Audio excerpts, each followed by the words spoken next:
Pirates Fishing Saitama Constitution Chapter 1-20. Chapter 1 Start Fishing Saitama Constitution. Marine Headquarters. It has been almost a month since Chen Mu came to Pirate World. Today, as usual, he gathered under the command of an unknown colonel. Hey, the other protagonists all started out as gods. How did they become the lowest soldier when they came to me? All disbanded. Remember to stick to your posts, and there will be a training session in the evening. The temporary transfer of Marine Squadron was over, and Chen Mu came to the new area for garrison work. Ding! Reach a specific area. The fishing system is activated. The activation package is being distributed. Marine Bait *10. At this moment, a mechanical voice sounded in my mind. Chen Mu looked at the fishing rod that suddenly appeared in his hand. After Vivi was stunned, he immediately walked towards the bait in front of him. Fishing starts. Ding! Congratulations to the host for obtaining the Saitama Constitution. Ding! Congratulations to the host for obtaining Seastone Bullet Jewel Hole 2. Ding! Congratulations to the host. Door Gem 2 can be inlaid. Ding! Congratulations to the host. Imitation Gem 2 can be inlaid. Ding! Congratulations to the host for getting Bailey's 50 million. Ding! Congratulations to the host for getting Bailey's 100 million. Open black lens bracket. Ding! Congratulations to the host for getting Bailey. Close black lens bracket. Saitama Constitution. Chen Mu's eyes lit up, and an uncontrollable ecstasy rose from the bottom of his heart. Chen Mu flexed his arms hard, wanting to appreciate the terrifying muscle power, but it seems to be no different from usual. About the good constitution. As soon as Chen Mu thought about it, a strange card suddenly appeared in the system space, and these many patterns and words were engraved on the card. Chen Mu took out this card and looked at it. It was quite simple, just 3 poses. The prerequisite requirements have been met. Saitama Constitution is activated when the going degree is 0/10. Run 10 kilometers a day, 100 squats, 100 sit-ups. Really big bald teacher. Chen Mu was ecstatic, and the cheerful laughter resounded over the entire Marine headquarters. The laughter subsided, and everyone looked at a seaman recruit inexplicably, and quickly ran around the square of the Marine headquarters. Who is this soldier? Ace of the Whitebeard Pirates will be executed tomorrow. If he doesn't stand guard well, why is he running around? Who knows? Leave him alone, stand guard, and there will be a boss to deal with him. Who? Chen Mu lay on the ground, breathing heavily. Exactly. I'm tired. Let me see how my body changes. Ding! Saitama training chapter is completed. When the going degree is 1/10, the level is increased by 100. Close black lens bracket. Level 100. I saw Ace the other day, as if his level was only 55. Chen Mu frowned in thought. Ace's bounty seems to be 550 million Bailey. 10 million reward equals 1 level. I remember that guy Ka was only 1 billion, right? What the fuck? I have the strength of the card too after a day of training.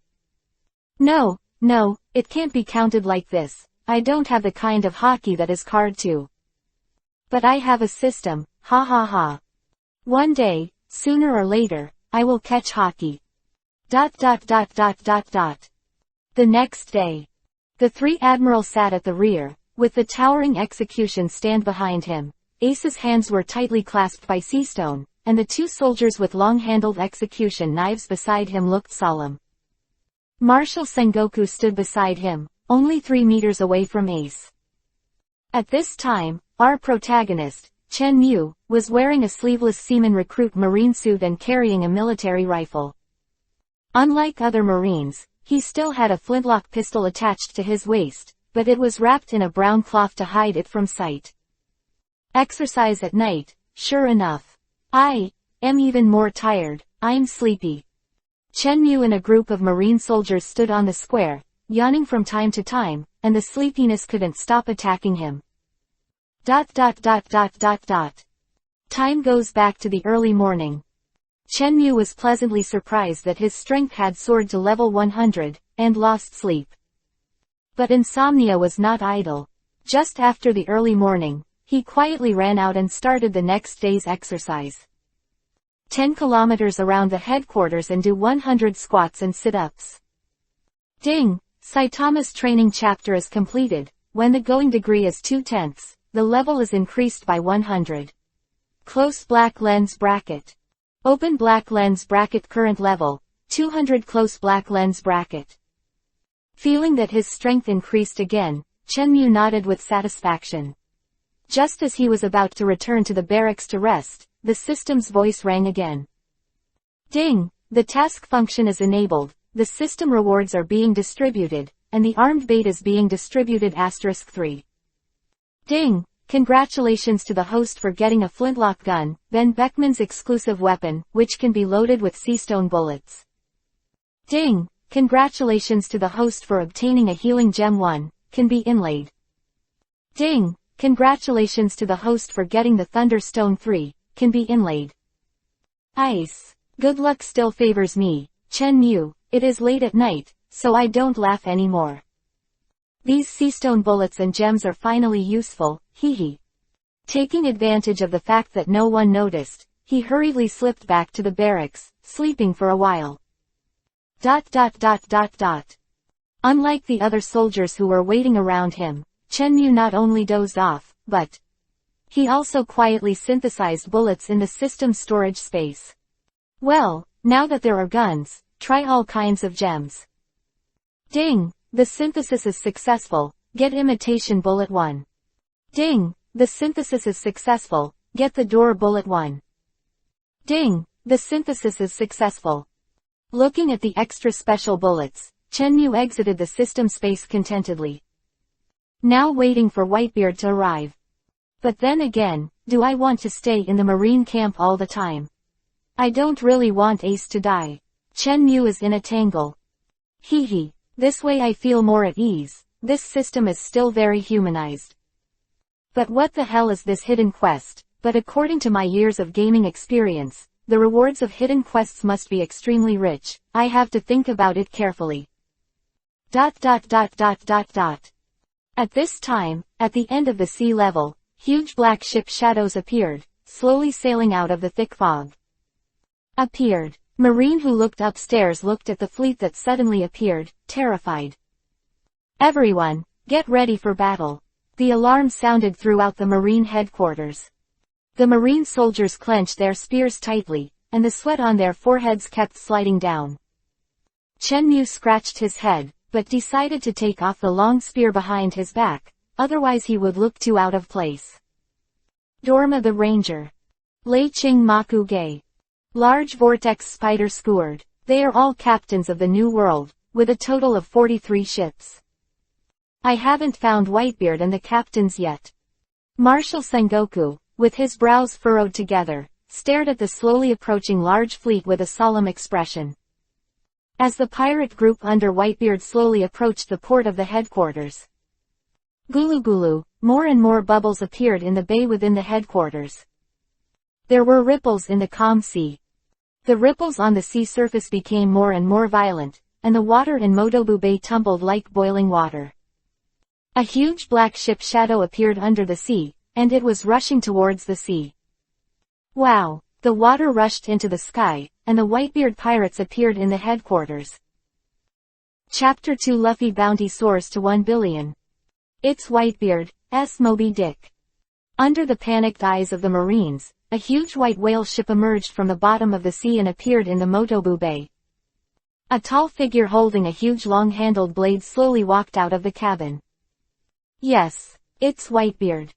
With the appearance of Whitebeard, the atmosphere in Marine's headquarters was suppressed to the extreme.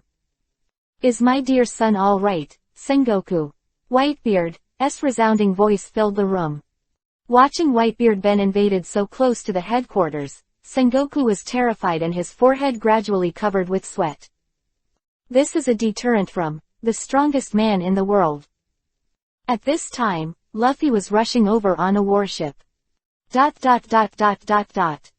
Ding! the main quest starts. Save Ace. Reward. First level hockey bait 3. Ding! The side quest is open. Luffy's bounty has exceeded 1 billion. Reward. Straw Hat Pirates Specific Bait 1. The smile on Chen Mu's face froze. Luffy's bounty is only 300 million now, so he wants to go straight to the level of card 2. System brother, are you sure you're not embarrassing me, Chen? Ding! The countdown to the end of the mission. 47 hours and 59 minutes. ... The countdown is still on. I helped Luffy kill Admiral. The reward amount is also on my head. I am not Luffy. Wait, I'm Luffy. Ha ha ha ha, I know what to do. Luffy, you have to wait for me. Chen quietly slipped out of the marine soldier camp. Under the shock of Whitebeard, no one would have the time to manage where a seaman recruit went. If I remember correctly, Luffy should be on a warship, but the sea is so big, I don't know where he is going. Ding! The map function is open. Luffy location up right arrow. Oh tilde, I really came to doze off and send a pillow. But how do I get close to a warship at sea? Well, I now have a 1/5 bald constitution, it shouldn't be difficult to run on the sea. After saying that, Chen slowly took a few steps back and took the running position. 1, 2.3, don't care, rush. Chen raised his head and looked resolutely towards the endless sea. He stepped on his feet in a state of power, and the ground suddenly cracked, raising a huge dense fog of dust. And Chen turned into an afterimage, disappeared in place, and galloped quickly on the sea. Oh, ha, really? Hoo tilde. Chen was surprised by his powerful constitution. After being filled with the violent wind, he honestly closed his mouth and buried his head on the road. To catch the sea. Chen looked at the map and found that he was not far from Luffy, so he hurriedly stopped on the sea. His mind instantly sank into the storage space, took out a sea stone bullet, took out the flintlock gun from his waist, and quickly loaded it. Ding! Gun proficiency is turned on, currently 0/100. Close black lens bracket. I didn't have time to pay attention to the new functions of the system, picked up the flintlock gun, and placed the muzzle on the palm of my left hand. Chen turned his head to the side, gritted his teeth fiercely and pulled the trigger. Bang! The gunshot sounded, but the imagined pain didn't come. Chen opened his eyes and spread out his left hand to see that the sea stone bullet had been turned into pieces. At this time, the sound of the system sounded again. Ding! The system weapon cannot cause damage to the host, and the proficiency increases by 0. Close black lens bracket. Chen mung. What should I do? I can't imitate Luffy now, so I'll finish the egg branch. Just when Chen was in a daze, Luffy and his party were getting closer and closer to him. Oh tilde Luffy, what's wrong with your father? The she-male King Ivankov looked shy, and moved his big face closer. Ah, Ace and I are not the same father. My father is a dragon, and Ace's father is Gul D. Roger. It's amazing. You have to keep it a secret, or Ace will be unhappy. Quote exclamation mark exclamation mark exclamation mark. The whole boat was shocked. At this time, Chen who was galloping from the sea, jumped on the warship of Luffy and his party. Luffy, I'm sorry. Chen raised his head and charged at Luffy. ... Marine headquarters. Crack. Whitebeard stretched out his fists, smashing the air out of the cracks on both sides. The sea shook violently, and the waves were turbulent. 2 huge wave walls with a height of 100 meters slapped the headquarters fiercely. The 3 admirals sitting at the back were expressionless. Kuzan Vivi on the far right raised his eyes, the whole person flashed, and instantly appeared in the sky. Ice Age. The monstrous waves were quickly frozen at a speed visible to the naked eye. At the same time, Whitebeard was the first to attack, and several ice spears shot at Whitebeard. Whitebeard grinned Isho, his right fist slammed into the space beside him, and the crack spread. The ice spear was shattered repeatedly, and the Kuzan elemental ice drive was also shattered and smashed to the sea. Crack clap. Kuzan is the center. The sea quickly froze, turning the entire marine bay into a huge ice surface. The frozen sea was just right for everyone to fight, and the pirates jumped off the boat and rushed towards Marine. Just as the two sides were about to fight, a figure fell from the sky and smashed heavily between Marine and the pirates. Countless shattered ice blocks splattered wildly around. Marine generals and the captains stopped one after another, protecting their arms in front of their eyes to block the many bursting ice blocks. Everyone on the battlefield waited with bated breath, and as the ice fog dissipated, that tyrannical figure slowly appeared in front of everyone. It's the Straw Hat Boy. Both combatants were taken aback. Ace on the execution platform was shocked, looked at his silly brother in disbelief, and shouted, "Luffy! What are you doing here? Go quickly!" Garp, who was sitting cross-legged on the side, opened his eyes and looked at the taller figure, trembling slightly, trying to control his breath. This made Sengoku Vivi frown, and looked over with a slightly worried look. Luffy slowly straightened his body and walked out of the ice crater unhurriedly. Marines in front of him, he spat to the side, which was mixed with a few stone chips. The time limit is only 10 minutes, I have to hurry. At this time, on the sea, a group of prisoners in prison uniforms were pushing a wooden board hard and slowly rushing towards the battlefield. Luffy bent his feet slightly, stepped hard, turned into an afterimage, and charged towards the 10 Vice Admiral in front of him. 5 who participated in the Enies Lobby Buster call stepped forward and looked at Luffy coldly. Hee, a little mouse who ran away, dared to show up, it's really courting death. Vice Admiral the Mole twitches in the corners of his eyes, feeling offended. The fierce-looking Vice Admiral, Onagumo, took the lead in drawing the knife, narrowing his eyes, and locked on the Luffy, who was rushing in quickly. At the same time, the long black hair floated up and twisted into 7 strands. Roll up the remaining 7 blades and wait for Luffy to arrive. Is bound to give this escaped rat a fatal blow. Other Vice Admiral watched with indifference. A teenager whose bounty just exceeded 100 million dared to face their 10 Vice Admiral directly. The sharp blade in Onagumo's hand slashed violently, and Luffy's rushing figure was blocked by one of them, and his body was also stunned.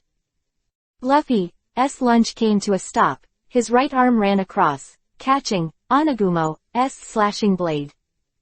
Hey, ignorant brat! Onagumo Vice Admiral snorted coldly, and the 7 sharp blades wrapped in his long hair instantly slashed at Luffy.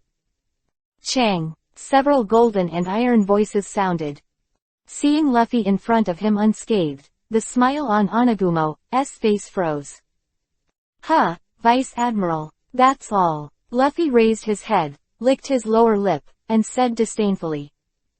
Then, he suddenly squatted down, stepped on his left foot behind him, turned counterclockwise against the ground, and swept the legs of the person in front of him.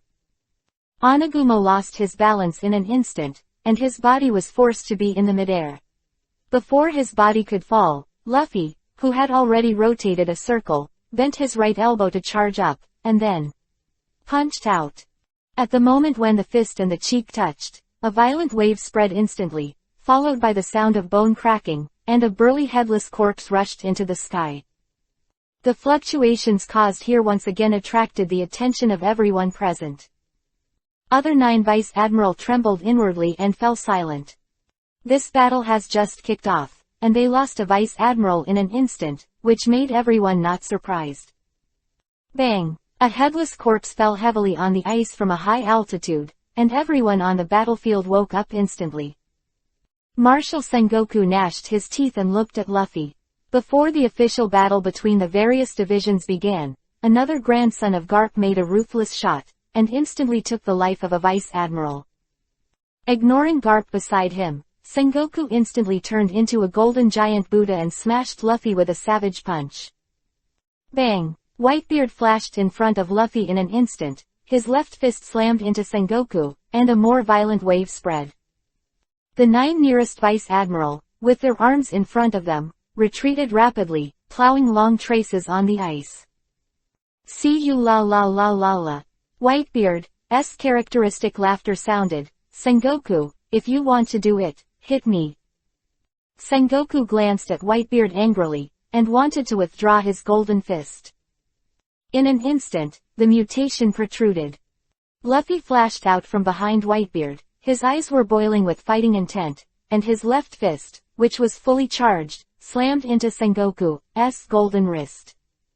Crack! The sound of metal shattering sounded. Sengoku was in pain, quickly retracted his arm, covered his wrist with his left hand, and stared fiercely at Luffy. Whitebeard was also surprised. He didn't expect this kid to break Sengoku's golden body. Kula la la la la, you are Ace's brother, right? Don't worry about it here, go save my son. Whitebeard looked at Luffy and laughed heartily. Then, with his right hand, he slammed Kong Yun's heavy pestle onto the ground, and a circle of invisible waves spread out, brushing up the white robe behind him. Luffy raised his eyebrows and sneered, Martial Marine, that's all. You. Sengoku was out of breath and was about to punch again, but a familiar cough came to his ears. Humph. Sengoku glared at Garp angrily, then turned and walked towards the stand behind Sand Admiral. At this time, Luffy adjusted his breath slightly, separated his feet from Vivi, and stored up his energy. Kacha kacha. The sound of ice cracking sounded, and Luffy disappeared in the blink of an eye. What a fast speed. Everyone was shocked. The 9 Vice Admiral who had just woken up from a dream turned around and looked at the execution platform in unison. That's right, in just a moment, Luffy has jumped to the execution stand. There was a flash of surprise in Garp's eyes at first, but then a deep worry followed. He is a hero, but he is also an old man, a poor old man who is about to lose his grandson. He didn't want to lose 2 grandchildren in one day. A flash of determination flashed in Garp's eyes, and he punched out, hitting Luffy's head hard. Luffy Vivi tilted his head and looked at the grandfather in front of him, feeling that the hero Garp was much older at this moment. Although he had a good impression of this old man, in the face of the fierce fist, he subconsciously raised his fist to meet him. Just as the two were about to meet, Vivi, Garp's strong body, shivered, brushing past Luffy's fist, losing his original aim. And this slight change caused Luffy's heavy punch to hit Garp's chest hard. Garp spewed blood, and his body flew upside down quickly. 3rd chapter in the pirate world, Am I Actually Seasick? The defeat of the hero Garp caused quite a shock to the Marines present. Everyone was worried about Garp. They were also secretly frightened by the combat power of the Straw Hat. This is not the strength of an ordinary supernova. ... Ace stared at Luffy in astonishment, unable to believe it. Is this still the younger brother who needs his own protection? Garp, who was unconscious in the stone wall. Tears burst from the corners of his eyes, and he lost his voice. Grandpa. And Luffy stared blankly at his fist. At this moment, Luffy's whole body began to flash with strange colorful lights. When the light on his face faded, the face that originally belonged to Shenmue was revealed. Oops, the time limit is up. Shenmue was shocked, and hurriedly took out a new, imitation fruit bullet, from the system space, placed it between his teeth, and bit it hard. As the jaws closed, blue stone chips and shimmering gem fragments were scattered on the execution platform. Feeling that his face changed back to Luffy's, Shenmue took a heavy breath. And what happened at this moment was only noticed by one person. Granny Crane in the distance frowned, staring at Luffy's profile, lost in thought. ... Sengoku paled in shock, looking at Garp, who was in a coma, no longer holding on to the formation, but turned into a golden giant Buddha again, and shot out brazenly. The huge golden fist slammed into the execution platform at an extremely fast speed. Whitebeard was shocked. The old guy Sengoku was really angry.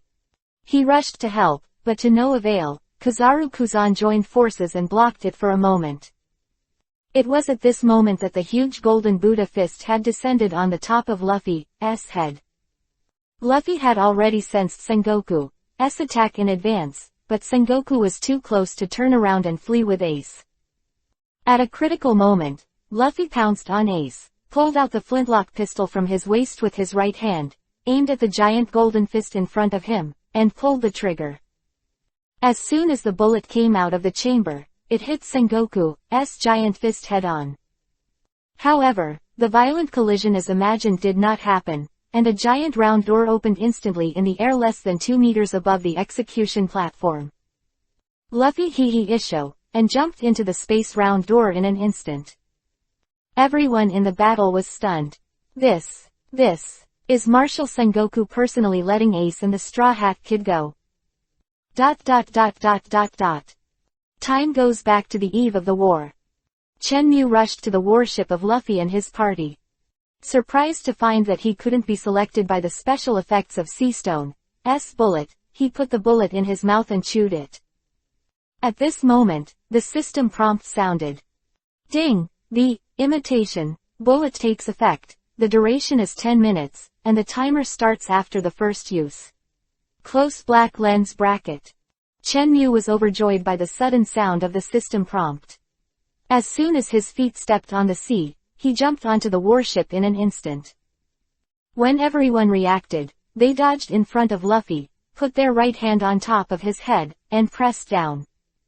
Smashed Luffy under the deck, and fell into it along with himself. Then the entire hull collapsed and everyone fell into the sea. When everyone surfaced and lifted the unconscious Shemale King and Luffy onto a giant wooden board, Chenmu had already disappeared without a trace. ... Since Ace's execution platform was too close to the Three Admiral's location, it was easy for Chenmu to jump on the execution platform, but it was indeed a difficult problem to take people away under the Three Admiral's eyes. After all, Chenmu is currently only level 200. The strength is similar to the Emperor's deputy, 1 admiral can consider playing, but 3 are. Although Saitama constitution can't be compared according to common sense, he still chooses to be steady and put the door fruit's bullet into the pistol in advance, and this is the scene of Sengoku Gate of Opening. Originally, this bullet was reserved for Garp, but I didn't expect that this old man was so eager to protect his calf. He didn't even say the opening remarks and directly confronted him. He didn't have time to draw the gun. Fortunately, this guy Sengoku is easy to get on. ... Luffy carried Ace and jumped into the strange space of door fruit. As soon as he landed, he was about to run forward. But there was a warning sign in his heart, and he turned to one side, and Ace was thrown into the distance by him. It's Admiral Akainu. ... Akainu, who had been watching the execution platform, was surprised by Sengoku's actions, but he would never allow Roger's son to escape. When he jumped into the round gate, Akainu's arms had been elementalized and turned into rolling lava, rushing towards the 2 figures inside. And then there's the scene where Luffy rolls to dodge. After Akainu came in, the round door behind him disappeared. As far as Chenmu's current gunnery proficiency is concerned, it would be good for a person of Sengoku's strength to change his fruit ability forcibly for 5 seconds. ... Marine Headquarters Battlefield. Whitebeard, who came back to his senses first, waved his left arm, knocking back Kizaru and Kuzan, and dodged back to the boat. Kira la la la, sons, come back when you've had enough. Major division leaders quickly got rid of Shichibukai and the other vice admiral, and returned to the ship, and they were about to evacuate. ... In the flickering space. Luffy got up slowly and looked at Admiral Akainu coldly. Akainu stared coldly at Luffy without saying a word. The two took half a step back at the same time, their legs bent and charged, and the battle was about to break out. Suddenly, the entire space shook slightly. Luffy's eyes widened suddenly, and a sense of dizziness entered his mind. Come back. The first time he set foot on Luffy's warship, he experienced a brief dizziness, so after he pressed Luffy into the deck, he slammed down with his left fist, completely destroying the hull, and the dizziness in his mind just disappeared. But now this dizziness is coming again. Shenmue knows that this space is probably in a cabin. Dizziness was getting heavier and heavier, and Luffy's face gradually became pale. He knew that he couldn't hold on any longer. The right fist is charged high, and the ship is about to be smashed. At this critical moment, the hull swayed again. Luffy slumped to the ground with his back against the wall of the boat, clutching his hair with both hands, trying to control it. Akainu Vivi frowned, wondering what the hell Luffy was up to. But with the slight sway of the boat, Luffy also fell down, and without hesitation, he rushed forward with his fists. At this time, Luffy was completely powerless. The dizziness continued to increase, and there was no way to charge back. Akainu was even close, and he was about to hit Luffy. Ace stepped out and blocked in front of Luffy. The fist with billowing smoke penetrated Ace's chest, and the lava slowly slid down his body. Ace smiled miserably at Luffy, opened his mouth, but couldn't make any sound. No, Luffy's eyes were splitting. Back then, his brother Chenchu also protected him like this. Shenmue hurriedly grabbed a bullet from the system space, loaded the bullet with muscle memory, and placed it on the lava fist that passed through his chest. The trigger was pulled, a bullet that shone green light hit Akainu's fist, and the lava instantly disappeared, turning into a flesh fist, and then a green light shone on the fist. The wound on Ace's chest began to heal slowly. But Akainu's right arm turned into green dust and slowly dissipated into the air. Ace recovered from all injuries, and even the dark wounds left by the previous battle with Blackbeard disappeared. Ace was stunned, obviously not understanding the current situation. Compared to the restored Ace, Admiral Akainu was miserable. The entire right arm disappeared, his face was extremely pale, and he fell to the ground, clenching his teeth, trying not to let himself cry out in pain. Luffy laughed miserably and leaned on Ace's shoulder. Just before he passed out completely, his right hand touched Ace's back. With his last strength, he squeezed Seastone's handcuffs into a pile of rubble. Admiral Akainu's strength should not be underestimated, and the healing fruit bullet only lasted for 6 seconds. Akainu's entire body, except for his head, turned into billowing lava, smashed through the wall of the ship, and fled outside in a panic. Chapter 4. The world fell black and fat. Ace gave Luffy a worried look, then grabbed Luffy's hands, carried them on his back, and hurried towards the hole where Akainu smashed. On a pirate ship on the outskirts of the bay, the elemental Akainu smashed through the wall and flew towards Sengoku. This change made all the pirates suddenly startled. Their base camp was actually surprised by Marine Admiral. The large vortex spider Squidward watched as his pirate ship was broken out of a huge hole, apparently unable to continue sailing on the sea. From the heart, holding the giant sword, he rushed towards Akainu, who flew overhead. Akainu's face was pale, and his vitality was inexplicably lost, which made him very annoyed, and now he urgently needed treatment. However, at this moment, he suddenly noticed that a figure from below was rushing towards him. Is this a giant vortex spider? Akainu was stunned for a moment, then rolled his eyes and remembered something special. With a pale face, he sneered wickedly, and moved towards the figure below to meet him.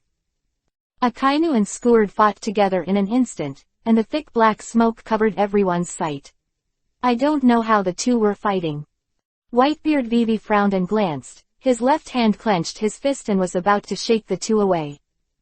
However, the burly body suddenly trembled, and the dark wounds accumulated on the body for a long time broke out, and a trace of blood overflowed from the corner of the mouth.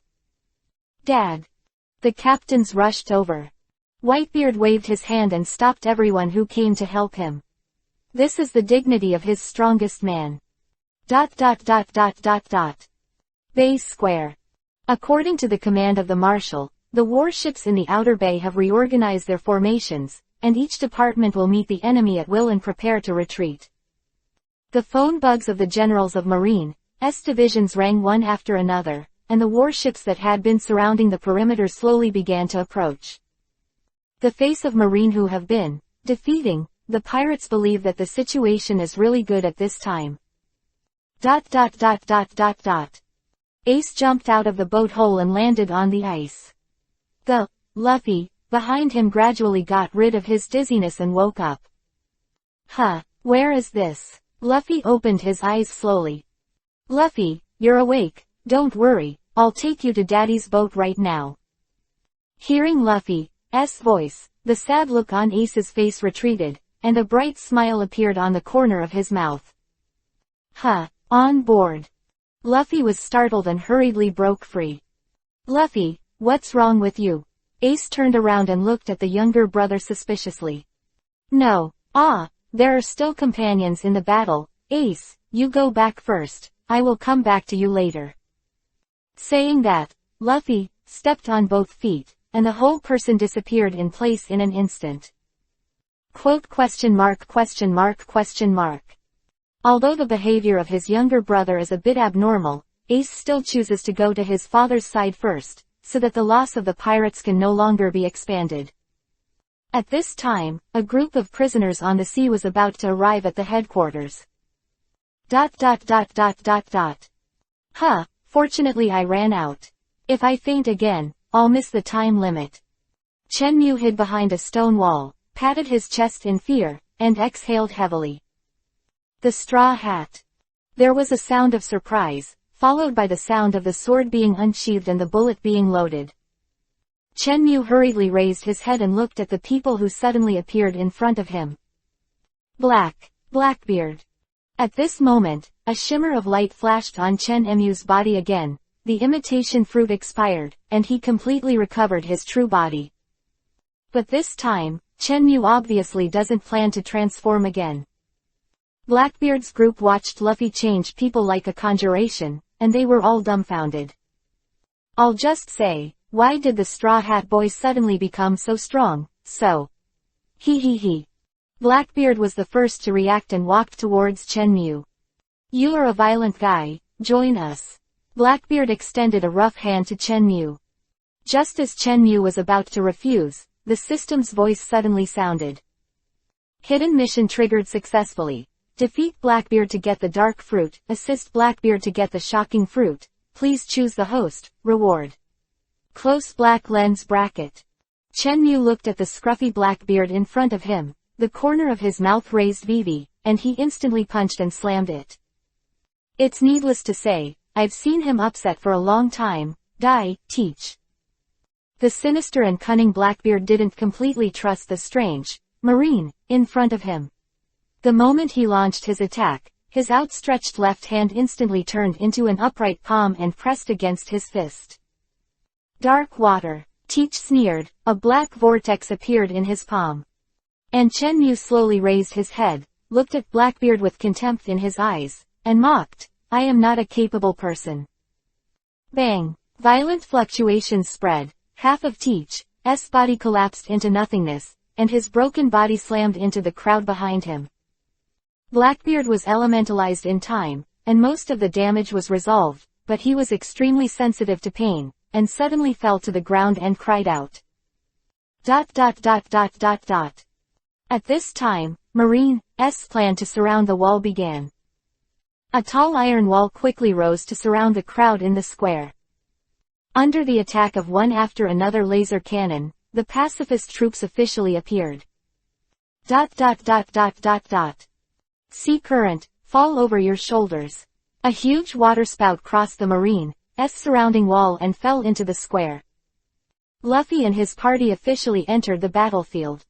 Seeing the sudden appearance of Luffy, Kuzan and Kizaru looked serious as if they were facing a big enemy. The two Marine Admiral turned their bodies into elements for the first time, and their strongest attack methods also entered the charging stage. Luffy's reappearance caught everyone's attention. Marshal Sengoku was furious and turned into a Buddha, the two admirals frowned, and the Marines took a step back. The situation that had been reversed was deadlocked again. At this time, the center of the battlefield was shrouded in darkness, and everyone looked up, only to see a huge figure that blocked the sunlight and was rapidly descending towards the square. "Hurry up!" The Marine generals woke up in time and shouted loudly. Zantaomaru looked at the huge black shadow that covered the sky, spat bitterly, and gave an order to quickly evacuate the center of the square with the peace troops. Boom! The huge figure fell to the ground, directly smashing the ice surface in the center of the square, revealing the blue water below. Immediately afterwards, several figures fell one after another, landing on top of this huge figure. "It's a huge battleship, Sanyuan Wolf. Those figures are the Blackbeard pirates." Both sides were shocked. How could such a huge giant fall from such a high sky? Minutes passed by. Everyone found that none of the Blackbeards could stand up. "Is it? Look, the sea is dyed red." Pirates returned to the boat in time, watching the sea water beside Wolf quickly turn red, and exclaimed. Chen Mu, who was hiding behind the broken wall, raised Vivi at the corner of his mouth and clapped his hands in satisfaction. "Get it done." Ding! Congratulations to the host for completing the hidden task, defeating the Blackbeards. The completion rate is 100%. The reward range is randomly selected. Please wait. Ding! Reward. Special weapon bait 1. Whether to fish immediately. Close black lens bracket. Forget it today, let's keep it together tomorrow. Chen Mu pouted. The bald man's strongest is his fists, and for him to catch any weapon is superfluous. ... Moby Dick. It's Teach. Ace's eyes were splitting, and he was about to rush over to catch him. Whitebeard Vivi frowned, reaching out to block him. It was at this moment that Kizaru appeared on the huge body of Sanyuan Wolf, and he was amazed. It's terrifying.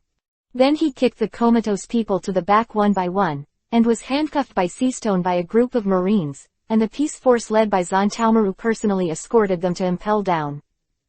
All the prisoners have escaped. What did Magellan do? Zantaomaru glanced at the huge body on the sea with resentment, and was very unwilling to withdraw from the battlefield. ... At this time, Chen Mu successfully made his way around the entrance to the Bay of Motobu. Looking at the towering sturdy surrounding wall, he took a deep breath and stood in a lunge, his flexed right arm tensed. Seriously, really, one punch. Boom. A huge roar resounded throughout the battlefield. The pirates looked back and found that there was dust behind them. Whitebeard Vivi frowned, raised Kong Yunkyut with his right hand, and slashed hard with a few quick spins. A shock wave hit the dust mist, the gravel fell to the ground, a circular giant hole appeared under the towering surrounding wall, and there was a slanting crack above the giant hole. See you la, sons, retreat. Whitebeard stood on the bow of the Moby Dick, turned around, stared at Sengoku and said, Sengoku, let's meet in the New World next time. The left fist shone with white light, and the punch shattered the air in front of him, blocking the attacks of Sengoku and the two admirals.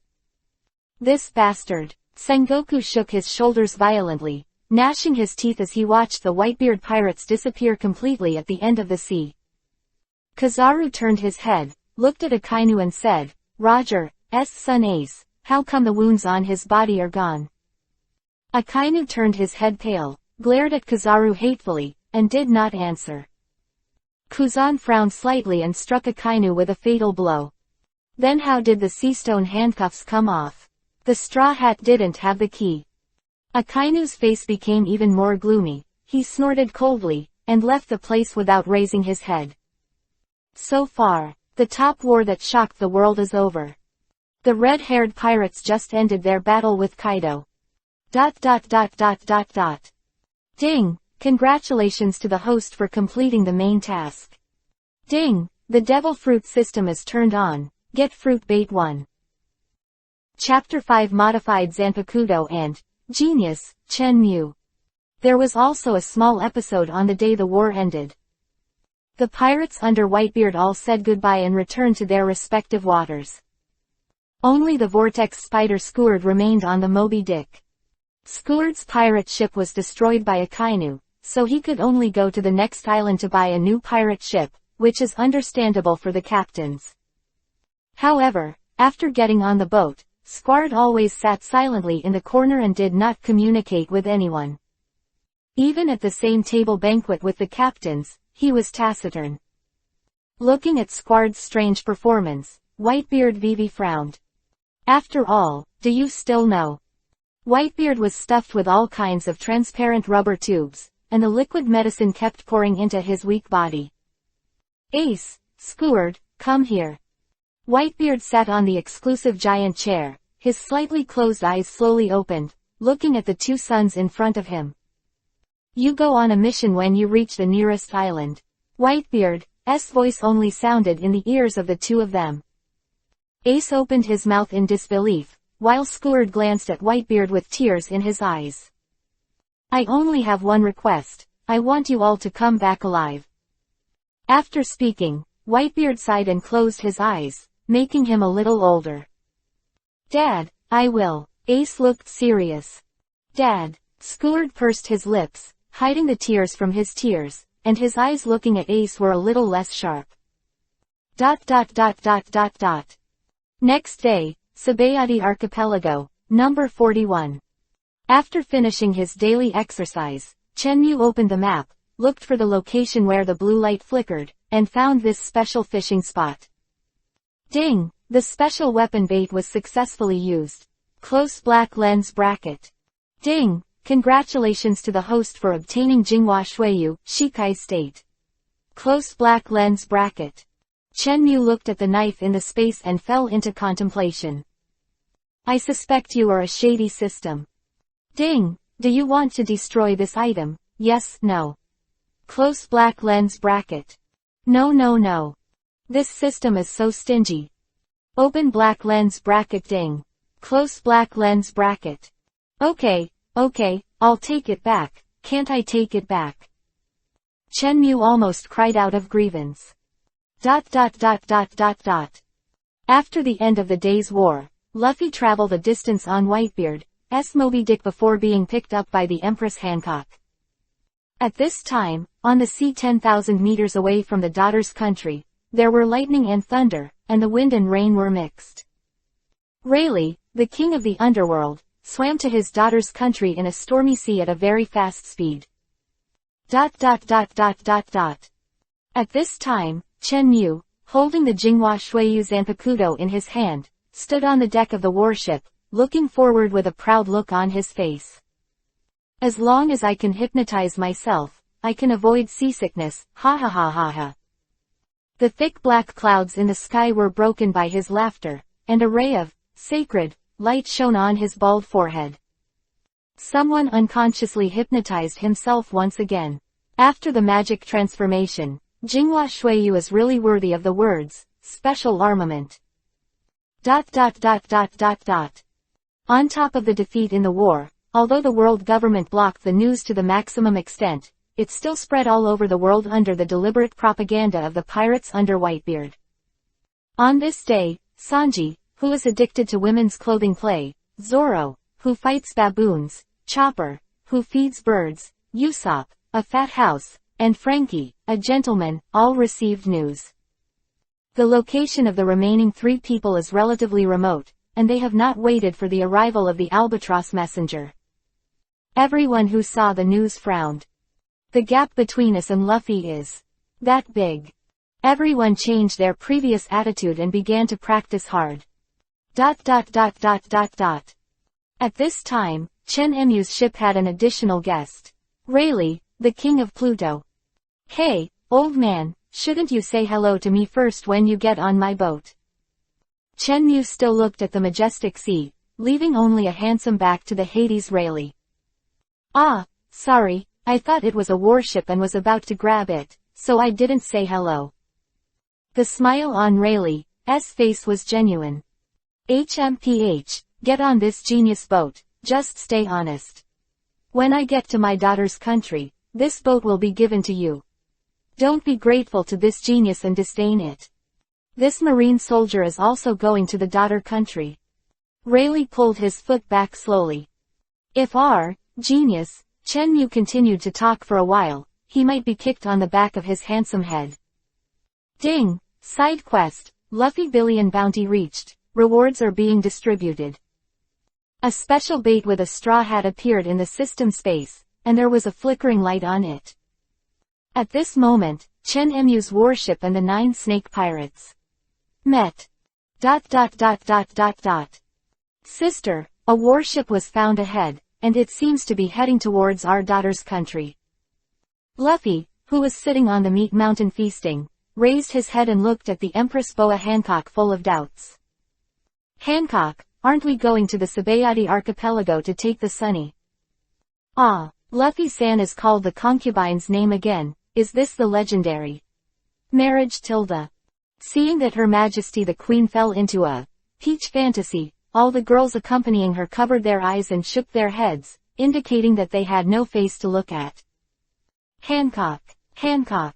Luffy jumped in front of Hancock and shouted twice, holding the big meat in both hands. Hey, what's the matter, Luffy tilde? Hancock blushed, his eyes fixed on Luffy in front of him. Quote. Dang. The 2 people on the warship jumped and landed on the deck of the 9 snake pirates.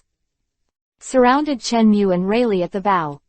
Hancock finally came back to his senses and stared at the 2 with a bad expression. Rayleigh, what are you doing on my ship with a marine and trying to catch Luffy? Before Hancock finished his words, Perfume Femur had already kicked Chen Mu's head. Dua. G tilde. Perfume Femur successfully hit. Chen Mu's head just shook violently a few times, but it was not petrified. How is that possible? Hancock took a few steps back in disbelief, and just fell into Luffy's arms. Concubine is not worthy of you, Luffy tilde. Hancock's shoulders trembled slightly, covering his face and crying bitterly. Huh, what are you talking about, Hancock? Luffy mumbled, chewing on the meat. Quote. Everyone covered their faces again. Luffy, your boat has finished coating. Rayleigh waved Luffy with a smile. When Luffy looked at Rayleigh and was about to say hello, Rayleigh's figure suddenly disappeared and appeared directly behind Luffy. His right hand stretched out instantly, and before everyone could see his movements, Luffy was caught by the back of his neck and lifted up. It made Rayleigh a little confused to control Luffy so easily, his brow furrowed in thought. Rayleigh, what are you doing? Put Luffy down. Hancock is still the same, and before the words are finished, Perfume Femur has arrived early. However, this time, the foot that kicked towards Rayleigh was one more. Chapter 6 The blind box function is open, do you need to recharge 648? Rayleigh leaned back, very lightly dodging the attack of the 2.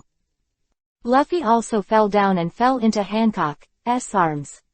Chen Mu's sidekick failed, and then he turned around and swung the knife with his backhand, all in one go. Rayleigh pulled a sharp sword out of nowhere and moved towards the blade that Chen Mu swung. When Rayleigh slid back a few steps, VV's right hand holding the sword trembling. This man has a lot of strength. Rayleigh was amazed in his heart, but the speed of the attack did not decrease at all. Rayleigh held the sword in both hands and stabbed Chen Mu in the face. His figure was as fast as a lightning bolt. Chen Mu raised the knife sideways and pressed his left hand on the back of the knife, successfully holding off Rayleigh's offensive. The 2 tacitly agreed with Isho, and at the same time drew their knives, swords and retreated. Then the 2 rushed towards each other again, and the stormy offensive started frantically. The sound of the sword kept ringing, and the aftermath of the collision pushed everyone out a few meters. The speed of the 2 became faster and faster, and in the end, only swords, lights, swords and shadows remained within 10 meters. Chang! There was a sound of a heavy sword crashing, and the 2 quickly separated. The black armor on the sword disappeared, and the sword in Rayleigh's hand could no longer maintain its original state, and it was broken inch by inch. And Chen Mu's zanpakudo was still as smooth as new, with a sharp edge. Rayleigh shook his sore wrist, chuckled lightly, and said, "Who are you? You are Marine Seaman recruit who can't be the lowest in strength." Although he was at a disadvantage, Rayleigh did not have the slightest resentment, because the person in front of him was indeed a strong man worthy of respect. HMPH, stupid mortal, what is the power of this genius for you to say? Chen Mu raised his chin, and Vivi glanced at Rayleigh with an extremely arrogant expression. The self-hypnotic effect of this magic-modified zanpakudo is truly amazing. Hee, are you here to find Luffy too? Rayleigh threw the hilt in his hand to one side at will, walked slowly to Luffy, and looked at Chen Mu with a smile on his face. HMPH, so what, do you still want to teach this genius to do things? Hearing this, everyone suddenly became nervous. Hancock stood in front of Luffy, stroking his lips with his right index finger, slave arrow, ready to go. Ding! The hidden mission is triggered successfully. Become Luffy's teacher, reward. Close black lens bracket. However, Chen Mu was still in the hypnotic state of I equals genius, and didn't care about the sound of this general system at all. Chen Mu snorted coldly and turned his back, as if this genius didn't bother to communicate with you. ... The crowd was speechless. Rayleigh frowned slightly, although he didn't show all his strength just now, but this person still looks like a light-hearted person after the war, which is enough to show that this person is not simple, at least he has star strength. The scene was embarrassing for a while. Second gear, rubber jet pistol. Luffy, who was covered in white steam, shot an extremely fast air bullet and went straight to Chen Mu's back. Everyone was stunned for a moment, even the Pluto Rayleigh couldn't do anything to him. Luffy, you shot decisively.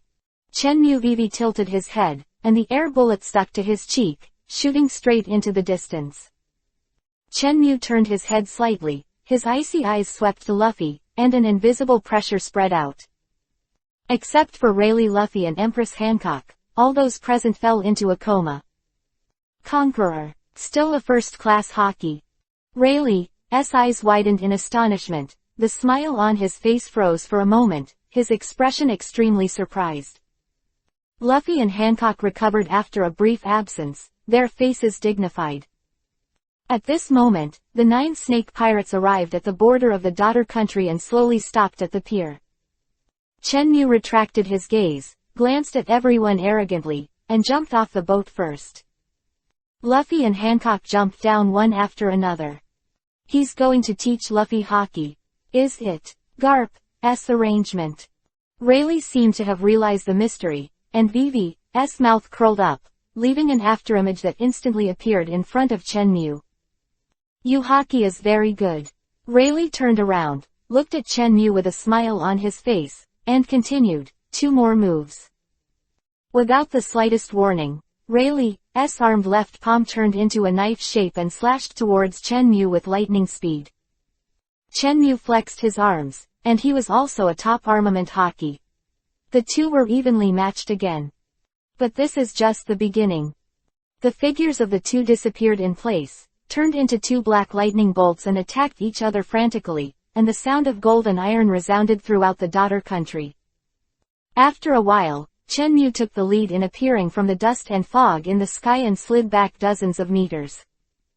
Other hand, Rayleigh, with a smile on his face, just took a step back with his left foot and stabilized his body. The fully armed Rayleigh is like a human weapon, and the whole body is full of killing moves. And Chen Mu was not good at swordsmanship. In these battles, the soul-chopping sword became a hindrance. HMPH, come again.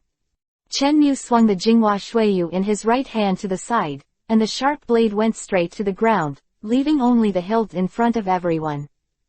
Chen Mu twisted his neck, his right hand clenched his fist, the armed black and red color instantly covered him, and he entered the fighting state again. Rayleigh squatted with Vivi on his feet, his black and red arms covered his limbs again, and his expression was extremely serious. Top hockey powerhouses was about to break out, and all the onlookers waited with bated breath. Chen Mu moved, and took a step forward with his left foot. The ground cracked open, and a circle of transparent fluctuations spread out in an instant. Be serious. Really, I won, then it's up to me to teach Luffy hockey how. Chen Mu's eyes shone with excitement, and the arrogant conqueror hockey was like a dark cloud covering the entire daughter country. The people who were shrouded inside fell one by one. Even Luffy and Hancock couldn't control Vivi's trembling. Oh, then, come on. Rayleigh's voice fell, like a signal for war. The two rushed to each other in an instant, fists, elbows, shoulders, knees, legs, and every part of their bodies were killer moves. Boom. There was a loud bang, and the dust filled the sky. On the ground, a huge deep crater appeared, as if it had been hit by an extraterrestrial meteor. A person walked out of this huge pit with a radius of 100 meters. Chen Mu's clothes were tattered, revealing his strong muscles without losing the beauty of lines. Looking at the giant pit behind him, Rayleigh was no longer there. Chen Mu pulled out the Zanpakuto, a faint light flashed by, and the Zanpakuto appeared in the system space. He patted Luffy on the shoulder and said, "I'll teach you for the next 2 years." "Then, where's Uncle Rayleigh?" Luffy said eagerly as he watched Chen Mu leave. "He lost." Chen Mu Vivi hesitated, and then added, "Not lost, but he handed you over to me, and in 2 years, I will take you to Sabayati Archipelago to retrieve Sunny No. After all, the figure has completely disappeared into the forest. ... Ding! The hidden task is completed, get a reward, the blind box function is open. Close black lens bracket. Quote ? Chen Mu was startled, "Isn't mine a phishing system, why is there a blind box function?" Blind box function. The host can use the exclusive, special items obtained in the world as bait for phishing. Close black lens bracket. Ding! The current location is daughter country, blind box phishing is open, and the bait is limited to Luffy's exclusive items. Close black lens bracket. Oh, fortunately, I didn't let me charge 648. Chapter 7 System Tool, Xiao Chen. Pain. Luffy squatted behind a boulder with his head in his arms, his howls resounded throughout the deep forest. Chen Mu was a little speechless. It's been almost a year, and his ability to resist beating is still so weak. This guy Rayleigh specified that he didn't teach everything, otherwise he wouldn't be able to beat even a fish man. Get up, you are now a big pirate with a bounty of 1 billion. Chen Mu said helplessly. Why does your fist hurt like my grandpa? Because he's also strong. Luffy, haven't you figured out what the 1 billion bounty means? Chen Mu's expression was weird, and he looked at Luffy with a look of caring for the mentally retarded. It means I'm strong, ha ha ha. No, it means that the next time you encounter at least an admiral-level arrest, if you are still so weak, Zoro, Sanji, and even Usopp may all try to save them one by one. You die. Crap, they won't die, I'm the captain and I'll protect them. Third gear, rubber giant pistol. A huge black fist rushed towards Chen Mu's face, but it was blocked by a light flick of his right index finger. ... It's been a year, and I can only use the third-class armament. Hey, I suddenly don't want to teach. In the past year, Luffy has endured the pain that his age should not bear. Compared with the plot of the previous life, Luffy's progress has been very rapid. In the previous life, Rayleigh would not beat him every day. In this year, not only Luffy has made progress, but also our protagonist, Chen Mu. Open black lens bracket Chen Mu level, 1000 close black lens bracket. Saitama exercise. Perfect achievement progress, 10 out of 10. Open black lens bracket Conqueror, level 1 close black lens bracket. Open black lens bracket Armament, level 1 close black lens bracket. Open black lens bracket Observation Hockey, level 1 close black lens bracket. System Armament, Flintlock Ben Beckman's exclusive weapon. Special armament. Zanpakudo Kyoka Suzuki. Shikai status magic modification effect, only effective for the host. If it is not necessary, Chenmu should be killed and will not use this knife again, that experience. It's too shameful. The same year. Zoro awakens armament and observation haki to challenge the Baboon King and win. Awakens armament and observation haki, challenges the She-Male King, and wins. Usopp's weight loss success observation haki initial awakening. The 2-year agreement was also one of the conditions that Chenmu and Rayleigh reached. The loser needs to convey the news that they will meet in 2 years to the Straw Hats everywhere. Time flies. Chenmu has been teaching Luffy for 2 years. Luffy's current haki level is infinitely close to the 2nd level, which is barely comparable to Card 2. Hey, I also tried my best. It may really take the 2nd card to have the opportunity to break through to the 2nd class. Ding! Congratulations to the host for completing the main line, Luffy Haki training, the progress is 41/100ths. Close black lens bracket. Ding! Congratulations to the host for getting the quest reward, special bait, cells. Close black lens bracket. Even cells can be used as bait, this system. Chenmu's mouth twitched a few times, indicating that he had nothing to say. Chenmu sat on a boulder by the sea and simply combined the newly obtained cell bait and fishing rod in the storage space of the system. Then take the rod and throw it tilde. Boom tilde. A subtle sound came out, and the fish hook fell into the water to give 10 points. Ding! Congratulations to the host for obtaining the Constitution Fusion item, Hebao. Hebao is a Tokyo Ghoul. Why do I feel like this system is getting wilder? Chenmu's expression is indescribably weird. Ding! The host constitution is too strong to be used. Close black lens bracket. Items Hebao can be integrated into equipment. Whether to integrate, yes, no. Close black lens bracket. Yes. Ding! It is not detected that the host has the original world attribute equipment, and the fusion failed. Close black lens bracket. World original attribute equipment. Chenmu frowned and fell into deep thought. At this moment, Luffy walked in front of Chenmu with a mountain-like ration pack on his back. Luffy, whose head was lowered by the food, tried to stretch his neck out, with a look of spring breeze on his face. Uncle, let's go, I can't wait to see Sunny and Zoro.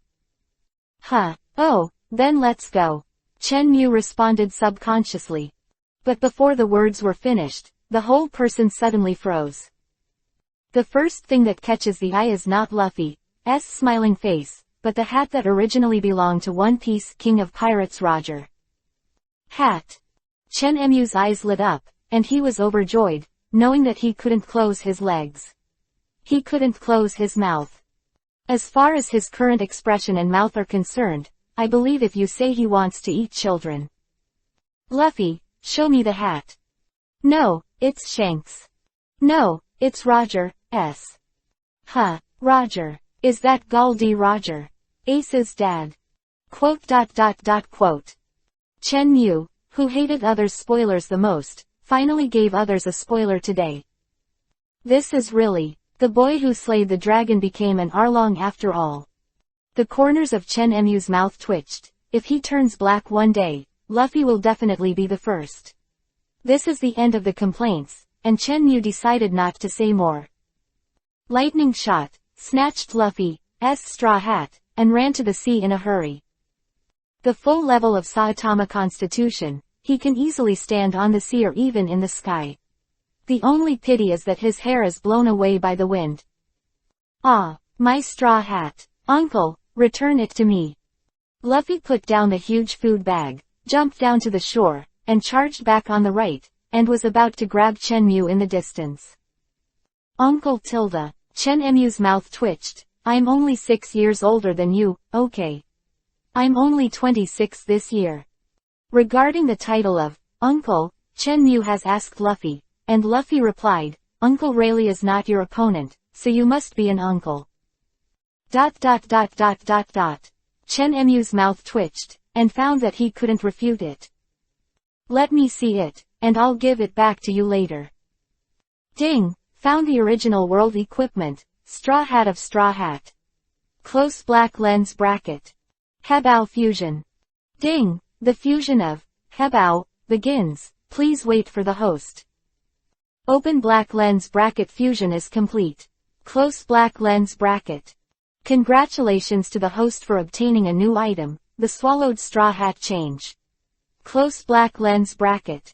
Hearing the system beep, Chen Mu hurriedly looked at the straw hat, and the scarlet shimmer kept flashing and disappearing.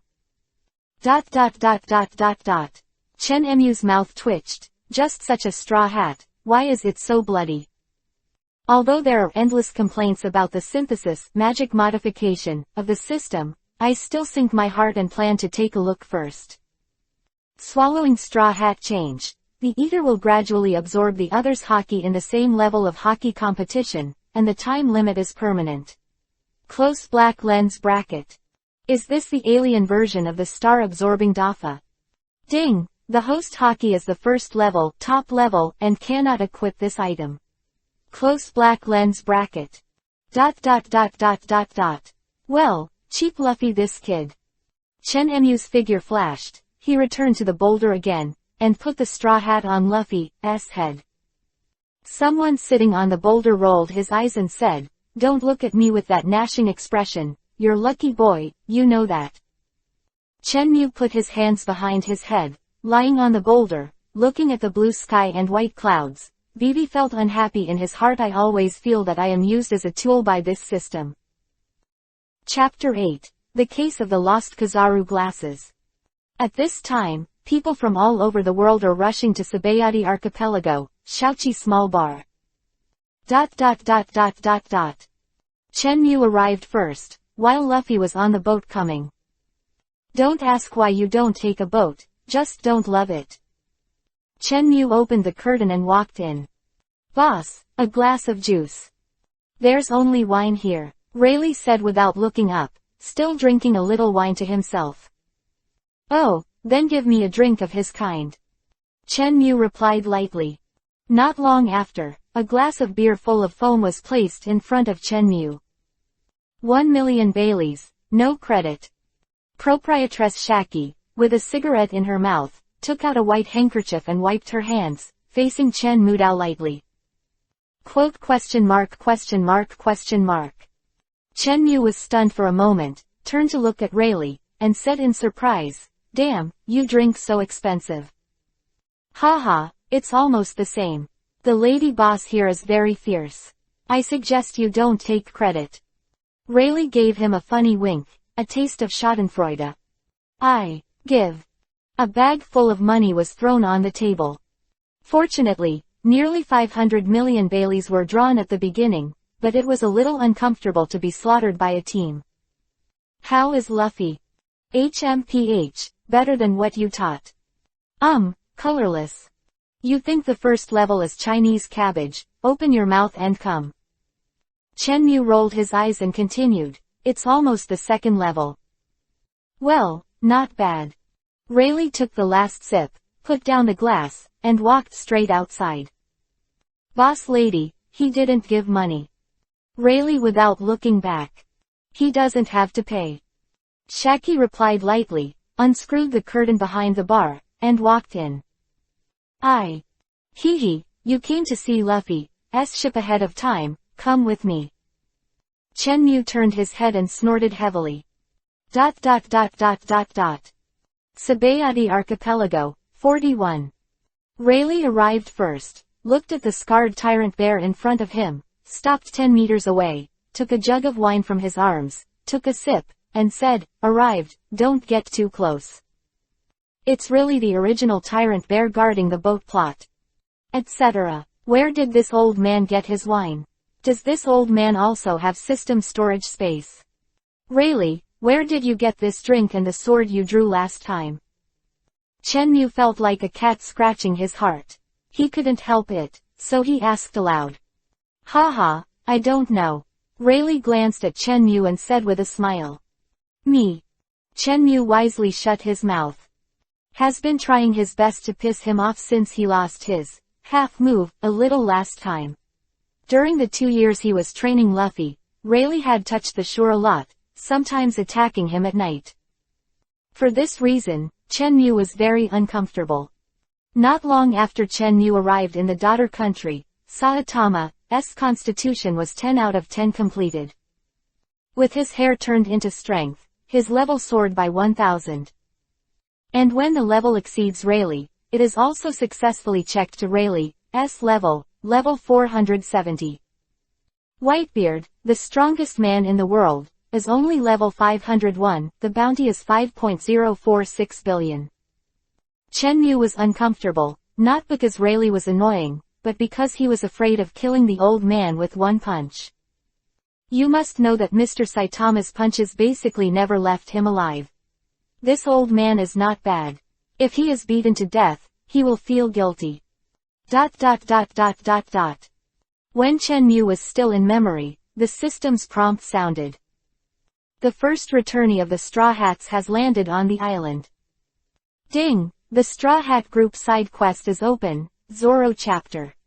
Reward. Special bait. Close black lens bracket. Summary and reward of all side missions. The second step of the blind box function. Close black lens bracket. Task progress. 1/9. Close black lens bracket. It's a special bait again. Don't think about it, it must be sending equipment to Zoro in a disguised form. Chenmu rolled his eyes, wondering whether this system is his or the Straw Hat Pirates. Hey, old man, I'm leaving a little early, you drink slowly. Chenmu turned around and waved his hand, said goodbye to Rayleigh, and walked towards the blue flashing spot on the map. Rayleigh responded casually, but when Chenmu completely disappeared from his perception, a smile flashed in his eyes, and he threw the jug away.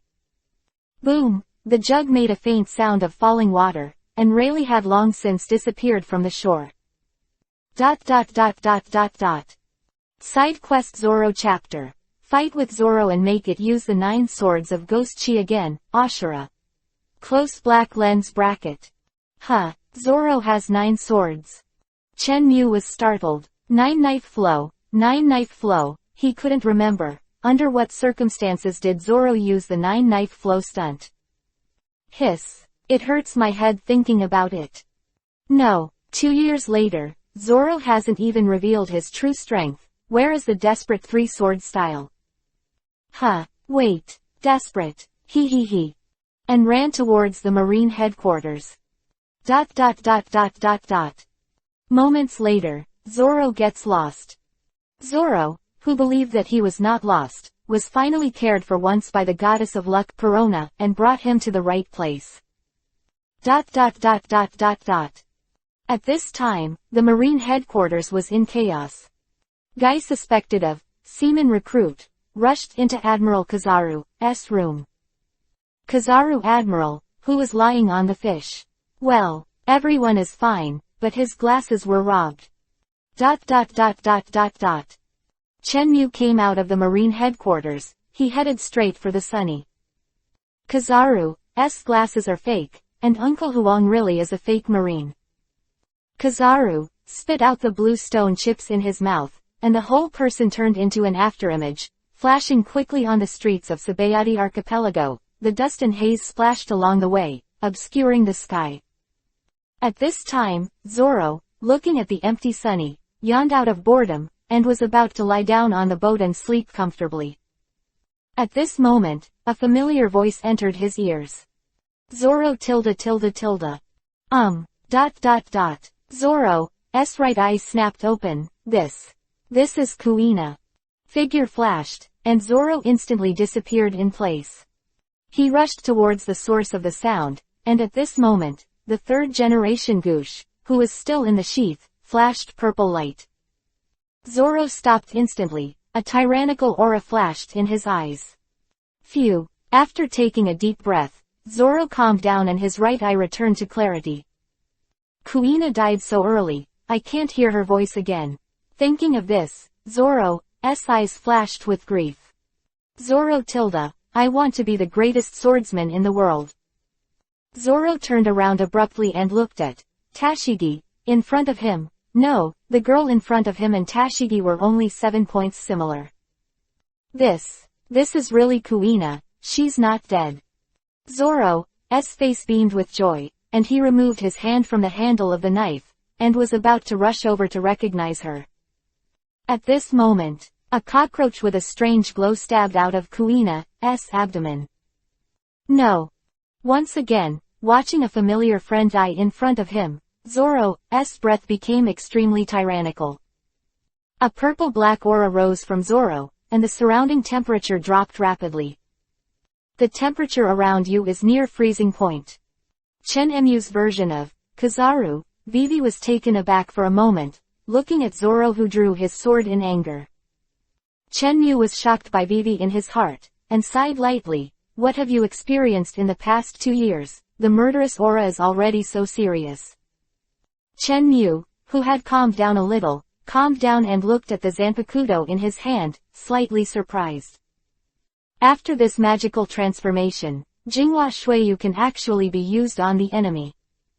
Premise is that something has to be poke, like a tree. Chapter 9 The Nine Swords stream reappears. Zoro is blind in his right eye. Kizaru slowly pulled out the cock that had stabbed into Kuina's body. Actually, the knife was pulled out from the tree, because the friction with the trunk was too harsh, so it was slowly pulled out.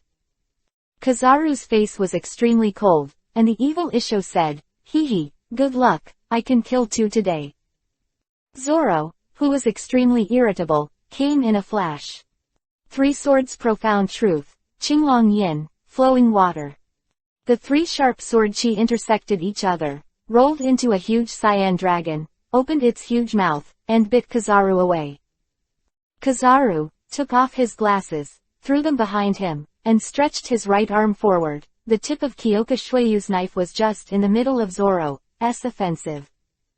This scene is like the East Blue battle back then. Hawkeye Zoro met for the first time, and Hawkeye resisted Zoro's 3-knife flow with only a knife. Today's scene reappears, and Zoro is no longer the original Zoro. Although the offensive was blocked, the blue dragon still ran over Kizaru violently, and a long ravine was plowed on the ground. The blue dragon raged past, slammed into the giant tree 100 meters away, and blasted the sky full of sawdust. With a huge roar, the giant tree fell to the ground. The strong wind blew the dust and mist all around, and the figures of the 2 were buried by the surging dust and mist storm. A gust of wind blew away the dust from the sky. The 2 of them didn't move, and Zoro was still facing a situation where Kizaru was smashed. Damn, Zoro was unwilling. Then he gritted his teeth fiercely, stepped back with his right foot, his body sank sharply, and the 2 knives that were originally crossed were instantly separated 180 degrees horizontally. 3 swords, leopard, chin, jade.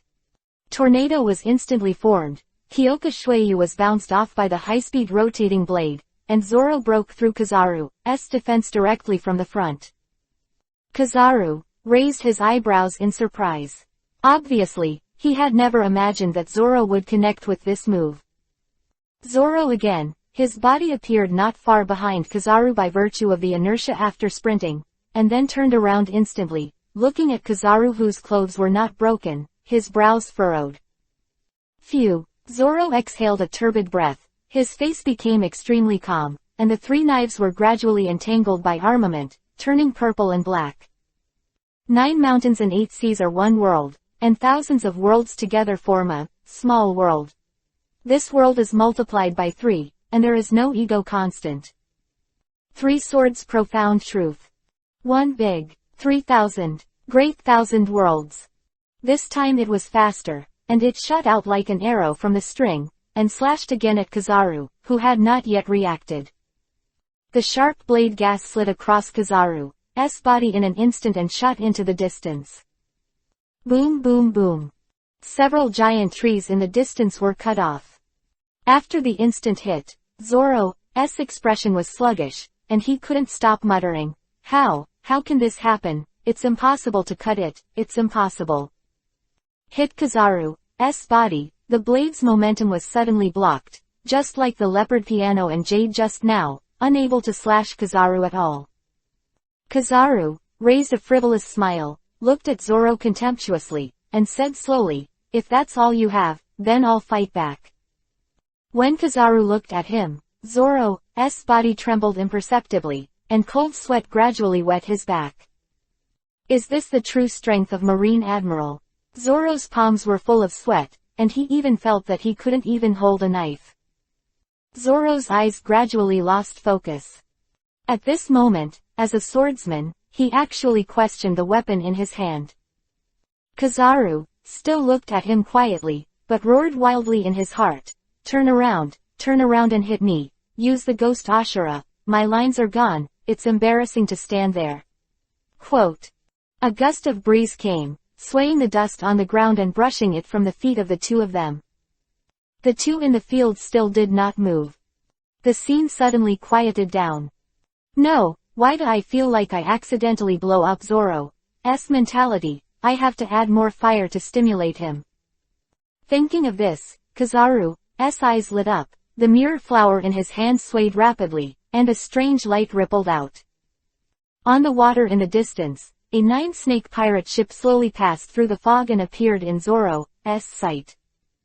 Hey, Zoro, he. Luffy stood on the bow and waved vigorously at Zoro. Luffy, hurry up.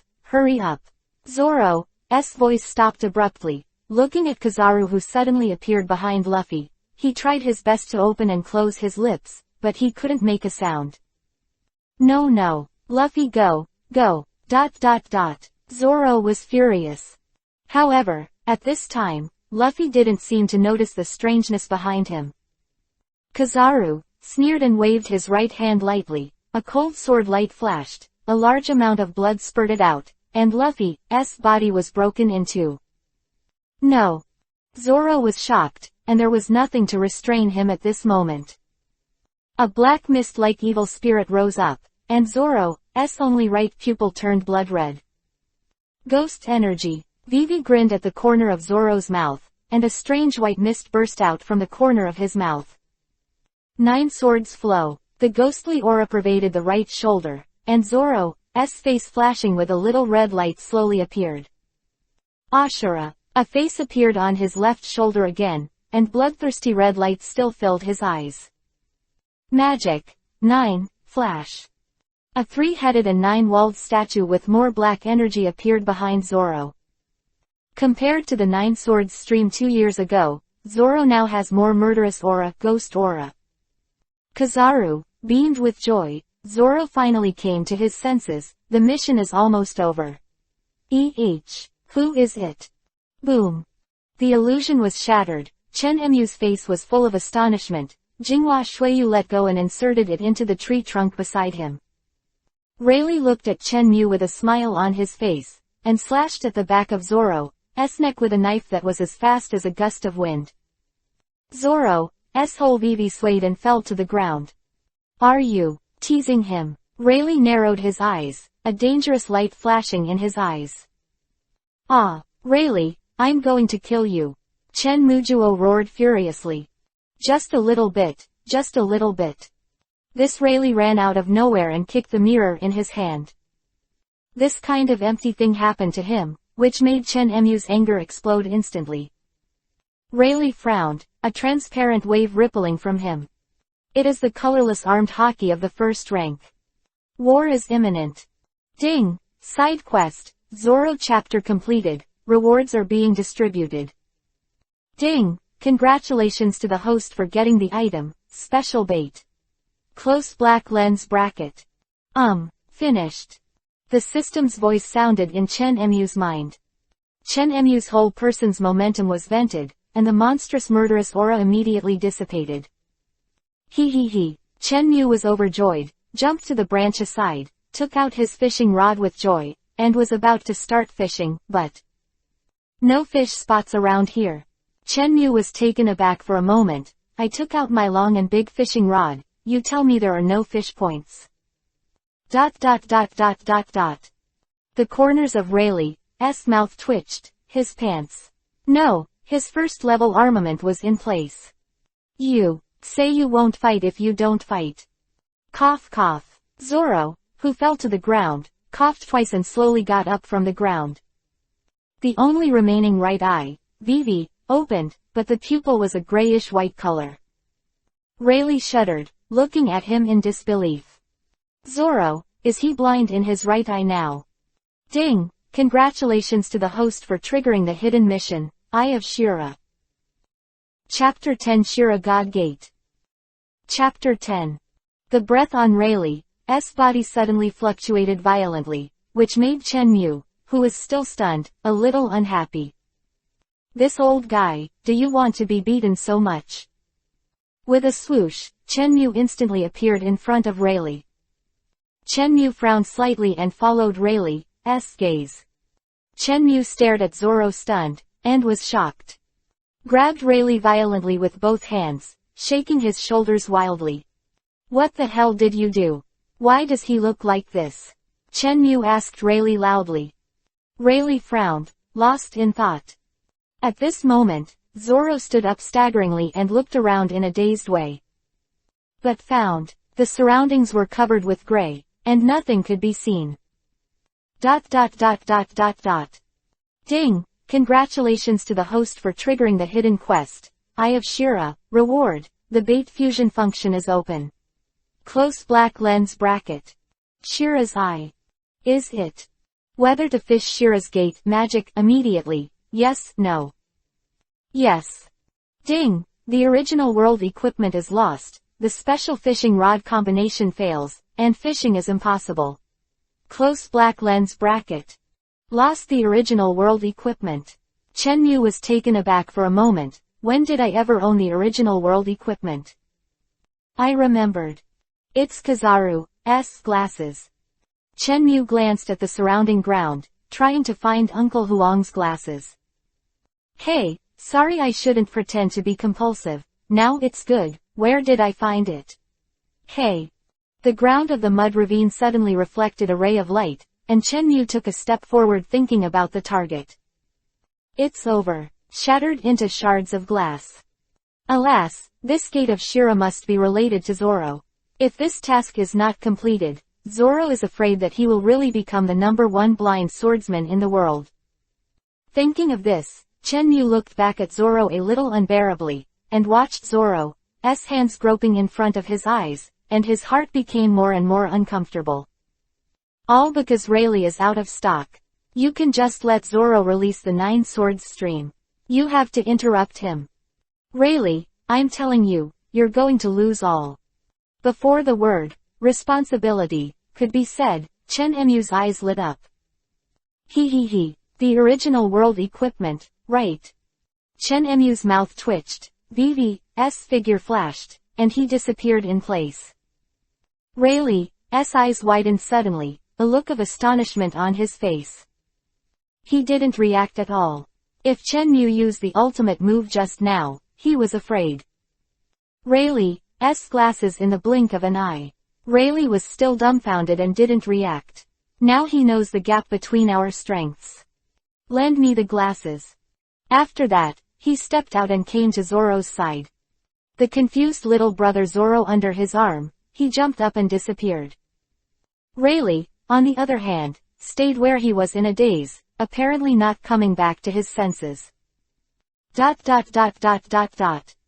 Ding! Get the original world equipment, whether to combine, yes, no. Yes.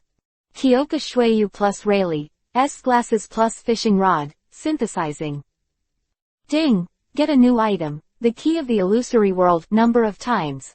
Once note, after the number of times is used up, it will be automatically disassembled and assembled, and cannot be resynthesized.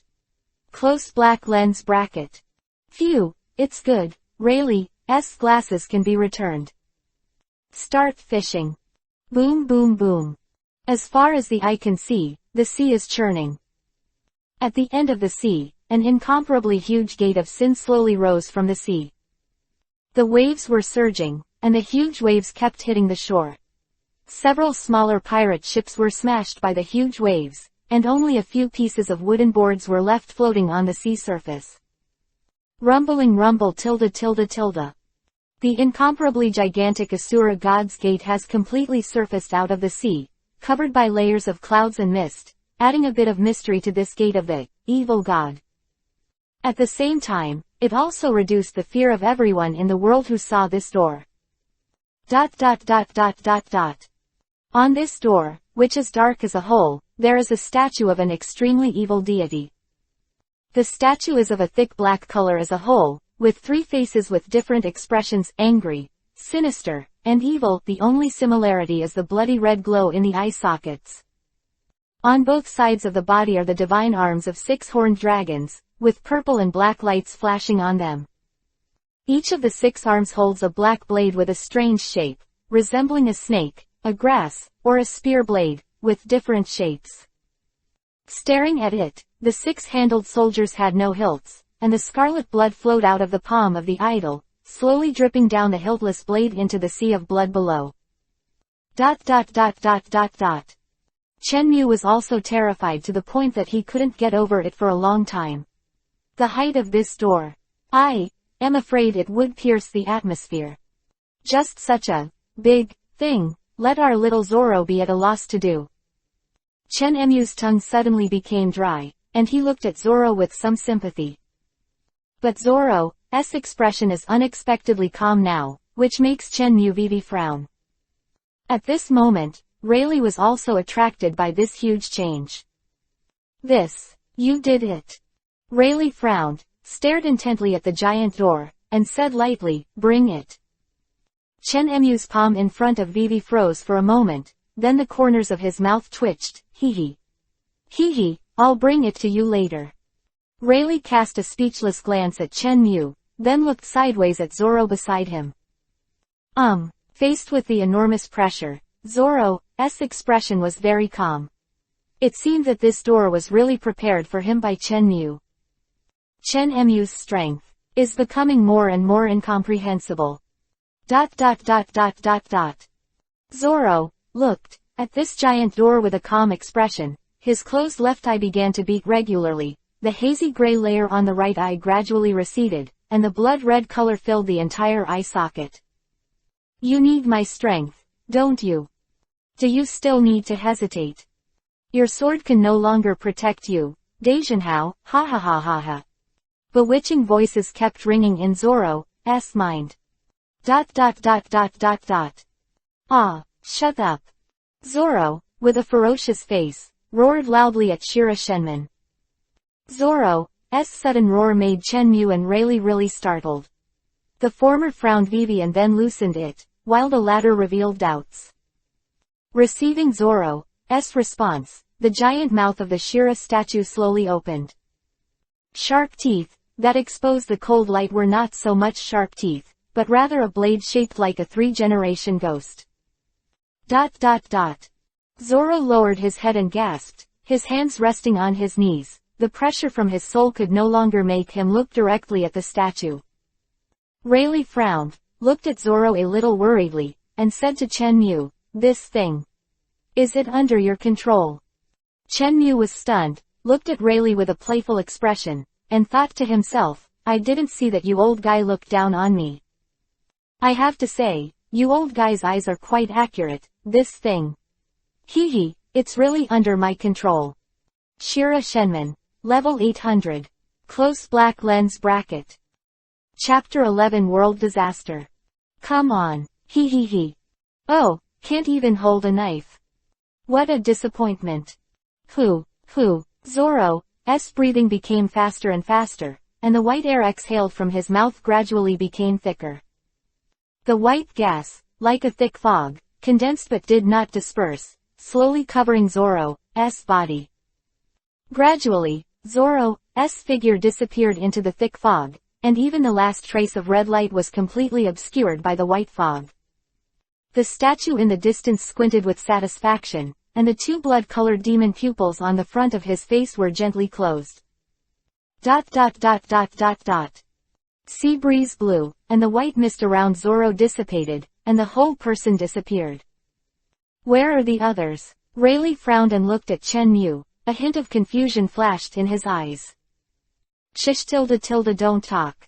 After that, Chenmu disappeared out of thin air, just like that.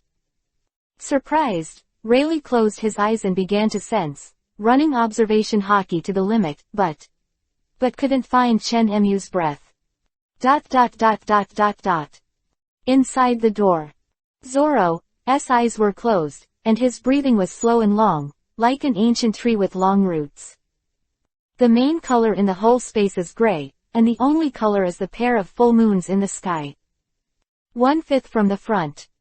Chenmu sat on the front moon with his hands behind his back, and looked at Zoro below boredly with a sleepy look on his face. Ah, so boring. The so-called Shira God Gate is actually a double gate, and their current position is the other side hidden inside the gate. The statue on this side is not like a relief, carved on the door, but a real Shira God.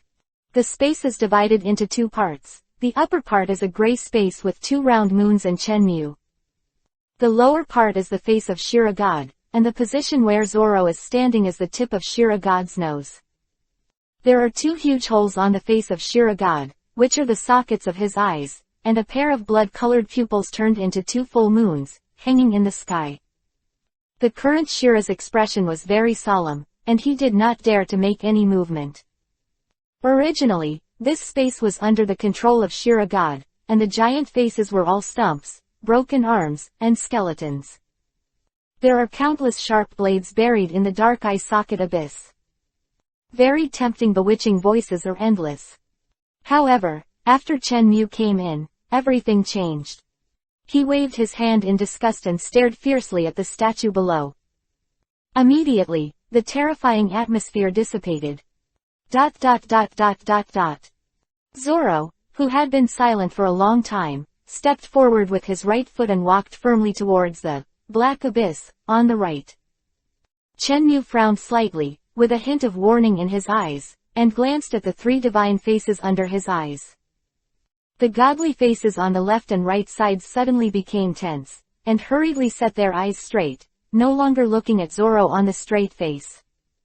As if the life and death of the face had nothing to do with them. The frontal face was even more unbearable. The eyes turned into a red moon in the sky, leaving only two hollow eye sockets, and the head could not be turned, so that every time it was to bear the frontal pressure of Chenmu.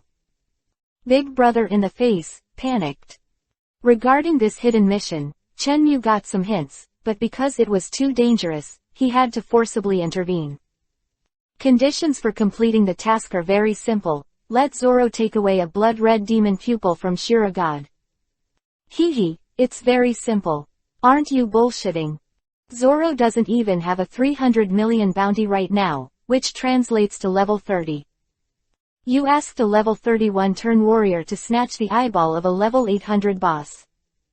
This is the end of Chenmu's inner drama, looking at Zoro again. Zoro's pace became more and more firm, and his walking speed became faster and faster, and in the blink of an eye, he had reached the edge of the dark abyss. Zoro stopped at the edge of the abyss, his hands stretched out. The purple-black color rose from the soles of his feet, and then his arms quickly wrapped around him. With a sudden grip of both hands, the two atomized, 3 generations of ghosts, took shape. Holding the ghost blade in his hand, he jumped into the abyss. Seeing this, Chenmu frowned and fell into deep thought. To be honest, he didn't know how to help Zoro take away the bloody demon pupil. The bloody double moon is actually the pupil of Shira God, but this height is not something Zoro can get. Zoro again, after a half-minute free fall, his feet were on the ground. The current Zoro's purple-black aura permeated his entire body, his eyes were tightly closed, and a faint red glow flashed under his eyelids. This is the empty right eye of Shira God.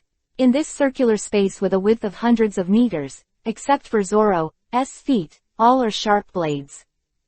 Whoosh! Ghost sword, shrouded in black mist shot towards Zoro. Zoro's lower body didn't move, and Vivi's upper body tilted, dodging. Whoosh, whoosh, whoosh. The second handle, the third handle, the fourth. More and more blades broke through the ground, shooting towards Zoro from all directions. Due to the system's protection mechanism for the Shira God Gate, Chenmu could not directly see the situation in the abyss. However, the sudden increase in the fighting atmosphere was caught by him. Chenmu clapped his hands and was about to jump down to fight the battle. This time, he shivered in shock when he secretly stared at him from 3 sides. Chenmu looked at the system prompt that appeared in front of him, and immediately stopped his jumping action. Asura Purgatory is opening. Going degree is 1/10. Close black lens bracket. Open black lens bracket Shira Shenman level, 799 close black lens bracket. Hey, it looks like Zoro is picking up the wool of Shira Shenman. Well, I won't disturb his growth. Outside, on the sea. It was originally intended to turn Zoro into the Asura God Gate, one of the souls of the Purgatory Sword.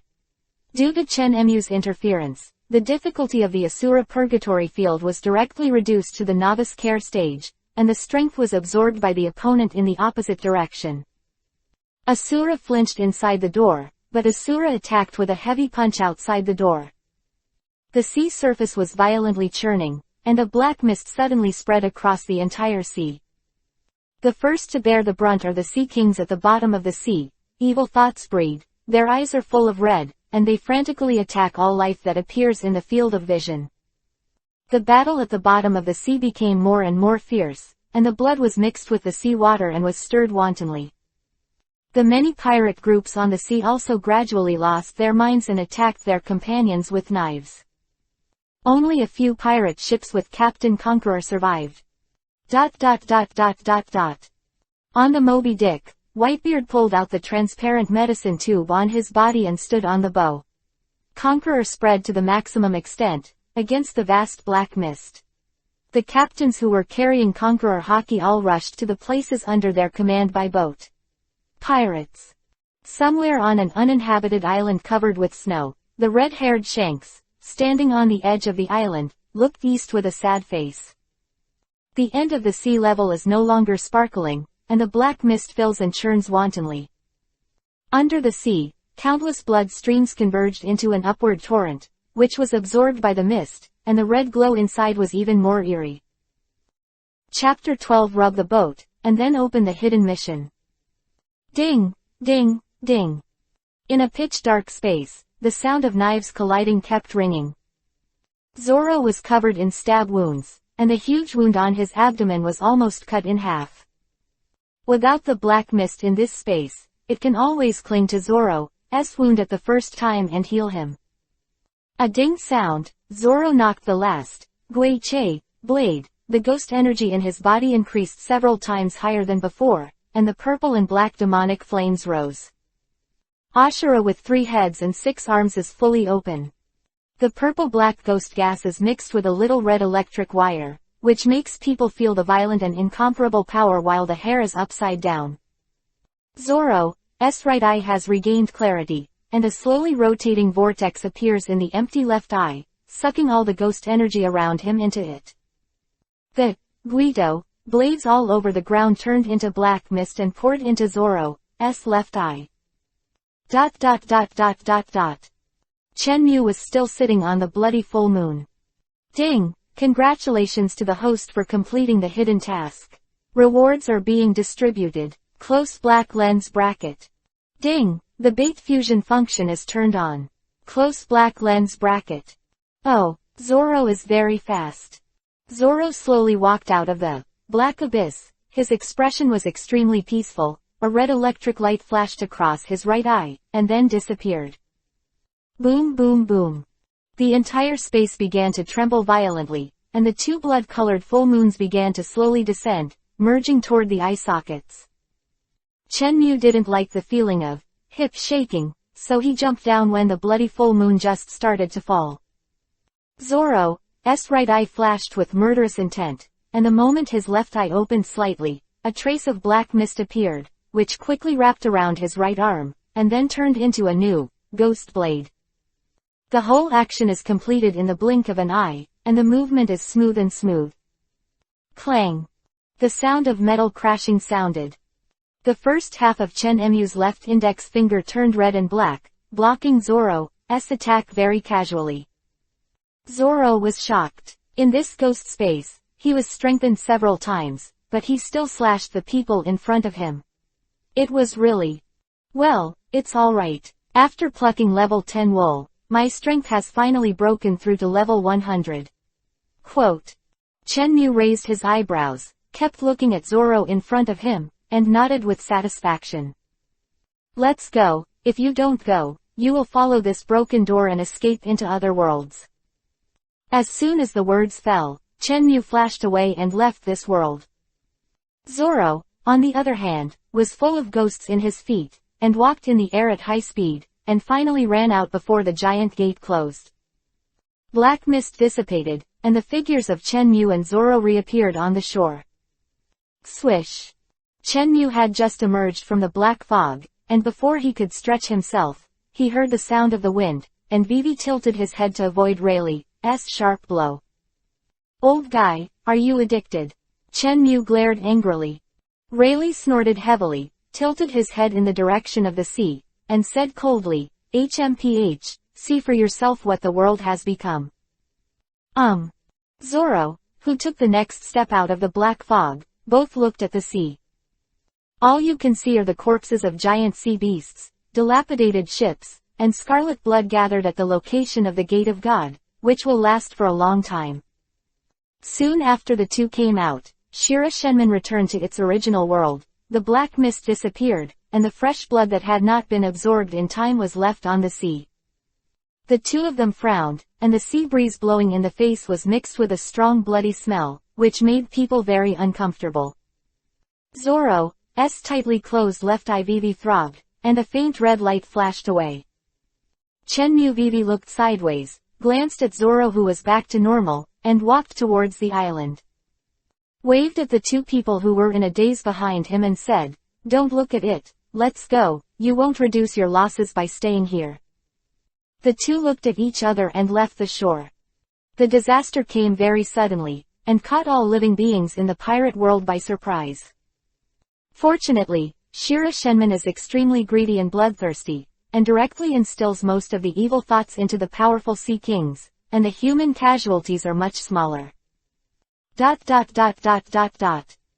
few days after the disaster, the Straw Hats finally assembled. Fortunately, in this short-lived disaster, everyone had the aura of the protagonist group, and there were no casualties. Chen Mu and Rayleigh stood together and looked at the people on the boat. Rayleigh looked at Luffy who waved goodbye with a smile, and said lightly, what are your plans? It's none of your business. Chen Mu rolled his eyes. Bring it. Rayleigh's smile subsided, turned his head, and stared at Chen Mu with a serious face. Chen Mu Vivi pouted, fakely took out his butt pocket, and returned Rayleigh's glasses. Useless anyway. Chen Mu handed the glasses back without any hesitation. Chen Mu slept by the boat for several days, and saw everyone one after another, but did not trigger the hidden mission. Now he only has one special bait, and the bait fusion function needs at least 3 or more. Looking at the new function that took a lot of effort to open, but it can only be seen and can't be used, which made him anxious for several days, and his hair was about to fall out.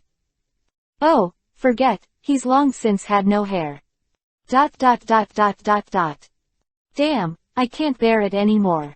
Looking at the group of straw hats sinking into the sea, Chen Mu finally couldn't bear it anymore, took out the fishing rod and filled it with bait, and started.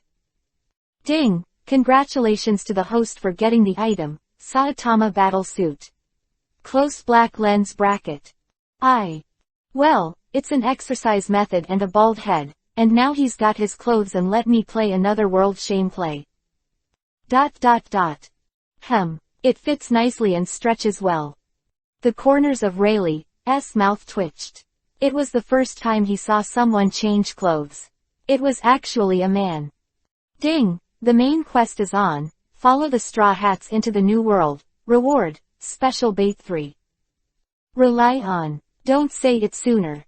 Chen Mu raised his head and took a deep breath, plunged his head into the sea, and quickly swam towards the location of the Straw Hat Pirates. 2 blue dots on the map are fast approaching. Due to the unexpected appearance of Shira's Gate, the number of huge sea beasts and sea kings in the deep sea decreased sharply. Should have been encountered at 2,000 meters, also disappeared. Luffy's group also lost a plotline to save Princess Shirahoshi's shark pet. Of course, these are all later stories. Sunny dived to 1,000 meters, it was overtaken by Chenmu and crashed into the bubble Sunny. Except for Luffy and Zoro, everyone else saw Chenmu for the first time, holding a bit of hostility towards a bald man in a yellow tights. "Ah, uncle, have you finally decided to be my partner?" Luffy's eyes twinkled with 2 big stars, and he said excitedly. Zoro glanced at Luffy in surprise.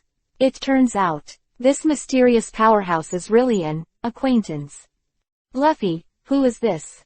Nami asked. The eyes of a group of people also focused on Luffy. "He is." Before he could finish speaking, Chenmu covered his mouth.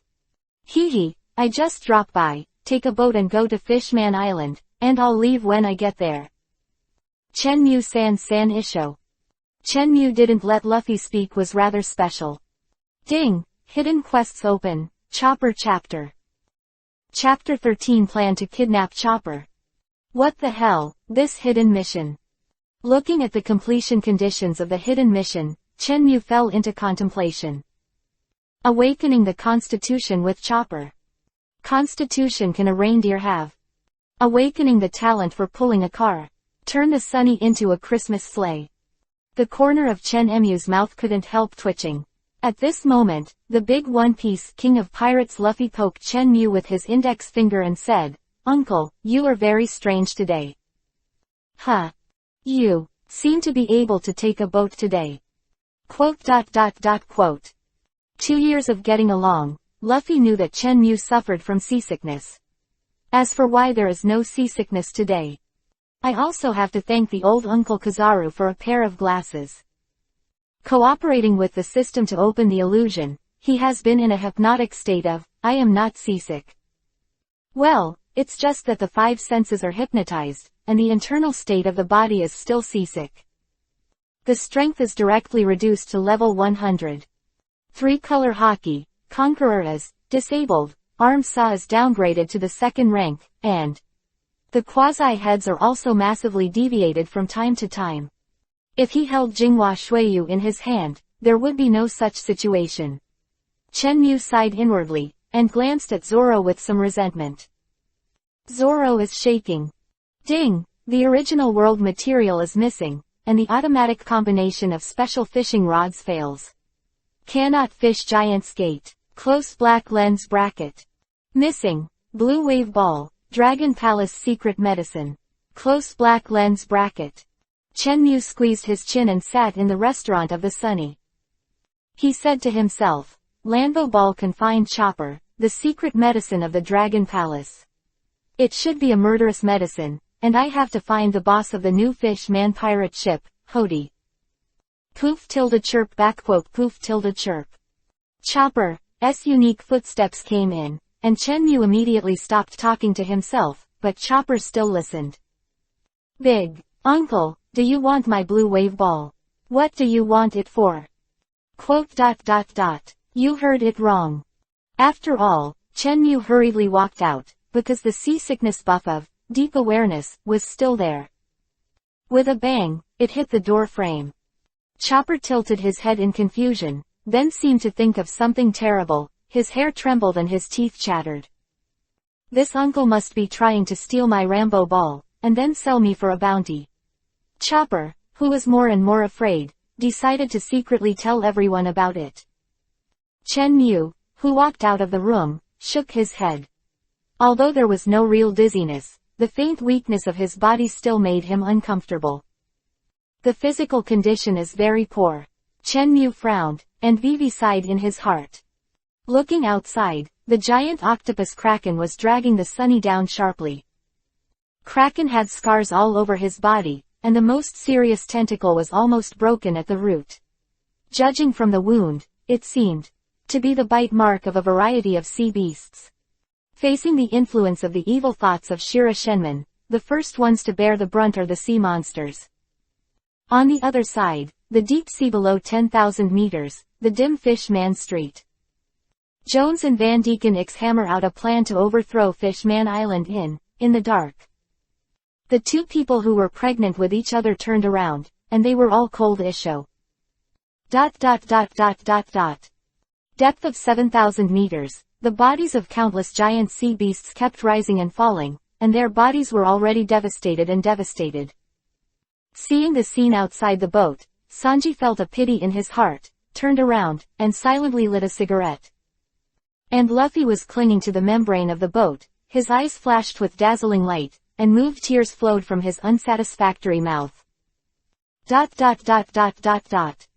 Since Chen Mu didn't have the habit of smoking, he left Sanji's side while thinking and walked towards Nami.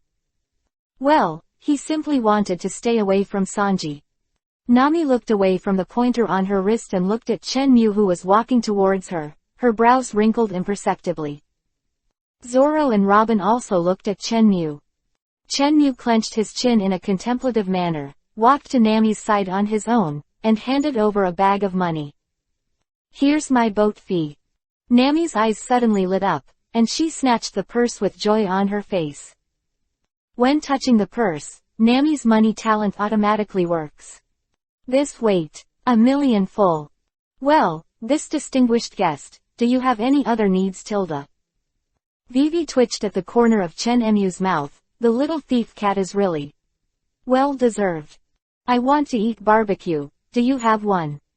Of course. Sanji, go do it. Sanji raised his head to look at Chen Mu, originally reluctant, but seeing Nami with her hands on her hips and her chest moving violently, she jumped into the kitchen happily. Okay, Nami-chan Tilda. Sanji's rippling voice remained on the deck for a long time. Sanji, you're in control. Chopper, hurry up. Got it, Usopp. Usopp and Chopper hurriedly followed with blood bags in their hands. Dining room. A white dining table is piled with delicious food, full of aroma. Among the people present, Robin took a few bites, and the others were forcibly ordered to stand aside and pay attention.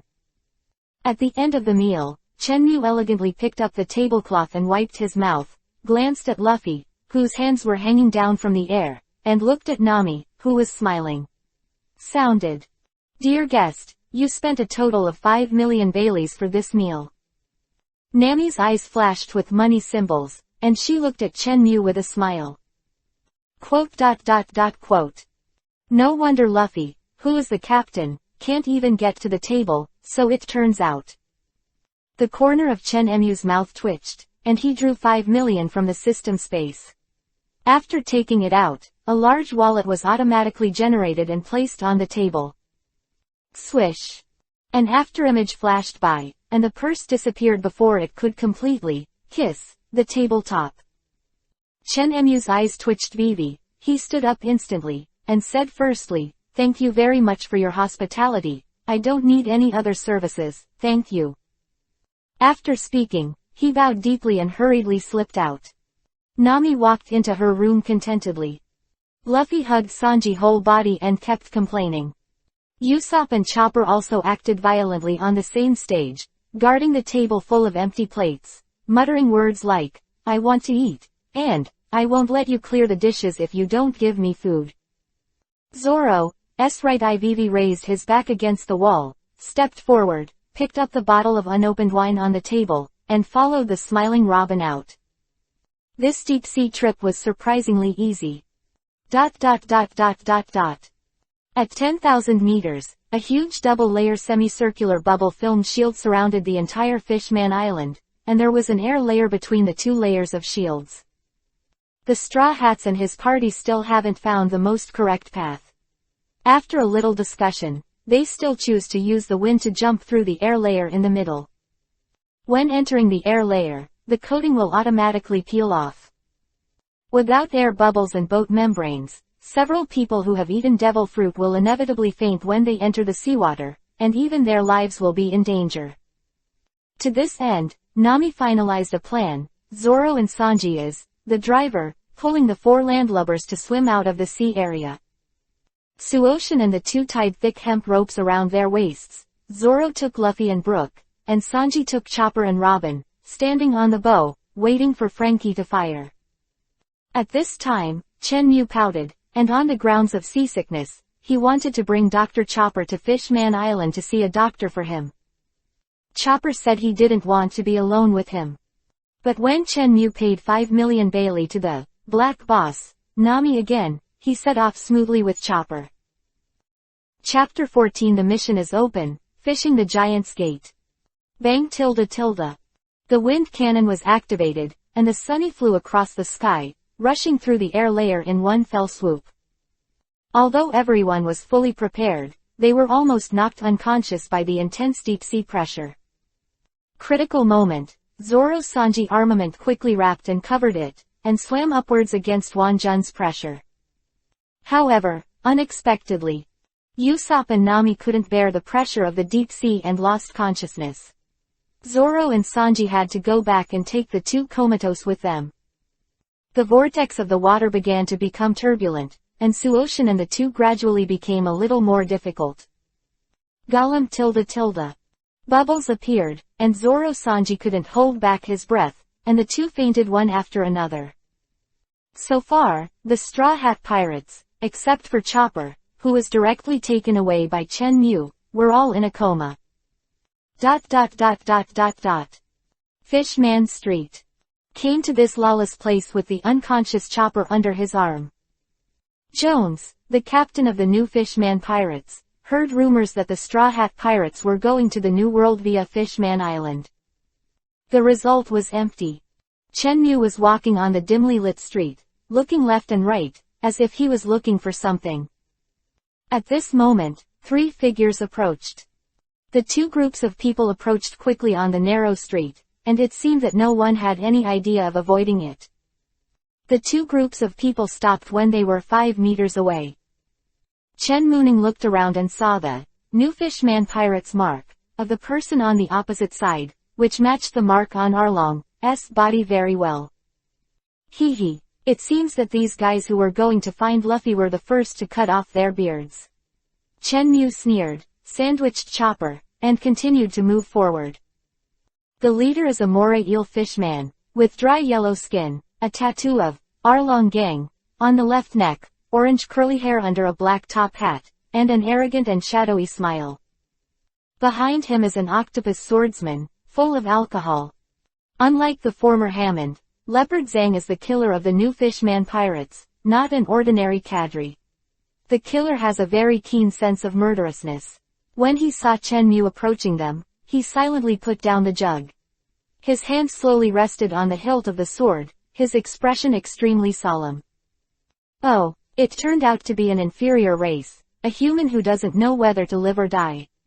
It's blocking the way of Uncle Ben, hurry up and get out. Hammond stared at Chen Mu's unscrupulous approach, and scolded him angrily. Chen Mu's eyes narrowed slightly, and the corners of his mouth raised an intriguing arc. He walked in front of this person and said calmly, a cadre of the Fishman Pirates. I know it's not going away.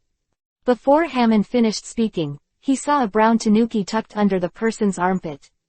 No, this is the pet of the Straw Hat Pirates, Chopper. Hammond frowned, lost in thought. What's the matter? Did the Straw Hats get defeated as soon as they entered the island?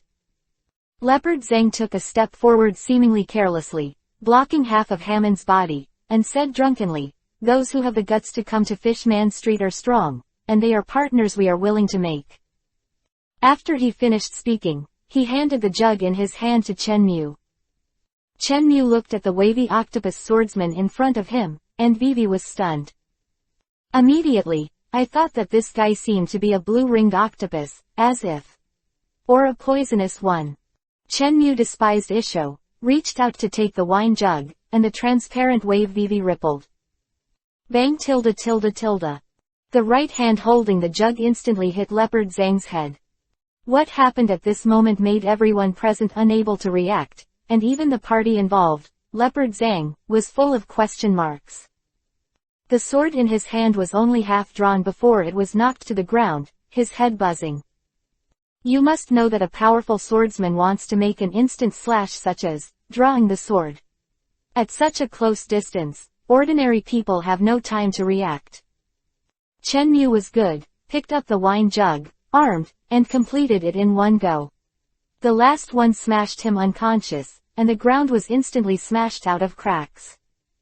Hammond Vivi was stunned, looked at the cracks spreading under his feet, and looked at Leopard Zhang in the center of the cracks, swallowing subconsciously. Hammond sweated coldly on his back, looked at Chen Mu with a smile on his face, and took a step back subconsciously. You, what are you doing? Boss Hody is here. Chen Mu waved his hand impatiently and forcibly interrupted. Shut up and take me to see your boss. Hammond looked at him dumbfounded. This guy, isn't he afraid of death? Our new fishman pirates have medicine, he wants to enter our base camp. Chen Mu looked at Hammond's idiot expression and felt that he would be forcibly demoted if he continued to chat. The corners of his mouth twitched, and an extremely fast hand knife slashed at Hammond's stout neck. With another bang, Hammond hit his head with the ground, and a new crack spread again. And Hammond also successfully stepped into the footsteps of the drunken swordsman Leopard Possession. Chen Mu stepped over the bodies of the two and walked into the darkness. It didn't take long for a tall figure to pass through the ruins, knocked down a famous pirate cadre, and appeared at the gate of the new Fishman Pirates base camp. Oh, no one. Chen Mu walked into this dimly lit room and glanced left and right, but did not find the figure of Fishman leader Hody Jones. Scratched his head in confusion. Could it be that they have already arrived at the Dragon Palace? At this time, a red treasure chest in the corner caught Chen Mu's attention, and Chopper, who was lying on top of Chen Mu's head, also sniffed instinctively and smelled some kind of medicine. When Chen Mu ran in all the way, Chopper was already awake, but after seeing all the vicious fishman around him being turned over by Chen Mu, he chose to stay honest. Chen Mu took 2 steps forward, opened the red treasure box, and a box full of red pills came into Chen Mu's eyes. Chen Mu chuckled lightly, touched the chopper above his head, and exclaimed, "He's done." Ding! Found the original world item, medicine. With a wave of Chen Mu's hand, the treasure chest suddenly became empty, and thousands of red pills appeared in the system space. Chen Mu Vivi raised his head, glanced upward, and said, "Chopper, give me the blue wave ball." Chopper shuddered, looking forward with a horrified expression, tears of fear shed from the corners of his eyes. This uncle is going to rob me, he really is a bad guy, Luffy. Zoro. Chen Mu rolled his eyes and was speechless. Can't you just say these words in your heart? It's embarrassing to have to say them. Chen Mu sighed lightly, reached out and lifted the chopper above his head, looked up and down, then put his hand into its yellow and white striped vest and groped for it. Pulled out 3 yellow balls. This is blue wave ball. Chen Mu raised his eyebrows, his expression was weird, and he scolded the 3 yellow pills in his heart. Ding! Congratulations to the host for obtaining the original world item, blue wave ball. Ding! The items are complete, the automatic combination starts. Ding! The special fishing rod combination is completed, the fishing giant's gate is about to start, please prepare the host. Chapter 15 Chopper vs Giant. Rumbling rumble ... The whole of Fishman Street was still shaking violently. Huge cracks appeared on the street and began to spread rapidly around, and low-rise houses began to collapse in pieces. Chen Mu stomped hard and smashed through the roof. Watching this catastrophic scene from high in the sky, his brows furrowed tightly. Since this time the system was fishing automatically, there was no chance for Chen Mu to prepare at all. On the ground, the more powerful cadres woke up one after another, picked up their companions who had not yet had time to wake up, and ran towards the distance. Chen Mu shook his head helplessly, and Vivi sighed. This street where the illegal group gathers is actually a large orphan shelter. Because of the poor management of the upper-level fishman, this has led to the gradual degeneration of these fishmen who lacked love, Rumbling, rumbling. The cracks are still spreading, dividing the entire Fishman Street in half. The houses are turned into ruins, and the collapsed boulders keep pressing on the fishmen who are fleeing. Chenmu slowly jumped off the roof with a solemn expression. The right fist was slowly closed at the waist, and a layer of transparent waves began to ripple from the front of the fist. Phew! Standing at the end of the street, Chenmu opened his eyes instantly and punched out his right fist. The sound of the sonic boom sounded, and the violent wind rushed towards the opposite side. Where the shock wave passed, the boulders turned into powder. Fortunately, the range of the fist style was 2 meters above the ground, and Fishman, who was standing unsteadily, was able to escape. The rumbling sound remained, the entire Fishman Street completely collapsed, and a huge incomparable white steam spewed out from the cracks in the ground. Fishman Street was completely reduced to rubble, and the huge bubble that enveloped it began to shake violently, feeling like it would shatter at any time. Chenmu looked at the deformed bubble above his head and comforted the chopper above his head. Can't go on like this. Chenmu lifted Chopper down and put it on the ground. Then the figure flashed and appeared at the top of the huge portal. At this time, only 1/5 of the giant's gate is exposed. The temperature of the white steam was extremely high, causing some of Chenmu's scalp to gradually turn red. Chenmu held his breath, his legs spread apart, and his fists began to charge. Boom tilde tilde. 2 serious punches slammed down, making the slowly rising giant gate pause. The rumbling sound stopped, and the broken earth returned to peace. Chopper's eyes were wide open, his small body trembled, but he still stared at the giant door firmly. A voice kept ringing in my head. Do you want to be fully recognized by your friends?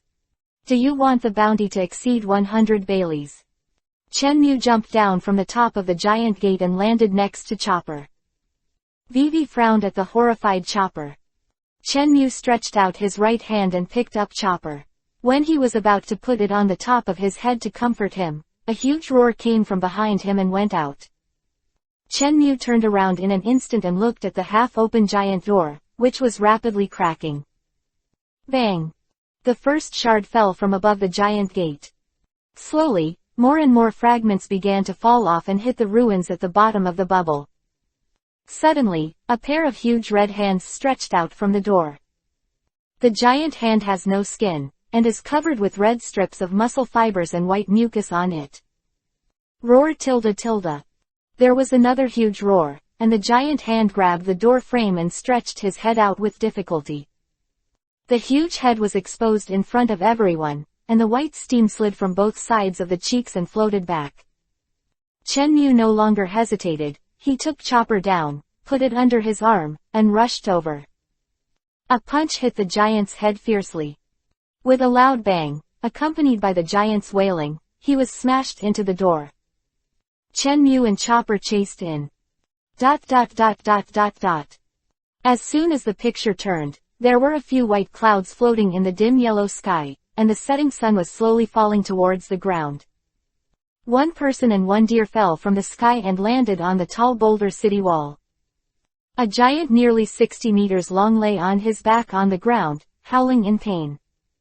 Chenmu took a closer look. The giant's forehead was sunken, and countless small cracks spread, revealing that it was slowly cracking. From their point of view, they could just see half of the figure at the back of the giant's neck. Chenmu raised his eyebrows, glanced at Chopper with a strange expression, and said in his heart, "I'm sorry little Chopper, I accidentally destroyed your good fortune." The giant was still wailing, but the injury was repairing at a speed visible to the naked eye. Chenmu Vivi breathed a sigh of relief, really afraid that this thing would be knocked out with one punch. Chopper's shoulders seriously, and said, "Chopper, it's up to you, come on." After speaking, the figure flashed and disappeared. Chopper looked at the giant that was slowly climbing up in front of him, and tears came out of his eyes. Drop yo tilde tilde. Just then, 3 yellow pills rolled to Chopper's feet. My Lambo. Chopper hurriedly picked up the Rambo and put it in his arms. Boom tilde. With a loud bang, a huge palm rested on the city wall, and the rubble on the city wall splashed. Chopper looked at his palm, which was no more than 5 meters away from him, and fled frantically. Boom tilde tilde. Another giant hand came up, blocking Chopper's path. I started crying like this. Chenmu leaned back against the huge wall, listening to the miserable cry of Chopper above. His forehead was covered with black lines. A huge head slowly rose from under the huge wall, leaving only a small white pupil in the dark eye socket. A great pressure enveloped Chopper's body. Chopper's brown hair stood on end and his body was shaking. The supergiant opened its huge mouth and slowly bit towards Chopper. Click. The first blue wave ball, Chopper, was chewed and swallowed. Strengthen your legs. Chopper transforms into a serious reindeer and escapes just before the giant bites it. The rushing figure did not stop, jumped at a high speed, stepped on the back of the giant's hand, and fled towards the distance. The giant roared angrily, and the giant hand that had been stepped on grabbed it towards Chopper. Chopper, who was running with his head down, suddenly felt that the sky was dark, and his body jumped hard, avoiding the clenched palm below. The forelimb slapped his chest, and a yellow pill jumped out, grabbed by the deer's mouth, and bit hard. Click. After eating the second blue wave ball, the muscles of Chopper's limbs swelled suddenly and became stronger and stronger. After landing, he turned around, glared fiercely, and returned the gaze of the oversized giant. Antlers strengthening. A pair of deer antlers grew extremely fast, turned into a giant of 2 meters, and rushed towards the face of the supergiant. Puff! The white steam erupted instantly, and Chopper was hit by the frantic steam, and his body quickly flew upside down, and the fur all over his body was scalded red. Chopper fell to the ground in pain. Observation hockey restrained, Chenmu shook his head and sighed, and was about to jump up the city wall and interfere in the battle. Click. At this moment, a crisp chewing sound sounded. Chenmu's figure paused, the corners of his mouth raised vivi, and he nodded with satisfaction. Chapter 16. Abandoning the sober form, Chopper goes berserk. Hee, turn on the rampant form. Wrong. According to the trend of the plot, the Chopper in 2 years should be able to briefly control the rampage form. Chenmu suddenly realized something was wrong. He pinched his chin and fell into contemplation. Roar. A huge roar pulled Chenmu out of his thoughts. Chenmu no longer hesitated, looked up at the tall city wall, and charged Vivi with both feet. Collapse tilde tilde. The ground under his feet was cracked, and Chenmu had already jumped onto the city wall. The oversized giant on the left raised his head slightly and looked at the giant monster on the opposite side, not caring about Chenmu's appearance. Chenmu looked to the right, and his expression gradually became stiff. No wonder the 60-meter-high giant needs to raise its head. Chopper's completely runaway form is probably 70 meters high. After looking at it for a while, Chenmu lowered his head, rubbed his somewhat sore neck, and said helplessly, "Ha, this time the system has a wave of reverse operations, the beneficiary should become a giant." However, the two monsters did not know what Chenmu was thinking, so they raised their huge palms and patted each other. Bang! The two giant palms collided fiercely, and a huge roar sounded. A violent wave spread to the surroundings, making Chenmu's white cloak rumble. Facing the strong wind blowing in his face, Chenmu was expressionless, and even missed his black hair a little. C tilde tilde tilde. A burst of white steam erupted, covering the giant's body in an instant. At the same time, the terrifying high temperature emitted, and Chopper roared in pain. Before he could retract his right palm, a red fist rushed out from the steam, ruthlessly. Hit the monster Chopper's jaw hard. Boom! Chopper fell to the ground, smashing the ground with a thick layer of dust. The supergiant's offensive didn't stop. He raised his right foot and stomped hard on the fallen Chopper. When Chenmu saw this, his face was full of anger, his teeth were clenched tightly, and he could not wait to punch him. After struggling violently in his heart, he finally gritted his teeth, tilted his head, and loosened his clenched fists. This is Chopper's trial. Moreover, even a giant less than level 300 can't kill a rampaging Chopper with more than level 200 at once. I'm Chen Mu, there with you for the first time. Looking closely, I found that the muscle lines of the giant's legs swelled up instantly, and a heavy foot stepped on Chopper's abdomen, and Chopper let out a painful howl again. Chen Mu's breath was short, and his fists couldn't help clenching tightly. The giant's body slowly leaned forward, as if he wanted to focus his entire body's gravity on his right foot, so that Chopper wouldn't have any chance of turning over. Chopper's huge animal head that swayed from side to side raised high, let out a loud roar, and his thick and long right arm swept across, and the brown hair on the animal arm also fluttered. A snap, Chopper's 5 black fingers grabbed the giant's ankle and lifted it up. The giant lost his balance and stepped back 3 steps, almost falling to the ground. Monster Chopper slowly stood up from the ground, his pupils radiating orchid light did not reveal a hint of color, and his huge palms separated to the left and right slapped the giant angrily. The arms of the supergiant slowly raised, before they could fully cross, were hit by Chopper's huge palm, and even his own fist slammed into the chest. Bang tilde tilde. The giant really fell to the ground this time. Chopper raised his arms high, raised his head to the sky and let out a long roar, his black fingers clenched into fists, and smashed towards the fallen giant with a violent wind.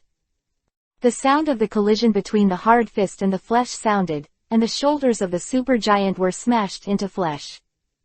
His shoulders were smashed, and 2 days of huge muscular arms fell, smashing a cloud of dust. Chen Mu's eyes narrowed slightly, and he counted the time silently in his heart. There were only a few tens of seconds before 3 minutes, and it was almost time for him to take action. This time, Chopper is in the form of an oversized monster that is directly used, and his vitality is constantly being consumed.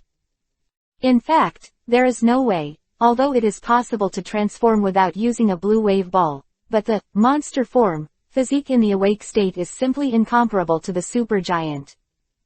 There was a cloud of white mist from the corner of Chopper's mouth, which was obviously a sign of excessive physical exertion. VV's tall body swayed and almost fell to the city wall beside him, but he managed to stabilize in time. Giant roared in pain, Chopper took 2 steps back, and his drooping arms grabbed the giant's ankles. At this moment, a mutation suddenly occurred. Scoff tilde, tilde.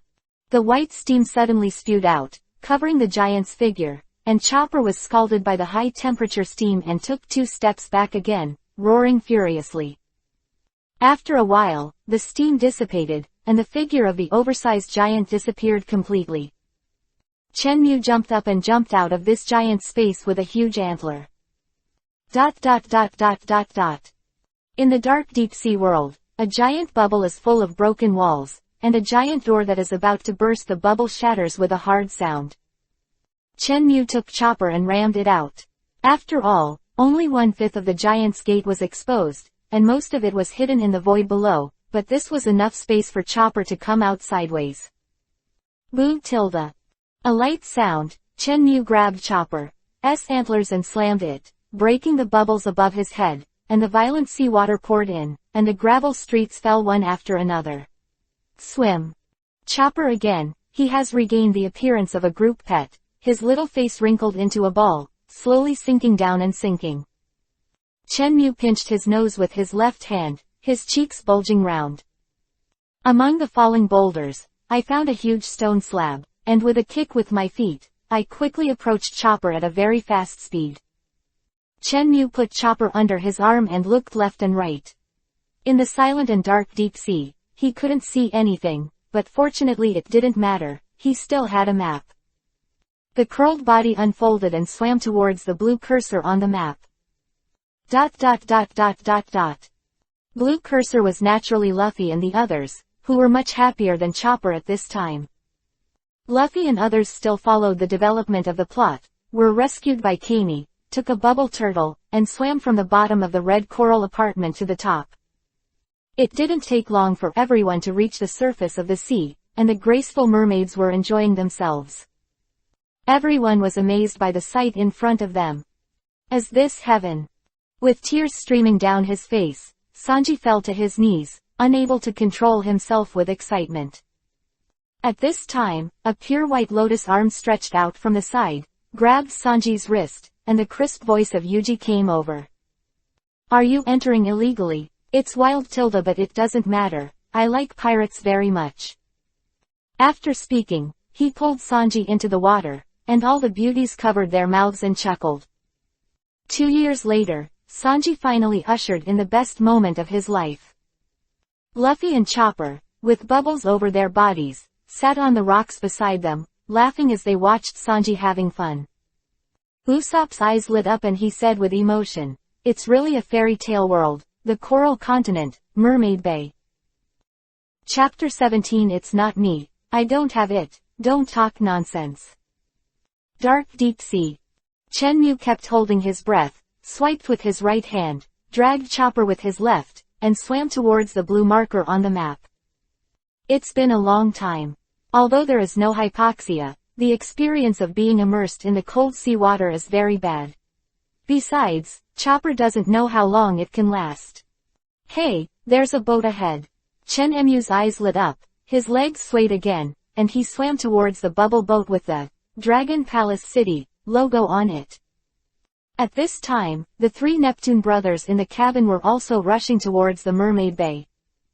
The 3 brothers met the Seaman Jinbei in the forest of the sea, and were responsible for conveying the message of, "Don't fight with Hody Jones," and, "Meet in the forest of the sea afterwards." Due to the slow communication between Fishman Island and the outside world, Jinbei specially gave him a stack of wanted notices. The old shark star with blue wavy curly hair read the wanted notices of the Straw Hats one by one, and handed it to the slender second king star with a long bunch of red hair on his head, and then the old 3 overturned star. After confirming one by one, the 3 brothers looked at each other and fell silent. Just then, a boo sounded. Shenmue passed through the bubble, fell into the cabin, put the chopper on the ground, and quickly turned end circles in place. The water droplets attached to the battle suit shot around like bullets. The poor third prince and the other Nautilus knights didn't have time to be surrounded by the future, and they were shot by the water droplets. Mild screams of pain echoed in the boat. When Shenmue heard the sound, the rapidly spinning figure hurriedly stopped, and looked at the people on the ground apologetically. Forgiving his shiny bald head, he said, "You guys. Are you okay? Ouch tilde. His tilde. However, what answered him was still a cry of pain and the voices of the 3 princes gasping for air. This scene became embarrassing all of a sudden. Originally, I was here to rub the boat. This is good. I just got on the boat and accidentally threw the whole boat down. If I said that I had no malicious intentions, they probably wouldn't believe it." Chopper, who was lying on the ground, spit out 2 mouthfuls of seawater and woke up in time. The cute little reindeer sat up, raised his 2 fingers and hoofs, rubbed his head, and slowly opened his eyes. Shenmue looked at Chopper who woke up, raised his eyebrows Vivi, his expression was a little surprised, and said in his heart, "I just said, the system has given a notification that the task has been completed. Chopper should have awakened to a new constitution, it seems. It's about having the resilience of a giant." Damn, Shenmue was shocked, the resilience of giants. Isn't that immortal? That thing I remember is that it won't die if its head is blown off. Chopper, this is the rhythm of turning over and calling the shots. After the undead Kaido, there is another undead Chopper. The marine uncles are going crazy. Of Shenmue's eyes Vivi twitched, and the muscles on his face were shaking uncontrollably. Chopper, who was completely sober, looked at the people in front of him to the end, his misty eyes instantly regained clarity, and the doctor's parents' heart skills were triggered. Poof chirp poof chirp. With unique footsteps, he hurriedly ran to the people in front of him, took off the small blue backpack, opened it, took out various items, and began to bandage and heal the wounds for everyone. After a while, Chopper wiped the unwanted sweat on his forehead and breathed a sigh of relief, thinking, fortunately, everyone's injuries are not serious. Bowed to Chopper in front of him to thank him. Idiot tilde tilde tilde I won't be happy even if you thank me tilde. Chopper squinted his eyes and his cheeks were flushed, his arms waving in waves, and he said this line of disobedience very arrogantly. The corners of Chen Mu's mouth twitched, and he looked at the little reindeer who had just laid the giant on his back with some speechlessness. But, this shy style is exactly the same as in the comics, with a little flavor. That, Chen Mu hesitated for a while, but decided to apologize first. Quote exclamation mark exclamation mark exclamation mark. Hearing this familiar voice, Chopper's exciting style instantly faded, and the fur all over his body shook back and forth from top to bottom, and then from bottom to top. The extremely fast speed instantly hid behind the Shark Star First Prince. Just hide the antlers, but the whole body is still exposed in front of Chen Mu's eyes. Then he stammered and said, but, terrible uncle tilde tilde. Quote. Please, is it me who saved you, or else you would have already become a baba in the belly of a fish. Chen Mu rolled his eyes helplessly. No, Chopper, you go first. He could finish speaking, he was interrupted by Chopper's cute voice, big. Uncle, I don't have any blue wave balls to grab for you. I already gave it back to you. Chen Mu roared angrily. Everyone first glanced at the savior, Dr. Chopper, and then quickly raised their heads, hostile to the intruder, who suddenly broke in. Looking at the hostility in everyone's eyes, Chen Mu weakly opened his mouth. I, Chen Mu, have been in society for decades, and this is the first time I have seen a black-hearted doctor like you, but what happened just a few minutes ago, you actually denied me the account. Hey, Chen Mu laughed angrily and turned his head away. Everyone present suddenly understood that it was the good doctor who met the human trafficker. The Nautilus Knight held the trident with a solemn expression, and surrounded Chen Mu who was sitting on the ground. Chen Mu sighed lightly and was speechless. What kind of strength you fish are, don't you know in your heart, and you still surround me. The great Prince Shaoxing holds the golden trident in his left hand and Chopper in his right hand. There are white round spots on the dark blue fishtail. Because the lower body is the fishtail, he is sitting on the bubble and slowly drifting towards Chen Mu. The knights holding the swords gradually separated. The three mermaid princes slowly floated in front of Chen Mu, looking at him with serious expressions. Then the three brothers looked at each other, and all Vivi shook their heads. Who are you and why are you with the Straw Hat Pirate's pet? No, I'm not a pet. Chopper turned his head stiffly, his face expressionless, and his short forelimbs waved in front of Shark Star, expressing his dissatisfaction. Shark Star Vivi leaned back, glanced at Chopper in surprise, and changed his words. Why are you with the doctor of the Straw Hat Pirates? Hem. Chopper nodded earnestly. Vivi twitched at the corner of Chen Mu's mouth, took a deep breath, and forced himself to calm down in front of the pair of living treasures. I'm its mate. Seeing Chopper's weird look, he rolled his eyes and added, they're Captain Luffy's mate. Hearing this, Chopper regained his expression.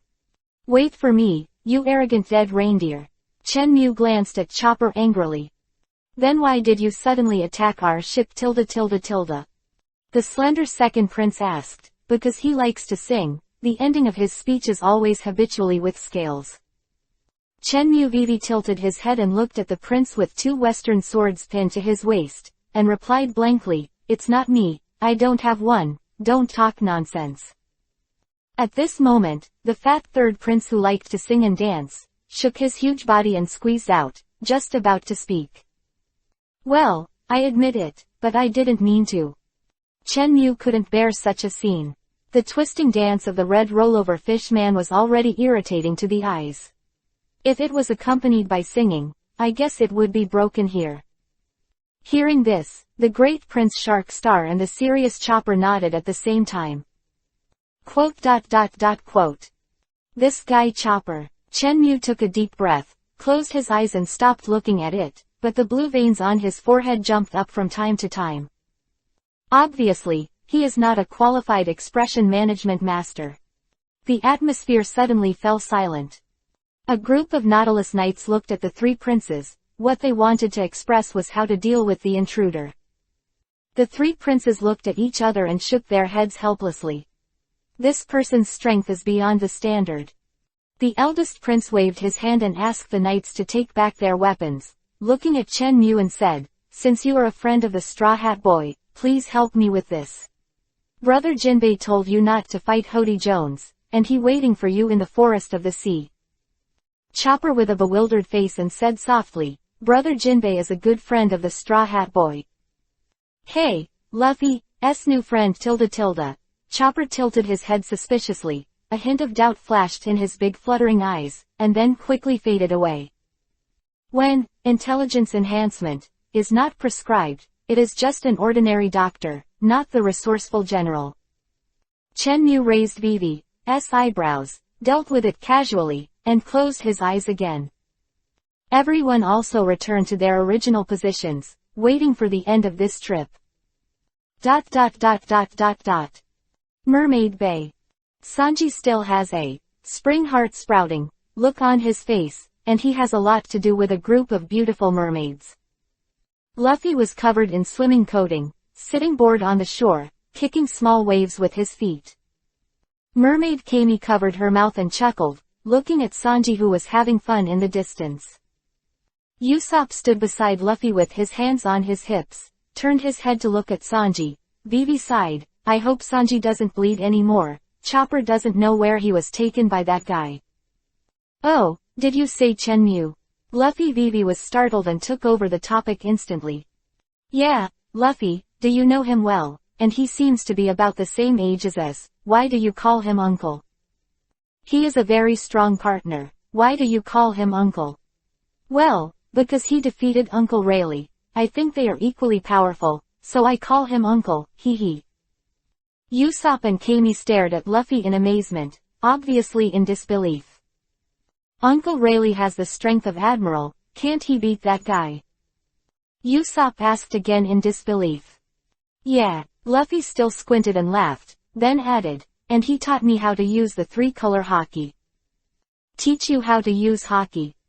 Well, by the way, he seems to have taken my hat and changed it, and since then I think my straw hat has become weird." Luffy took off the straw hat from the top of his head and stared blankly at the somewhat different straw hat, his face full of doubts. Then he let go of Isho, raised the straw hat above his head and turned it twice, and then buckled it on his head. He said with a smile, "Never mind, he won't hurt me anyway." "Hey, Luffy, don't keep trusting people so easily." Usopp approached Luffy's ear mysteriously, his eyes circled around twice, and he said cheaply, "Ha ha ha ha." Luffy let out a string of cheerful laughter, apparently ignoring Usopp's warning. On the other side of the island, Frankie took Robin and smoothly reunited with Nami who was waiting on the shore. Although Nami was terrified when she suddenly jumped out of the water. At this time, the ship of Dragon Palace also entered Fishman Island from the correct entrance. Chapter 18 The first appearance of the blind box function, the secret treasure, Jade Hand Box. Shenmue and Chopper saw the legendary Sunshine Eve, and the brilliant sunshine under the 10,000-meter deep sea. This person and a beast were dumbfounded at the same time. Feeling the sunshine again, they stretched their tired bodies very comfortably. Long Miyagi entered Fishman Island very smoothly through a specific route. Entering Fishman Island, the speed of the boat becomes slow. Bored Shenmue sat on the bow of the boat, took out the fishing rod and started a long fishing journey. Sudden desire to fish is not because of the completion of the Chopper quest, but the special bait for the Chopper quest that he has to keep synthetic. The right reason for fishing is because he suddenly noticed that the icon for the blind box function lights up. This suddenly lit up after he had collected the box of S-poison. ... Ding! Congratulations to the host for successfully fishing with S-poisonous medicine and obtaining a blind box 1. The blind box was caught not long after the rod was dropped, which surprised Shenmue.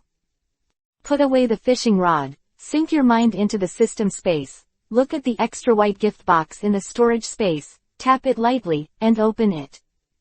Ding! Congratulations to the host for getting 100 Bailey.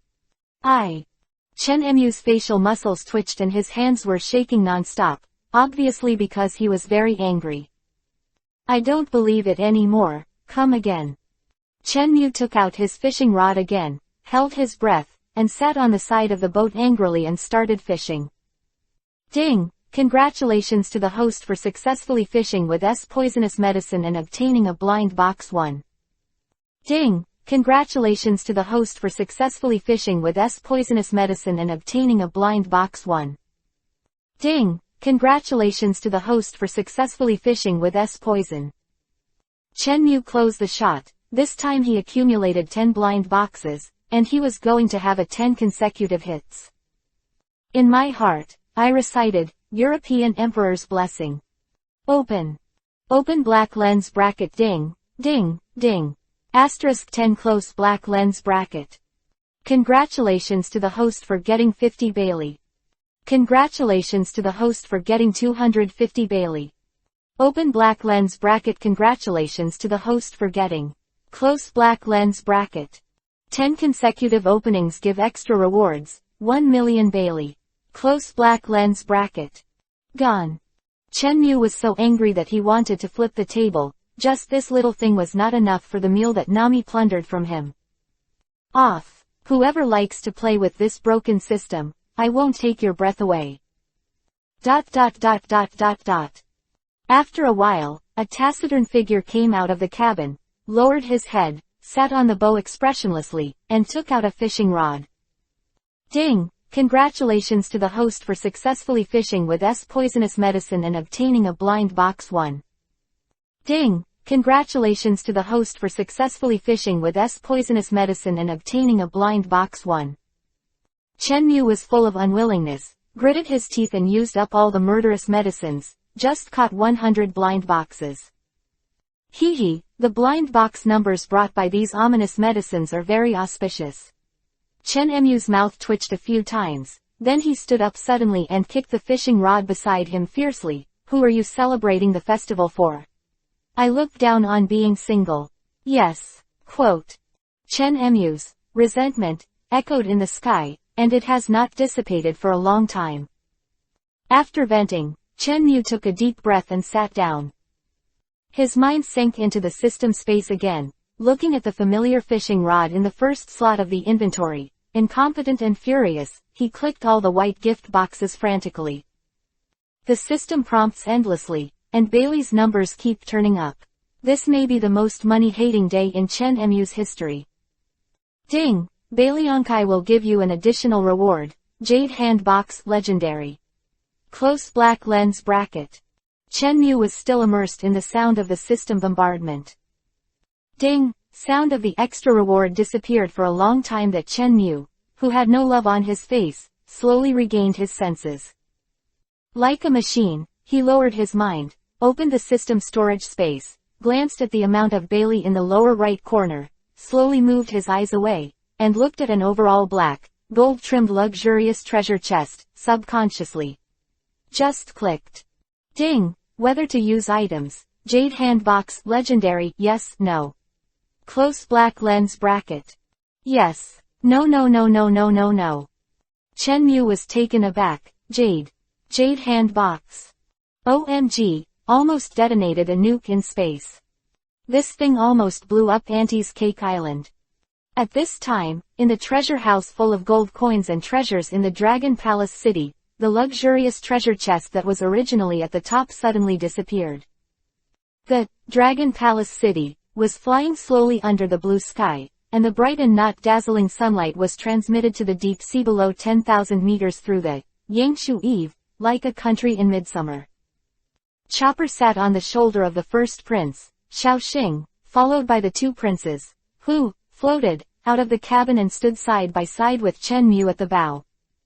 I have to say that after staying in the dark sea for so long, suddenly coming to such a beautiful and wonderful place is really heartwarming.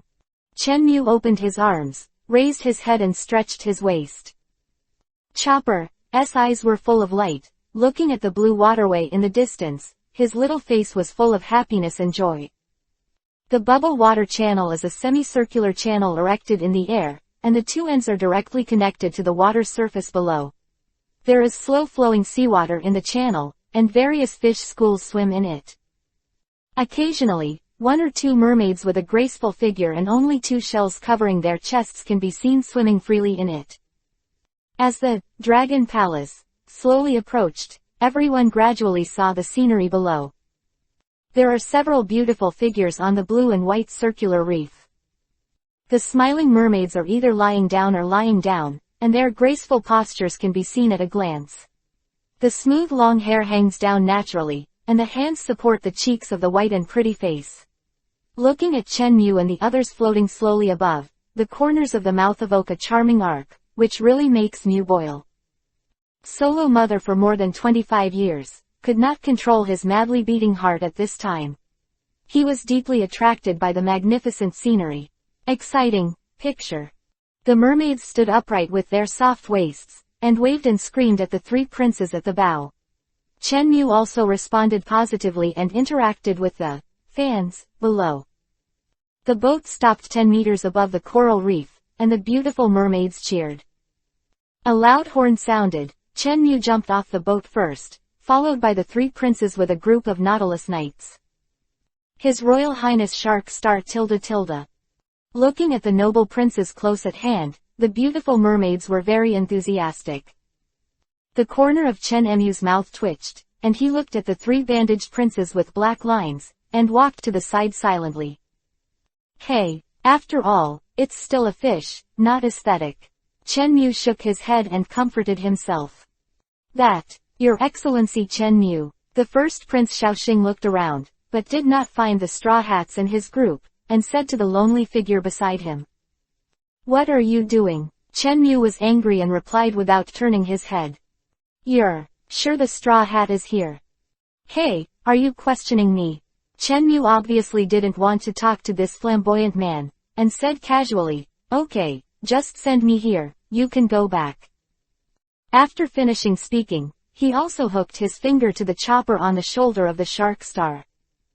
Chopper's little face was wrinkled into a ball, and he glanced at Xiaoxing with some reluctance, burst into tears, looked very depressed, and slowly walked towards Chen Mu. Shark Star Vivi frowned, not because of Chen Mu's attitude, but because he didn't directly pass the message to Luffy himself, which made him a little uneasy. After all, Jinbei personally explained it. Chen Mu looked at the reluctant chopper, picked up its collar, and walked towards the reef where Luffy was hiding. The reason why Xiaoxing and others were still waiting in place, Chen Mu guessed, it was just because he couldn't trust him. He was not in the wanted list of the Straw Hat Pirates. He simply didn't bother to talk too much, and directly called Luffy and others out. Chen Mu jumped lightly, jumped onto a pink-white coral reef, and said to Luffy below, come out, these people have something to say to you. Then he remembered something, and added, it was Jinbei who asked him to come over and look for it. Yours. Jinbei. Luffy raised his head and glanced at Chen Mu above, his eyes flashing with excitement. After speaking, Chen Mu turned around, sat down, and threw chopper on Luffy's head. With a click, the chopper headgear fit perfectly on Luffy's straw hat. A group of mermaids bit their lips, and their eyes were full of worry. They looked at the reef where Luffy was hiding, and prayed secretly in their hearts not to expose it. Several princes noticed the abnormality of the mermaids, looked at each other, and slowly floated in the direction of Chen Mu. With bubbles at the waist or at the tail of the fish. Chapter 19 The Marine Transaction. At this moment, Luffy with a big smile flashed out from behind the stone and ran towards the princes. A group of knights stepped forward in an instant and stood in front of the three princes. The tridents flashing coldly pointed at Luffy, with the words, "No strangers entering," written on their faces. Luffy made a sudden stop, tilted his head, and waved at the princes behind the knight. Hey, Jinbei asked you to come to me. Where is he? Has he decided to be my partner? These three consecutive questions are very good and reckless, but it's Luffy. style, that's right. Chenmu rolled his eyes in a speechless manner, turned around, and looked at the sky in the distance. The great Prince Shaoxing took out the wanted order and checked it carefully. The three brothers looked at each other and walked out from behind the knights. Yes, it's Brother Jinbei. Shaoxing nodded seriously. Oh, Brother Jinbei, I didn't expect this guy's status to be quite high, ha ha ha. After speaking, Luffy laughed to himself. Quote. You just called Big Brother on your own side, and you just call this guy, it's too natural to take advantage of it. The muscles on the faces of the three princes twitched, feeling offended. Sharkstar forcibly calmed down, coughed twice, and said to himself, Brother Jinbei has told us about your deeds, and he is full of praise for your performance in the battle 2 years ago. What about me? Luffy smiled and pointed his right index finger to his cheek, asking with a puzzled look. Yes. Shaoxing's tone was extremely positive, and there seemed to be a trace of reverence in his eyes. Brother Jinbei said, if you hadn't fought against Admiral, our benefactor of Fishman Island, Your Excellency Whitebeard, might have been seriously injured or even.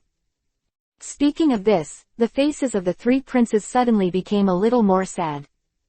Hearing this, the expression on Chen Emu's face suddenly froze, and he pinched his chin and began to recall the direction of the plot.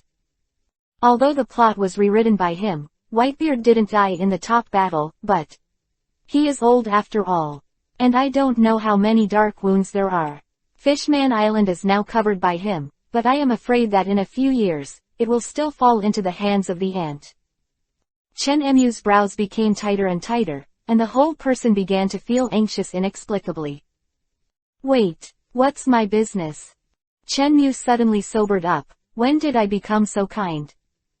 Ding! Congratulations to the host for triggering the hidden mission and becoming the guardian of Fishman Island. The time limit is undetermined, and the reward is unknown. Close black lens bracket. Another unknown reward. It is estimated that it is a good thing proportional to the degree of completion, but this time there is no time limit. Is there an undeveloped plot on this Fishman Island? Chen Mooning frowned in thought, and began to ponder the plot of the Fishman Island chapter over and over again in his heart. In the distance, the head of the Straw Hat Pirates chatted with the three princes of Neptune, and Usopp and Sanji also came out from behind the coral rock. A group of beautiful mermaids patted their towering breasts and breathed a sigh of relief. Hey, Uncle, we're going to the banquet, are you going? Luffy waved at Chen Mu.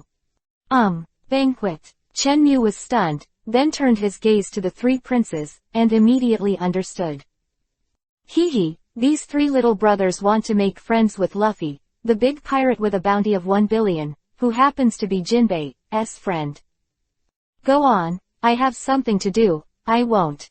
Chen Mu Vivi Isho, just about to refuse, suddenly had a flash of inspiration. Yes. When the time comes, Whitebeard will be warped, let the Straw Hat Pirates top this pit, Fishman Island, let him cover it. But the aunt of one of the 4 emperors is a problem. And, who knows how many years Whitebeard will live, if this unknown reward is still tied to the completion time, wouldn't my rating be very low? Well, okay, I'll go with you. Chen Mu propped up his hands and jumped off the tall coral rock gently, pretending to dig it out from behind, but in fact he took out a small pink prop, bubble coral, from the system space. This is one of the more conscientious props in Bailianchuan. The three princes looked at the pink props in Chen Mu's hands, raised their eyebrows Vivi, a little surprised. This guy obviously has bubble coral, why didn't he use it at that time? Everyone boarded the boat one after another and flew straight up. The entire Fishman Island is divided into upper and lower layers. The geographical location of Mermaid Bay belongs to Shanghai, while Dragon Palace City is located in Shanghai, which is the top of the entire Fishman Island. Chen Mu and his party drove towards the depths of the sky, looking at the smaller and smaller buildings below, then turned their heads and looked at the white clouds slowly drifting by.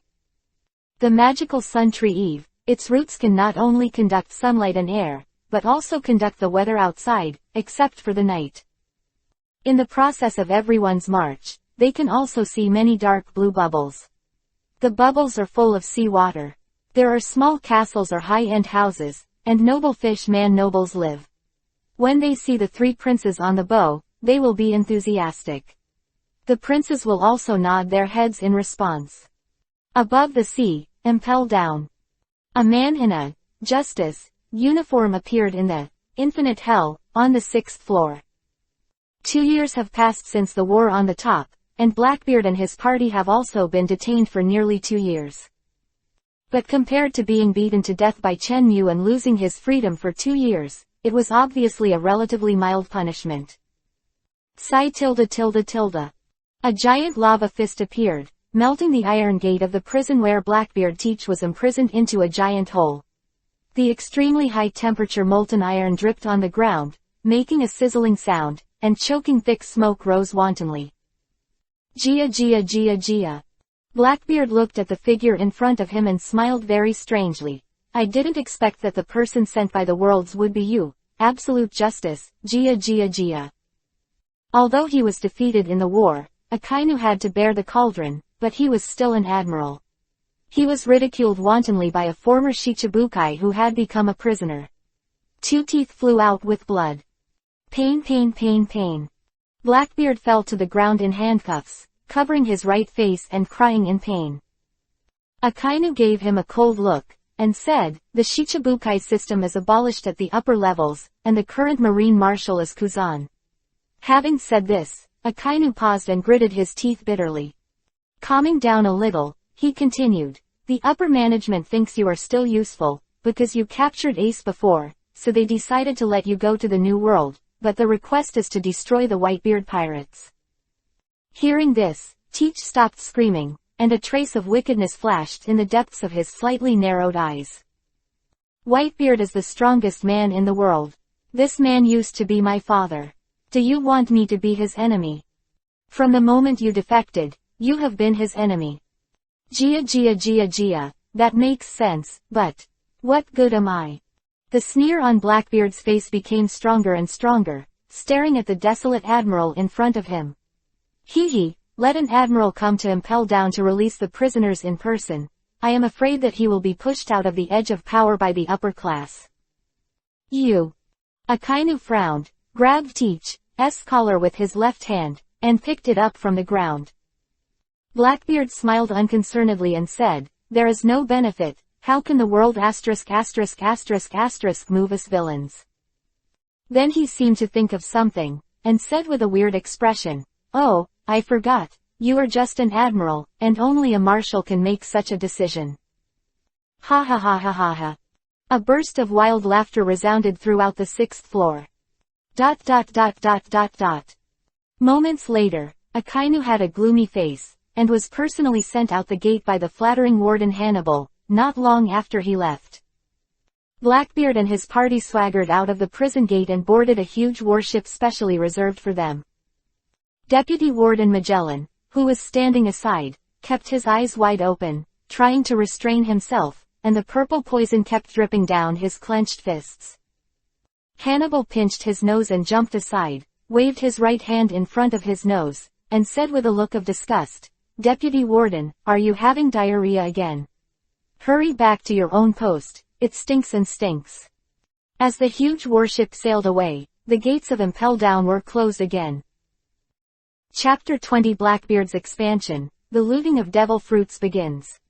Luffy and his party flew upwards at a constant speed for nearly an hour at a high altitude and reached the bottom of a huge blue water balloon.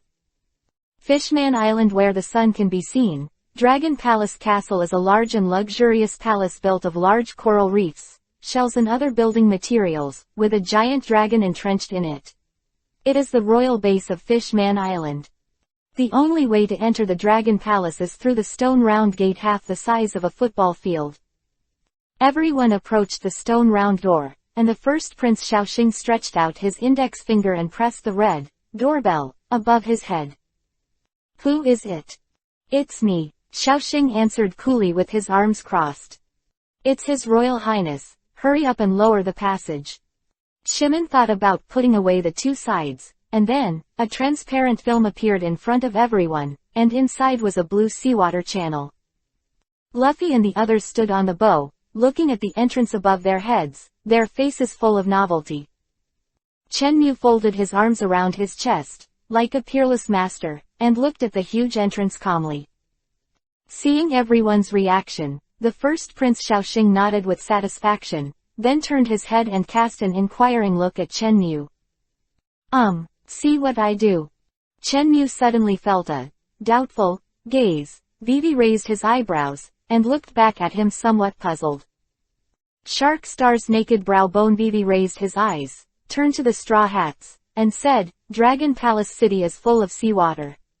If it wasn't for Fishman, it might be necessary to use this. After all, he took out an identical pink coral from his arms. Luffy's eyes lit up. He took the props and started to play with his face full of novelty. Luffy held the bubble coral and pressed his thumb hard on the top. A transparent bubble quickly emerged from the bottom of the coral, gradually wrapping everyone around. Chenmu Vivi raised his eyes, cast a glance at the novel crowd, and fell into contemplation. He is still haunted by the blind box function, and will never admit that he is an African chief. This is the correct entrance to Dragon Palace City. Cody Jones needs to use Dakin's target fruit ability to throw his subordinates in one by one. If I keep the entrance. Thinking of this, Chenmu suddenly becomes enlightened. Haha, laugh out loud. Everyone looked at someone who was laughing suspiciously. A light sound, the Dragon Palace, entered the Dragon Palace City, which was full of seawater. The Dragon Palace City swam towards the top at a high speed, and the colorful and prosperous underwater Dragon Palace was about to be revealed in front of everyone. And Chenmu also sneaked into the cabin at this time, and after getting out of everyone's sight, he slowly floated towards the entrance, and everyone didn't notice that there was one person missing on the boat. After a while, the boat left the passage, and the soft sunlight shone down, making everyone's eyes bright. Looking at the fish swimming freely in front of them, and the tall and magnificent palace, the voices of amazement were endless. The three princes were all smiles, and their reactions to the crowd were very useful. However, when the first prince, Xiaoxing, wanted to appreciate the expression of the mysterious powerhouse, he suddenly found that the person was gone. At this moment, Chenmu was enveloped in the bubble and drifted towards the entrance very slowly. The corners of Chenmu's mouth twitched, wishing to burst the turtle speed bubble directly to the entrance, but he didn't like the feeling of being soaked in seawater, and he was extremely depressed. Alas, if only it had a swimming coating. And this time, Nami, in the prisoner's clothing store, is arguing with the boss. Wait, this customer, you are so messed up. A fishman store manager with blonde curly hair was sweating profusely, and was very helpless. Just sell it for 10,000 Baileys. Nami stretched out her white and slender index finger, and said seriously.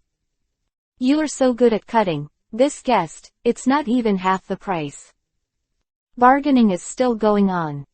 On the other side, the top administrator of Fishman Island, King Neptune, is riding his beloved whale Hoai, aimlessly patrolling his most beloved country. Due to the influence of Shira Shenman, the Sea Kings rioted collectively. Although this incident did not affect Fishman Island, but Kuniden, the king, felt that the incident did not end so easily. And his daughter's pet suddenly disappeared at a critical moment. That silly shark wearing a star costume doesn't know if it's dead or alive. A huge warship is sailing on the sea. Blackbeard Teach stood on the bow with a wicked smile on his face, and the villain crew behind him also had a cold expression, a state of preparation for battle. Got Marine's information. He first took aim at the captain of the 6th team of the Whitebeard Pirates, Bramenk. Bramenk didn't have much role in the main drama, but only had a little role during the war. But according to Marine intelligence, the captain, who is not far from the drama, is suspected of possessing a devil fruit. On the sea not far from Blackbeard, there is a pirate ship with a white whale. At the top of the mast is a skull flag with a black background and a white beard printed on it. One of the 4 outer ships of the Moby Dick. Jolly Roge adorned with Whitebeard pirates.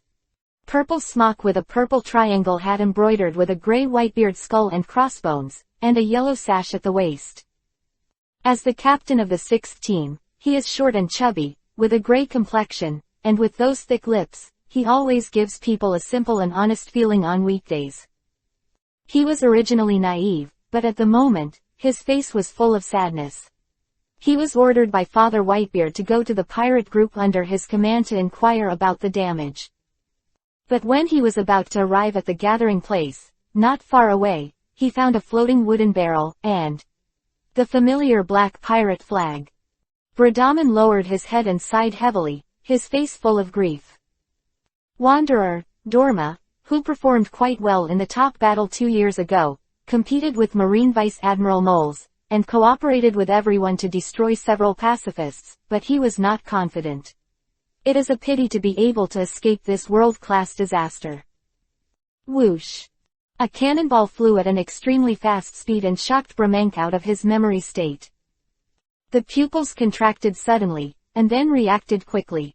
There was a small opening in the chin, and a very huge mallet was pulled out from it, and then the flexible body jumped up and hit the shell. Boom!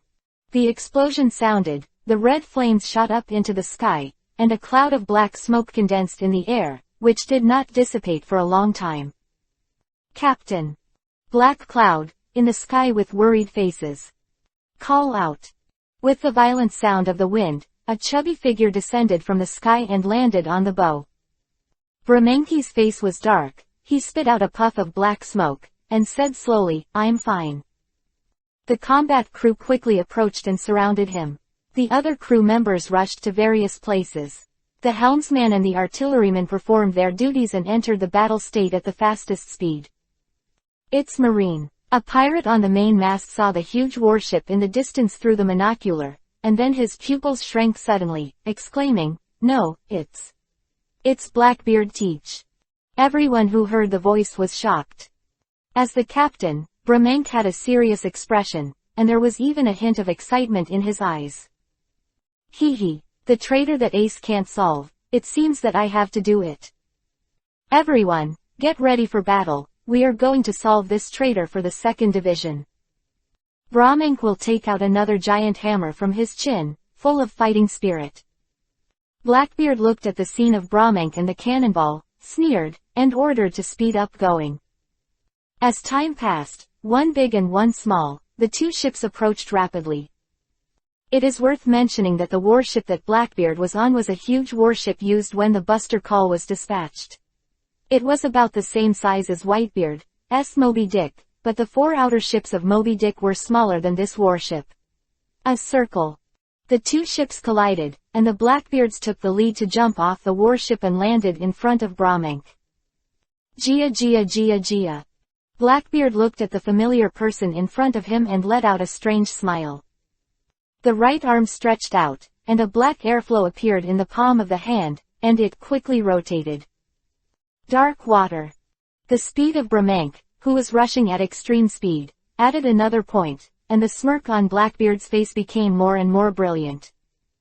The plump figure seemed to be out of control, but in fact, just before Blackbeard's right hand, he slammed the 2 giant hammers dragged behind him, and quickly smashed it towards the traitor who killed his companions. The smile on Blackbeard's face suddenly froze, and his pupils shrank rapidly. There are plenty of nimble fat guys, but Blackbeard is clearly not one of them. Just when the 2 huge wooden mallets were about to hit Teach, a very strong figure fell from the sky and landed behind Blackbeard. The 2 muscular arms stretched out flat against the giant hammer that was attacking Blackbeard. The wooden hammer collided with the flesh palm, and there were 2 dull sounds. "Hey, well done, Badgers." Blackbeard's smile instantly turned hideous and terrifying. The suction of the dark water suddenly increased, Bramenki's body froze, and his fat belly instantly fit into Blackbeard's palm. Severe pain came along with a sense of powerlessness.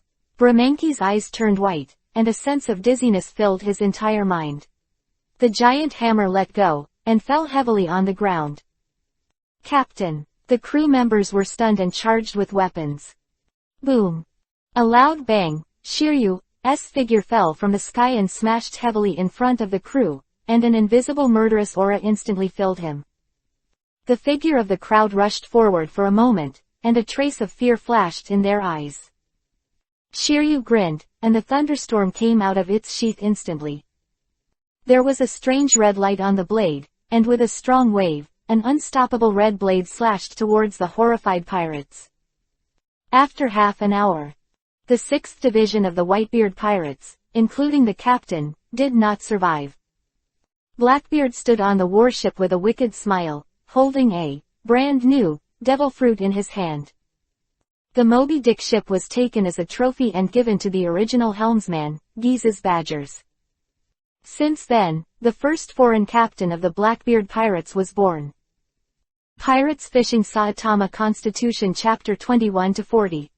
Chapter 21 Escaped Blackbeard. At the entrance of Dragon Palace, Chenmu looked at the closed shimon. The corners of his eyes kept beating, at this moment. A huge black flying axe spun through the 2 layers of bubbles in Dragon Palace City, and shot towards the northeast. Chenmu stared at the flying axe that passed quickly, and was dazed. This scene is a bit familiar. When I remember it, this is the Baba fruit of Van Deeken. His goal, the hard-shell tower of Princess Shirahoshi. However, the system beep sounded, interrupting Chenmu's memories. Ding! Whitebeard's 6th Division Captain Bramank was killed in action, the bag fruit was successfully plundered by the Blackbeard Pirates, and the supply of marine supplies medicines was cut off. Close black lens bracket. Ding! The influence of the Whitebeard Pirates is declining. Close black lens bracket. Ding! A large number of pirates are coming, and the crisis index of Fishman Island is rising. Please prepare your host. Close black lens bracket. This series of prompt sounds kept reverberating in his mind, making Chenmu completely stunned. Is the Whitebeard Pirates already so weak? With the death of a logistics captain, the deterrent effect is gone. Empty, full of ambition, spit, no place to vent. Chenmu can't wait to lift the table. Chenmu himself became angrier the more he thought about it, and the more he thought about it, the more angry he became, and in the end he almost clenched his teeth. Don't I just want to be a little bit more Buddhist and let Luffy take over Whitebeard's power slowly? I've only just been lazy for a day, so you force me to make progress. Good. Hello system. Well, you Blackbeard, if I let you have a beard left today, I'll consider you clean. All, Vivi bowed, and after a short charge, it burst through the bubble, turned into a yellow flash, and went straight to the sea. At this time, somewhere in the dark trench, Hody Jones looked gloomy and came to Van Deken's ship with a group of cadres. Captain, here comes Captain Hody of the New Fishman Pirates. The crew looked at the uninvited New Fishman Pirates with fear, and subconsciously tightened their weapons. Oh, Van Deken's puzzled voice came from the cabin, and he continued, Hody. Dang tilde, the sound of stepping on the stairs sounded. With his mustache in his left hand, Van Deken walked out of the cabin leisurely. Ha, Captain Hody, we meet again, ha tilde. Van Deken's Drake-like laughter echoed across the boat. Hearing the cheerful laughter of others, Hody Jones couldn't help but turn gloomier, with a flash of coldness in his eyes, and said to the person, Dakin, the plan is ahead of schedule. I will attack Dragon Palace immediately.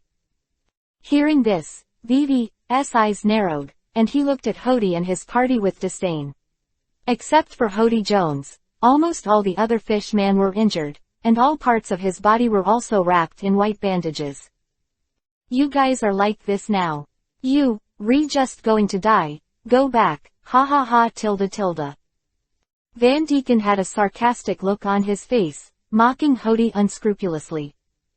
After speaking, he turned around and went back to the cabin to rest. After all, he had already proposed to Shirahoshi today, and he was too lazy to use his abilities again. New Fishman Pirate Group had a flash of red light in their eyes, and the breathing of the whole group became inexplicably heavy. Cody Jones was even more direct. His body swooped forward, leapt over Dakin's crew, and rushed forward. Cody's eyes flashed violent red light, and he held down his head, making Van Deken's face slammed into his own boat. "Captain!" everyone exclaimed, and they drew their weapons and rushed to Hody. Clang! The octopus swordsman Leopard Zhang, who had only 6 legs left, flashed with a dazzling sword light wrapped in it. The people who were cut in the waist didn't have time to step forward, their bodies suddenly froze, their upper body was straight and fell towards the front, and then, their eyes went black, and there was no breath of life. Leopard hide. His subordinates were all beheaded in an instant. Van Dyke's eyes were red, and he roared. The fingernails of both hands were deeply buckled into the rotten deck, and white sawdust splashed around. But Cody Jones' palm pressed him firmly, there was no pity in his eyes, and he said coldly, "Do you hear it now?" Damn! Van Deken struggled violently in his heart, and the hatred in his heart was about to overflow. "Okay, I'll do it." Cody Cold Isho withdrew his hand and took a step back, then raised his foot, kicked Dakin hard in the abdomen, kicked him off the boat, and said, "Your boat. I want it." After Van Deken flew upside down for a distance, he gradually slowed down and swam towards his own boat with a blank expression. Swimming to the stern, a trace of hatred flashed in Van Deken's eyes. He took off the red glove on his right hand and threw it back. The right hand stretched forward and touched the wooden board at the stern of the boat. After Vivi charged up, he pushed hard. The rotten sailboat was slowly pulled out from the bottom of the sea, and Van Deken waved a palm again. The hull of the ship shook suddenly, accelerated instantly, and galloped towards the direction of Dragon Palace City. Cody Jones took out a few murderous medicines again and threw them into his mouth, and everyone behind him followed suit. The whole ship is full of tyrannical breath. Hody's arrogant laughter, accompanied by the sailing boat, gradually disappeared in this dark and deep sea. On the other side, a yellow figure broke through the sea instantly. Due to inertia, Chen Mu continued to fly high in the sky after rushing out of the sea. When he reached a height of nearly 100 meters, the momentum slowly stopped, and the whole person began to fall rapidly towards the sea. Boom! With a loud bang, Chen Mu, who was holding a mirror, smashed heavily onto the deck of a huge warship. At the prompt of the sniper Van Oka, the Blackbeards were already ready to fight. Before Chen Mu could stand up straight, several sharp blades slashed on his bald head in an instant. Dang dang tilde. There was a sound like a sharp blade slashing on the rock, and everyone was shocked by this anti-shock force one after another. But the offensive of the Blackbeard pirates did not stop there. Blackbeard Teach jumped over the heads of everyone, and the dark aura on his right hand spun rapidly and shot towards the top of Chen Mu's head. Chen Mu was still in a half-squatting posture, raised his head, and with a face full of anger, he kicked the Blackbeard fiercely.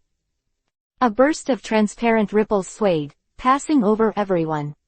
All the villains were trembling all over, and a trace of fear flashed in their eyes. And the Blackbeard fell directly from the air, and after landing, his whole body trembled. Deterioration of everyone in front of him, the sharp light in Chen Mu's eyes gradually faded, and he said to himself, "As conqueror so useful, or they are too weak." Chen Mu first pulled his right foot out of the pothole on the deck, followed by his left foot. Turning his head and turning his waist, he warmed up by himself. Blackbeard and the others also slowly recovered, and cautiously stepped backwards, fearing to disturb this familiar stranger. Chen Mu didn't seem to care about the movements of the crowd.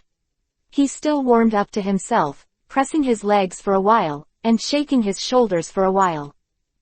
Blackbeard and his party moved gently to the edge of the boat, and glanced at the Moby Dick, ready to jump up and escape at any time. Blackbeard Teach hid behind everyone, winked at everyone who turned to look at him, smiled evilly, and his face instantly turned hideous and terrifying. Dark cave, Blackbeard roared. The hands slammed down suddenly, and the place where they touched instantly turned into a black hole, and spread to the surrounding at an extremely fast speed. All the places covered by darkness slowly sank, including Chen Emu's feet. Everyone put their swords back into their sheaths, carried their spears on their shoulders, turned around, and jumped away towards the Moby Dick, not far away. The actions of the Blackbeard crew made Chen Mu stunned. Is this selling teammates? 3 words could not help but appear in his mind. He was often annoyed by these 3 words before. Returning to his thoughts, Chen Mu saw that the tall mainmast had already tilted more than halfway, and he was in the center of the dark swamp, and the black swamp had swept over his waist. Chen Mu just frowned a little unhappily, showing a little disgust. However, when he raised his head and looked at Blackbeard, he found that the man was gone. Chen Mu was stunned for a moment, with a question mark on his head. He looked left and right, but he couldn't see anyone. At this moment, an eager roar sounded in the distance and entered Chen Emu's ears. I'm trapped in him, hurry up and hurry up. The corners of his mouth twitched, and he complained disdainfully, this coward. Looking far away, the white whale-shaped Moby Dick gradually moved away, while the huge warship that stayed on the sea gradually began to dissolve, until it was completely sucked into the huge black vortex. On the azure sea, a black vortex was still slowly rotating and did not disappear. Bang! A figure suddenly jumped out of the black vortex. The vortex exploded immediately, and the surrounding waves were splashed dozens of meters high. After a short liftoff, the seawater crashed down from the sky and returned to the magnificent sea. But Chen Mu, who broke through the darkness, disappeared without a trace. On the sea, the Moby Dick. The group of Blackbeards, who escaped from birth, lay limp on the deck, looking at the few white clouds slowly drifting in the sky. They couldn't help but sigh. It's good to be alive. The new captain of the Moby Dick, Badgers, held the rudder and sailed into the distance, but from time to time he would turn his head to look at the people behind him with an indescribably weird expression. Is there anything like that? Everyone was locked up in impel down. They had made obvious progress, and they would not be unable to resist the attack of his, as before. Thinking of this, Badgers stared blankly at the tall figure in front of him. Sun Yuan Wolf, the 180-meter-high ceiling of the pirate world, was carrying 2 thick ropes, acting as a puller. The boatman is swimming hard in front. Like that, I believe you say there is something to eat later. Can't help but sigh again. As for it. Boom. It was a familiar voice, a familiar vibration. Chen Mu smashed his feet into the deck again, and Blackbeard and the others all trembled, jumping up in a hurry, their faces full of horror. What the hell is going on with this man? Can't even the dark acupuncture hold him down? Chen Mu slowly raised his head, his eyes narrowed slightly, and he showed a harmless smile to the panicked crowd. Hey, I got you, teach. Chapter 22 Feet Disappearing, Blackbeard. Facing Chen Emu's kind smile, Blackbeard's group only felt chills down their backs, and an indescribable terror spread in their hearts. Throat. Chen Mu held Jinghua Shuiyu in his left hand and rested his right hand on his knees. He slowly stood up straight and walked towards the crowd step by step. Although he didn't have any momentum, the inexplicable oppression made everyone back again and again in shock. No Conqueror Haki was released this time, and everyone could still think for a while, but the body would tremble uncontrollably. Hybrid slumped on the ground, pointed at Chen Mu with one hand, and moved back with the other, dragging his unsatisfactory body, looking overly frightened. Vivi twitched at the corner of Chen Emu's mouth, and complained in his heart. Didn't he beat you once? That was 2 years ago. How to say he wants to be the 4th emperor, and that's all it takes. Chen Mu just absolutely beat them up lightly at the beginning, but he doesn't know how Blackbeard got here in the past 2 years. It was the fist of the big bald Saitama. Although it didn't have a full level, it was the most terrifying disaster for him who felt double the pain. Chased by this guy again, I can't help but think of the 2 years of prison life. Obviously the number of people on the 2 sides is not equal, but the scene does show a one-sided situation. Chen Mu took a step forward, and everyone trembled and took a step back. Chenmu looked at the panic-stricken crowd, and was very bored. Suddenly, Vivi's eyes narrowed, and he looked at Shiryu in the crowd. For nothing else, I just wanted to see if the cigar that was about to burn out would burn his mouth. If it gets hot, it would be a tribute to the famous scene of a big anchor. Chenmu's bad taste suddenly rose in his heart, and he couldn't help but, Isho. His gaze turned to Blackbeard and the others. Shiryu of the rain behind Blackbeard's right side. Vivi lowered his head, his expression completely covered by the shadow of the brim of his hat, holding the red asterisk. His left hand was gradually oozing with sweat, his right metacarpal knuckle was stiff, and he wanted to grab the knife several times. Handle, but always retracted his hand at the moment of touching it. He was afraid. He questioned his partner who had been with him for many years. As a swordsman, he actually began to feel distrustful of his partner. This is an emotion that a swordsman should not have. Although he tried hard to dispel such ridiculous thoughts, Chenmu's figure appeared in his mind again and again, shattering his beliefs. Chenmu said that he was very innocent. He almost never beat Shiryu. As for why it left him such a big psychological shadow, then the system is to blame. It must be the top conqueror hockey set by the system, the sequelae left behind.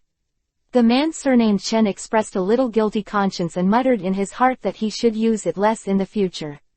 This feeling is like hitting a child. Sin. Lafitte, who was tall and thin, wore a black top hat and a printed white shirt, hid the purple-red cane behind his back, and the right hand behind him held the cane and slowly began to spin. As the cane turned faster and faster, the expression on his face gradually became more confident, as if he was holding a winning ticket. Chenmu's figure stopped abruptly, and looked at the pale man with a strange look, looking forward to his means. After all, in the plot of the previous life, Lafitte appeared in the Shichibukai meeting hosted by Sengoku, and finally succeeded in winning the Shichibukai title for Blackbeard. To say that he has little ability, Chenmu would not believe it. Catherine Diame, who was wearing a purple-red robe, stood behind Lafitte, and naturally noticed this partner's strange movements, and gradually understood after a little thought. The red lips that were originally closed also gradually rose, and the 9 pink plush foxtails gradually revealed. Between seemingly unintentional waving, wisps of pink mist gradually dispersed, slowly moving in the direction of Chenmu. Float away. Chenmu turned his eyes slightly and glanced at the swaggering 9 foxtails. Is it mythical, S9-tailed fox form? Haha, it's getting more and more interesting. Chenmu folded his arms around his chest, looking at the crowd with all his leisure. Gradually, the pink mist completely covered Chenmu's figure. Lafitte stepped out of the crowd with a bold and confident expression, stood 3 meters away from Chenmu, and raised the rotating cane above her head. Then, with a sudden grip, the cane stopped turning instantly, thrust a pestle in front of him, and inserted it straight into the deck in front of Chenmu. Lafitte raised her head and laughed arrogantly, spreading her arms without any hesitation, as if Chenmu in front of him was already a dead person, without any threat. Except for Shiryu who was still in the penalty stand, everyone made the strongest attack. Like when they attacked Whitebeard at the beginning, everyone deceived them, and all the attacks hit the defenseless Chenmu. The scene fell silent. Done.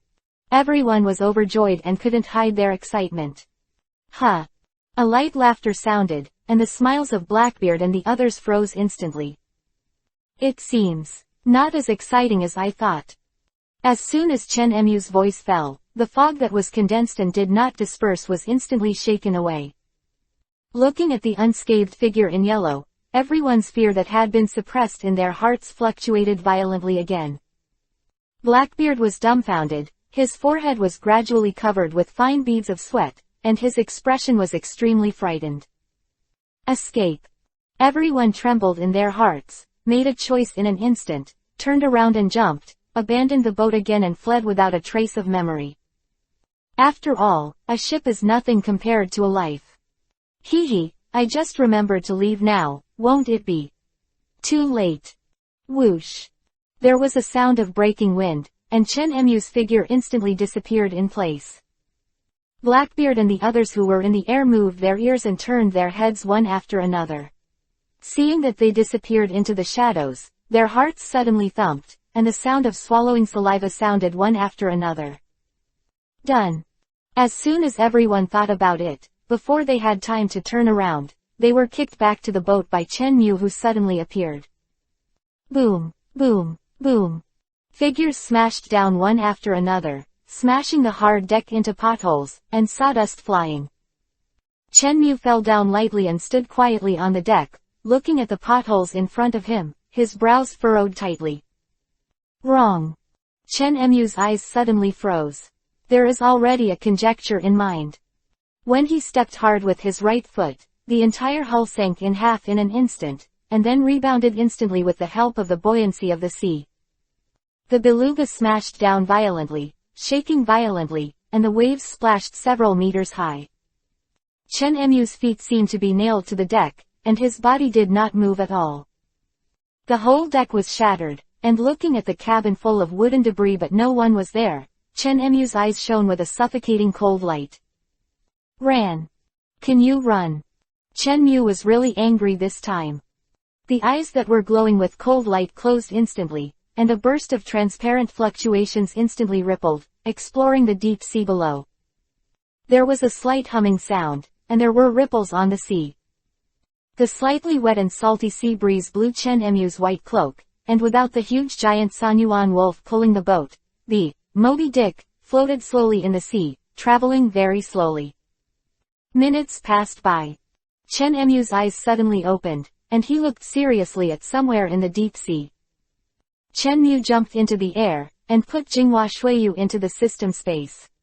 The whole person smashed into the sea with a posture of head and feet, and rushed towards a huge figure that was swimming rapidly. Chen Mu has the top 3 color haki, and it is impossible for such a group of scumbags to slip away from his eyes in the blink of an eye. His observation haki is definitely faster than Blackbeard and others, but why did he search carefully for a long time, and even the red marker on the system map disappeared? This surprised him. Sanyuan Wolf, who had never joined the battle, fleeing frantically somewhere on the bottom of the sea, a trace of doubt arose in his heart.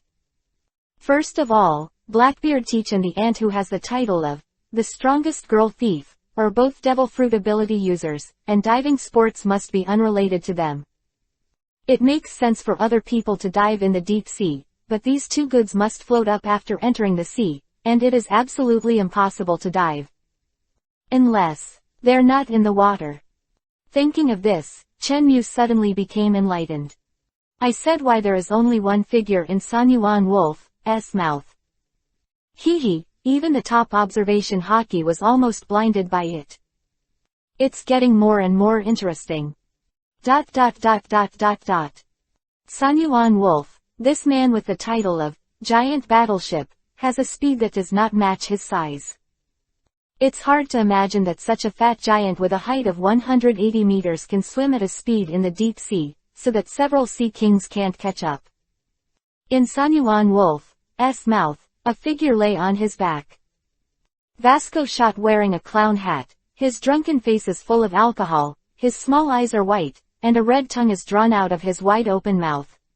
Standing big sausage nose. Different from the previous image, now he has 2 more stitch marks on the chin. Vasco shot, one of the 4 pirates brought out by Blackbeard from the 6th floor of the deep-sea prison. He likes to drink, not only his face, but also his entire body's complexion is red.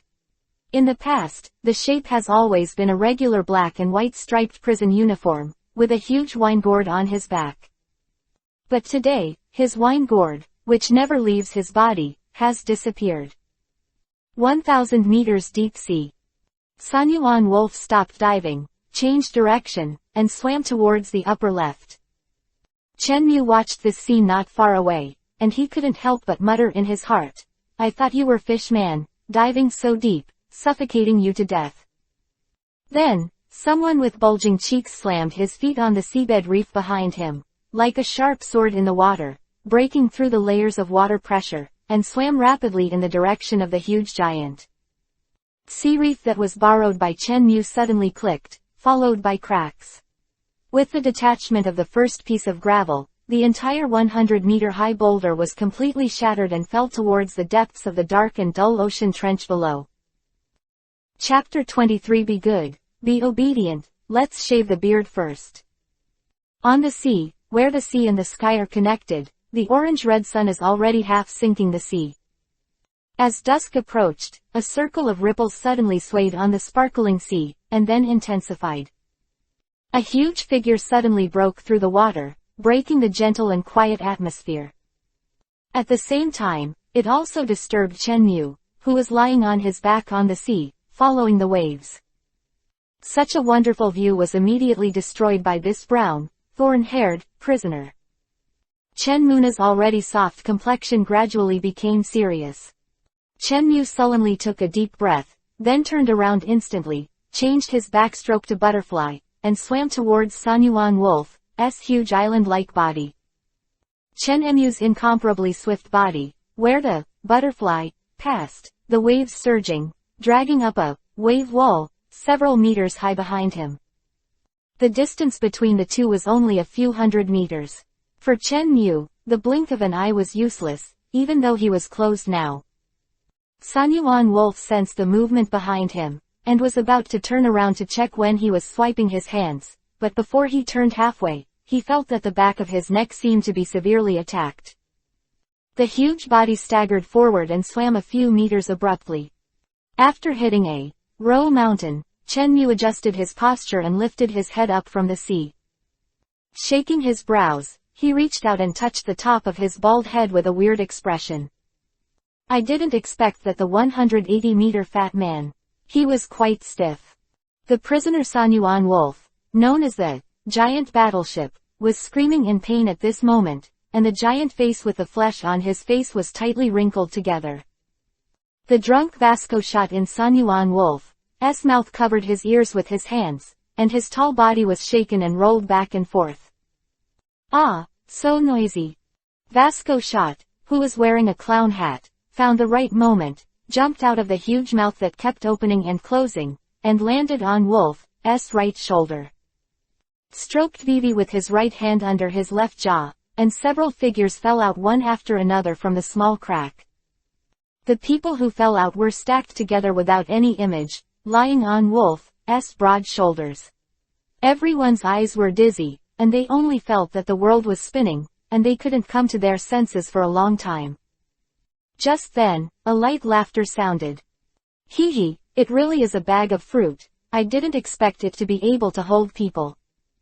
The burly prisoner, nearly 6 meters tall, Vasco shot, froze all over, suddenly raised his head, and looked at Chen Mu, who was sitting cross-legged on Wolf's head. With an incredible look, his drunkenness disappeared. Chen Mu sat cross-legged with his right elbow on his knee and his slightly inclined chin, and looked at the person below with a smile. Sanyuan Wolf also trembled all over at this time, and stopped screaming, his small bean-like eyes opened instantly, and his jaw kept shaking.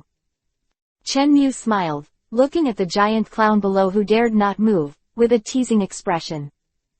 You. Vasco shot, who was wearing a tattered prison uniform, pointed at Chen Mu and his right hand trembled. You talked for a long time, but didn't say a word. This made the smile on Chen Mu's face fade away instantly, and a sharp look flashed in his eyes. He hates people pointing at him the most.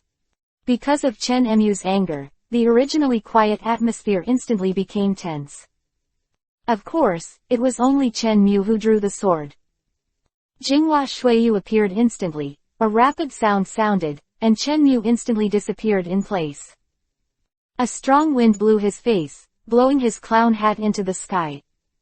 Shot's eyes widened in horror, his body stiffened, and his pestle stood still. On the other hand, Chen Mu appeared behind him, and the left hand holding the knife quickly trembled twice, as if the knife seemed to be contaminated with something unclean. Psi tilde. The sound of the sharp blade slicing through the flesh sounded, and a slender blood line appeared from Shot's left shoulder to his right abdomen, and blood spurted out, splashing several meters high. What With an extremely painful howl, Shot fell to the ground instantly, and the whole person curled up. The dizzy people were also awakened by this tragic cry of pain, and looked at Shot, who was bloody, and their pupils shrank suddenly. The ship's doctor drugged Q, who was lying on the ground, raised the wrinkled old face that was terminally ill, and slowly crawled towards Shot. Sitting on top of Sanyuan Wolf's head again, watched this scene quietly. Poison Q's wrinkled hands slowly put it on Shot's face, and said in a hoarse old voice, "Open. Open." Vasco Shot endured the excruciating pain, and touched the second seam on his chin with his right hand, as if unzipping a zipper, and countless medicines poured out. Enough is enough. Poison Q laboriously opened and closed his lips, and spat out these two words with great difficulty. Shot's right hand slumped to the ground weakly, and the crack in his chin was automatically sewn up, as if nothing had happened. Poison Q sat up cross-legged, but the figure was still hunched. Slowly straightening his hands was uncharacteristic. The moment he came into contact with the medicine, he became calm and powerful, his arms turned into afterimages, and he picked out the right medicine at a very fast speed, and then quickly repaired the huge wound. It only took less than 10 seconds from choosing medicine to healing. Poison Q also caused Shenmue to look sideways slightly, and sighed in his heart. The power of the Blackbeard pirates does have its advantages. Turning his eyes, he looked at everyone in the field again. Poison Q wrapped a bandage on him, the light in his eyes disappeared. He lowered his head slightly, took out a handheld fruit basket from behind, and lifted the white cloth covering it to reveal a basket full of red apples. Pushing the fruit basket slowly in front of Shot, he slowly opened his mouth and said, "Choose." 1. Fighting champion, badgers, whose muscles were bulging all over. Blackbeard Vivi frowned, looked at Shot thoughtfully, and pondered, "Don't test fate this time." Hee, that's right, this time. There's really no need to test fate. Someone who had seen enough of the play said with a chuckle. Everyone with their backs to Shenmue trembled, only to feel that the temperature around them plummeted, as if they had entered the ice and snow. Sanyuan Wolf's eyes have always kept a squinting posture, secretly watching the peerless powerhouse. Above his head, he didn't dare to make any movement. Chen Mujingwashueyu took in the space, put his hands up, jumped off Wolf's head, and landed behind everyone. He said lightly, "Hee, this time. You guys are out of boat." Everyone swallowed hard, controlled their stiff bodies, and slowly turned around. With a flattering smile on his face, Blackbeard rubbed his rough hands together and said bravely, "We would like to be your little brother, join your pirate group, and please don't." Before the Blackbeard could finish speaking, Shenmue waved his hand and interrupted, "Stop, don't talk, you should shave your beard before you talk to me." Everyone present was a fool, and then looked at their captain with resentment. Blackbeard. Chapter 24 The Eve of the Fishman Island War. Blackbeard sat at the front, with his back to the crowd, his shoulders raised, and the voices of Shishi and Susuo sounded one after another, and the black stubble fluttered in the wind and flew into the distance. Blackbeard put the red *** in his hand aside, and a crystal teardrop slipped from his cheek and dripped down. All the crew members were silent, and the atmosphere suddenly became heavy. Shenmue rolled his eyes and couldn't help complaining in his heart. "Isn't it just a shave? It's like a funeral. Especially Shiryu, it's not shaving your beard, why are you crying? The famous knife is used to shave. That's a famous sword, a famous sword. ... Shiryu was so sad in his heart that he couldn't breathe. Shiryu took this bloodthirsty blade and slashed all the way from level 1 to level 6. Now when unsheathed, just to shave. Shiryu turned his back to the crowd, sat in the corner, took off his white military robe, and wiped his beloved knife over and over again. Shenmue looked at Shiryu's sad expression and mourned for a second in his heart. Shenmue shook his head, dispelling the strange thoughts in his mind, and looked at Marshal D. Teach, who was a little cleaner. Nodding with satisfaction, my heart is very happy. This is the price of causing trouble for me. Wait. Something is wrong. What's wrong with me today? I suddenly become so fond of ranting. Chenmu suddenly woke up. His whole body was like being struck by lightning. I thought that if I reached the ceiling, I would not be affected by the system's armed forces, but I didn't expect. I still followed its path. Nearer flower water moon race high. ... Fishman Island, Mermaid Cove. The beautiful mermaids playing in the water suddenly noticed that there was a darkness above their heads, and a huge sailboat fell from the sky. All the fish dived into the bottom of the water and swam towards the bottom. Boom tilde tilde. The sailboat quickly fell to the water, and the waves several meters high hit the shore. After the sailboat gradually stabilized, there was no more movement, and the mermaids slowly emerged from the water one by one, looking at the pirate ship that suddenly fell down. Everyone looked at each other in dismay, thinking, could it be an empty ship? No, ships that enter Fishman Island will eventually flow into the sea forest, so why would they suddenly land in Mermaid Bay? The people were even more worried. Just then, there was the sound of paddling underwater. One by one, pirates holding sharp blades and grim expressions suddenly appeared around the mermaids, surrounded them and drove them to the shore. Cough hey hey hey. A piercing laughter sounded. Caribou, tall and thin with a smirk on his face, appeared in the bow, followed by a strong man with a shovel and a green chameleon. Brothers, Wet Hair, Caribou and Dummy Brother, Caribou officially debut. The mermaids looked at the pirates in horror, with helpless tears in their weak eyes. The Caribou brothers jumped from the boat and landed in front of a crowd of fish. His eyes glanced at Zhongmei without any scruples. Looking at the white and delicate skin and graceful figure, Caribou stretched out his long tongue and licked his dry lips. This group of outstanding mermaids will definitely be able to sell for a high price. A trace of greed flashed in Caribou's eyes. The feet turned into mud and melted into the ground, and the slowly spreading mud moved towards the panic-stricken mermaids. ... On the sea. Chenmu folded his arms and sat on top of Sanyuan Wolf's head, staring straight ahead. The original, Blackbeard, pirate group stood on both sides of the giant's shoulders. You guys are out of boat now, what are your plans? Chenmu suddenly spoke, attracting everyone's attention. Everyone looked at each other, pursed their lips, and remained silent. Chenmu turned his head to look at Teach, and the meaning of the question was beyond words. Teach, younger, took a step forward and said, Go. Go grab a new pirate ship. How did your warship come from? While saying that, he gestured with his hand. It's so big, it's a Buster Call level warship, right? It's also a robbery. The cold gecko sprinkled on the top of Chen Mu's bare head, very bright. Blackbeard was shaken by the dazzling light, and for a moment he forgot to answer. Chen Mu awkwardly coughed twice as a reminder. Blackbeard, Teach shook his head, looked at Chen Mu again, and said, from Marine Admiral Akainu. Chen Mu raised his brows and asked in surprise, Akainu sent it? Yes, the newly promoted Marine Marshal Kuzan. Let us balance the power of the four emperors in the New World. To put it bluntly, let us pirates fight pirates. Hey, incompetent Marine. Teach's eyes flashed with contempt. Chen Mu nodded thoughtfully and pondered. Then you go and ask for another one. This time don't cross the windless belt directly. Go to Sabayati Archipelago to code a film, and go guard Fishman Island for me.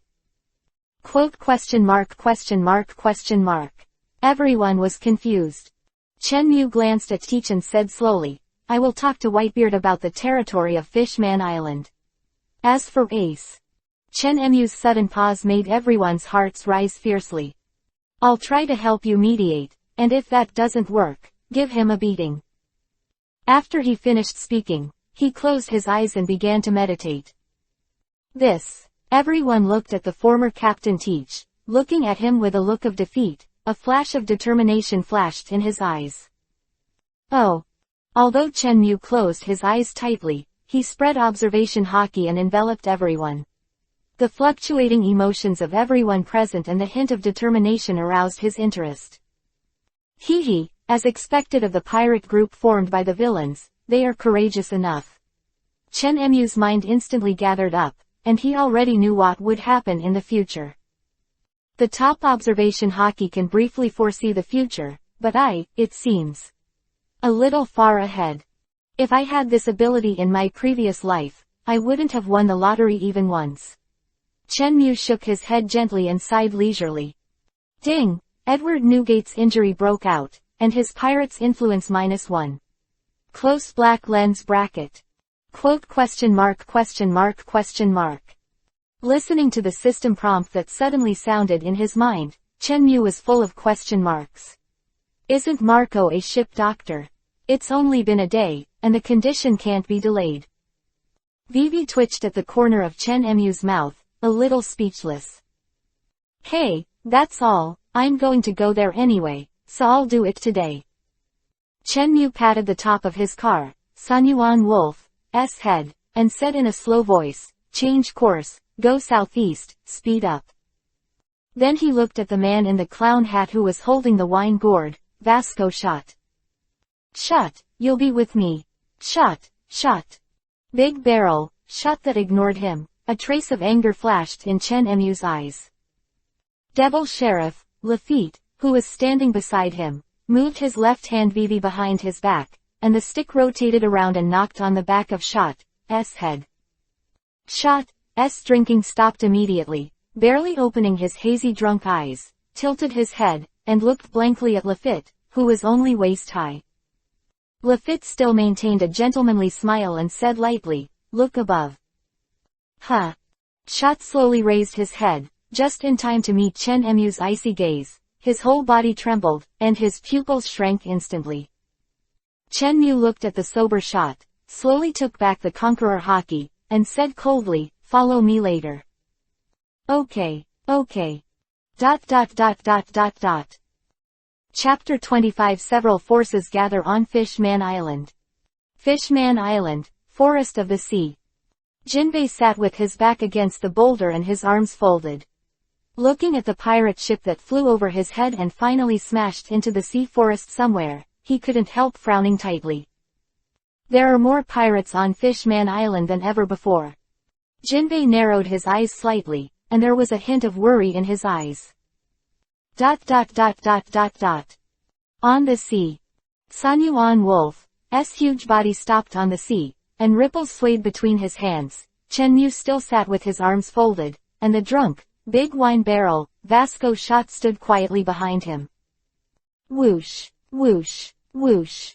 Wind sounded on both sides. Teach and others jumped directly to the Moby Dick, the outer ship not far away. After everyone boarded the ship one after another, they looked back at Chen Mu, as if they were waiting for the next step of the new captain. Chen Mu glanced at everyone casually, and said lightly, 1. Drive away all the pirates on Fishman Island.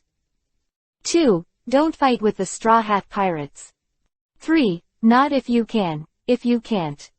Saying this, Chen Mu paused, his eyes narrowed slightly, Conqueror hockey spread instantly, and the pressure like a collapse of a giant mountain instantly pressed on everyone's heart.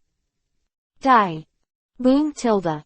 As soon as the words fell, there was a dull roar in the air, as if the space could not withstand the enormous pressure. Teach and others were even more unbearable. They were instantly crushed to the ground, and their minds went blank. Chen Mu's mouth twitched, and he nodded with satisfaction. Conqueror hockey that erupted this time is considered to be low-medium, and it can deter this group of villains in a short period of time. When the Whitebeard thing happens, I will rush back, and it should be almost the same. Steady. Chen Mu checked the map and found a huge blue cursor belonging to the Whitebeard pirates. He patted Wolf's head and said, turn around, southwest. Sanyuan Wolf responded with a thin response, and then swam to the southwest, where the Whitebeard pirates were. It wasn't until Wolf's huge figure completely disappeared that Teach and his party gradually recovered.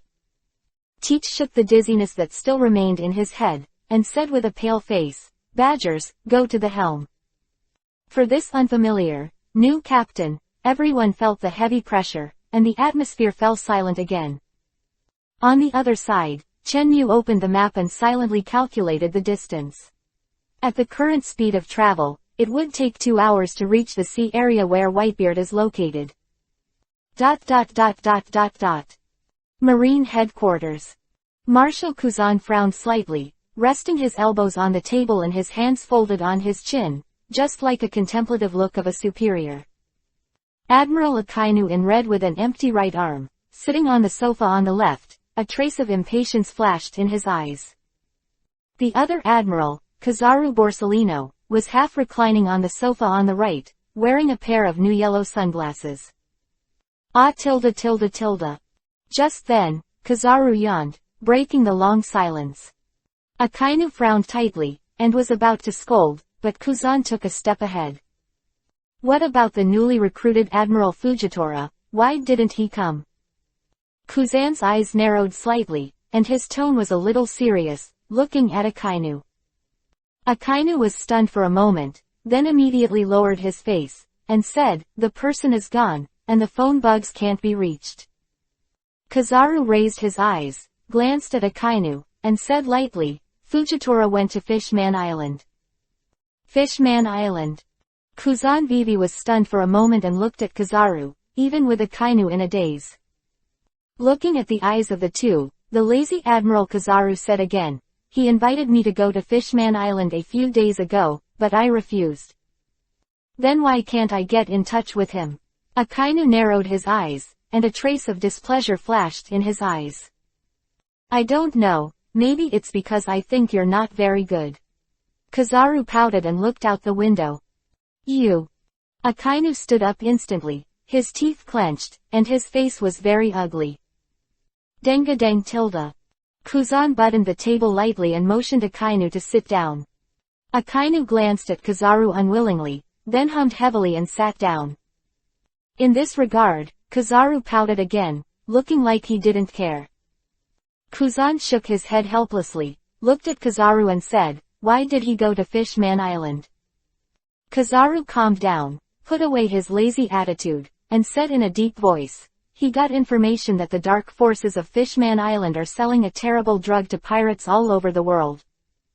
"Is it the recently rumored murderous drug?" "Yes." Aware that the two did not realize the seriousness of the incident, Kizaru added again, "The 4 emperors also sent their subordinates." The atmosphere in the office suddenly sank, and an invisible pressure filled the entire room. "These restless bastards." Akainu clenched his left fist, got up angrily, and walked towards the door. Baloo tilde.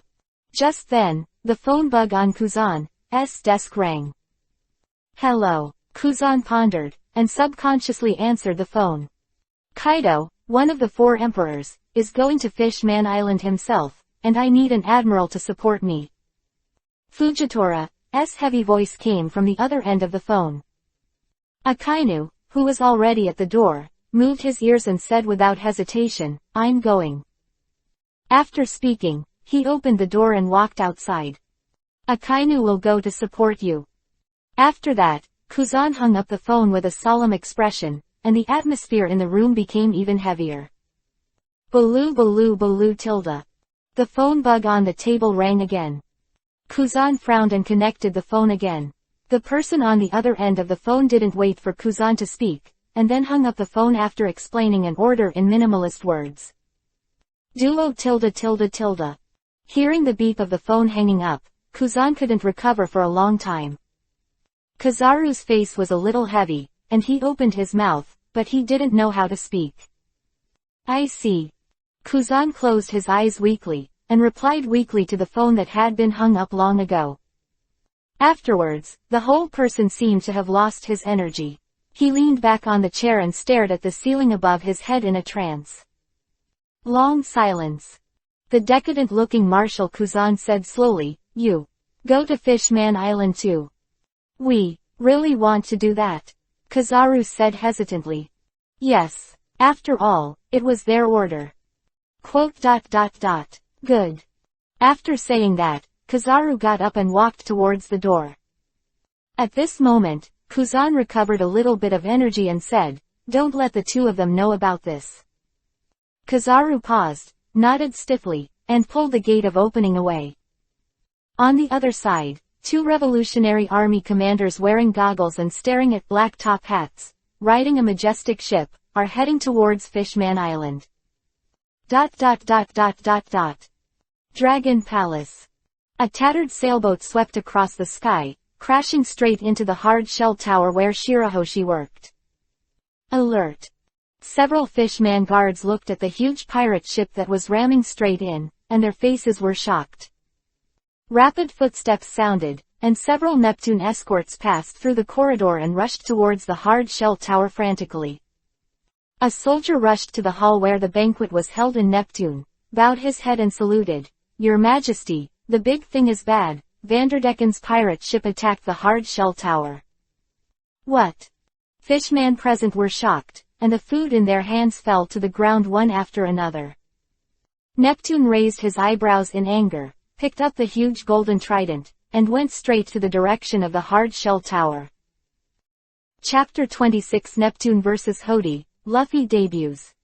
Dragon Palace, Hard Shell Tower. Boom tilde tilde tilde. With a loud bang, Vanderdecken's dilapidated pirate ship slammed into the outer wall of the hard shell tower. Hody and the others fell from the sky with the broken hull and landed directly in front of the giant gate of the hard shell tower. Hodasan froze Isho and pushed hard against the giant gate with both palms. Not moving. The smile on Hody's face suddenly froze, and a red pill came out of his arms and threw it into his mouth. Dong dong. The sound of the heart beating violently came out, and Hody Jones' pupils contracted. The entire eye socket was blood red, and the pupil became a small white spot. With the sharp teeth, it made people shudder at a glance. The two palms that pressed against the door suddenly burst into blue veins, and the pair of gray arms like horned dragons swelled instantly, growing more than a circle. Creak. The huge portal is being slowly pushed open. The eyes of the soldiers were splitting. No matter how they rushed from left to right, they couldn't break through the defense of the cadres, and could only watch Hody push open the door where little Princess Shirahoshi was. Chirp. At this moment, the sound of breaking the air sounded. A huge black axe whirled towards the hard shell tower, targeting Hody's back. Leopard Zhang threw the wine gourd on the ground, and glanced at the high-speed rotating axe drunkenly. Hiccup.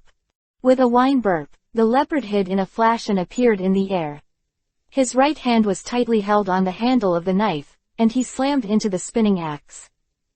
Clang. The sharp blade was unsheathed, and a cold light flashed across the sky.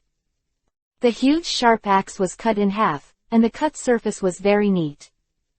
A group of Neptune guards were stunned, looked at the broken axe, and swallowed hard. Leopard Zhang reappeared in the same place. The huge orange tentacles rolled on the ground, lifted the wine gourd, put it to his mouth, and drank it on his own. Tun tun tun, voice of Leopard Zhang was clearly transmitted to everyone's ears. A group of fishman cadres were not surprised, but looking at the Neptune army, with a trembling look, it was obvious that they no longer had the will to fight. Whoosh! The extremely fast sound of breaking the air sounded again, and everyone heard the sound and looked around, only to see a golden lightning streak high in the sky, rushing towards the cadres. In the face of the golden giant halberd that came from the lacing, the cadres took a step forward in an instant and were ready to fight. Even Hody stopped pushing the door, staring at the golden halberd, his muscles bulging again, preparing for the decisive blow. "It's Your Majesty. Your Majesty is down." The morale of the guards rose instantly. The hammer-headed shark fishman, the cadre Das, took the lead to meet the giant halberd. Clang! A huge sound of gold and iron sounded, shaking everyone's eardrums, and then a circle of white shock waves visible to the naked eye quickly spread around. Das gritted his teeth, and his hands holding the warhammer were firmly against the golden halberd. The giant halberd trembled and made a humming sound. One person and one halberd in the sky, stalemate. In front of the hard shell tower, Jiao was covered in blue and purple stripes, and his figure slowly melted into the air and disappeared. The frequency of the halberd tremors became faster and faster, and Das was gradually suppressed. When With a loud bang, the trembling giant halberd broke through Das' defense, and Das was knocked flying with his hammer and fell towards the bottom. Leopard Zhang's eyes narrowed slightly, and his right hand slowly touched the hilt of the knife at his waist. On the other side, the king squid with a gray-white skin wearing a racing helmet, Icarus Musi, 8 red tassel spears, alternately in front of his chest, watching the golden halberd coming, ready to step forward at any time. Withstand. Whoosh. The sound of breaking the air sounded, and Hody flashed out from behind the crowd and rushed into the air. Seeing the sturdy figure jumping to the front of the giant halberd in an instant, everyone shuddered, and several combat cadres instantly charged up and were about to step forward to help. Huh. Hody Jones sneered and pushed hard with both hands holding the halberd blade, and the golden halberd flew back upside down. The Neptune army below was horrified and speechless. On the other hand, looking at the fishman cadres in front of the door, they sighed in relief with some fear, and then the corners of their mouths rose, and there was a flash of pride in their eyes. The leader of our new fishman pirates can compete with Neptune, the god of the sea. Just when all the fishman cadres were full of joy, a huge figure leapt over the guards' heads, and their strong arms reached forward, grabbed the golden halberd that flew back, and moved towards the guard. Hody stabs. Looking at the huge silhouette that suddenly appeared, Hody's pupils shrank suddenly, and he was in midair, and he had nowhere to take advantage of. Facing this sudden and fierce attack, he could only passively raise his arms to defend. It was Neptune, the god of the sea, who attacked Hody with a halberd, the supreme ruler and the strongest of the entire Fishman Island. At this moment, his eyes were full of anger, and his orange fluffy curly hair was flying upside down. Holding the golden trident in both hands, he attacked Hody Jones with unrivaled momentum. When the sound of the symphony of golden iron sounded, and the squid cadre Icarus, who held the 8-barrel squid spear, blocked in front of Hody, who was slowly falling. A cold light lit up, and the cold sword light, accompanied by a burst of alcohol, slashed towards Neptune's neck. Neptune didn't realize it, and still stared at Hody, not paying attention to the two in front of him. A flash of anger flashed in Leopard Zhang's eyes, and the fierce offensive suddenly increased sharply. One shot, Harbor Bird. Accompanied by a whisper, a blue sword light came first, and instantly hit Leopard Zhang's blade, knocking it back and flying back. Zoro held the wine jar in his right hand, and the word Hidao in his left hand, pointing directly at Leopard Zhang in midair. Hiccup tilde tilde tilde. Zoro suddenly hiccuped, didn't pay attention to everyone's eyes, raised the wine jar directly above his head, and took a big gulp. Damn lower race. Leopard Zhang's face was ashen. Neptune, the sea god who could not stand still, gradually lost his patience, and his hands suddenly pressed down. Originally the squidfish Mandos, who was struggling to support, was instantly shaken by a huge force, and with a bang, a huge pothole was smashed into the floor. Hody Jones' face, and he reached into his arms, took out a handful of red pills, and slapped it hard in his mouth. Big brother Hody. Looking at Hody's actions, several cadres all exclaimed. Neptune, who was chasing down, frowned, and a trace of doubt flashed in his eyes. This red pill seems a little familiar. Hody, who was standing on the ground, was half-hunched and panting heavily. The muscles of both arms swelled and enlarged rapidly. Dong dong. Dong dong. The violent heartbeat came to everyone's ears, and Neptune ignored the warning in his heart, and the offensive did not decrease but increased, and the speed increased by 1 point. Hey, hey. Hody raised his head suddenly, staring at Neptune who fell from the sky, his blood-red eyes full of cruelty. Before the people arrive, the momentum will arrive first. The violent wind slammed down towards Hody below, and instantly collided with Hody's explosive momentum. An invisible wave spread to all around, pushing the audience out several meters. Hody had white hair flying all over his head, his expression grim, his huge mouth opened, and he let out a deep smirk. Clang! A golden trident was inserted into the ground. Neptune's pupils shrank suddenly, and a bad omen came from his heart. Bad. But at this time, it was just when the old force had gone and the new force had not been born, and he had no time to react. Hody suddenly appeared, and his fist slammed into Neptune's waist. Neptune's eyes bulged outwards, a mouthful of blood spurted out instantly, and his huge body was also smashed into the air by this huge force. Boom tilde tilde. Neptune slammed into the outer wall of the hard-shell tower, making a violent roar. The outer wall cracked instantly, and huge cracks spread around. Neptune fell heavily, his eyes turned white, and his old body was seriously injured, causing him to faint under such a heavy blow. Small and varied rubble kept falling off the outer wall and smashed towards Neptune, who was dazed, and the dust swept up, gradually covering up his huge figure. The dwarf shark fishman Kadri Dharma, wearing a warrior helmet, jumped out of the cave, holding the steel fork of the Neptune escort in his hand, and stabbed Neptune with a gloomy smile on his face. Geo, who was covered in blue and purple stripes, also emerged from the air, wrapping the chain he was waving around Neptune's neck. Amid the dust and fog, the supreme ruler of Fishman Island is on the verge of life and death. The two who were about to succeed in the sneak attack had triumphant smiles on their faces. Sudden. Two subtle air-breaking sounds sounded, and Bodhidharma and Joe were instantly knocked into the air, falling out of the dust mist. The dust mist slowly dissipated.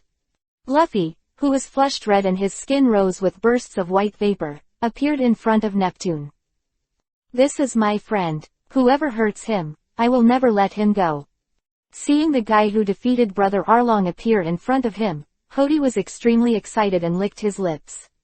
The figure flashed and disappeared in place. Whoosh! The air on the right side, and Luffy Vivi leaned back, avoiding Hody's punch. Isho coldly, not surprised by Luffy's dodging, and gave a light drink. Rough shark. That was in front of Luffy opened instantly, with 5 fingers bent, grabbing towards Luffy's face. Luffy's solemn face suddenly froze, and his pupils contracted. The whole person made evasive actions in the shortest possible time. Waste. Hody's offensive failed again, and he was a little stunned. The days in the battle, Luffy completely changed in those 2 hellish years. After all, he was carefully, by a certain top boss for 2 years. It was too late, but Luffy lowered his waist to avoid Hody's fatal grab, stomped his left foot hard, and instantly lifted his right foot and kicked Hody's face. Boom! A kick hit Hody in front of the door, and the unusually strong body was also thrown into the distance and smashed into the distance. The Kadris were anxious in their hearts, and Leopard Zang stepped forward instantly, wanting to draw a knife and slash at Luffy. At this moment, a swift sword shadow slashed straight down. Out of the swordsman's intuition, Leopard Zang immediately retreated and looked at the green-robed swordsman who suddenly appeared beside him, trembling in his heart. So fast. Hiccup tilde this is Captain's battle. If you interfere, die. Chapter 27. Are you ready to face my Haki, Hody? Due to Hody's invasion, the Ryugu castle is in chaos. King Neptune was seriously injured and comatose. The guards were blocked from the battlefield by the officers of the new Fishman pirates, and they could only watch their king be beaten. Fortunately, Zoro and Luffy came to the rescue in time, otherwise the supremacy of Fishman Island would have changed hands today. Inside the battlefield, at the end of the corridor, Hody was hit by Luffy, collapsed several pillars one after another, and stopped. His body was buried by the rubble of the collapsed giant pillars, and the sky was filled with dust. Everyone was dumbfounded and looked at Luffy in disbelief. The strongest of the sea, His Majesty Neptune, was defeated by the villain Hody, and the Straw Hat Boy just knocked him out with one blow. This is too difficult for Fishman to accept. Just when everyone was in shock, Luffy and Zoro's oracles moved, both of them frowned at the same time, and glanced at the place where the dust and fog filled the sky. Pat! A piece of gravel rolled out of the dust mist, followed by the second and third. Boom! With a loud roar, countless rubble shot out and shot towards the surroundings. The guards in the front were hit by the gravel one after another and fell to the ground crying. Zoro's right eye was still half open, and his left hand swung the knife at will, smashing the pieces of rubble that shot at him. Luffy shook Vivi's body, tilted his head, and avoided the gravel attack with very small movements. He only suffered from His Majesty Neptune behind him. He was thrown with stones, and his whole body was smashed. Blue and purple. Huodi's violent breath suddenly spread, and the dust and mist were blown away instantly, but his figure disappeared at this moment. Luffy frowned tightly, and instantly turned on observation haki, carefully sensing the surrounding movement. Found it. Luffy's slightly squinted eyes suddenly widened, and he looked up at the sky, aligning his eyes with Hody, who fell from the sky. Rubber jet double gun. After a short period of charging, the fists, accompanied by bursts of white steam, quickly blasted towards Hody above his head. Snapped. The fists and palms intersected, and the invisible shock waves swayed in the air, and the ensuing gust of wind blew everyone's clothes. Hodasan cold Isho, his palms folded in an instant, clenching Luffy's fist tightly, his huge mouth wide open, revealing sharp fangs, and biting towards Luffy. Zoro looked at Luffy drunkenly, and threw the empty wine jar to his side, just smashing it on the face of the short fish man who burrowed out of the ground. Against this weak, sneak attack, Zoro didn't even bother to look at it. In the field, Luffy, whose fists were caught, was not panicked. His eyes suddenly froze, a little blackness appeared on his forehead, and then spread to the whole head. Armament hardened. Luffy instantly completed armament hardening of his head. His standing body leaned back at a 45-degree angle, his head as black as iron was pressed down, and the back of his head was close to the ground. Rubber jet, bell. Whoosh. Luffy's headbutt came first and hit Hody's fangs in an instant. Boom, click. Hody flew back upside down and was smashed into the sky. The mouth full of sharp teeth also broke one after another and fell downward. The fists lost their restraints, and the stretched arms quickly retracted. Luffy stared up at the sky, frowning slightly. With a heavy step on his right foot, he shot towards Hody in the air. Rubber jet bazooka. Approaching Hody, Luffy released the fingers that were holding the ground, and the two long arms that were dragged bounced back instantly, slapping against Hody's abdomen, which was powerless to resist. Boom. There was a loud noise again, and Hody bowed, and the figure that was about to fall was forced to rise again. Regarding Hody's ability to resist beatings, Luffy also frowned tightly and fell towards the bottom. Luffy did not pursue the pursuit from high altitudes. One is that there is nowhere to borrow, and the other is, if you continue to fight, the bubbles above your head will be pierced by Hody. When the sea water comes in, he can only be slaughtered by the fish. Zoro glanced drunkenly at Leopard Zang, who was also full of alcohol, put the knife in its sheath, and walked towards Luffy. New Fishman pirates looked solemn, and there was an inexhaustible shadow between their brows. The strong fishman figure touched the top of the bubble, it began to accelerate downwards. Hody also slowly woke up in the process of falling, reached into his arms, took out 3 red pills again, controlled his trembling arm, and forcibly swallowed the murderous medicine. Bang tilde tilde. With a loud bang, Hody's figure quickly fell, and a piece of dust swayed. A sinister laughter broke out, and Hody grew muscled again and charged at Luffy with an unseen speed. Luffy was punched in the cheek and flew backwards. Zoro's right eye flashed coldly, and the words Hidai came out of the sheath again. Layers of purple aura were rendered, dyeing the blade into purple black. He, who has also experienced training, also completed armament hardening in an instant. Hody punched Luffy with a punch, he threw his punch again without stopping, and slammed towards Zoro beside him. Clang! The fists and blades intersected, but there was a sound of gold and iron. Zoro gritted his teeth and glared angrily, and with the huge force of Hody's fist, he instantly retreated, and his feet drew 2 long ravines on the ground. Zoro lowered his head, bit the word Hidao on the white hilt in his mouth, grabbed his hands to his waist, and unsheathed at the same time. Zoro is furious and intends to chop this damn fish man into sashimi. Stopped by the sudden appearance of Luffy. Zoro raised his head, looked at and patted his shoulder, walked towards Luffy towards Hody, slightly stunned, then chuckled, shook his head, and put the 3 knives in the sheath at the same time. Luffy lowered his head slightly, and the wide brim of the hat covered Luffy's eyes in a shadow, making it impossible to see through. Pat, pat. In this unusually quiet atmosphere, the sound of Luffy's footsteps clearly entered everyone's ears. Walking is just a very common thing, but Luffy showed a very different momentum.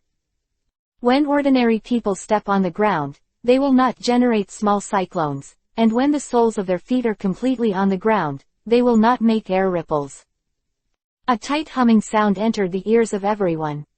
A group of fishman cadres only felt that their brains were heavy, and their standing bodies shook for a while, giving people the feeling that they would faint at any time.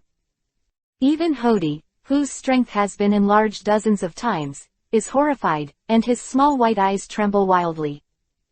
The corners of Zoro's mouth twitched, Vivi's eyes flashed with relief, and he couldn't help sighing. Luffy's hockey, it's really reassuring. Then he put his hand to his mouth with a strange expression, and shouted at Luffy, "Captain, go back to drink and eat meat early after the fight." Luffy's voice was a little low at the moment, exuding an aura of a superior. The battle of momentum. There is no doubt that Luffy has the absolute upper hand, and Hody's defeat has been revealed. On the other side, after nearly an hour, Chenmu finally came to the main ship of Moby Dick. Chapter 28 Unexpected Conflict. The night is getting darker. The bright full moon is covered by thick dark clouds, and the sea with dark tides is also very mysterious under this dark night. Chenmu looked at the huge ship Shadow not far away, and was about to let the wolf roar and say hello, but unexpectedly, a high-pitched male voice took the lead. "Fire Fist. No one has seen, the sound comes first." What followed was the orange flames that occupied the entire line of sight, heading straight for Wolf's face. At the moment when the orange flame lit up, Chenmu also saw the scene on the boat.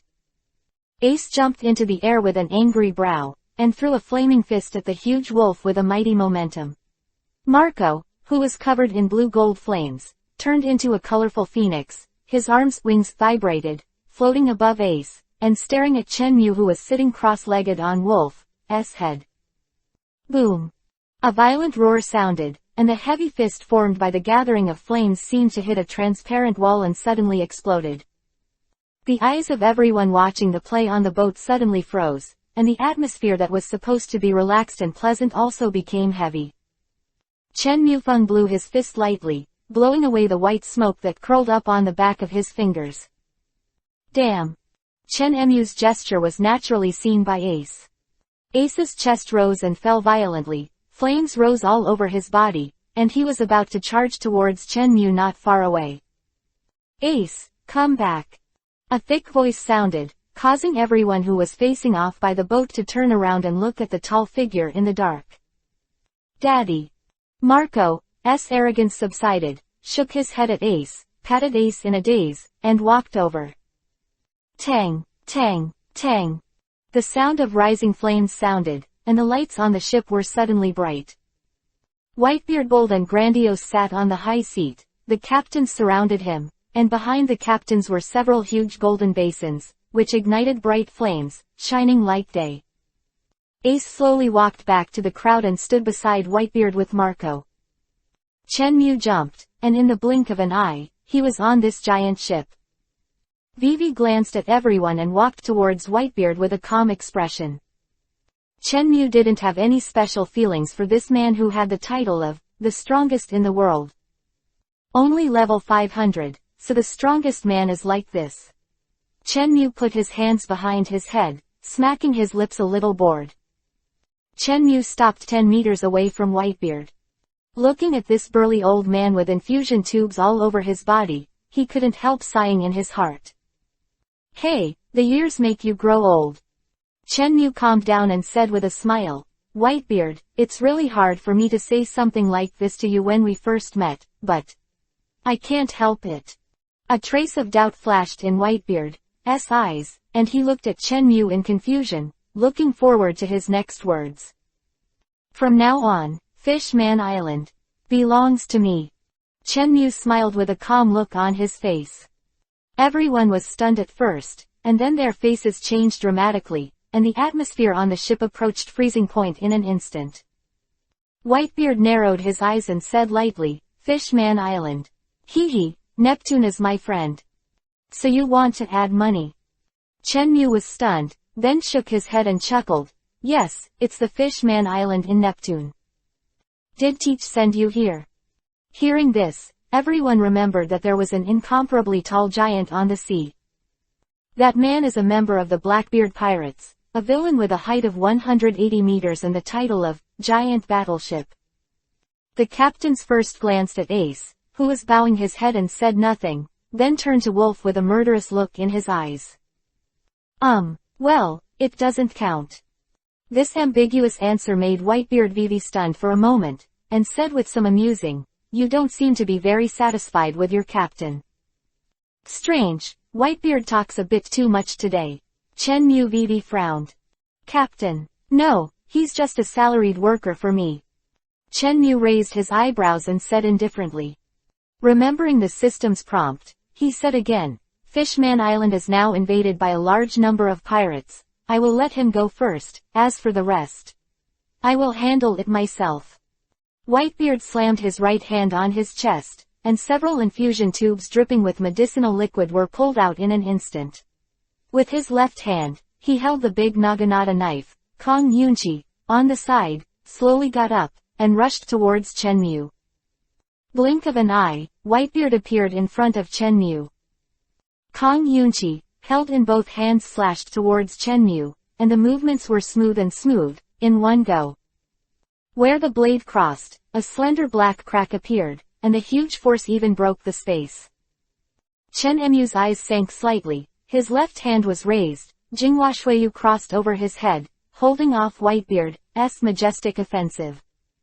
Centered on the collision of the two weapons, the space oscillated, and a circle of transparent fluctuations quickly spread around. The captains took a step forward one after another and put their palms forward, blocking the impact.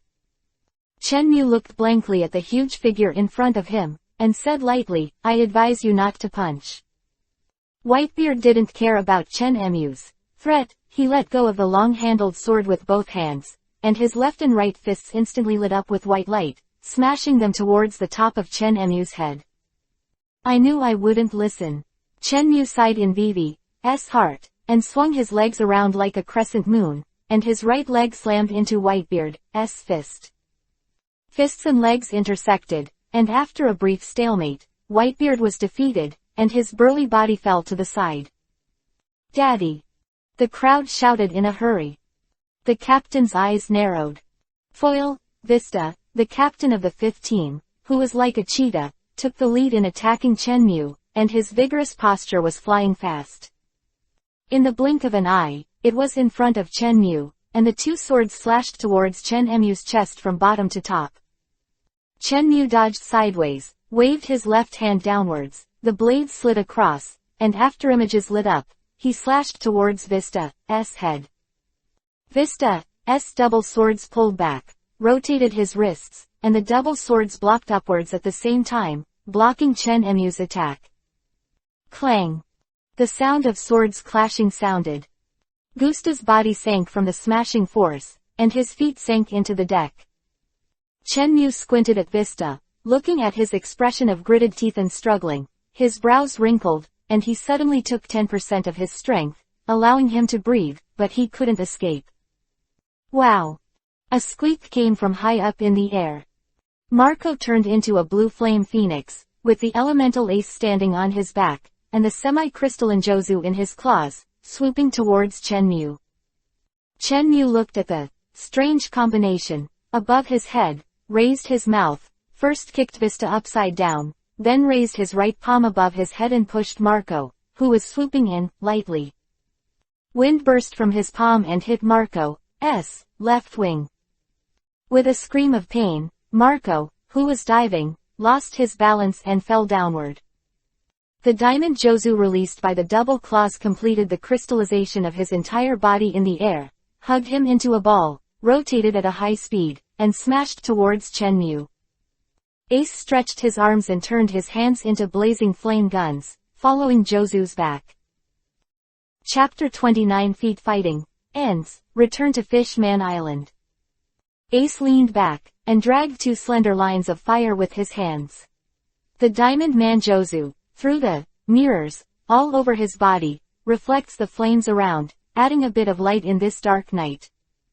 Chenmu waved out his right palm but did not retract it, still facing the air, as if facing Jozu Ace's double strike. He didn't even need to dodge. Mid-air, the high-speed rotating diamond Jozu collided with Chenmu's palm in the blink of an eye. Bang tilde. A dull collision sounded, and Chenmu's right palm was firmly printed on Jozu's face. Looking at the angry giant face in the drill surface, Chenmu Vivi Isho. Vivi in the palm of his hand is charged and sent forward. So Jozu flew back at a faster speed and smashed towards Ace who was rushing. The human-shaped flame in midair was dissipated, but it did not go out. The scattered flames recondensed into 3 balls of fire, like a comet trailing, brushed against the surface of the diamond, and then gathered into a single figure. Shenhuo, Shiranui. Ace drank violently, and his backward hands suddenly slapped forward, one left and one right, hitting Chenmu's temple. The flames were surging, swallowing Chenmu's head in an instant. Immediately afterwards, Ace bent his legs, stepped on Chenmu's chest, kicked hard, turned into an arc of fire, and fell back to the captains. Everyone looked at the man whose head was engulfed in flames in the distance, and there was a faint expectation in their hearts, hoping that Ace's lethal attack would make this mysterious powerhouse drink hate. A cool sea breeze blew past, blowing everyone's clothes up, leaving only the sizzling sound of flames burning. Time passed quietly, and everyone was still staring at Chenmu. A trace of disappointment flashed in their eyes.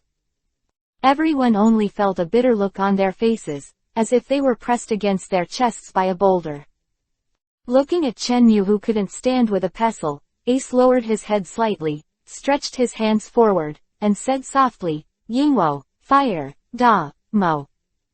Countless small green light clusters resembling fireflies flew out of Ace's palm and flew towards Chenmu in the field. The green light group gradually wrapped Chenmu. From a distance, it looked like a human-shaped bee chrysalis, but it was green. Blast. Boom tilde tilde. The firefly covering Chenmu's body was detonated at the same time, turning the place where he was standing into an extreme day. Everyone flexed their arms to block the dazzling white light, and at the same time resisted the scorching hot air. Ha tilde tilde. The hot wind lasted for 10 seconds before it completely dissipated. After a short period of focusing, their slightly narrowed eyes suddenly widened. How can it be? Everyone was stunned, looking at the figure whose clothes were not even wrinkled. Their faces were shocked, and they couldn't recover for a long time. I said, don't, yes, I, punch. Chenmu lowered his head, and a slightly sullen voice came out, which woke everyone up. The people who came back to their senses looked at Chenmu, to be precise, at the burly figure behind Chenmu. Dad. The burly old man in silence raised his right arm high, and his right fist burst into an extremely white glow.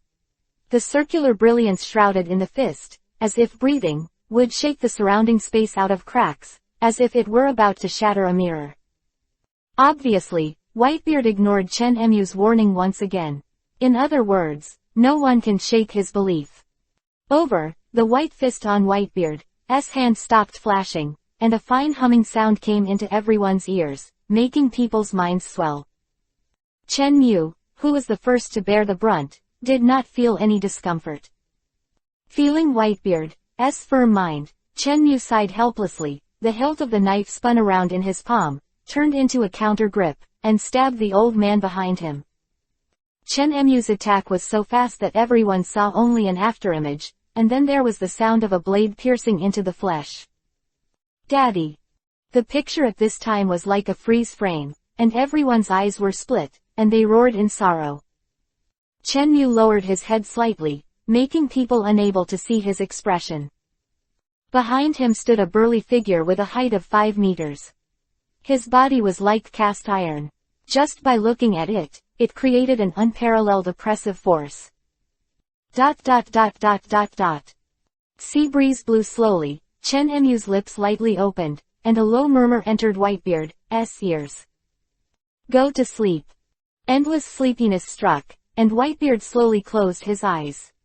The right arm hangs down naturally, and the left hand holds the long-handled broadsword, standing up straight. Even when you are asleep, it gives people a majestic feeling. Chenmu's lips opened, and he let out a light breath. The expression on his face was quite a bit of vicissitudes. At this moment, endless angry shouts sounded. Chenmu suddenly raised his head, and secretly said something bad. Looking at the group of violent reckless men in front of him, Chenmu rubbed his swollen head, giving him a headache. Just be quiet. Chenmu frowned, and the top conqueror haki instantly covered the audience. The scene suddenly quieted down. Chenmu glanced at everyone with satisfaction and said, he just fell asleep. You, and you, come here and carry him over.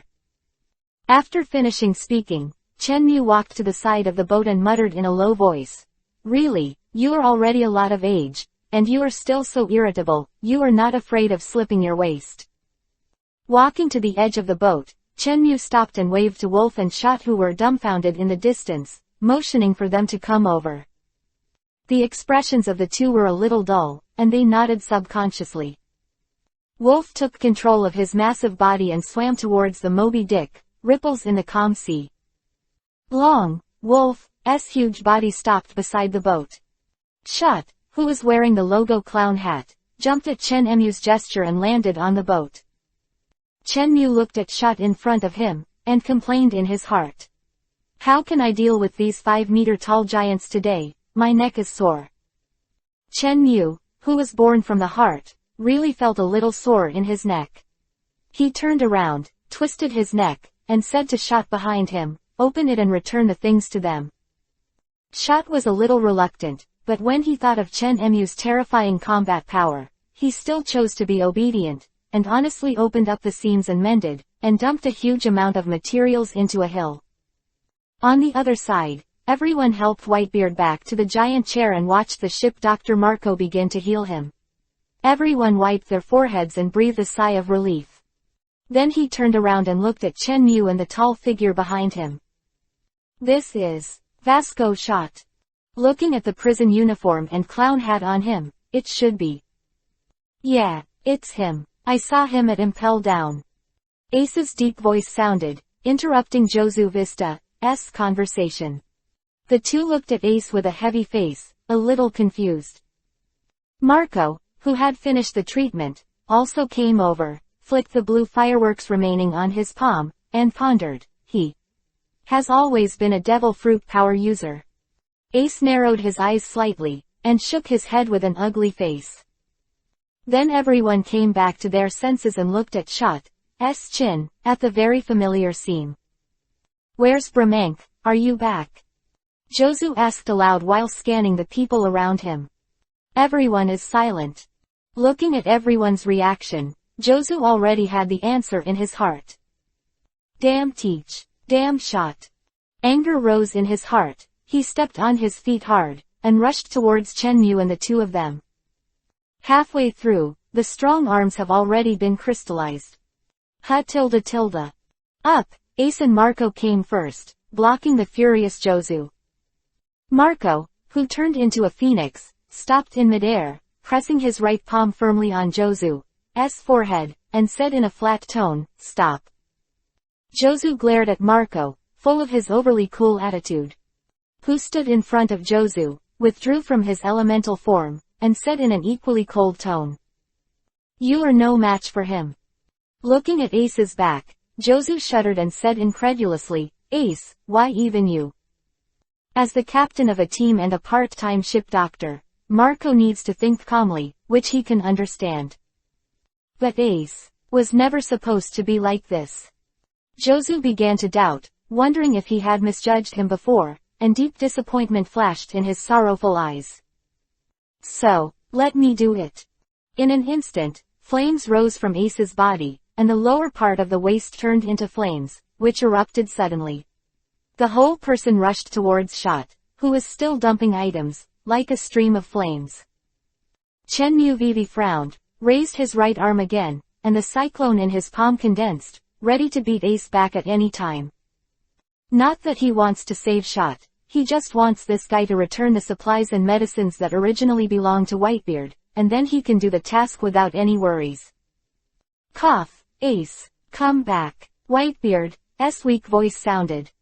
Ace froze and stopped 5 meters away from Chen Yu. Shot with a grin on his face, turned around and flew back.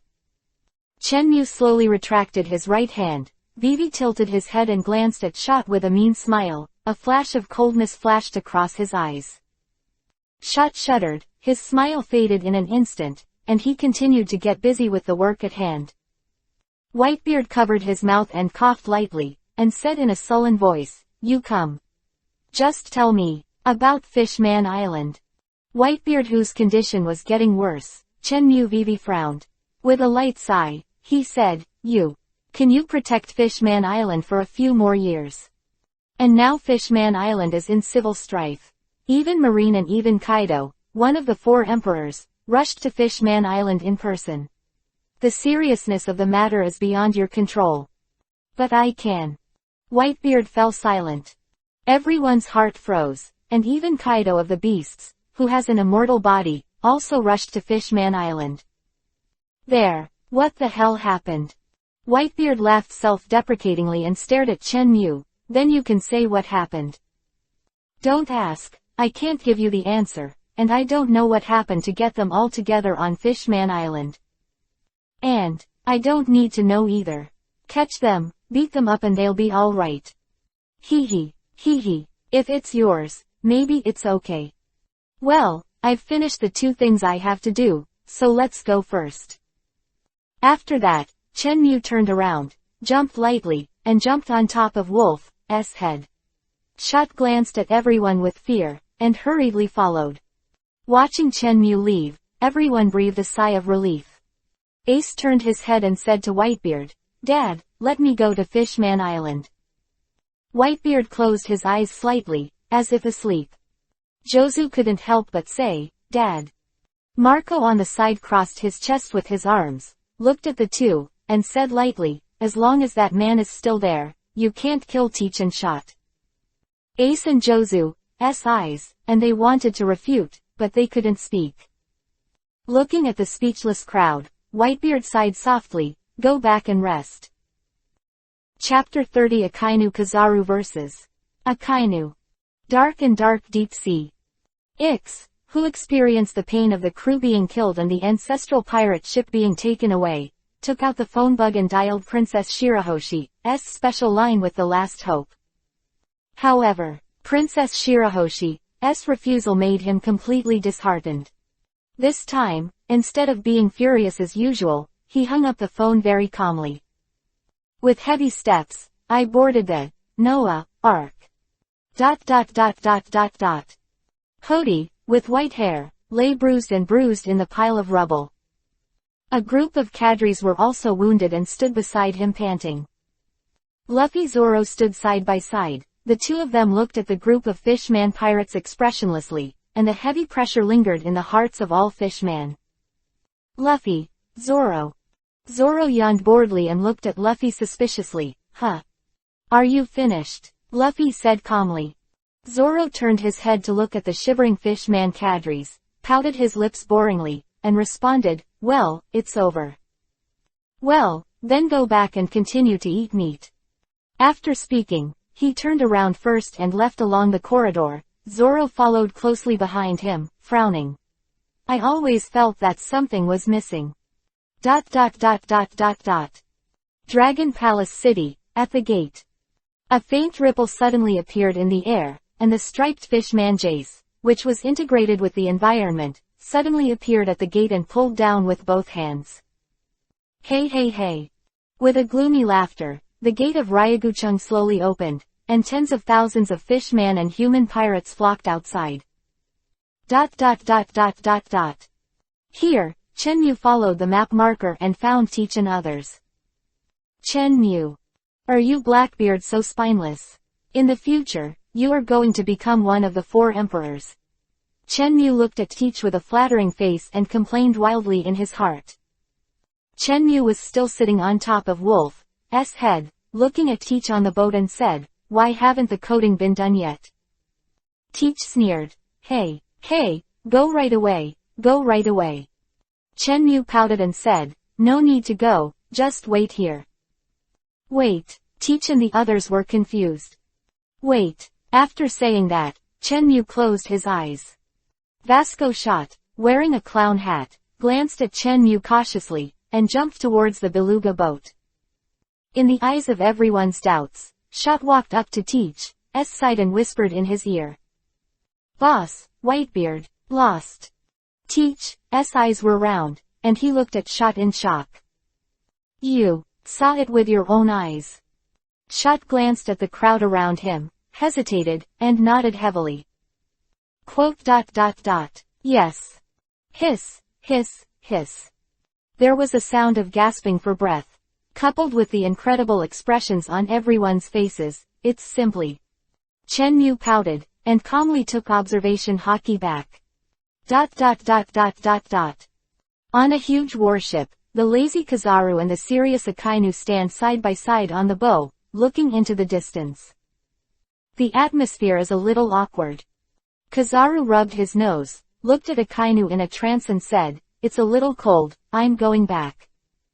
Akainu's expression stiffened, he turned his head, looked at Kizaru's back in a dashing departure, opened his mouth, hesitated a little, and swallowed his words.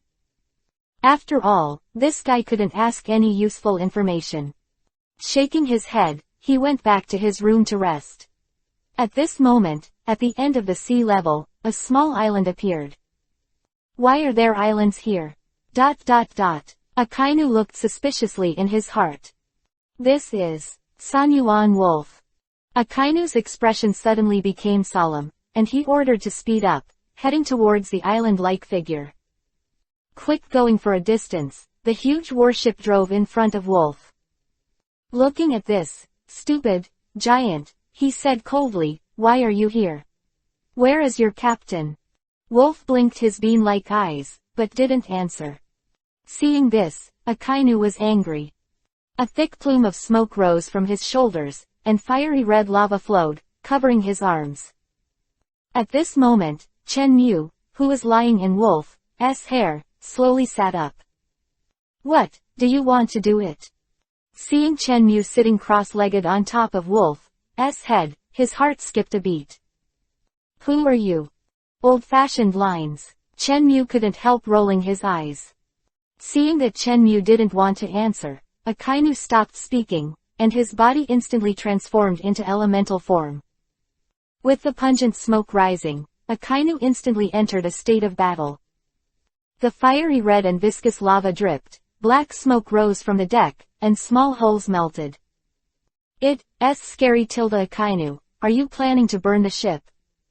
Fell, golden lights appeared around Akainu, and finally they converged into a flashing figure. Admiral Kizaru. Chen Mu raised his eyebrows and looked at Kizaru, who suddenly appeared. No, he was looking at Kizaru's new glasses, and the corner of his mouth evoked a shallow smile. This old guy's new glasses are not bad, even better than the last pair. Chen Mu began to think about the spoils of war in his heart. Kizaru, who was stared at by Chen Mu, stood upside down with chills all over his body, and his back shivered with chills. He glanced around secretly, and finally found Chen Mu with a smile on the giant's thatched hair. My observation hockey ignoring this person. Kizaru frowned rarely, and doubts arose in his heart. With a flash of blue light, the slender Zanpakuto appeared in Chen Mu's hand. Chen Muden smiled and said, "Lend your boat to use it." After that, the figure flashed and disappeared from the eyes of everyone. The two admirals, looking at each other, turned their backs to each other. At the same time, the observation hockey range covers the entire venue. Akainu's left arm turned into lava, and the lava condensed on his clenched fist, turning into a vicious dog that devoured people. Kizaru on the other side, with his palms facing outwards, pulled his hands to the sides, and at the same time, a rapier shining with golden light appeared in his palms. Dog biting Crimson Lotus, and Sky Kong Cloud Sword, done in an instant. Dang-a-dang-a-dang. A chaotic footstep sounded, and 5 vice admiral and a group of soldiers appeared in the bow. Everyone first glanced at Admiral, who was waiting for him, and then turned to the huge figure like a hill. Sanyuan Wolf.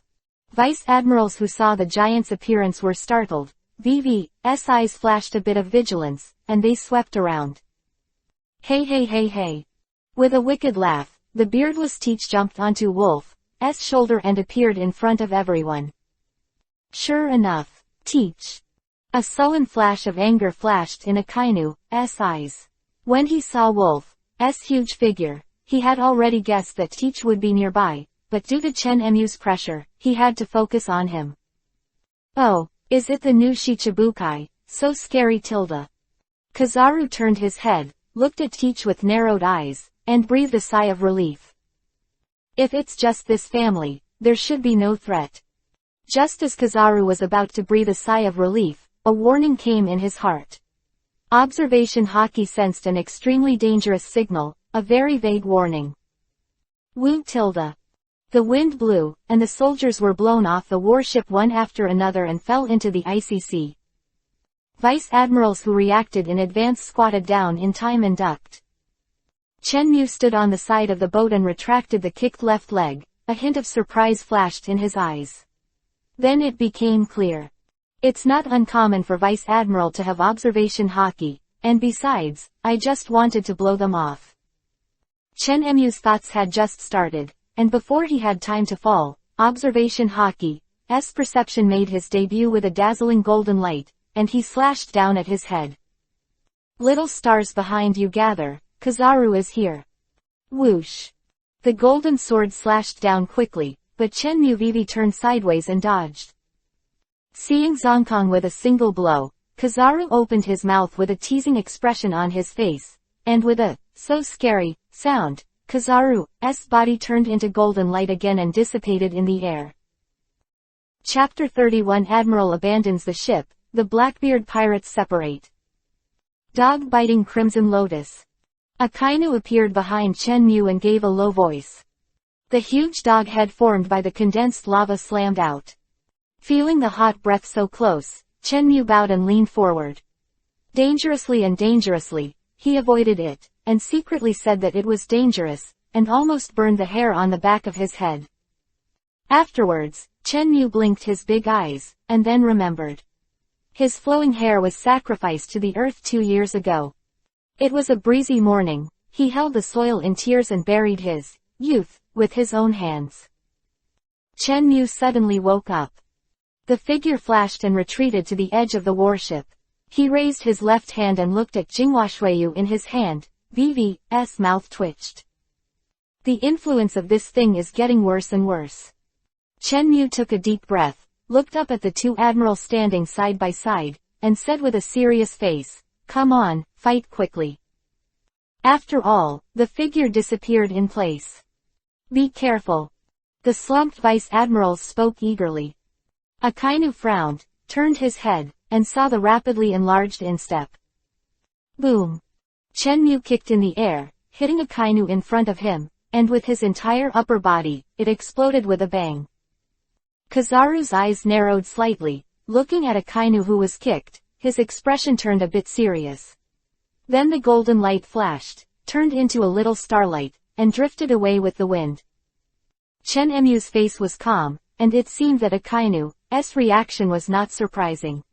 He lightly stepped on the boat with his feet and hurriedly chased Akainu away. 8. Mirrors. Chenmu suddenly raised his head and looked at the golden Kizaru in the air. A gleam of light flashed in his eyes, his rushing figure suddenly stopped, his hands slammed down, and with the force of recoil, he slammed into Kizaru in midair. Kizaru let out a mocking cry, and a dazzling beam of light instantly enveloped Chenmu.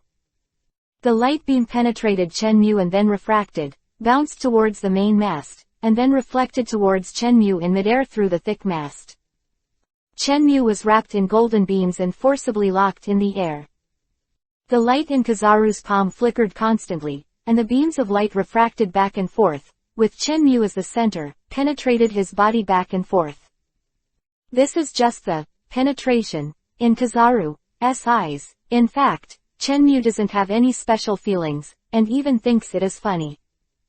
It's so warm and comfortable. Chenmu closed his eyes and enjoyed it. He couldn't help but sighed inwardly.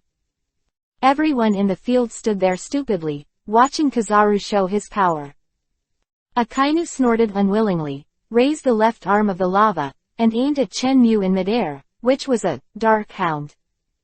The giant arm of lava quickly stretched, dragging the billowing black smoke, and headed straight for Chenmu. Boom! With an explosion, the golden light beam disappeared, and thick black smoke quickly spread out, occasionally erupting red fireworks. Standing on Wolf's shoulders, Teach and the others, although their faces were shocked, there was a glimmer of anticipation in their eyes. Don't let this terrible guy die here. Everyone prays silently in their hearts. Compared to facing Chenmu's coercion every day, it is better to let him die in battle. No wonder Teach and others resented him so much. Without this person's suppression, they can be lawless on the sea. Before long, the sea breeze blew, blowing the billowing smoke away, and the world seemed to regain its tranquility. A fish belly white floated up in the eastern sky, and the mild sunlight shone on everyone's faces, and everyone narrowed their eyes in satisfaction. Chenmu sat on top of Wolf's head, squinting as well, looking at the direction of the sunrise. He couldn't help sighing. It's the first time I've watched the sunrise at sea. It feels so comfortable. Everyone who felt the same way nodded and agreed with Chenmu's statement, and a happy smile gradually appeared on their faces. Afterwards, the smiles on everyone's faces froze. They all raised their heads and looked at Chenmu, who suddenly appeared. The smiles faded in an instant, and then turned into a stunned look, unable to hide the shock in their hearts. Chenmu lowered his head, glanced at everyone with a smile, and waved to say hello. Aren't you disappointed? Chenmu smiled brightly, but in the eyes of Teach and others, it was like a cold winter and a 12th moon, only endlessly cold. Chenmu's slightly narrowed eyes gradually opened, and his smile also subsided. Looking at everyone, he said coldly, "Now it's your turn, go and grab the warship for me." Chenmu's eyes were slightly cold, and his icy tone was like a group of icebergs, freezing everyone in it. Everyone shuddered in unison. Facing this unquestionable order, they turned their heads in frustration and jumped onto the warship one by one.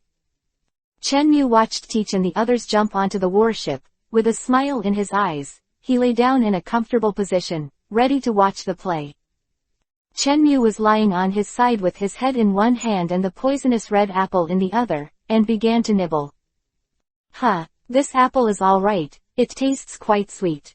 Chenmu looked at the fruit basket with a surprised expression, and secretly praised a wave of poisonous Q in his heart. Afterwards, he patted Wolf's scalp and said to him, "Your hair should also be repaired, it's a little thorny." Hem.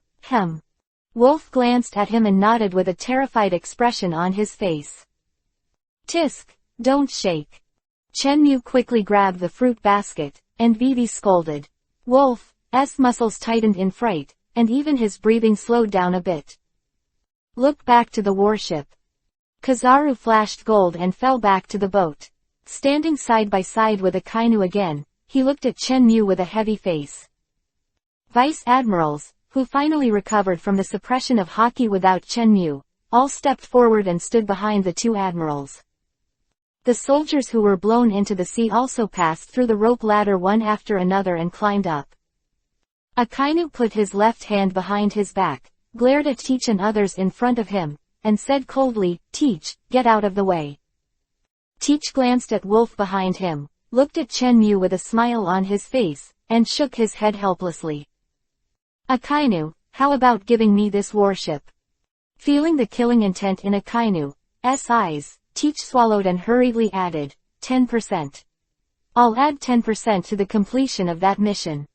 Hearing this, Akainu's eyes flashed with hesitation.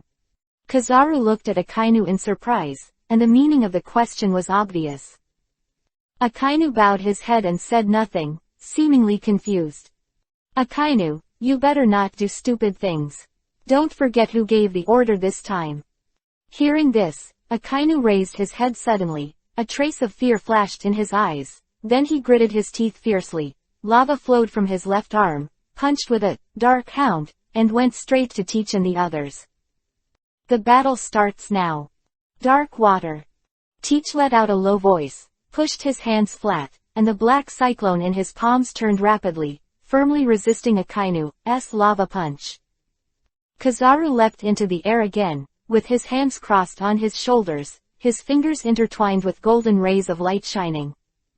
Bachi, Joan, Hook. Before the word, jade, could be exported, it was kicked away by a figure. Chenmu looked at the silhouettes of people gathered in the distance, took a bite of the apple bitterly, and said, do you want to destroy this ship?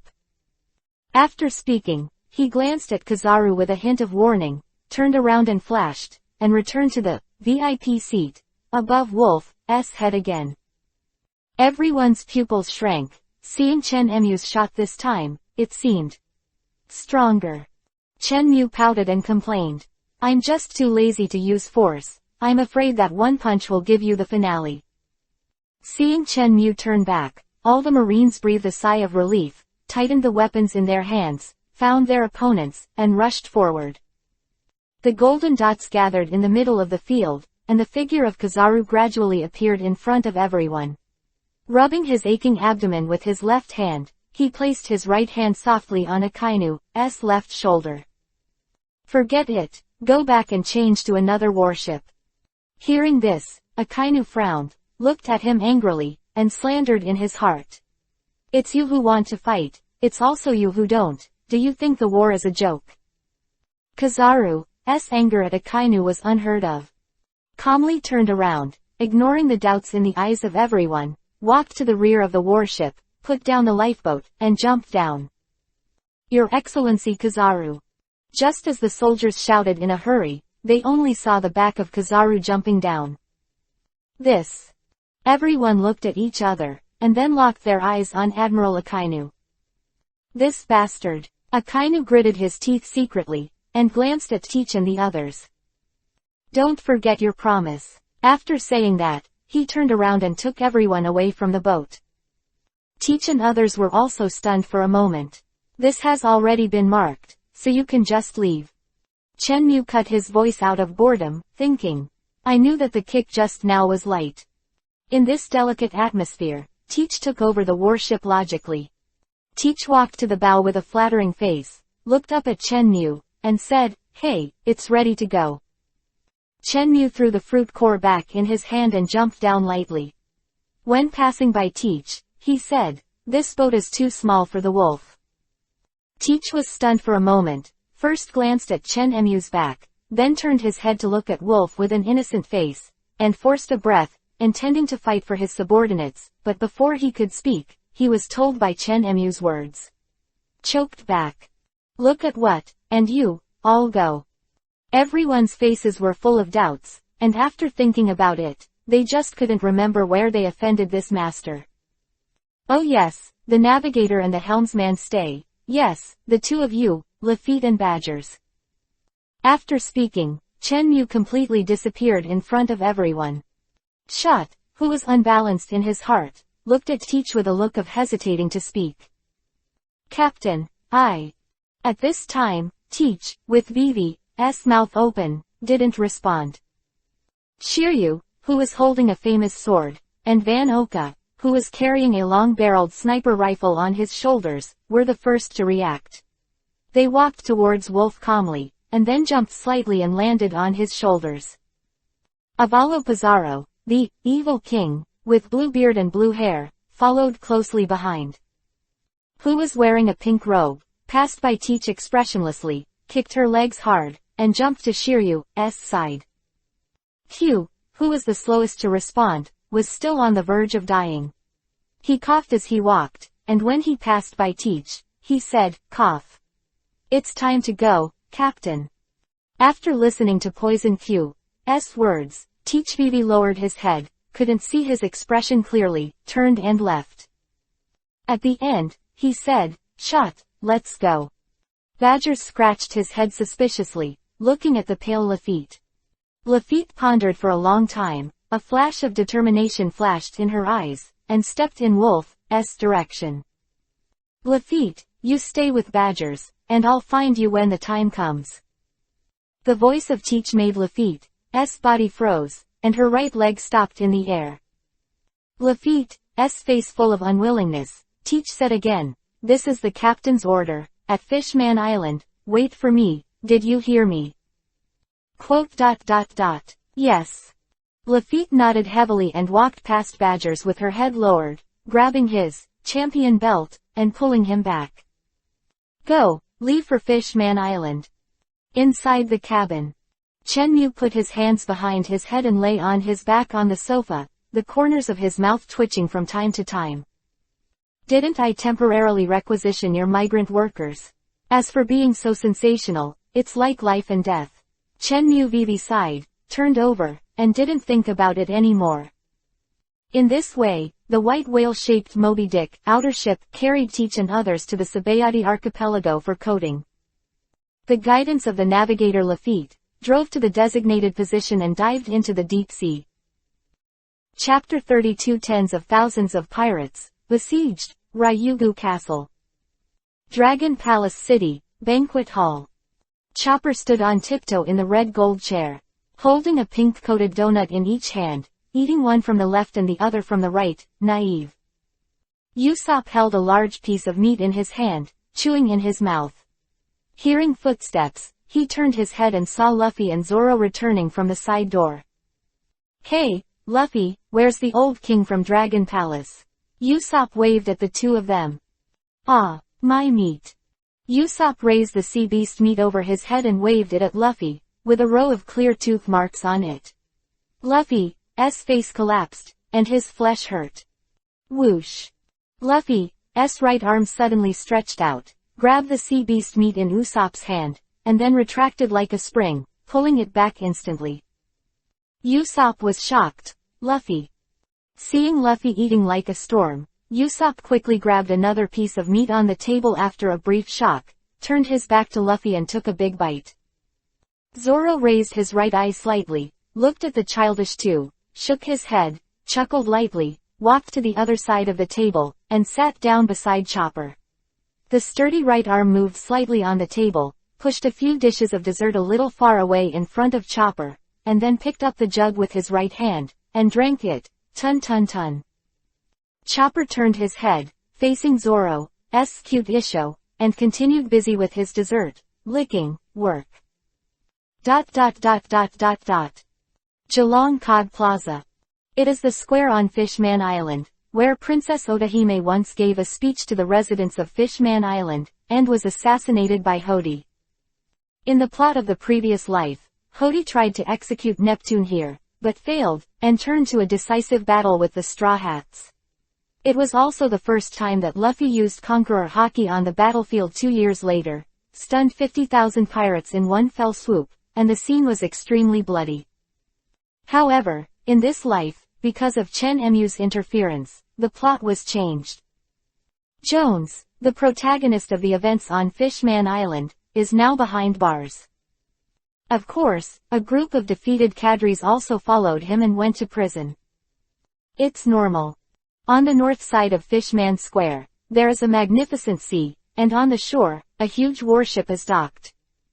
This is also the correct way to enter Fishman Island. Clap. One after another, burly figures jump down from the warship, followed by the sound of clogs stepping on the ground. The visitor has short black hair, closed eyes, and a beard around his mouth. The most conspicuous thing is that there is an X shaped scar on his forehead that extends to his eyes. Is the new Admiral, Fujitora. Wearing a marine coat and wearing a lavender kimono, Fujitora pulled out a wooden sword from the black belt and touched the ground as he walked. He first made sure that there were no stumbling stones in front of him, and then he paced forward. Fishman onlookers were all silent and their expressions were somewhat resentful. After all, Fisher Tiger, the former Fishman hero, died indirectly at the hands of Marine.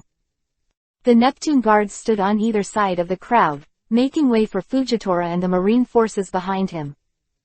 Dressed in a purple gown and with a long catfish-like beard, Minister Left accompanied Fujitora to introduce the beautiful scenery of Fishman Island from time to time. In this regard, Fujitora just gave a faint, sound. The Minister of the Left, who was in charge of diplomacy, smiled nonchalantly, leaning on a wooden horn crutch and walking side by side with Fujitora. The group of people swept out of the square in a mighty manner, heading straight for the larger, Dragon Palace, in the distance. Under the deep sea without any light, a huge warship wrapped in bubbles was sinking steadily, heading towards Fishman Island. It was the three of them, Chen Mu, Devil Sheriff, Lafitte, standing at the stern of the boat with an expressionless face, looked at the strange school of fish swimming outside the boat, and didn't know what he was thinking. Fighting Champion, Giza's Badgers, with his muscular arms, tightly held the steering wheel. Chen Mu was lying on the sofa in the cabin like an uncle. So weak. Without Jinghua Shuiyu's buff bonus, Chen Mu's seasickness was committed again. I saw him, his eyes were vacant, and his arms were drooping down at will, apparently looking like he was hollowed out by the color of wine. Thinking about it, he finally gave up the plan to take a knife, because he firmly believed that seasickness, after a few more times, the body will slowly get used to it. The two people outside had no idea of Chen Mu's current state. Even if they know, it doesn't matter, they can't break the defense anyway. The warship at this time was only an hour away from Fishman Island. Noah, Ark, which is half the size of Fishman Island, is slowly breaking away from the seabed and flying towards Fishman Island. With a grin on his face, Vanderdecken X stood on the deck that was widely praised. From a distance, it looks like a tiny ant. On the other hand, the warships of Chen Mu and others were also getting closer and closer to Fishman Island. Dragon Palace, which was slowly rising, the left minister stood side by side with Fujitora on the bow with a bullhorn stick in both hands, looking at the ever smaller town, and asked aloud. What's the matter with you, Marine Admiral, in my own country? Fujitora shook his head calmly and said, It's not business, I just want to visit the king of your country in advance. The left minister pondered on his face, then slowly turned his head and looked at Fujitora. Is it because of the World Conference? Fujitora nodded first, then shook his head. The left minister frowned slightly, and Vivi lowered his head, lost in thought. This is the end of the conversation between the two. Dragon Palace City, Banquet Hall. Luffy lay on the ground with a comfortable face, patted his stomach, which was several times larger than his body, and let out a comfortable hiccup. Zoro was also drunk, lying not far from Luffy, and fell asleep. Usopp, who was full and drunk, and Chopper with a drunken smile, jumped around the banquet hall, and the laughter continued. At this moment, the sound of neat footsteps sounded. His Majesty Neptune, who was covered in bandages, and his three princes walked in through the side door, followed by dozens of guards. Obviously, they had finished their business at this time and rushed back to the banquet. Luffy Zoro, who fell to the ground, and at the empty dining table, everyone's expressions suddenly became weird. His Majesty Neptune coughed twice and said, Go get some more food, prepare some more sea animal meat and wine. Oh, by the way, you can also get some desserts. Yes. The guards nodded, then turned to leave. Meat. Wine. Dessert. Quote. The two people and one beast who heard the key words opened their eyes instantly, and a dazzling light shot out from their pupils. In this regard, the four of Neptune are all ha-isho. Hiccup tilde old man, have you finished dealing with those guys? Luffy asked with a serious face. Neptune nodded knowingly and said with a smile, it's really hard work for you all. The sea beast meat will be served soon, just wait a bit.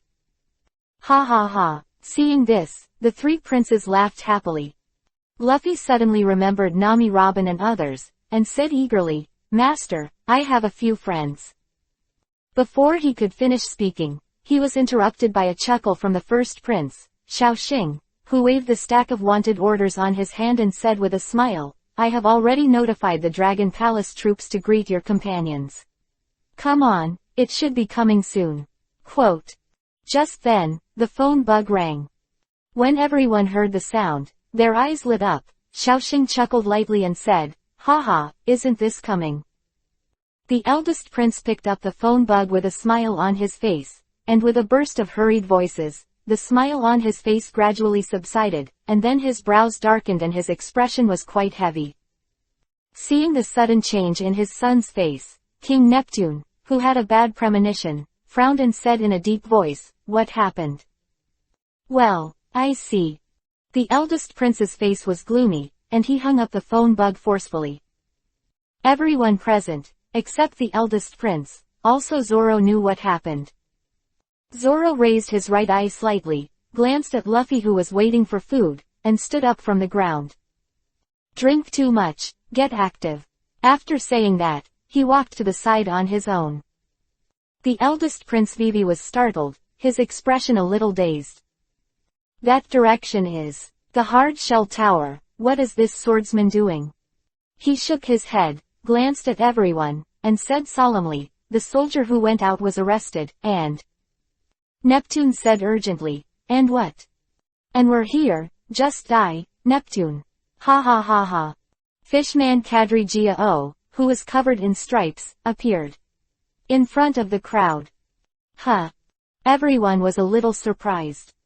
Luffy looked up, his expression a little surprised. There was still a fish that slipped through the net. At this moment, the sound of messy footsteps sounded, and countless pirates swarmed in. These thousands of fishmen are just a part of the Hody pirates. After all, Ryugu Castle is only so big. Zoro, oh, found it. Everyone was stunned, this person came back so quickly. At this moment, Usopp took a step, slipped to Luffy's side, and said meanly, Zoro's family is lucky, I didn't get lost for a long time this time. Hearing this, Luffy was stunned for a moment, then laughed.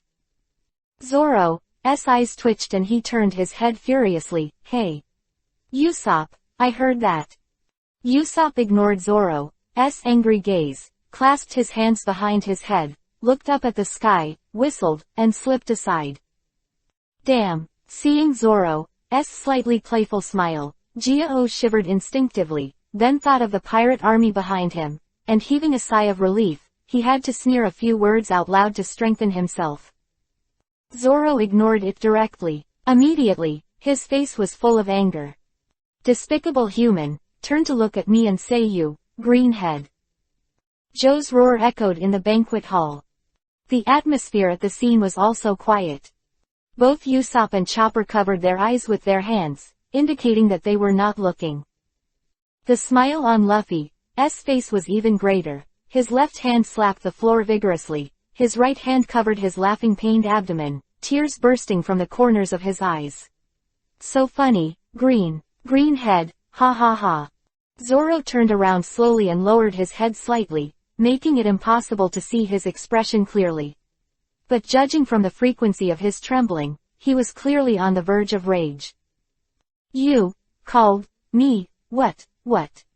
Zoro kept his head down, his tone very cold. Gia-O shivered all over, the stripes on his body flashed, and then, the whole body quickly melted into the air. Gia-O, who was hidden in the air, slowly hid his body to the rear of the pirate army, and a pair of eyeballs glanced around, looking for the figure of the green-robed swordsman. Did you just call? What? Zoro's voice without a trace of temperature sounded, like a whisper of death, making people stand upside down. J's expression froze, and the fear in his heart was infinitely magnified. No, impossible. Not only Joe, but even the thousands of pirates only felt a chill on their backs. Fishman pirates who almost filled the entire banquet hall was one, but they didn't dare to look back, as if there was a big terror behind them.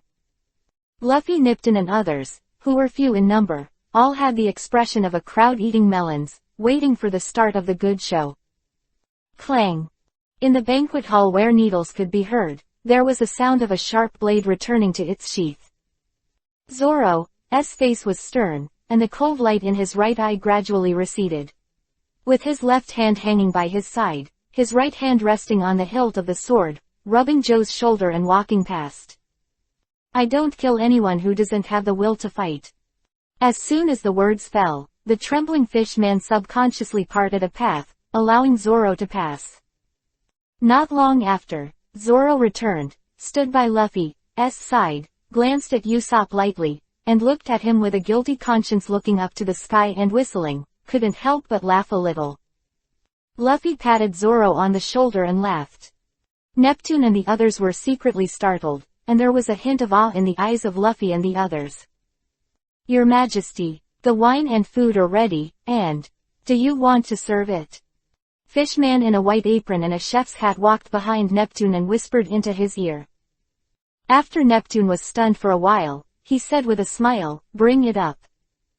At this moment, Luffy took 2 steps forward and said with a smile, hey, we have a banquet, do you want to be together?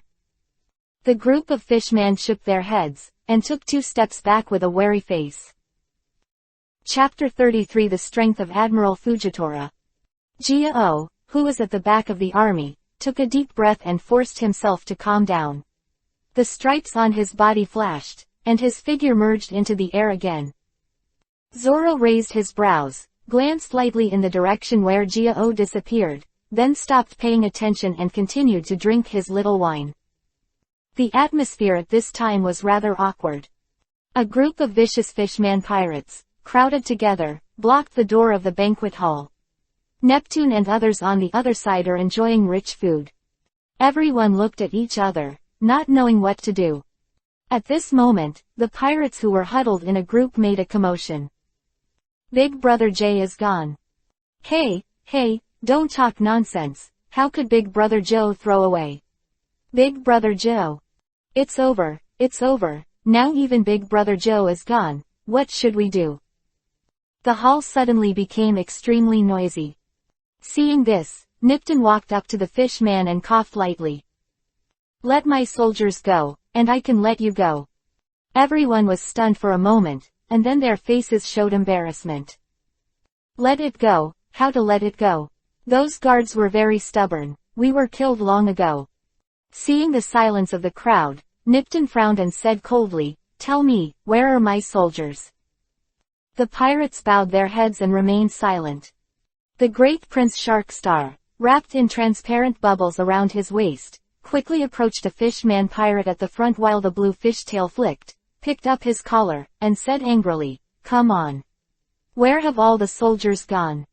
Fishman's facial muscles twitched, his eyes dodged, and he didn't dare to answer. From the man's dodging eyes, Sharkstar already guessed the answer. With anger in his eyes, he pushed his chest heavily with both hands, and knocked the gray-skinned shark fishman back a few steps, hitting several people before stopping. Down. At this moment, a burst of "Bolu Bolu" sounded. Everyone turned their heads and looked at Neptune. I saw that he took out a blonde curly-haired, shaped phone bug from his arms, pressed his huge finger on it, and connected the call. Hey, who is it? Your Majesty, what's going on with these pirates at the gate of the Dragon Palace? The deafening roar of Minister Zuo came from the phone bug. Neptune removed the phone bug, covered his ears, and looked a little embarrassed. When Minister Zuo's voice fell, Neptune slowly brought the phone bug in front of him, and said a little embarrassedly, this. Hee, it is. The raid of the new fishman pirates, I don't know. Before Neptune could finish speaking, he was interrupted by Minister Zuo. Okay, Your Majesty, you don't have to blame yourself. This time, I have lost your Excellency Fujitora. Please treat him well later. Definitely, definitely. Neptune hung up the phone in a hurry and let out a long breath. In the past, there was still Princess Eiji who could take care of him, but now, only this long-winded minister of the left is left. Neptune shook his head helplessly, and then remembered the deceased Princess Eiji. His expression suddenly became depressed. Second Prince, Huangxing walked to his side and said with concern, "Father." With a delicate mind, he noticed Neptune's face. He knew that this was only revealed when he went to Ocean Forest to mourn his mother. Neptune shook his head, indicating that he was fine, then paused and said to Luffy and the others, "Everyone, please evade for a while. Our foreign minister was accompanying a marine admiral, and the incident happened suddenly, please. Forgive me." After that, he bowed to Luffy and the others. Vivi. Neptune looked ashamed, and his heart was also very tormented. They had just sacrificed their lives to save him and help them suppress the rebels. Fortunately, he turned his head and invited Marine Admiral. The key is that Marine Admiral also helped him clear a large number of rebels. Hey, it's so hard to be a king who knows everything. Neptune sighed inwardly. Marine Admiral. Usopp's face was shocked, and even the thigh meat he held in his hand fell off. Fortunately, he was caught by someone's outstretched arm. Luffy retracted his arms, tightly grasped a piece of thigh meat of a sea beast in his palm, turned his head, and said solemnly, "Which admiral?" Luffy was still brooding about Admiral's terrifying power. He didn't want to be forced to separate again just after reunion. Neptune said, "Your Excellency Fujitora." Fujitora. The crowd was full of question marks. Luffy turned his head to look at Zoro, Zoro looked at Usopp, and Usopp looked around, and finally found Chopper hiding behind the chair. Chopper still exposes most of his body in front of everyone. Usopp, you didn't see me, hurry over. Everyone was speechless, with black lines hanging on their foreheads. The great Prince Shaoxing saw everyone's confusion and explained, after the Battle of the Headquarters 2 years ago, Marshal Sengoku abdicated and was replaced by the former Admiral Kuzan. The world made up for the vacant position of Admiral in the Marine Headquarters. Specially recruited from all over the world, through which His Excellency Fujitora was appointed. Toll nodded in understanding, then continued to look at Zoro. Feeling Luffy's questioning eyes, Zoro twitched the corners of his mouth, rolled his eyes, and said, "See what I'm doing, hurry up. Do you want to fight Admiral again?" Luffy, oh. Luffy stood up, jumped off the dining table, waved to Usopp and Chopper behind the pillar, and said, "Don't hide, go away." Zoro glanced at the three with a black line on his face. No, it was 2 people and 1 beast, and said in an unquestionable tone, "Follow me." "No, I refuse." Usopp waved his hand in disgust. Quote exclamation mark exclamation mark exclamation mark. I don't want Zoro to lead the way. Chopper lay on Usopp's head, wrinkled his face tightly, and agreed solemnly. Zoro tilted his head, curled his lips, and muttered softly, "Really, are the 3rd and the 4th talking to the 1st all these years?" Usopp said loudly with a face full of resentment, "Hey, we heard it. Also, why are you talking about the order of arrival?" Cut. Zoro turned around, leaving only the green back of Usopp's head. Hee, since that's the case, why don't you let me lead the way? At this moment, a loud voice came in from outside the banquet hall, interrupting everyone's quarrel, and the banquet hall became silent in an instant. Luffy and the others turned their heads and looked behind the thousands of fish-man pirates. Da, da, da. It was the crisp sound of clogs stomping on the floor. Fishman who had stood for a long time separated again and looked towards the door. At the end of the line of sight, there is a middle-aged man in a marine coat, holding a wooden cane in his hand, constantly tapping the ground, making a slight, da-da, sound. Looking at the high-ranking minister of the left, carefully accompanying this person, everyone has already guessed the identity of the person who came, and it should be the newly promoted Admiral Fujitora. Admiral Fujitora, come. Hee, this must be the head of the Straw Hat Pirates, Captain Luffy. Fujitora stepped out of the crowd, stopped 10 meters away from Luffy, and chuckled. Blind. Usopp looked at Marine Admiral who was overwhelming the audience, his facial muscles stiffened, and he expressed the doubts in everyone's heart. Even Neptune was taken aback, it was the first time he saw the new admiral. Where did the rude people come from? Seeing that everyone was being rude to Fujitora, Minister Zuo shouted. Afterwards, he turned to Neptune and said, "Why are you so close to these pirates, Your Majesty? Are these human pirates holding you hostage? Guard, guard." The blue veins on the foreheads of everyone jumped. "You gave us a chance to speak." Neptune sneered, They are my guests too." Guest. Minister Zuo shook his beard with anger and looked at the Han with a shocked expression on his face. Then, dragging the long black catfish tail, he hurriedly moved in front of Neptune, raised the horn stick, and slapped his knee, forcefully. The position of the suspected knee. Asked with a look of hatred for iron and steel, "You said, these pirates are the guests you invited back, aren't they?" The three princes looked up at the sky and whistled mockingly, as if they had nothing to do with me. Yes, yes. Neptune found that his three sons ignored his call for help, so he had to bite the bullet and added, "They also helped us catch the rebels, and Hody and others are already imprisoned in prison. In the tower." The three princes and the right minister whose right arm was in plaster nodded one after another. Minister Zuo just gave up and bowed back.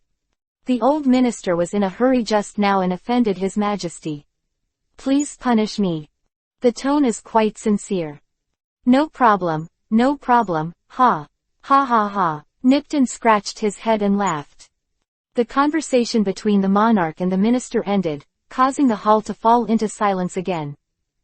Fujitora's eyes were closed, and the X-shaped scar on his forehead added to His Majesty. At least half of the Fishman rebels, who were already leaderless, slumped to the ground when they heard the news of Hody's arrest. The promise of liberating Fishman Street, and the promise of making me a nobleman, are all liars. There is only one thought in the heads of the rebels. That is, now, how, what, do. You said surrender, you killed another person's guards again, and unfortunately, you also slaughtered them all, but there was no one alive, leaving only 3 or 2 of the guards in Longangcheng. Just be tough, just the swordsman in green on the opposite side can chop us up like melons and vegetables. Not to mention Captain Luffy and Admiral Fujitora, better not even think about it. It's really hard for the fish to live. The thought of living in the prison tower in the future, all the rebels burst into tears. On the other hand, from the moment Fujitora stepped into the banquet hall, Luffy's eyes never left him. This seemingly gentle and amiable middle-aged admiral actually put a lot of pressure on Luffy and others. Even Usopp and Chopper were ready to go to war at any time. Under this terrifying pressure, Zoro frowned and stared at Fujitora's cane. From the swordsman's intuition, he could feel that it was actually a knife, a sharp blade hidden in a cane. Clang. Zoro bit the word Hidao on the white hilt in his mouth, his right hand held the 3-generation ghost with a flame pattern, and his left hand was Chushui with a dark back and a purple-red tine pattern on the blade. The 3 famous knives that belong to the 21 work of the Big Quick Knife are all unsheathed. Fujitora's ears moved, sensing an inexplicable fighting intent, and instantly focused his attention on Zoro. Zoro's pressure suddenly increased, and while clenching his teeth to support, the black armament began to wrap and cover. After a short time, the surface of the 3 famous knives was covered with a layer of black iron. Fujitora didn't care and said to Neptune, "Your Majesty Neptune, do you need to clean up these pirates for you?" Fujitora's words seemed to be asking for opinions, but in fact, people are already approaching Zoro. Clang. The sound of gold and iron resounded throughout the audience. Zoro held both knives horizontally, holding the knife that was slashing down. Damn, what a heavy knife. Only after the fight did I know how heavy Fujitora's sword was. Second gear. Luffy's second gear instantly opened, his figure flashed, and he appeared above Fujitora, his arms bent, and armament began to spread upward from his fists, wrapping his forearm at an extremely fast speed. Rubber jet bazooka. There was a roar in the air, and the two fists that were reaching their limit instantly broke the sound barrier. However, what is unexpected is that the seemingly bulky and slow Fujitora also has an unimaginable speed. Just as Luffy's fists were about to hit the top of Fujitora's head, the scabbard like a long brown stick was instantly raised, just blocking Luffy's attack. After a brief moment of surprise, Luffy flashed and appeared behind Fujitora. Armed hardened, rubber giant elephant gun. Even Admiral was wounded by this punch. But Fujitora, after all, is Admiral who was directly promoted from the world conscription. It must have something special. The attack behind him became more violent, and Fujitora no longer hesitated. The left hand holding the scabbard slammed down suddenly, hitting the wooden scabbard heavily on the back of the knife lingering in purple air. Boom tilde. The violent purple spread instantly, and the surrounding ground suddenly sank. The pressure in the air increased tenfold, and Zoro, who was in the center of the pressure, felt like his bones were about to be crushed. He coughed up a mouthful of blood, and he almost blurted out. Zoro pressed hard, and after contracting his arms vivi, they unfolded instantly, and the whole person quickly rotated. Black rope, big tornado. With Zoro as the neutral, a giant tornado with a black glow rose from the ground. Zoro also escaped from the range of the heavy pressure, and because of the overturning of the heavy pressure, blood overflowed from the corners of his eyes. And Luffy was crushed to the ground by gravity. The huge elephant gun smashed a huge round hole, and Luffy kept sinking. Ah!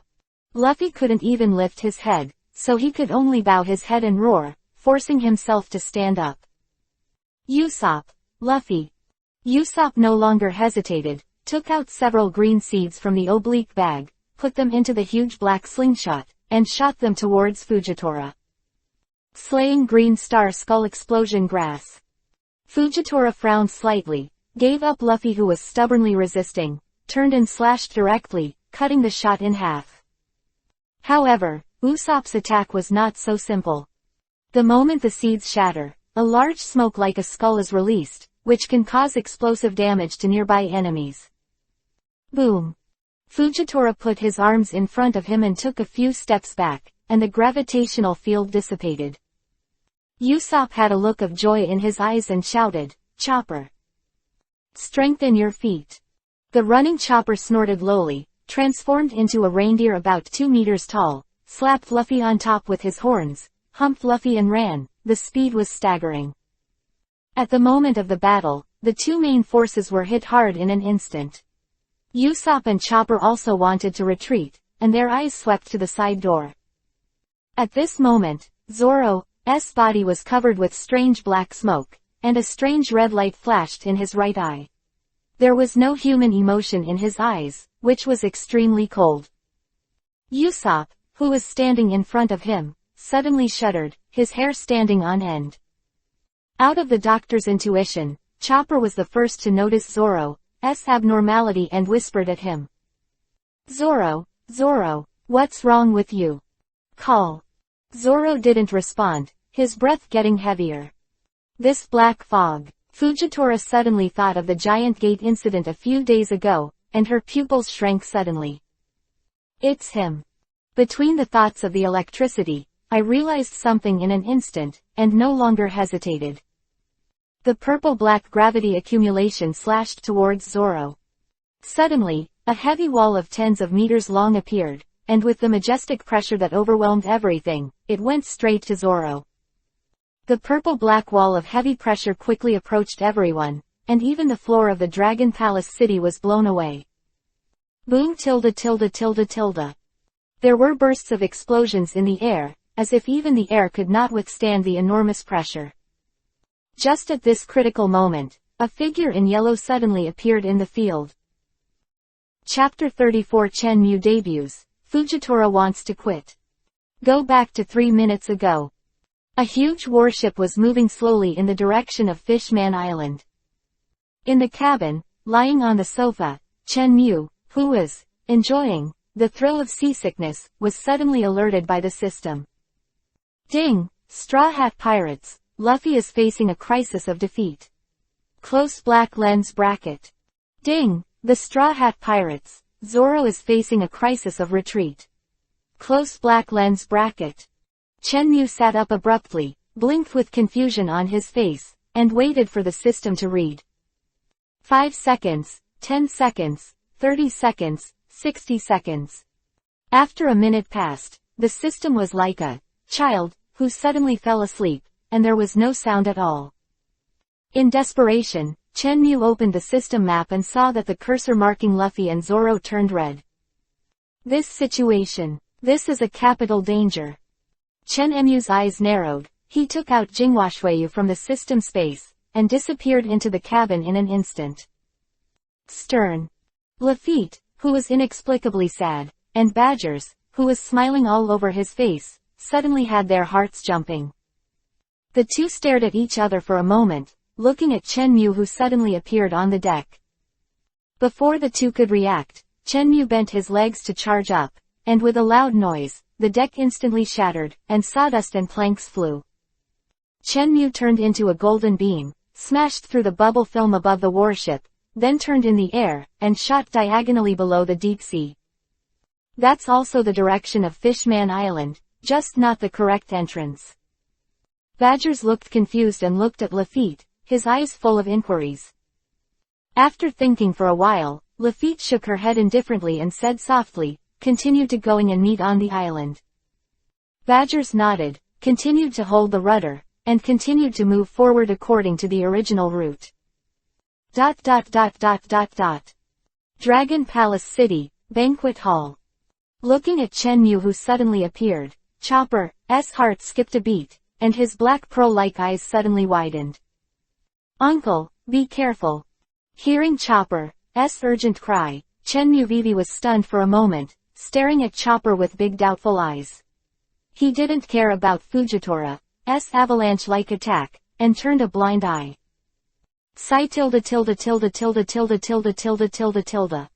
Roar. A large amount of white steam suddenly appeared in the hall, followed by a low beast roar from Chopper. White steam and heavy pressure and strong winds hit Chen Mu in the middle at the same time. The ultra-high temperature white steam did not harm Chen Mu, but it gave him a warm feeling, just like walking into a public bath back then.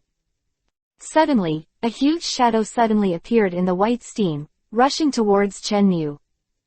Chen Mu blankly watched the shadow approaching rapidly, then grabbed himself and moved sideways. Boom! The wall and slammed into Chopper's huge arm full of brown hair. Chopper roared in pain. Enduring the severe pain, he said to Chen Mu who was in the palm of his hand, "Uncle. You go with everyone, I'll hold him back."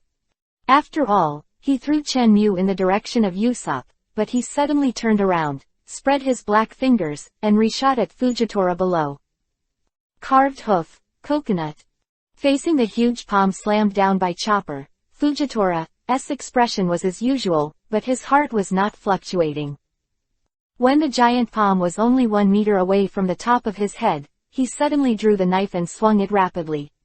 A purple halo suddenly appeared above his head. 1, 2, 5. In the end, the number of purple rings was fixed at 5. Gravity, repel. With a light drink, Fujitora sheathed the knife. The purple ring on the top of the head is also the moment when the blade is sheathed, and the momentum skyrockets. The purple ring with heavy pressure, while expanding, rose to the top of the head. Not long after Fujitora swung the knife, Chopper's huge palm came into contact with the ring, and his posture was stiff. But as Fujitora's knife was sheathed, Chopper's huge palm shook violently. No matter how hard it pressed, the giant palm couldn't go down another inch. As the purple ring continued to expand and rise, Chopper's huge black palm was finally unable to suppress it, and instead bounced high by its shock. And even his huge body was hit by the ring and flew to the ground, smashing towards the rear. Chen Emu's eyes were quick and his hands were quick. First, he slashed heavily with his knife, stunned Zoro, who was about to be transformed into a Shira. Then he swept his legs, and the strong wind blew the dazed Usopp into the distance. The immobile Luffy and the unconscious Zoro followed closely behind and flew to the side. Chen Mu, who had done all this with ease, only felt that the light above his head dimmed. He raised his head and looked at the huge beast shadow smashing towards him, and shook his head helplessly. Boom! Chopper fell to the ground with a thud, splashing rubble all around. Chopper sighed with a strange expression, looking at its huge palm and body without any scars. He couldn't help but smack his tongue for a while. Oh, this resilience, I am afraid that it is too late to go to the hospital, and the wound will have healed automatically. However, the pain doesn't seem to go away. Chen Emu's thoughts returned, and he glanced at Usopp who stood up slowly in the distance, and the people in Dragon Palace City who were still in shock. Vivi shook his head. Hey, this melon eating scene is really in line with their weak character. I started complaining again. Chen Mu Vivi pouted, took back the Zanpakuto without a trace, and walked towards Fujitora. Fujitora's ears moved, and he clenched the cane with both hands, ready to unsheath at any moment. Looking at Fujitora Admiral who was on guard, Chen Emu's eyes flashed with a dull look. Admiral like you, I just beat up two in one breath. Chen Mu rolled his eyes. Walked up to Fujitora and said to him, I'll give you two choices. Clang. Before Chen Mu could finish speaking, he was interrupted by the sound of a sword being drawn. Fujitora held the staff sword backwards, and the sharp blade came out of the scabbard in an instant, and the sharp blade flashed a frightening cold light, slashing across Chen Emu's neck. The face of Fujitora's powerful slash. Chen Mu tilted his head slightly, a trace of impatience flashed in his eyes, and he murmured in his heart. Let me cut it off after I finish my sentence. Are you so-called marine admirals so impolite? Ignoring Chen Mu who was unscathed, Fujitora retreated. As the blade slowly sheathed, the gravity around Chen Emu's body suddenly surged, the ground began to crack quickly, and the sound of clicking could be heard incessantly. Chen Mu frowned slightly as he looked at the huge crack that spread rapidly under his feet. At this moment, with a sound of clang, Fujitora's sharp blade was sheathed. With Chen Mu as the center, the floor within a radius of 10 meters collapsed and turned into several huge stone slabs, which were about to sink into the dark ground below. Everyone watching the battle could feel the huge gravity in that area, but Chen Mu looked calm, slowly raised his left foot, bent his right leg to charge, and jumped gently. Before the huge dark hole appeared, he jumped out. Gravity coverage area. Fujitora's body was shocked, and he looked at Chen Mu with an incredible look on his face. Clap clap clap. There was a sound of slapping clothes. After Chen Mu jumped out of the gravity area, he slapped the dust on his clothes with disgust. When he raised his head, he looked at Fujitora with a look of contempt. Rude bastard. You, how are you? Fujitora said with a stiff expression in disbelief. Don't talk. Chen Mu snorted, interrupting Fujitora, who was speaking intermittently. With a face full of anger, he continued while approaching Fujitora. Anyway, you are a high-ranking marine, a positive figure shrouded in justice, and you don't even have the most basic courtesy. Are all of your marine executives some reckless men? You talk. Fujitora's inner shock couldn't be further increased, and even when Chen Mu walked up to him, he didn't react at all. Hey, talking to you. I'm dumb. Chen Mu could not help frowning when he saw that he was still dumbfounded and did not reply. The seemingly powerless right palm was pushed towards his shoulder. Out of the keen sense of the swordsman, Fujitora unsheathed the sword subconsciously. As soon as the clanging sound came up, the sword light flashed, and before it could be fully unsheathed, the right hand that was pushed out by Chen Muheng turned and patted it back. Still drawing a knife, Chen Mu was extremely angry. Glared at Fujitora with an expression of hatred for iron and steel, and said, Are you out of your mind? This is Dragon Palace City, the seabed under 10,000 meters. Taking a deep breath, Chenmuyu continued his anger. If this place is destroyed, you are ready to be buried at the bottom of the sea. Don't think about using coral bubbles, even if you have it, I can easily pierce it. After all, the scene suddenly quieted down. Chopper glanced at the fierce flame. Chenmu shrank his neck in fear, cancelled the monster transformation, and began to heal Luffy and Zoro. Usopp's chin was shocked to the ground, and he looked at Chenmu in disbelief.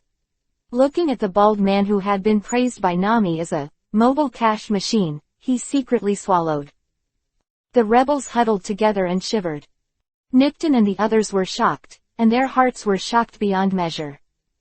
Fortunately, I stabilized and didn't arrest this person, otherwise, the consequences would be unimaginable. Said hello to Chenmu in advance, wiped the sweat on their foreheads, and they were afraid for a while. Sight returned to Chenmu and Fujitora again. Coughing twice, Chenmu's eyes were clear, and he pondered to Fujitora, what did you say just now? I give you two options. At this moment, Usopp's slightly trembling voice came from a distance. Chenmu first glanced at him, then slammed his palm and said, yes, that's right, I just said, I'll give you two choices. 1. Leave immediately. 2. Speaking of this, Chenmu paused, leaned forward, and whispered in his ear. Like Kizaru and Akainu, get beaten up by me, and then leave in disarray. After that, Chenmu stood up straight again, folded his arms in front of his chest, and stared at Fujitora with all his time, waiting for his decision. The two of Kizaru and Akainu were actually stopped by this person. Could it be that he? Thinking of this, Fujitora's heart skipped a beat. The atmosphere was quiet again. At this moment, the dragon-shaped telephone bug on the stone table rang. Everyone's eyes turned and looked over. Minister Zuo forcibly calmed down his mood, walked over and answered the phone under everyone's attention. Hey, who is it? Minister Zuo said with a trembling voice. Hello, we are Marine, requesting to enter the island. Everyone was shocked, and looked at the phone bug that kept opening and closing its mouth in shock. Note, this is only Ryagu-chan's exclusive phone, which can only be used on hands-free. See, Marine. Minister Zuo was taken aback for a moment, looking at Chenmu with a stiff expression. Chenmu nodded to him and motioned for him to continue. I came to our country at this time, may I ask if there is something important? We have a special mission that needs to enter the island, and we also ask your country to release it. After a pause, he added, the person in charge of this mission is Your Excellency Akainu Kizaru. Hearing this, Fujitora frowned suddenly, clenched the handle of the staff knife subconsciously, and took a step back. The corners of Chenmu's mouth twitched wildly, feeling that his face was about to be smashed at this moment. This idiot. Chenmu had already heard who the voice was inside the phone bug, so he resisted his anger and walked over, picked up the phone bug, and shouted loudly. Lafitte, what are you pretending to be? Didn't I tell you to stay outside the island? Why are you entering the island? Lafitte. A very familiar name. Everyone fell into contemplation. Fujitora said solemnly, is it Lafitte from the Blackbeard Pirates? Fujitora not far away, and gave a faint, Quote. There was silence on the other end of the phone, then a beep beep sound. Hey, you actually hung up on me. Chenmu laughed angrily. Fujitora said again, what is he using as our Marine's phone bug? Chenmu didn't answer, just be a quiet and beautiful man. Quote! Fujitora was startled, and her heart was shaking. Could it be that it was really given by this person? Seeing Fujitora's changing expressions, Chenmu raised his eyebrows and thought. Not bad, not as dumb as it looks. On the other side, Teach and others, who had finished coding from Sabayati Archipelago, took the Moby Dick and started their journey to Fishman Island. In the meantime, there is a small interlude. Teach and others landed on the island, grabbed a passing islander, and asked him where to find a coding craftsman. The innocent islander was frightened by the evil-looking people, and tremblingly pointed in a certain direction, saying, The best craftsman is, in a bar on, the 13th land island. Getting the answer, Teach loosened the man's collar, laughed and pushed the man aside, swaggering over. After a while, everyone came to the door of the bar, looked up at the strange name of the bar, and after confirming that it was right here, opened the blue curtain and walked in. 3 days passed in a flash. Moby Dick outer ship, inside the cabin. Teach curled up on a large bed, clenching his fists tightly against his eyes, trying not to let the tears flow. Two bullying thieves.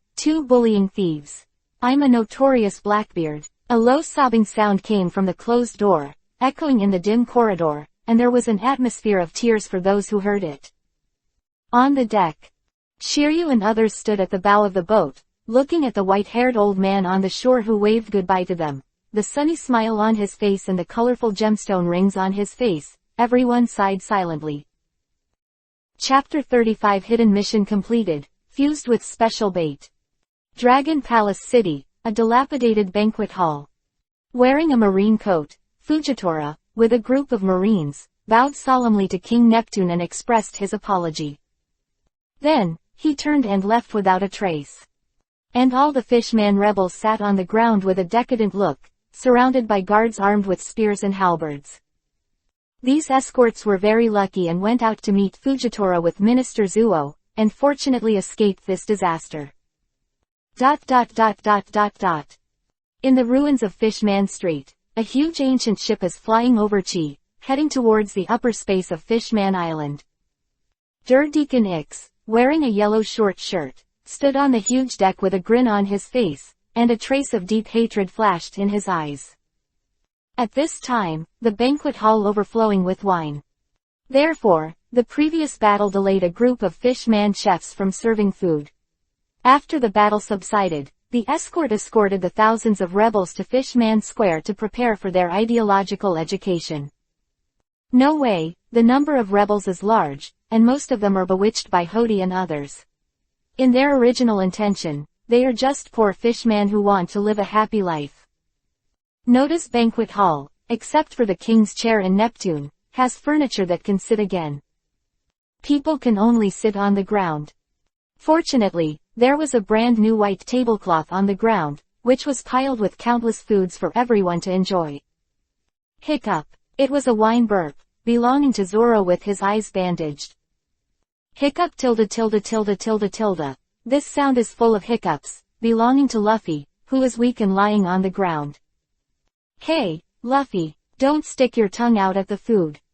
Usopp, who was sitting cross-legged beside Luffy, held a piece of meat in his left hand, and hurriedly pushed the food in front of Luffy out. Ah, my, meat ...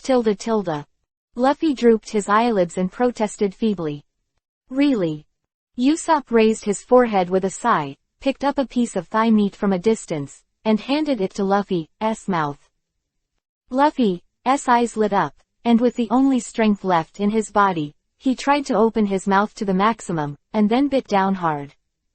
He struggled to tug at his neck, trying to tear off that big mouthful of satisfaction.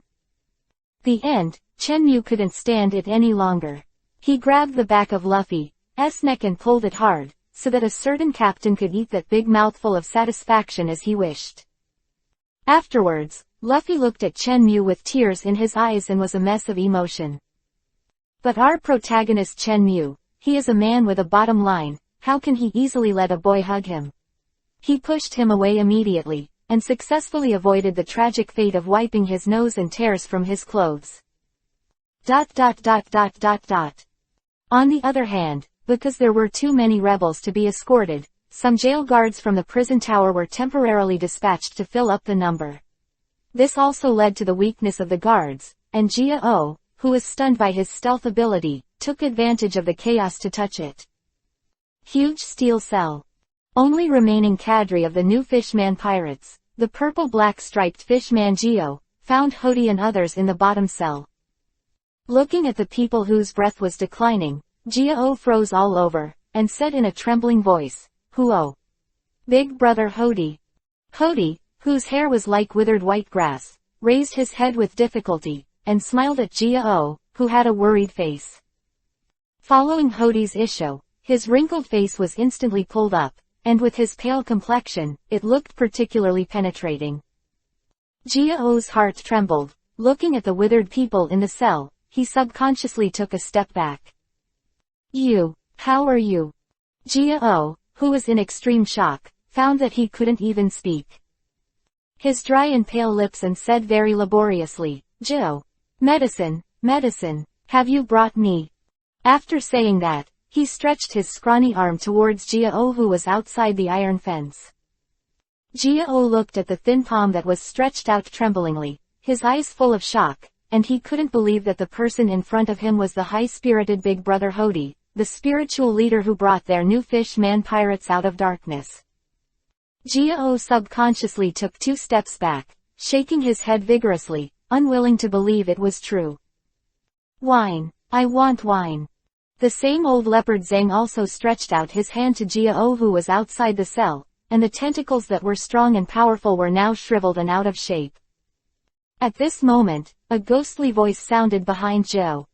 "Oh, you have that kind of thing on you, right?" A tall and thin figure appeared behind Joe and whispered in his ear. Jia-O's body trembled, followed by bulging eyes and a look of difficulty breathing. "Shush, don't talk. After you die, things are still mine." The chilling voice sounded again. Joe clenched his fists with both hands and pressed them to his throat, as if trying to pull something. After a while, Jia-O's breathing stopped, and the whole person's breath of life disappeared. Looking at their dead companions, Hodi and others could only stretch out their hands helplessly. It was at this moment that everyone saw the person behind Jia-O. It was a blonde man in a marine uniform and sunglasses. The young marine had a gloomy smile, and with his raised left hand illuminated by the light, he could see a silk thread reflecting white light. The other end of the silk thread happened to be wrapped around Jia-O's neck. The young marine crouched down, fumbled around Jia-O, pulled out 3 red pills, and grinned Isho.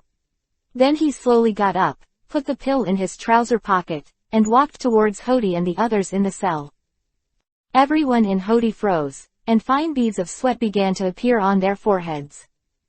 The man stood outside the iron fence, cold Isho to everyone in the cell. Then the right hand stretched out and grabbed it hard in the air, and the hard iron fence was instantly cut open, along with the bodies of Hodi and others. In this way, Hodi and others were forced to end their lives in this dim cell. 5 almost transparent silk threads were in the air, and the scarlet blood slowly flowed to the man along the silk threads. Be precise, it should be the test tube of the medicine flowing into the hands of the man. Shaking the red test tube full of blood, Ming brother with a dark smile shrugged his nose. The smile on his face gradually became psychedelic, and sighed. Is this the power of life? It's wonderful. Afterwards, Brother Ming put a tube of fresh blood into a suitcase with a red bottom and a gold edge, and said with a strange laugh. I will mercifully leave a tube to the 5 old men, but at this price. Ha ha hey hey hey. With the sound of shoes stepping on, the cold and evil marine disappeared at the end of the prison. On the other side, Fujitora led the Marines and rushed back to the warship first, heading towards the outside of Fishman Island. Warship Bow. Fujitora stood quietly, leaning on a brown cane in both hands. Followed by a solemn Vice Admiral. Passerby, Vice Admiral, struggled violently in his heart, made a decision, and said in a deep voice, Lord Fujitora, it seems that our mission this time is not. I know, Fujitora interrupted calmly. Vice Admiral was stunned for a moment, then glanced at Fujitora's profile in confusion, nodded, and took a step back. At this moment, the sky suddenly darkened. Vice Admiral looked up, looking at the giant ship floating above his head, his pupils contracted suddenly. Difficulty swallowing his saliva, he said in a trembling voice, Your Excellency, it seems that we can't go. Vivi, Fujitora's oracle, seemed to have noticed the abnormality.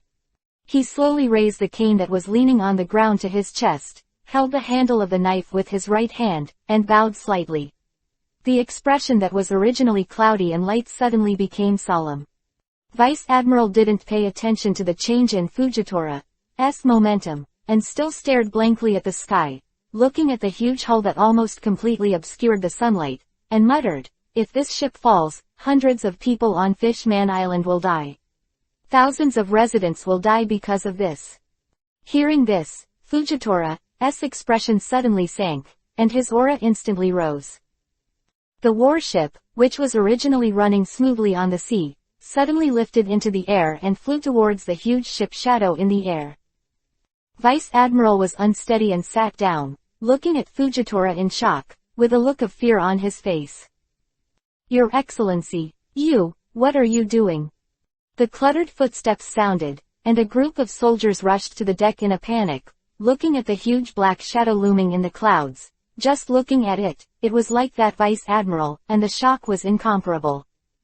Fujitora ignored everyone's reaction, manipulated the gravity of the warship, and approached the huge shadow of the ship in the clouds. Everyone in the Fishman Island Plaza also saw the huge shadow of the boat. "This is Noah. Isn't the Ark stored at the bottom of the sea? How can it appear above us?" Looking at the giant ship that was slowly dragging Fishman Island into the shadows, everyone paled and fell down weakly. Kuntan, who was also shocked beyond words, suddenly shrank his pupils. Under the shadow, he seemed to see a warship. As Fujitora's momentum climbed, the warship rose faster and faster, and everyone was also affected by the heavier air pressure. Pressed down, his whole body was clinging to the board of the boat, gritted his teeth to support him. After a while, Fujitora and the others were less than 100 meters away from the huge ship Shadow. Fujitora clenched the sword in his hand, waiting for the moment to strike. 500 meters, 300 meters, 200 meters. Everyone was horrified, and the winner forced their mouths to open their mouths and shouted, "Your Excellency!" Clang!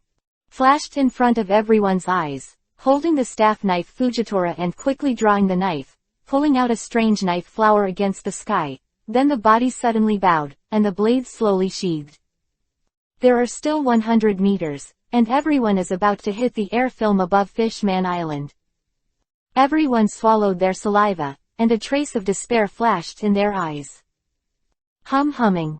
At this moment, a humming sound rang out, and the huge purple ring lifted off at a high speed, passing through the 2 layers of bubble film of Fishman Island, and directly facing the ancient giant ship shrouded in the huge bubble.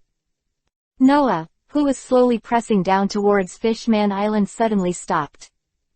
On the deck of Noah's Ark, Vanderdecken Ix, who was standing on all fours, had a stiff smile on his face, and the whole person began to float into the air uncontrollably. How can I not control my body?" With the increasingly harsh humming sound, Noah's Ark, which was half the size of Fishman Island, was gradually pushed away from the sky above Fishman Island against the current. ... Fujitora let out a sigh of relief, and Vivi's heavy face eased. All the Marines breathed a sigh of relief. Just a short while later, the huge ship, Noah, was about to hit the outermost bubble on Fishman Island. If they were really broken, then they would have sunk in the deep sea along with Fishman Island. ... Fishman Square. Watching the huge Noah gradually move away from the sky above Fishman Island, everyone let out a sigh of relief, looking like they were the rest of their lives. The huge bubble ship, Noah's Ark. Noah's giant ship was pushed up several hundred meters by Fujitora's gravitational repulsion. The hull tilted at 45 degrees, almost touching the outer bubble of Fishman Island, and slid toward the dark deep sea. And Vanderdecken Ix, who was wearing a short yellow robe, was pushed out of the hull by the force of repulsion when the giant ship stopped falling. Fortunately, he had a swimming coating on his body, which was the only way he survived. As for whether it will encounter other dangers in the deep sea, it's hard to say. Ding! Congratulations to the host for completing the hidden mission and becoming the guardian of Fishman Island.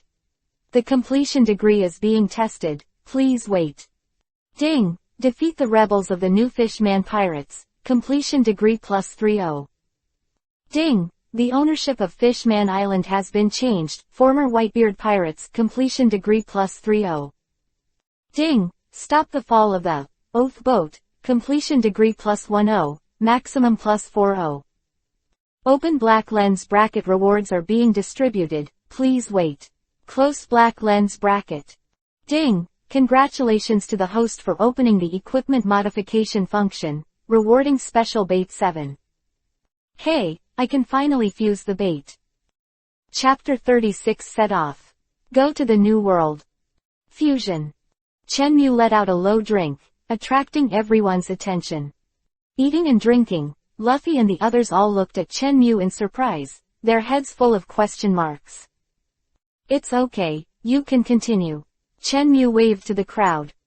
Oh. Luffy and Zoro, who were quickly falling asleep, Chenemu's mouth twitched, he stopped paying attention, and sank his mind into the system space. Ding! The fusion is successful, congratulations to the host for obtaining Advanced Rainbow Bait 2.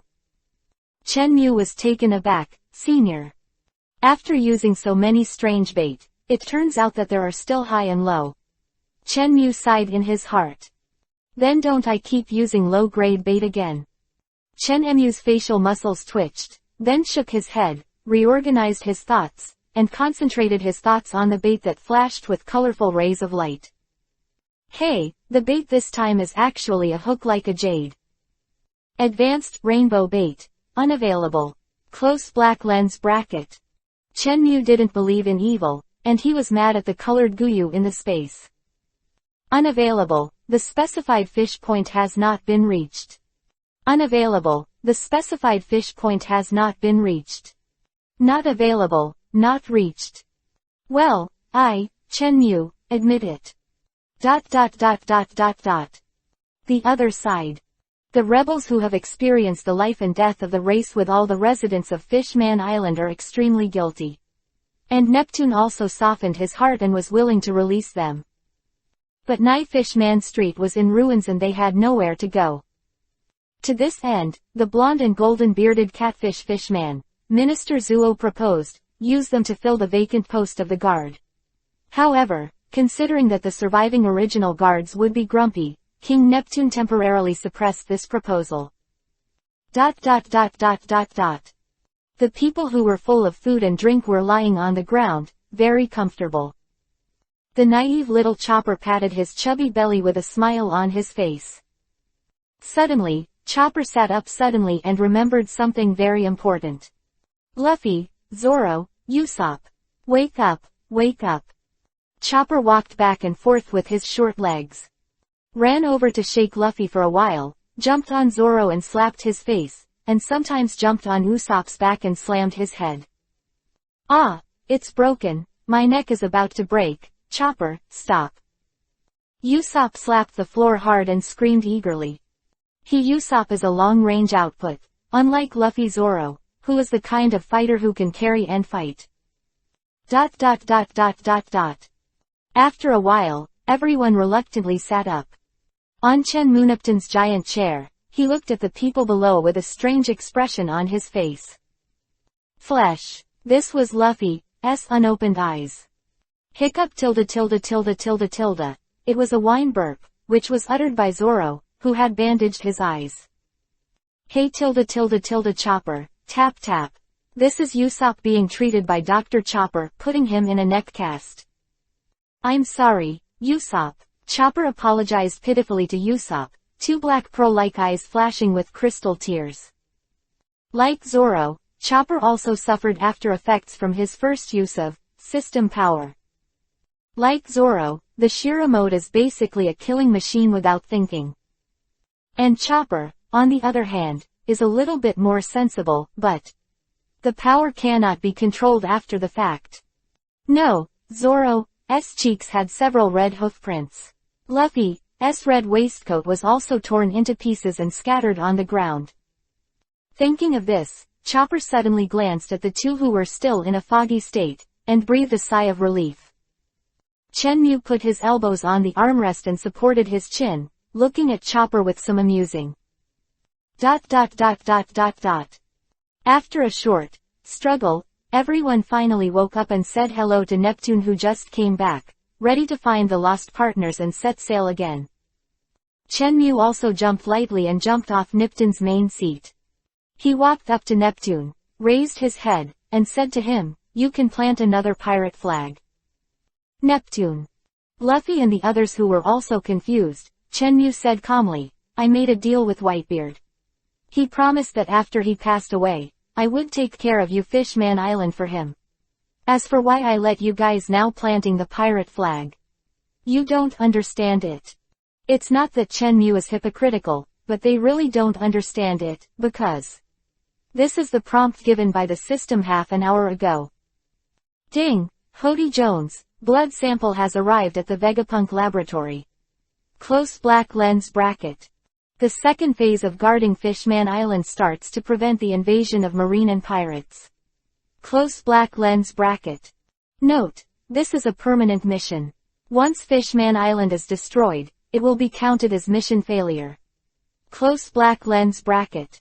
Chenmu could only helplessly pouted for a mandatory mission without rewards like the system. After all, in the plot of the previous life, the S-medicine was only stolen and used by Hody, and did not enter the eyes of the dark forces. In this life, because of his existence, the direction of the plot has been changed, attracting the attention of the world's major forces, which also led to this banned drug appearing in their sight. Hey, while Whitebeard can last a few more years, let's quickly put the Straw Hat Pirates in the position of the Fourth Emperor, so that I can relax too. Chenmu Vivi sighed. This person's strength is not bad. He said that we don't understand, it may be the unique consideration of the strong. Nipton thought for a while, and felt that Chenmu had no need to lie to them, so he opened his mouth to him road.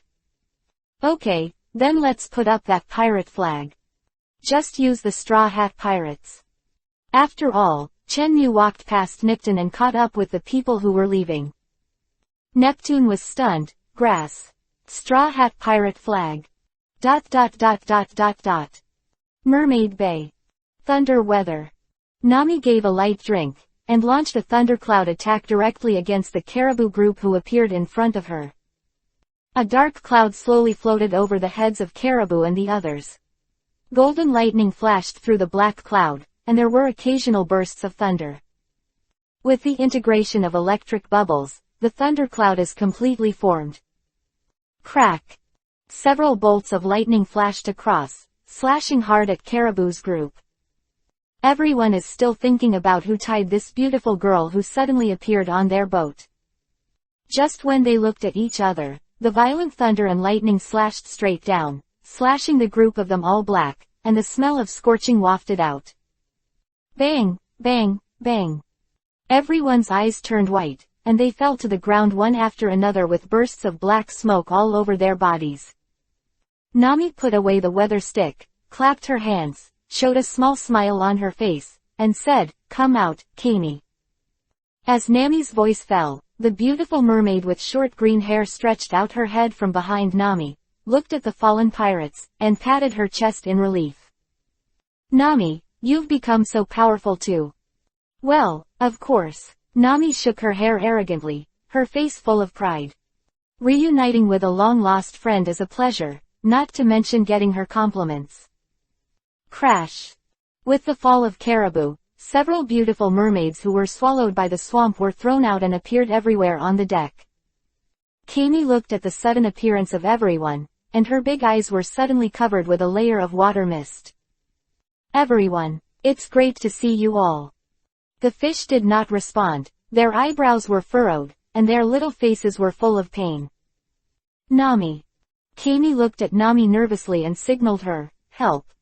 Nami looked at it for a while, shook her head gently, and said, "They're fine, just rest for a while, don't worry too much."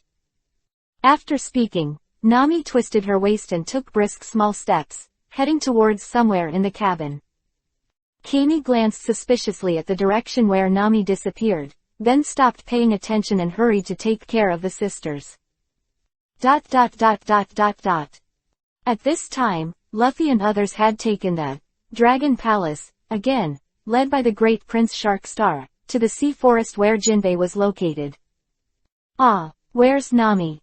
Luffy, who was sitting on the bow, suddenly slammed his palm, and finally remembered a few companions. Chopper was akimbo, looking at Luffy arrogantly. HMPH, I already arranged it. After finishing speaking, he glanced proudly at the great Prince Sharkstar. The eldest prince nodded understandingly and said, yes, when I was in Dragon Palace just now, Chopper asked me to pass the news for him, saying that you will wait for their return in the Forest of the Sea. Ah, Chopper, very clever. Usopp grinned Isho and gave Chopper a thumbs up. Idiot ... even if you praise me, I won't be happy. Chopper's cheeks flushed, and he squeezed his body shyly. ... On the other side, Chenmu and Zoro came to stand side by side at the stern, and the two chatted without a word. The knife in your hand is very familiar, Zoro said casually while looking at the scenery outside the ship. Chenmu was taken aback, suddenly remembered the Kuina incident that day, rolled his eyes, shook his head calmly, and said, this knife was stolen from Marine yesterday. Zoro frowned, looking at Chenmu with doubts in his eyes. Marine? Yes, Chenmu nodded calmly. Chenmu obviously did not want to entangle more on this topic, turned around and walked towards the cabin. However, Zoro flickered and stood in front of Chenmu, and said lightly, fight with me. ... Chenmu didn't answer, and walked towards Zoro's left side expressionlessly, trying to get around him. Clang! The word Hidao on the white hilt was unsheathed in an instant and lay in front of Chenmu. Why, can you frighten Admiral Fujitora, but dare not accept my challenge? Zoro turned his head, and a cold light flashed in his eyes. Chenmu sighed helplessly and said, I only have one move, if you can catch it, I will lose. Madness. Zoro glared at him, a trace of anger flashed in his eyes, and he gritted his teeth. Good. After speaking, he turned around and took a few steps back, put the word Hidao to his mouth, and bit it. Then at the same time, Chu Shui and the 3 generations of ghosts were pulled out, and looked at Chenmu solemnly. Seeing that Zoro was ready to fight, Chenmu slowly turned around, holding Jinghua Shuiyu's left hand and bending his elbow to charge. The tone was slow and low. Ordinary, normal, cut, hit. Having said that, he held the left hand of the hilt and headed straight towards Zoro's hammer. Zoro was surprised. The excellent observation Haki made him subconsciously choose to avoid it. Boom! The blasting fist swept across Zoro's cheek, blasting the roof of the ship behind him. Chopper, who were leisurely drinking tea in the cabin, spat out the tea in fright. In the blink of an eye, the fist wind shot straight into the sky, instantly blasting a giant hole out of the 2 layers of bubble film covering Fish Man Island. Endless sea water began to pour in. ...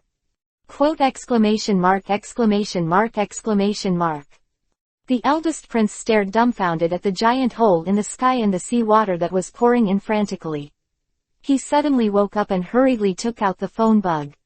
Hey, father, hurry up, open the gas storage, the eldest prince hurriedly urged. Huh. Obviously, a certain king was drinking at this time and did not understand what his son said. Open the gas storage, or Fishman Island will disappear. The eldest prince was extremely anxious at this time, and his naive father, the king, was actually very drunk at this critical juncture. This is really dying. Fishman Island began to sink gradually as the seawater poured in. Just when everyone didn't know what to do, a huge air bubble was created from the entrance, gradually merged into the air layer, and slowly filled the 2 huge holes that were broken. Everyone let out a sigh of relief. The eldest prince glanced at the bubble layer at the end of the sky with lingering fears. In the phone bug that had not hung up, there was a conversation between the angry minister of the left and the humble father. The conversation is as follows. Your Majesty, what are you doing? Do you know that it's only a matter of time before we sink into the underwater volcanoes? I'm sorry, I'm drunk. No, you don't need to apologize. The old minister was in a hurry. How disrespectful you are to your majesty, please punish me. Hiccup tilde tilde tilde it's alright. You just saved Fishman Island. No punishment, no punishment. Well, that old minister thanks your majesty for your forgiveness. After a pause, Minister Zuo bowed again and said, since your majesty has decided to forgive the sin of disrespect of the old minister, then the old minister will dare to be the master again.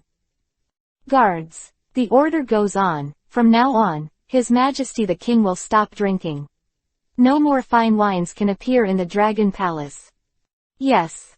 Ah, me. Does your majesty have anything to add? No, no more. At this point, the eldest prince hung up the phone with a speechless expression. Compared with his own foolish father and king, he still felt that Minister Zuo was more reliable. Then he sighed and said, it seems that if you want to drink in the future, you can't drink it in Dragon Palace City. This is a small episode on the way to the Forest of the Sea. After this incident, Zoro chose to treat Chen Emu's behavior in silence. Soon, everyone came to the Forest of the Sea and met Jinbei and his long-arrived friends. New World, here we come. Chapter 37 Jinbei joins. Forest of the Sea, sunny. Jinbei crossed his arms and sat cross-legged on the green grass in the middle. Luffy sat opposite him, with a reunion smile on his face. Jinbei, be my partner. Standing behind Luffy stopped talking to each other and looked at the blue-skinned fish man indifferently. Jinbei was thoughtful and did not directly agree or reject Luffy. Obviously, he had his own thoughts. Today, he has lost the title of Shichibukai, and only relying on Whitebeard's protection can only stop the invasion of pirates. If one day, the Whitebeard pirates were dragged down and other forces took the opportunity to attack Fishman Island, the consequences would be unimaginable. Besides, Whitebeard is getting old. The battle 2 years ago also aggravated his injuries, and there are even rumors that Whitebeard has at most 5 years to live. If Whitebeard falls, then Fishman will really become a piece of fish to be slaughtered. Therefore, Jinbei is now thinking about how to keep Fishman Island, or how to attach himself to a powerful force and obtain shelter for Fishman Island. Although Luffy likes him, but he's not alone. There is this huge country behind it, with countless people. After all, in the eyes of those dark forces, the beautiful mermaids are moving mountains of gold. Jinbei, Jinbei, Jinbei.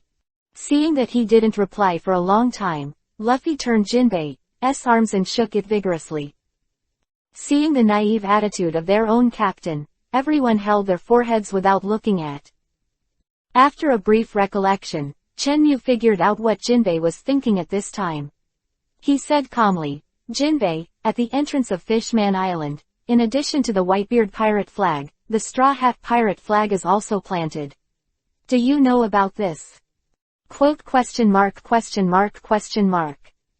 Straw Hat pirate flag is planted at the entrance. Shouldn't it only be the Whitebeard pirate flag? After Jinbei thought about it, he couldn't figure it out. Everyone also looked at Chenmu with a questioning expression, waiting for his next words. Chenmu Hihi Isho looked at Luffy and said, at that time, you all went too fast. You only heard that I wanted Neptune to plant the flag, but you missed the most important conversation later. Seeing that the pressure and curiosity of the crowd were getting stronger and stronger, Chenmu was no longer selling off, and said directly, Whitebeard asked me to tell Neptune. From now on, the guardian of Fishman Island will be him and the Straw Hat Sea. The band of thieves will take care of it together. Quote. Hearing this, everyone didn't feel anything at first. It was nothing more than protecting an area with Whitebeard. And, most of the time, they're just soy sauce. But I always felt that there was something in this sentence, so they frowned and thought about it carefully. The first to understand is Robin and Nami, who are in charge of IQ. The two looked at each other with a hint of surprise in their eyes. In this conversation, the hidden mystery is alliance. Nami even covered her mouth slightly, looking like she couldn't believe it. The two Suocean, who are thick on the outside and thin on the inside, also discovered the abnormality of Nami Robin and cast an inquiring look to the two. Robin glanced at the two of them, forcibly calmed down his excitement, and opened his mouth to everyone. Everyone. Quote ? Everyone raised their heads and looked at her suspiciously. The four emperors have invited us to form an alliance. Everyone tilted their heads in confusion at first, and then suddenly woke up. Like thunder blasting in their ears, everyone who came up with the keywords gradually widened their eyes. Usopp looked at Robin dumbfounded. Four emperors. Chopper, Brook, Tai. Allies. Sanji, who was the first to manage his expression, silently lit a cigarette, looked at the scenery outside the boat, and slowly exhaled a smoke ring. Zoro didn't do much. Luffy looked at Robin with a puzzled look. Is that old dad of Ace? Why did he form an alliance with me? I don't know. Oh, but I don't know about it. The expressions of everyone's surprise turned to joy instantly stiffened and solidified. Turning his head stiffly, he fixed his gaze on Chenmu. After listening to Robin's analysis, Chenmu, the party involved, was also stunned and thought.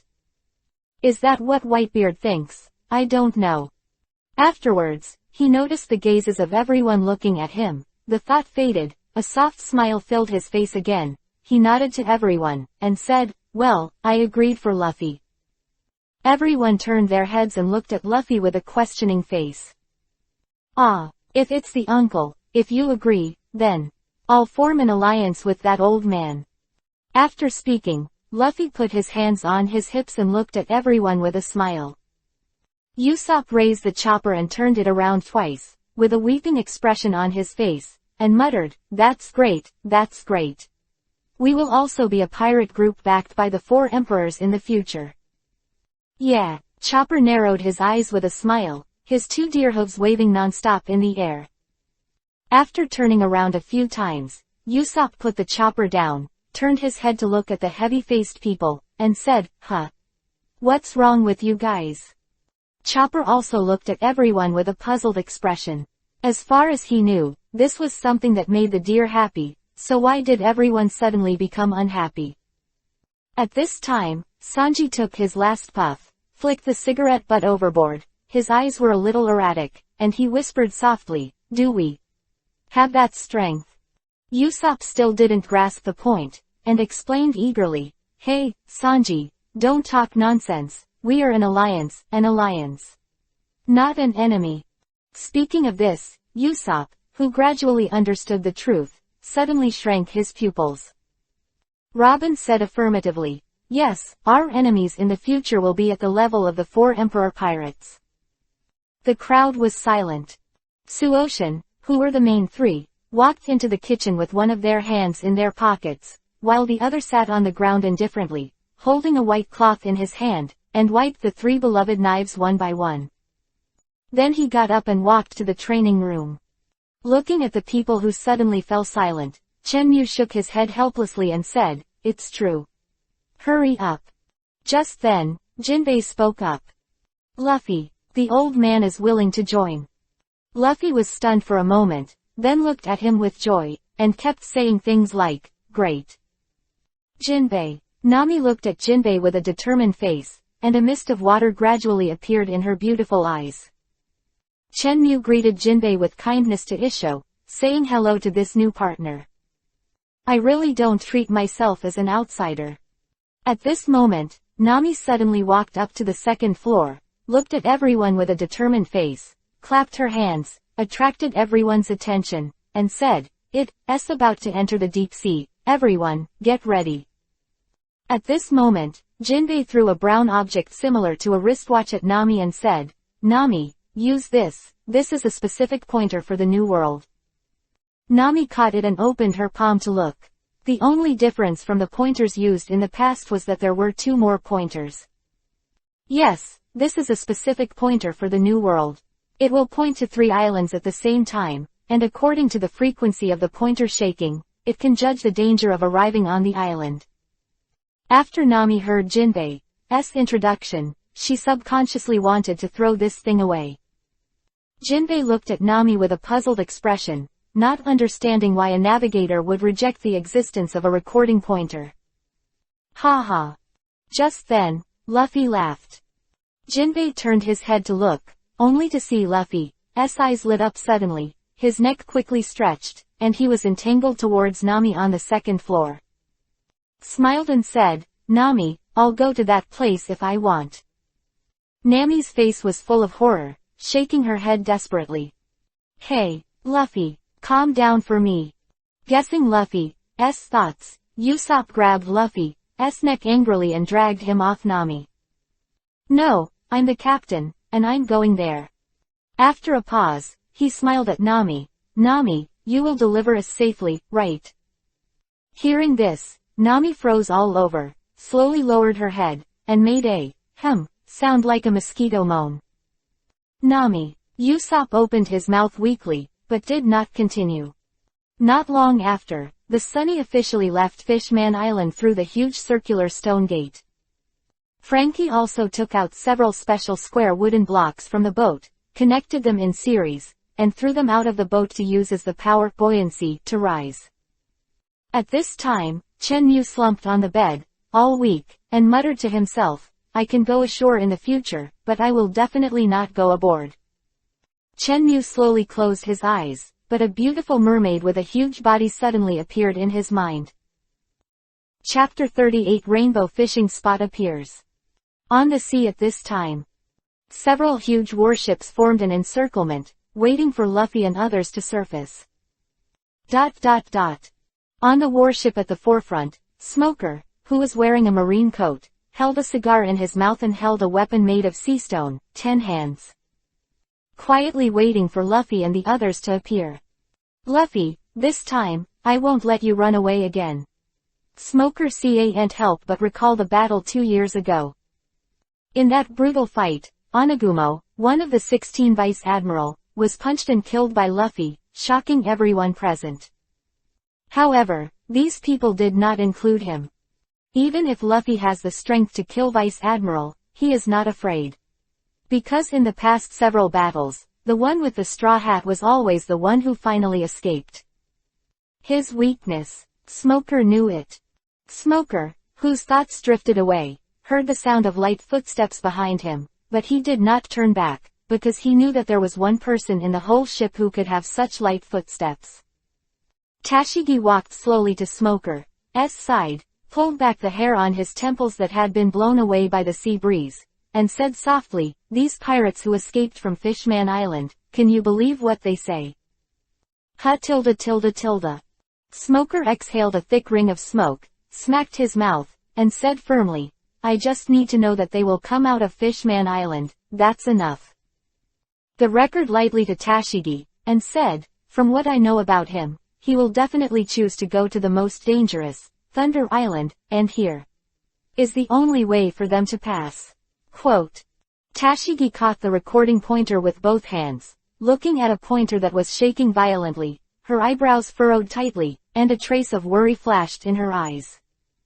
"Well, cheer up, they should be almost there." On the other side, in the deep sea of silence, several huge driftwood blocks, using a special hemp rope, connect the driftwood together. Under the head of the little lion tied to the Sunny, Luffy and the others were led and floated towards the sea. At this moment, a rapidly rotating white current appeared, winding past like a white snake. Coincidentally, this white current, which leads nowhere, just appeared above the driftwood block. The driftwood cubes were pulled into the high-speed rotating ocean currents one after another, stirring rapidly inside, and even pulling the Sunny into it. Also rotated and accelerated in the direction of the current going. Everyone was dizzy, and grabbed the fixtures around them to ensure that they would not be thrown out of the boat. Fortunately, the quality of the giant bubble coral presented by Fishman Island is hard enough to create bubbles that are not damaged by the current. Otherwise, the people who had just gathered for a while would be forced to separate again. The crowd gritted their teeth and stood up. But in the cabin, there was a man surnamed Chen who was thrown down, and that would be miserable. After a while, Jinbei, who was Fishman, seized the right moment, grabbed the chaotic giant cube with one hand, and rushed out of the rapid ocean current. Jinbei, who was holding on to the hemp rope, was dragged along by the Sunny in the current. After walking a short distance, Jinbei saw a group of reefs ahead. The sea current channel that meanders like a white snake passes through the huge deep-sea reefs. Jinbei, who is traveling with the boat, finally finds the opportunity to save everyone from getting out. When he was about to hit the huge reef, Jinbei quickly completed the armament hardening with both hands, and with the power of going, his left hand was like a knife, and he slammed into the reef fiercely. Although the force of the current dragged him forward, a long ravine was carved into the outer wall of the reef. But the serious-looking Jinbei also used the slight resistance provided by the reef to complete the greeting that he had been able to accumulate for a long time. The muscles on the right arm covered by Jinbei armament swelled, and a majestic force burst out, and the right hand holding the special hemp rope slammed. Ocean current, one-handed over the shoulder throw. As the pendulum clock turned, the Sunny was instantly thrown out of the ocean current channel, breaking through the pressure of the jet stream, and lacing toward the top. Jinbei, who had already let go of his right hand, took a breath, and with his feet on the reef, he swam quickly in the direction of Luffy and the others. Wow! A wave of dozens of meters high was startled on the calm sea. The Sunny, wrapped in bubbles, burst out of the water, broke through the sea, and was bathed in the sun again. On the boat, everyone was sitting or lying together, and their faces were exhausted. Only Luffy looked at Jinbei with a smirk, with a squinted look. Jinbei, thanks to you this time, Usopp said weakly, lying on the ground. Well, this is what this old man should do. Jinbei replied lightly with a thoughtful expression. As a mature middle-aged fishman, Jinbei has always maintained a prudence in line with his age. He. Luffy still looked at Jinbei with a smile on his face, obviously very satisfied with the addition of this new partner. On the other side, Nami supported the white guardrail on the second floor and stood up slowly, occasionally a trace of discomfort flashed on her pretty little face. Looking at the pointer on her wrist, Nami's brows furrowed tightly. Nami, what's wrong? Robin, who was sitting on the stairs, noticed Nami's strangeness and asked softly. Nami lowered her head, shook her head slightly, and said, our current position is strange. Everyone was stunned for a moment, and all turned to look at Nami on the second floor. Strange. Chopper sat on the soft grass, tilted his head, and looked at Nami. Nami was silent for a moment, then sighed softly and said slowly to the crowd, the pointers point in 3 directions. After a pause, after glancing at everyone, he continued, the pointers in the 3 directions are shaking violently. Quote exclamation mark. Chopper, Usopp, and Brook leaned their heads together, looking overly frightened. Oh, I see. That is to say, no matter what we choose, we will reach the dangerous area. Frankie groaned while rubbing his chin.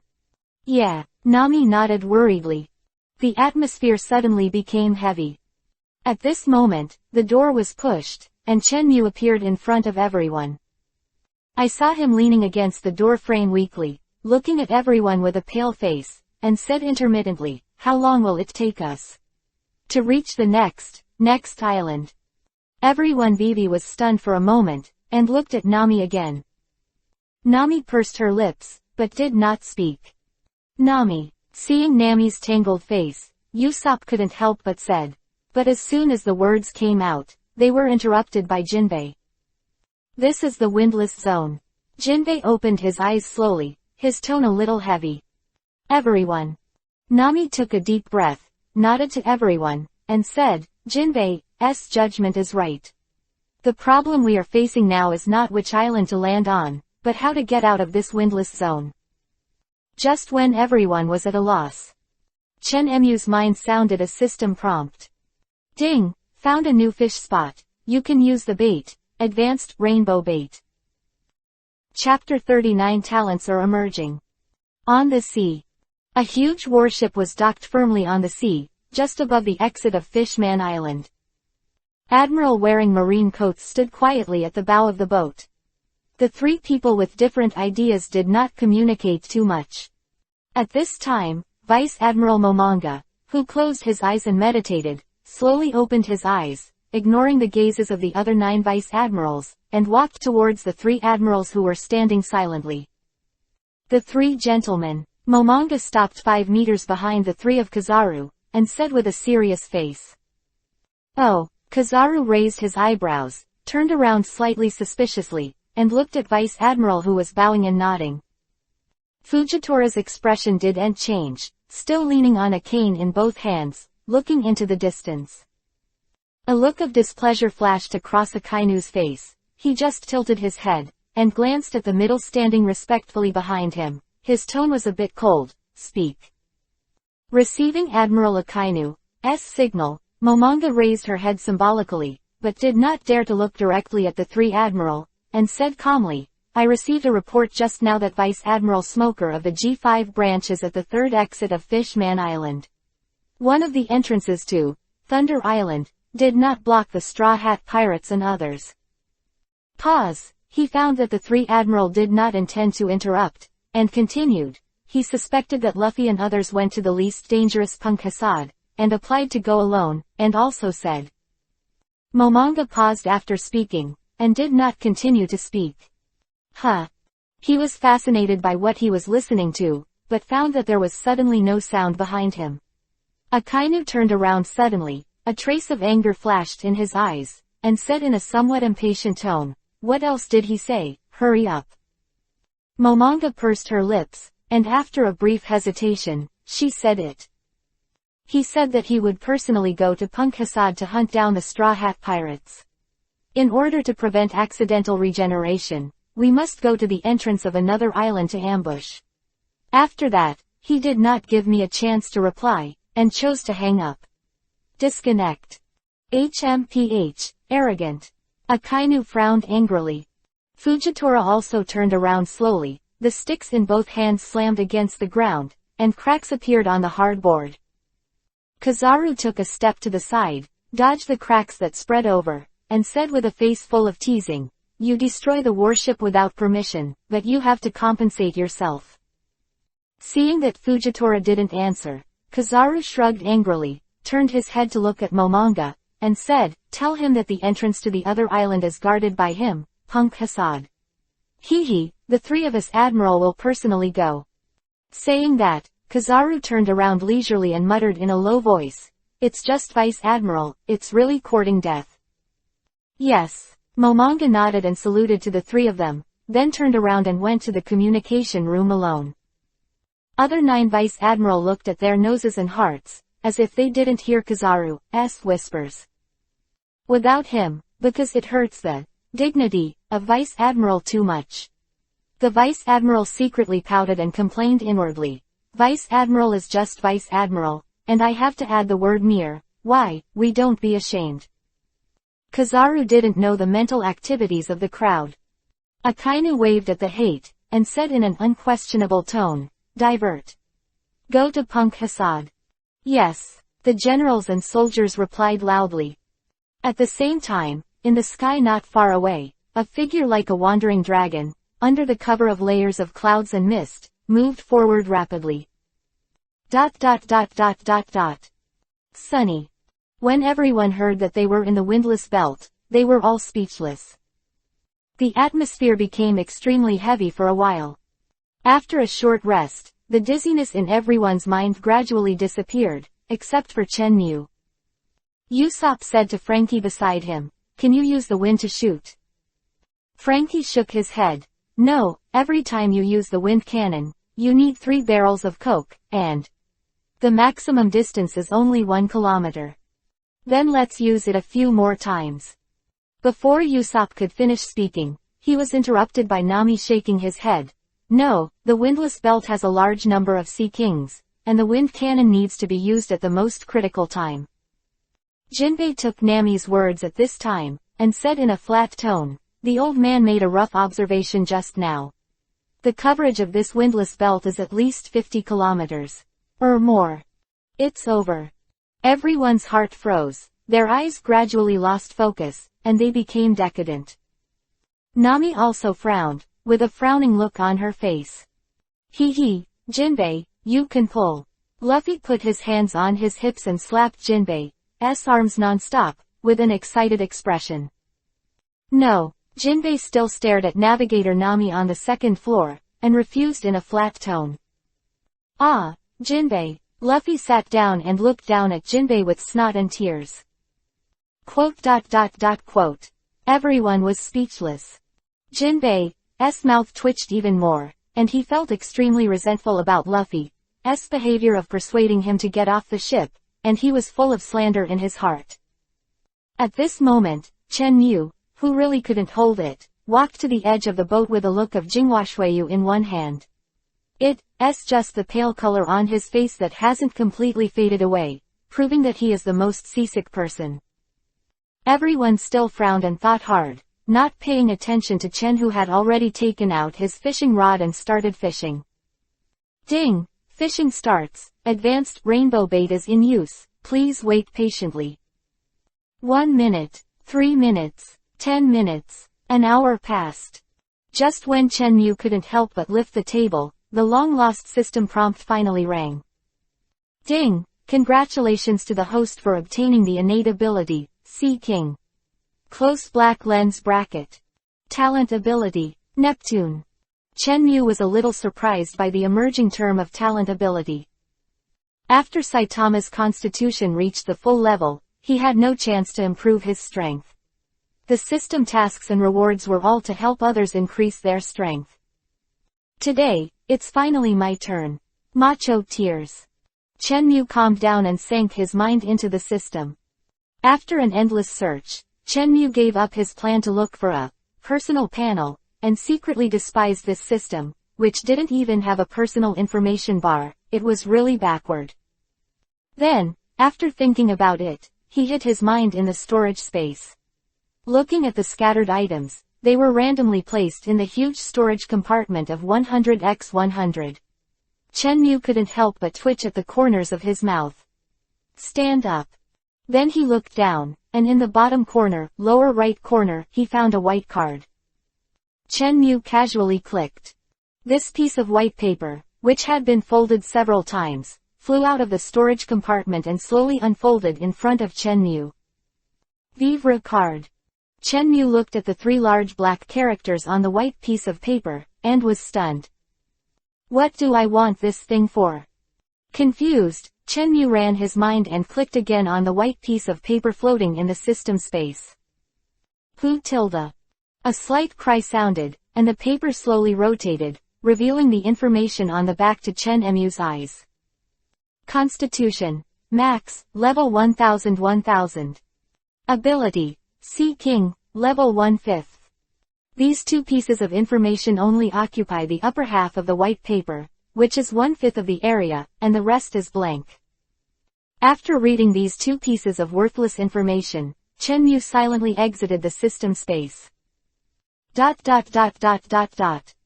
During Chen Mu's hour-long fishing time, everyone discussed several possibilities one after another, but they were all rejected one by one. Although they occasionally paid attention to Chen Yu, they never said much to this outsider. After all, he paid. Just when everyone was thinking hard again, Chen Yu jumped lightly, jumped onto the white guardrail along the boat, clapped his hands to everyone, and said, "Everyone, I have a solution." Chapter 40 Avoid War. Sunny. Chen Yu stood on the white guardrail, trying to control his facial expressions, trying to make the smile on his face look more natural. Today is the first day of trying to overcome seasickness, starting with boycotting, looking through the looking glass. Everyone turned their heads and looked at Chen Yu, who pretended to be calm with a stiff smile on his face, and looked at his white cloak blown by the sea breeze, his eyes filled with doubts. The muscles on Chen Mu's face trembled, and he forcibly pulled out a, like spring breeze, smile, and said to everyone, "Everyone, I have a way to get out of this windless zone." Everyone was stunned for a moment, and then looked at Chen Yu with a hint of pity. Seasickness is not a disease, but a person with severe hallucinations like him still needs treatment. Usopp clutched his forehead, shook his head and sighed, "Chopper, please excuse me." "Yeah." Chopper looked at Shenmue with a stern face, walked towards him with his short legs, and comforted him while walking. "Uncle, come down quickly, I will cure you." Quote. The corners of Shenmue's eyes twitched, and black lines hung on his forehead. Everyone watched Chopper approach Shenmue, so they stopped paying attention and continued to lower their heads to think about countermeasures. Shish. Suddenly, a long hiss came into everyone's ears. Everyone raised their heads in confusion, looking for Shenmue, who was looking towards the ship's edge. I saw that his right thumb and index finger were pinching his lower lip, and he was blowing hard, his cheeks flushed, which made everyone more confused, and at the same time, Chopper looked at the patient with worry. Usopp blinked at first, then seemed to think of something, pointed his left index finger at Shenmue, and said to Frankie beside him, "Did he want to whistle?" Frankie nodded solemnly, with a heavy, in his tone. Thank goodness, someone finally saw through his stubbornness. Shenmue gave Usopp a thumbs up in his heart. "Uncle," Chopper called Shenmue softly with worry written all over his face. Before he finished speaking, Shenmue fell behind him. In the blink of an eye, Shenmue fell straight into the sea in front of everyone, and the white spray splashed against the white guardrail. Then it spread out, half of it fell back into the sea, and the other half remained on the turf-covered shipboard, with pearlescent shimmers. This idiot, Sanji's eyes twitched. He propped up the guardrail with one hand and flicked the cigarette away with the other, and was about to jump down to save someone. However, Sanji's figure suddenly stopped, and he suddenly took a step back. At the same time, he put his arms in front of him and assumed a defensive stance. Everyone was confused and planned to ask him, but they were attracted by the sudden, crashing sound, and they all turned their heads and looked to the side of the boat. Wow! A white giant wave dozens of meters high rolled up, and the height was almost photographed against the main mast. It is conceivable how huge this giant wave was. After a brief panic, everyone who passed through all kinds of strong winds and waves quickly made a defensive stance. Anyway, the boat won't capsize, they just need to make sure that they don't get hit by the waves. Clap. The giant wolf overturned and slapped heavily on the crowd and the board of the boat. The Sunny shook violently for a while, and after the waves subsided, it gradually stabilized. The people lying on the ground shook their heads and slowly got up from the ground. Nami rubbed her shoulders, which were hurt by the waves, and looked out of the boat. I saw Shenmue clasping his chest with his arms, and with a contented expression, he was slowly rising from the outside of the boat. The people who were relieved also noticed that Shenmue, who was slowly rising out of the boat, slowly turned from looking up at the beginning. When Shenmue's height was higher than the main mast, everyone was able to fully understand the huge figure under his feet. This is a very large whale. The length of its surface is as long as 3 sunnies, and its height directly exceeds the main mast. Its huge body blocks the sunlight above everyone's heads. Everyone was in a shadow. Hey guys, this is how I say it. Did you see it? Shenmue's shouts came from above everyone's heads, and before everyone could answer, Shenmue's voice rang again. Frankie, I'll let the whale open its mouth, you get a rope, put it around its teeth, and I'll let it drag us along. Also, I won't go down anymore. When the time comes to change the route, you just need Nami to inform me. Knowing that Shenmue's voice had fallen, everyone slowly retreated from the state of shock. He can actually summon a sea king. Everyone was shocked and looked at this behemoth in disbelief. Frankie entered the control room, opened the 2 square windows under the little lion's head, and shut out 2 black hard and thick iron chains. The huge ring at the top of the chains just caught the smallest back molar of the whale. Crash. As the whale's mouth closed, the waves swelled, pushing the Sunny to sway again. In this way, everyone set sail again, heading for the nearest island. Why did she choose the nearest island to land on? Nami was also very helpless, because the frequency of the crazy shaking of the 3 pointers is almost the same, which means that no matter which one they choose, it is very dangerous. So I chose the nearest island. On the other side, the huge warship sailing towards Punk Hassad slowly stopped on the sea. All the vice admiral stood at the bow of the boat, staring sternly at the huge sailboat coming on the opposite side. This is the fleet of the Revolutionary Army. Momonga narrowed his eyes slightly, and a sharp flash flashed in his eyes. Yeah, Vice Admiral Yamakaji, biting his cigar and keeping his usual smile, nodded calmly. Revolutionary Fleet. A pitch-black crow hovered over the main mast and fell towards the figure in black below. A tall and thin man with a black feather coat and a beak-like tool over his mouth slowly raised his arm and caught the crow, pushing towards him. After a brief eye contact, the black-feathered man waved his arm, and the black-feathered crow was like a drop of water falling into the sea, naturally blending into his pitch-black feathered coat. Northern Army, exuding a gloomy aura, narrowed his eyes and looked at the warship in the distance, his tone somewhat icy. There are 10 vice admirals, and it seems that there are still admiral hidden among them. After a pause, he looked at the sexy woman wearing a red high-top hat, a red waistcoat, and a long tail skirt, and added lightly, "Are you going to fight?" Bello Betty, the commander of the East Army, with a cigarette in the corner of his mouth, pulled down the black-rimmed red-bottomed sunglasses, glanced at the crow, and snorted disdainfully. Just let them go this time. After all, the slim waist without any fat turned around and walked towards the cabin. Everyone obeys orders, avoids war, and diverts flight. Yes. The huge sailboat suddenly changed its course and went to the other side. On the warship, the 10 middle brows frowned, looking at the sailing ships that were about to leave. Their expressions were very dignified.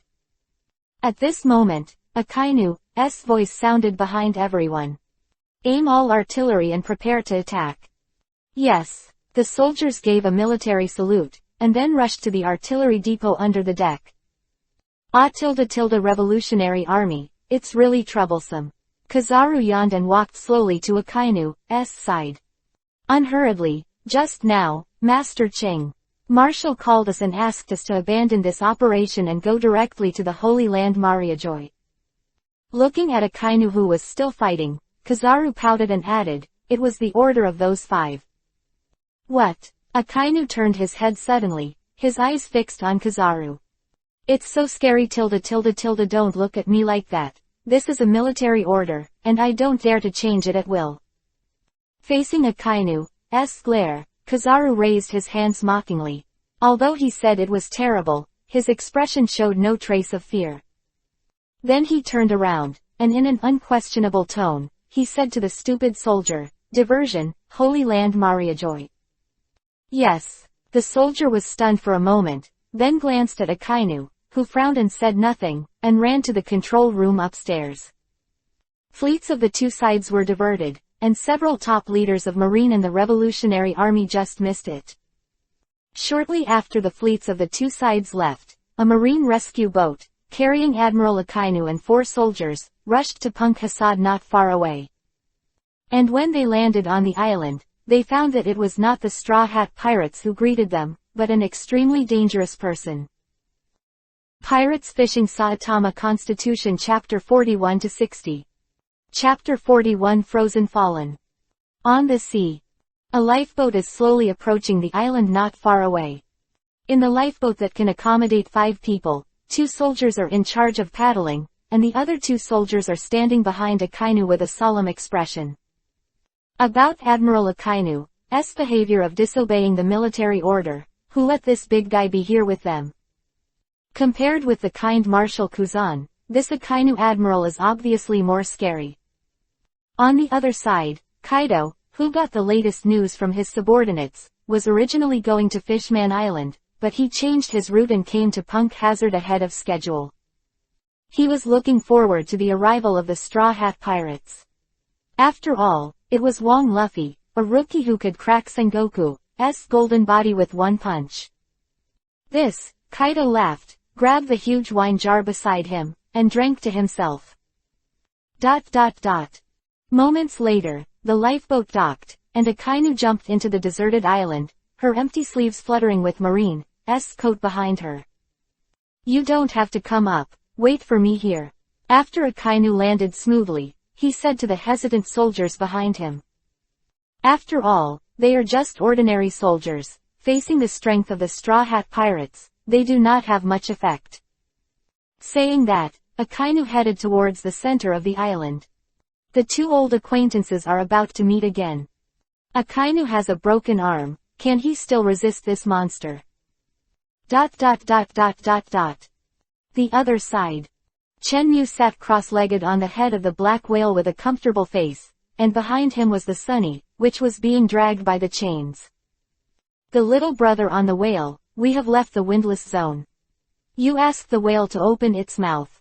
I want to say that the chain is retracted.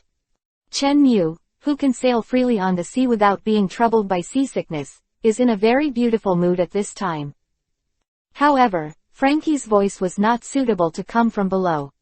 The rare yaxing was swept away, Chenmu said in dissatisfaction, and patted the whale's head lightly, signaling it to open its mouth. Wow! A whale, Vivi opened its huge mouth, and the white waves poured into its mouth one after another. The iron ring that was originally fixed also slowly escaped from its mouth with the influx of the waves, and was slowly swept away by the mulberry. The small window below the knee number was closed. Chenmu also raised his eyebrows slightly. In this age of sailing by wind, the Marine's science department developed the wheel power. It is also very good for Frankie to have such an achievement. 2 years of study in the home laboratory of the greatest scientist, Vegapunk. Everyone in the Straw Hats has performed well in various fields, and it seems that they are developing towards a standard elite group. It smells like a red-haired pirate. Chenmu faintly isho, retracting Piao Yuan's thoughts. He stretched out his arms, took a deep breath, and fell down. Looking at the blue sky, white clouds, and falling snowflakes, the corner of Chen Mu's mouth unconsciously raised a happy arc. This kind of leisure time was not something he could live through in his previous life. After all, working as a worker is very busy. Chenmu put his left hand behind his head, and his right hand grabbed the slowly falling snowflakes. With a slight squeeze, it turned into gray dust and slowly drifted into the air. At the same time, a choking smell came over, which made Chenmu frown involuntarily. Although he hadn't seen snow a few times in his last life, he still knew one of the characteristics of snowflakes, which was tasteless. It was at this moment that everyone's slight coughs and Nami's shouts came from below. Everyone went to the room, and there was volcanic ash falling outside. Then came the orderly sound of footsteps. And Luffy also greeted Chenmu, who was drenched in ashes, but was politely rejected by Chenmu. What is volcanic ash? Can it be compared to seasickness? After saying that, he patted a whale lightly, and the black whale slowly began to sink into the sea. In the end, everything below Chen Mu's lips was submerged in the seawater. Inside the room, Nami, who was wearing a rainbow swimsuit, turned her back to the crowd and looked at the pointer on her left wrist that was shaking more and more quickly. Hey Nami, what are you looking at? It was at this moment that Luffy's neck stretched again and came over. The expression on Nami's face suddenly froze. She turned her head with difficulty, and looked at Luffy, whose eyes were glowing. In a heartbeat, it's over. Oh this needle is shaking so interestingly, it makes me smell adventure. After Luffy finished speaking with a smile, without giving Nami a chance to react, he retracted his neck, put his hands on his hips, and said to the curious crowd. Everyone, the route has been decided, get ready. After speaking, he rushed to the door, stretched his arms, grabbed the little lion in the distance, and then ejected the whole person, reaching his exclusive VIP seat. Quote! Usopp was shocked. After passing the dazed crowd, he ran straight to Nami, and said with some worry, Nami, is it really okay? The choice of these 3 routes will affect life. Nami raised a helpless smile at the corner of her mouth and shook her head gently at Usopp. Seeing Usopp, Vivi sighed, accepting his fate, who made Luffy the captain. The volcanic ash falling outside stopped, and everyone walked out of the room one after another and came to the board. Luffy looked at everyone who walked out of the room, grinned, then turned around, put his right hand on his forehead, and looked into the distance, as if he couldn't wait to land on the island. Huh.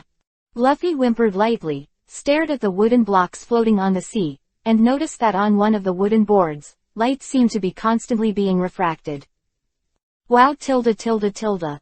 At this moment, Shenmue controlled the huge whale to slowly float up. When he appeared on the sea, he also found that strange board. That seems to be a figure. No, it's a figure frozen in ice. Shenmue stared at it for a while, and then he completely saw the situation on the wooden board. Hey, uncle, did you see it? Luffy's head stretched out from the side of the boat and looked at Shenmue, who was closer to the plank. Shenmue was stunned for a moment, then turned to look at Luffy, nodded lightly to him, and said, "It's a person, frozen in ice." "Ah, is it a distressed person? Uncle, quickly rescue him." Hearing that someone was killed, Chopper with a worried face hurried to Luffy, and then the nimble little body jumped onto Luffy's head, holding Luffy's straw hat tightly with both hands, eagerly facing Shenmue in the distance shouted. "How many times have I said, don't call me uncle, I'm just a few years older than you." Shenmue's mouth twitched, and he couldn't help slandering. Although he was unhappy with his face written all over his face, Chen, who was still very honest, still chose to rely on it. Approaching the plank, Shenmue picked up the plank with one hand, raised the plank together, and shook it at Luffy and the others. Everyone looked at the raised plank. The thick piece of ice moved back and forth, and even nearly fell into the sea. After a while, a whale carried Shenmue to the side of the boat, and then his huge body emerged to the surface, and stopped when Shenmue was at the same height as the boat. Luffy jumped down from the bow, stretched out his hands, grabbed Ice Block, who was still steaming white, and dragged it back to his side. Behind him, Chopper hurried over, looked at the huge ice block in front of him, and couldn't help shouting. "Doctor! Where's the doctor?" Then his face froze. "Ah, that's me," he said, putting on a stethoscope with a serious face, and winking at everyone. Usopp and Brook were confused. Sanji silently flicked the cigarette and walked into the kitchen. Zoro, who understands it best, came out. Clang! With the word Hidao out of the sheath, he let go of his hand and threw it so that the back of the blade was down, and he swung it hard. Click, click. The sound of ice cracking sounded. The thick ice block quickly split at a speed visible to the naked eye, and the white figure was also successfully escaped, but temporarily lost consciousness. Chopper took a few steps forward and came to the comatose victim. The stethoscope was placed on his chest and stopped silently for a few seconds. Slowly heaving a sigh of relief, he said to the crowd, "I just passed out, and there is no danger to my life." This scene made Shenmue a little familiar, and he was a little uncertain, and patted the mount under him. The figure of a whale was raised again. After reaching a certain height, Shenmue's eyes looked over the heads of everyone and saw the besieged in the center. "This is Zephyr." Shenmue's pupils shrank, first glanced uncertainly at the man's short purple hair, then moved his eyes and saw the seastone mechanical arm on his right arm, and then he was determined. "This is Black Arm Zephyr. It's really a bad fate, you can meet them like this." Shenmue looked at everyone with an indescribable weirdness in his eyes. Looking at the relieved crowd, the corners of Shenmue's mouth twitched even more. It was at this moment that the chief financial officer, Nami, spoke. "Won't pick up another troublesome guy, we're in short supply." Saying this, Nami subconsciously glanced outside the boat, only to find that Shenmue had already disappeared, replaced by a huge black shadow that was invisible at a glance. "Good guy, if I was on the boat just now, I'm afraid I won't be able to escape another blackmail." Hearing Nami's slightly disgusting tone, Chenmu subconsciously covered the small treasury and hurriedly urged, a whale, to rise. At the same time, he patted his chest with lingering fears, and secretly breathed a sigh of relief. Nami didn't see the person in her mind. She looked back a little boringly and looked at the unconscious old man who was being played with by everyone. Tilda. Robin retracted his jade finger like an electric shock, frowned and said, "This man's right arm is made of sea stone." Everyone was stunned, and then locked their eyes on the huge mechanical stone arm. "It's actually a powerful weapon made of sea stone." Nami looked at the robotic arm thoughtfully. Then his eyes lit up, and he said excitedly, "It should be worth a lot of money." "Hey, Nami, this is a patient." Usopp drooped his eyelids and whispered to Nami with a little disgust. When everyone turned back and looked at Nami, who had a proud face, and then at Usopp, who was squatting on the ground and drawing circles with his back to everyone. There was a steaming, big bag, on top of his head. Everyone's foreheads were covered with black lines, and they were speechless. Frankie carried Zephyr on his shoulders, followed Chopper's footsteps, and lifted it to the hospital bed, during which Luffy couldn't help being curious and touched the robotic arm twice. While sighing, "So handsome," he fell to Usopp weakly. "Hey, Luffy, that thing is specially designed to restrain the ability, you shouldn't touch it," Usopp said helplessly. "Well, this kind of weapon should be specially designed to solve your abilities." Sanji lit a cigarette silently, and looked at Zephyr's eyes, which gradually became intriguing. "Hey, Stinky Chef, you don't want to take him to order." Zoro noticed Sanji's abnormality and bumped down Sanji with his right elbow, saying with a weird smile on his face, "Shut up, green algae head, the chef's knife will only swing at the food." Sanji replied, "Oh, I'll just say it casually, why are you so excited?" Zoro turned around indifferently, turned his back to Sanji, and whispered, "I can hear it." Sanji gasped, glaring at Zoro's back. At this moment, Nami passed between the two and looked at Zephyr on the hospital bed with a little worry. "He may be an enemy. In the new world, we can't be careless, and we have 4 more on board. A capable person. I always feel that it is too dangerous to keep him." Everyone was stunned for a moment, and after thinking for a while, Ming realized Nami's worries. This man is really dangerous. Just as everyone was thinking about whether to control it first, then find the nearest island to put it down and leave, Luffy spoke. Where's Uncle? Why isn't Uncle here?" Luffy looked around, but didn't notice Chenmu. Nami looked at Luffy with some doubts. Everyone was in trouble for his personal safety, he was better and cared about others.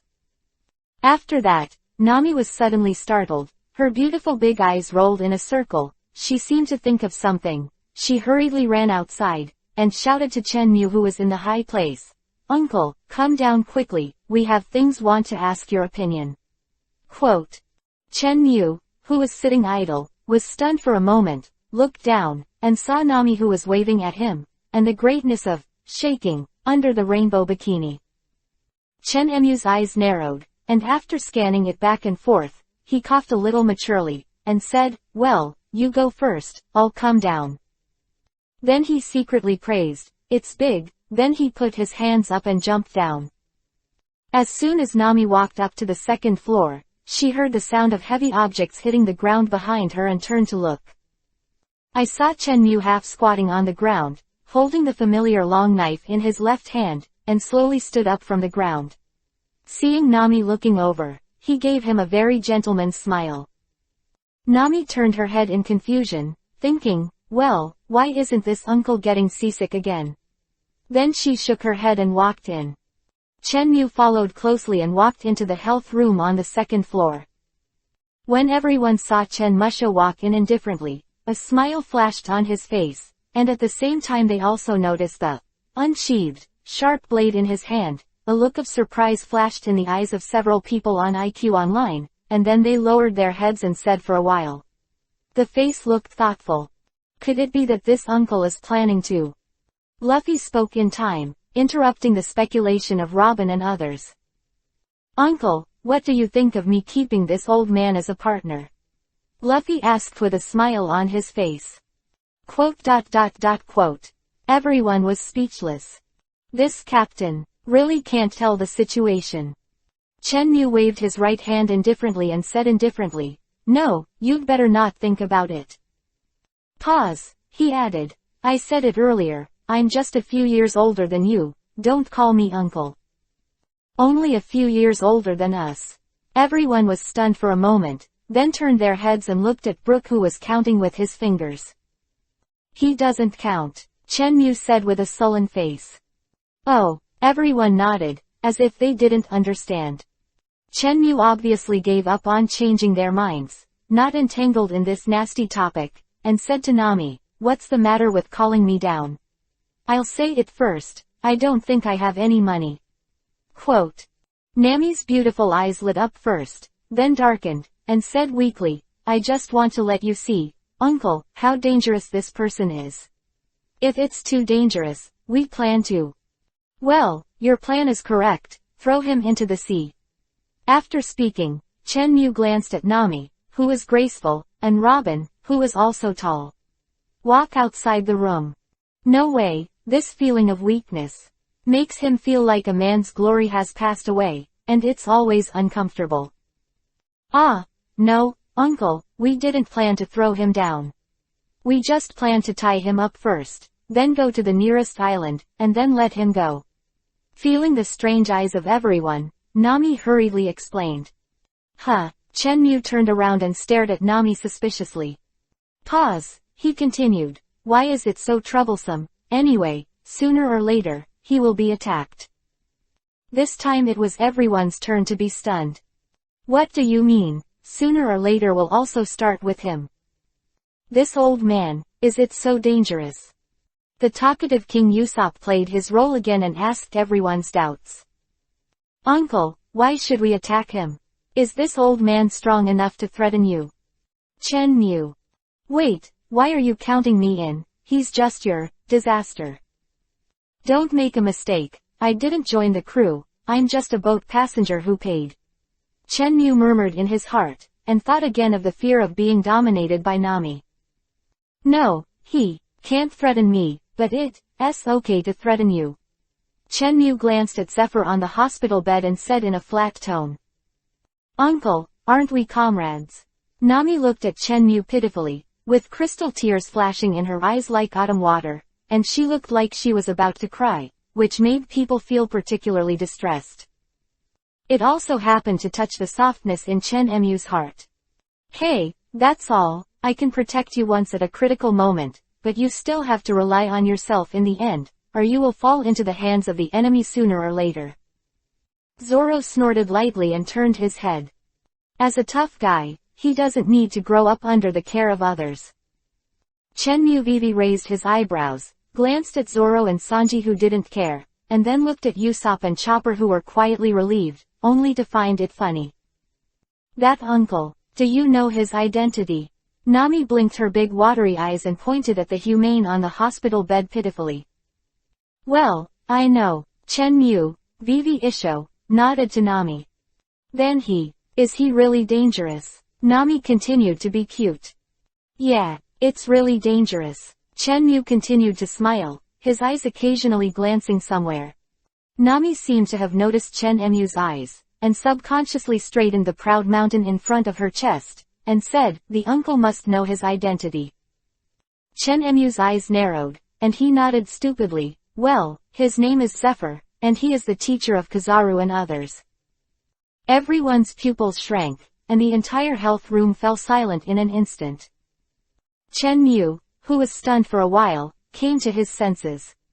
Looking away from Nami, looking at everyone with a frozen expression, he secretly said something bad and spoiled again. Chapter 42 Feed a Whale, Wake Up Spirit. Looking at the shocked crowd, Chenmu sighed helplessly and said, "Don't worry, he has no real power now and can't mobilize the nearby marine troops. Neo-freshman marine even killed marine, so it shouldn't be marine." Chenmu murmured with a guilty conscience. Looking at the crowd gradually returning to their senses, Chenmu added, "Just like you, he is also a prisoner wanted by Marine." Quote question mark question mark question mark. Everyone was stunned, their eyes full of doubts. Chenmu glanced at everyone and sighed. Anyway, it's all spoilers, so let's spoil it to the end. Chenmu successfully fooled himself. His identity as a former admiral, Kisaru Akainu as his first student, and current Marshal Kuzan as his third. Because of something special, he withdrew from the Marine headquarters and set up a Marine unit by himself, codenamed Neo. Chenmu paused, his eyes gradually narrowed when he looked at Zephyr, and he said solemnly, the original intention of this unit was to annihilate all pirates in the world, regardless of good or evil. Everyone turned their heads in an instant, and their eyes hit the rough-looking old man in the seat, and a trace of fear flashed in their eyes.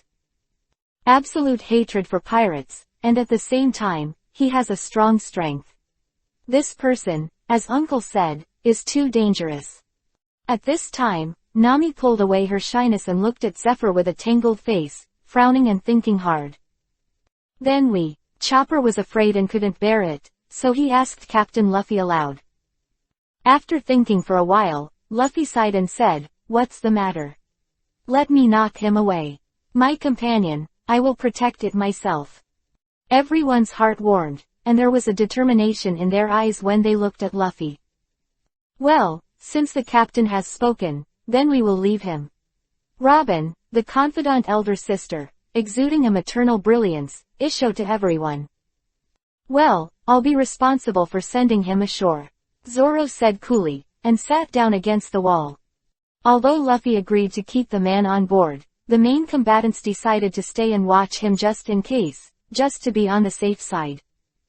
"Hey, then cure him, Chopper," Luffy said to the expectant Chopper, "Hee Isho." "Thank you, Luffy." Chopper looked at Luffy with a moved face and nodded heavily. A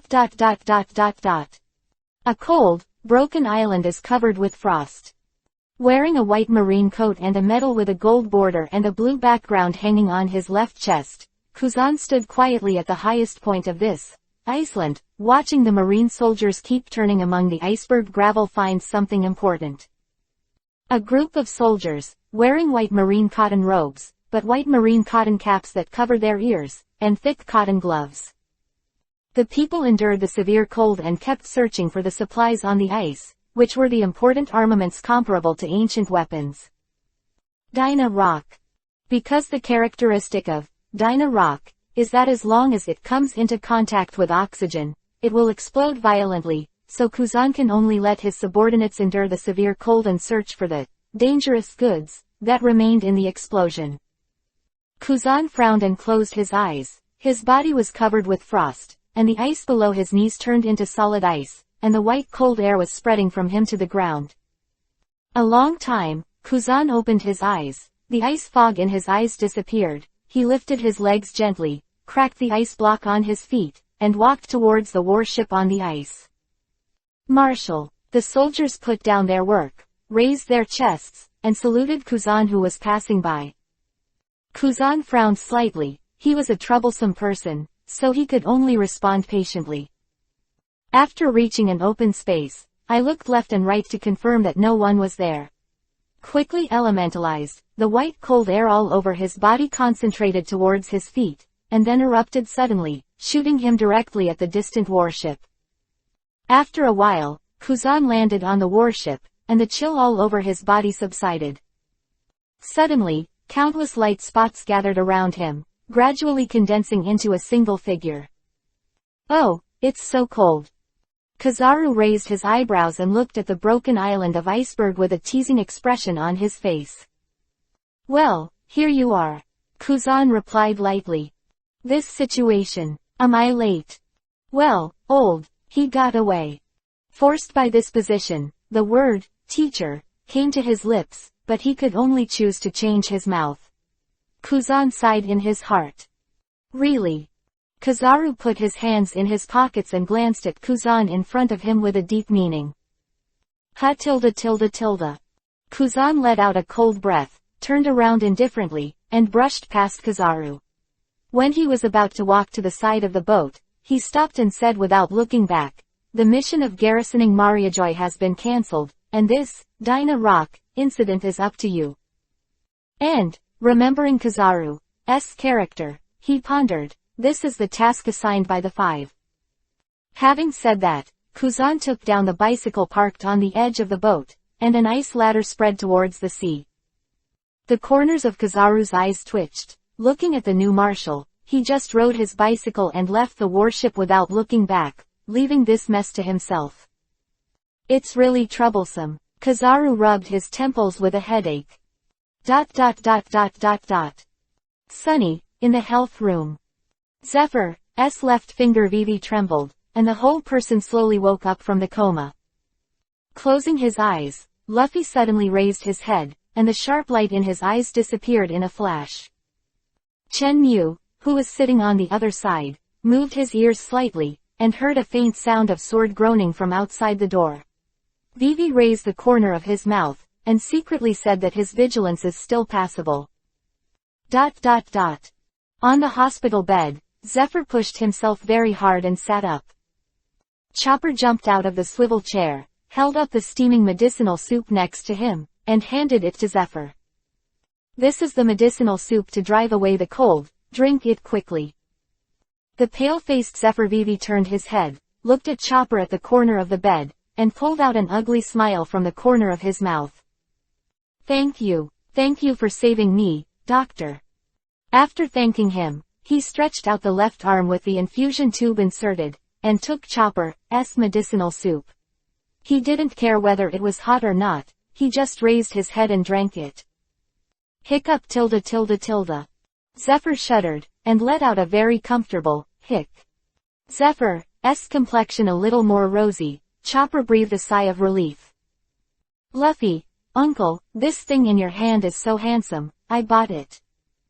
Hearing this, Zephyr was stunned for a moment, then smiled self-deprecatingly, shook his head and said, "I was cut off by some bastard pirate, and then installed by Marine's mad scientist. It's called a smashing prosthesis." Hearing this, Chen Mu Vivi was stunned. Whitebeard is still alive, has that titular son, Whitebeard too. Edward Wable still appeared. Unlike Chen Mu, who was lost in thought, Luffy and Chopper looked at Zephyr's right arm with bright eyes. Seeing Chopper's eyes glowing brightly, Zephyr chuckled and said, "I don't recommend you use something so heavy, Dr. Chopper." "It's amazing." Chopper didn't seem to hear it, and the light in his eyes grew brighter. Luffy glanced at Zephyr's robotic arm reluctantly, and looked away rather reluctantly, looking at Zephyr's wrinkled face. "Then, is the uncle Marine?" "No, I quit my job because of my age." Zephyr shook his head, then lowered his head with a desolate expression as if he was recalling something. Compared to Zephyr, who bowed his head in mourning, Chen Mu, who had withdrawn from his contemplation, was the back figure squatting silently in the corner and drawing circles, which was extremely desolate. "To actually call me an old man of this age an uncle, I'm only 26. Although everyone misunderstood him as an uncle, over time, Chen Mu got used to it. After a short period of sadness, Chen Mu cleared his mind. Silently stood up, looked directly at Zephyr's robotic arm, and familiar fragments flashed through his mind. Zephyr's timeline should be that he was attacked at the age of 65, and his students, except for Ain and Binz, were almost wiped out by Edward Wable. Then at the age of 70, he assembled a robotic arm and set up a pirate guerrilla to start hunting pirates. That same year, Ain and Binz joined. But at this time Zephyr is still Marine. Chen Mu pondered carefully, connected all events in series, and fell into contemplation again. King Shichibukai. Chen Mu's eyes suddenly lit up, and he remembered this most important part. That's right. Zephyr quit Marine because Edward Wable, who slaughtered his students, was recruited into Shichibukai. At this point, his goodwill towards Marine was completely dissipated, and he even hesitated to become an enemy of her. Chen Mu, who understood what was going on, nodded slowly, and looked at Zephyr with a hint of pity in his eyes. What a poor old man. Looking at Zephyr's wrinkled old face, Chenmu was startled and his brows furrowed again. Always feel like I'm missing something important. Luffy glanced at Chenmu, who was thinking to himself, and cast a questioning look at Zephyr, who started to move his body.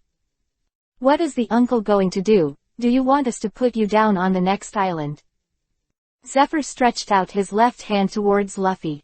There was a torn piece of white paper in the palm of his hand, which was shaking slightly. He smiled and said, "Don't be so troublesome, they should be looking for it soon." Luffy glanced slightly, isho, and said, "Okay then." Then he continued, "If the uncle is not marine, it will be much better. After all, we are pirates and it will be very troublesome." Chenmu, who had withdrawn from his meditation, rolled his eyes and was defeated by Luffy's IQ. Your provocation can be more obvious, or do it directly next time. Chenmu's forehead is covered with black lines. ... Hearing this, Zephyr was stunned for a moment, then he clenched his teeth hard, squeezed out a stiff smile, and said, "Oh. Is it a pirate? Well, uncle, are you going to do something to us?" Luffy still looked at Zephyr with a smile on his face. Zephyr bowed his head slightly, making it impossible to see the expression on his face, and walked slowly towards Luffy with heavy steps. The rushing wind sounded, and the huge mechanical arm was wrapped in the strong wind and slammed into Luffy's smiling face. Luffy! Chopper couldn't help exclaiming when he saw Luffy being attacked. Looking at the giant fist that stopped at the tip of his nose, Luffy's pupils shrank, and he froze in place. "Anyway, they saved you. It's inappropriate to act in such a hurry." Chenmu raised his left arm slightly, and lightly clasped the steel round tube on the robotic arm, preventing it from advancing an inch. The Kyoka Suzuki Zanpakuto was held in his right hand by him. Seeing the bald man who suddenly appeared, Zephyr's eyes narrowed, and he was about to move his arm to throw the man away. But no matter how hard he tried, he couldn't move the slightest, so he couldn't help but say angrily, "Bastard, who are you?" "Me." Chenmu was taken aback. Suddenly I remembered that after leaving the Marine headquarters, he seemed to have become a blank identity. Thinking of this, Chenmu couldn't help frowning and thinking. Seeing that Chenmu was actually distracted during the battle, a trace of sarcasm flashed on Zephyr's face, and his extremely heavy right arm slammed down instantly. Then he suddenly pulled the mechanical arm back, and was about to rush towards Luffy. Wow! Suddenly, after the whole room shook violently, it tilted to one side, and various items were scattered all over the place. The sudden inclination made everyone unstable, and they all fell down. ... Outboard. As soon as everyone heard the sound of fighting, and before they could rush in to check, they were thrown off balance by the sudden tilt of the sunny. Everyone was frightened, and hurriedly grabbed the guardrail or doorknob beside them. Of course, the one who only had time to grab the door handle was none other than Usopp, who had been eavesdropping outside the door. Usopp, stop screaming. Nami, who frowned, shouted to Usopp, the high-decibel noisemaker. At this time, a louder humming sound sounded, and everyone only felt that the eardrums were about to burst. The culprit who almost capsized the Sunny appeared in front of everyone. It's the black giant whale. Everyone didn't understand why the docile pet, a whale, suddenly became irritable. Could it be that something happened to the uncle? Everyone's heartbeat seemed to miss a beat, and they swallowed hard. Looking at the suddenly tempered pet, everyone was horrified and thought of some bad results. Uncle Chen lost. The two Suo-shan, who were the main fighting force, didn't think much about it. Their eyes were fixed slightly, ready to fight at any time. ... A whale, as innocent. It originally stayed beside the boat, quietly waiting for Chenmu's return. But a wretched man who only wore underwear, said it blocked the sun. It had to blink its aggrieved eyes and slowly sink into the sea, only a small piece of its back was exposed to the sea. Then, Aggrieved, it slowly closed its eyes and planned to take a nap. Warship that was going fast, just ran straight over its back. And just right, this damn warship, the bottom of the ship is inlaid with a lot of sea stone. A whale was in pain and planned to overturn this abominable warship. But he was too large and accidentally injured the Sunny next to him. You know, in the setting of the pirate world, the Sea Kings hate sea stone very much, especially the marine warships, which are basically inlaid with a large number of sea stones. This is also one of the reasons why warships can pass smoothly from the windlass belt. Returning to normal, the line of sight returned to the sea again. Looking down from a height, I saw a huge black figure floating from the sea, with a small pirate ship on its wide back, slowly sliding towards the blue sea from the side. On the other side of this huge black shadow, there is also a ship, which is slowly sliding down its scaleless back. The people on the two ships lost their balance and fell. There were even a few reckless marines who didn't have time to grab the edge of the boat and fell into the sea. The humming of the giant whale continued to spread, causing ripples on the calm sea. The two ships slid down at the same time, and were pushed into the distance by the rippling waves.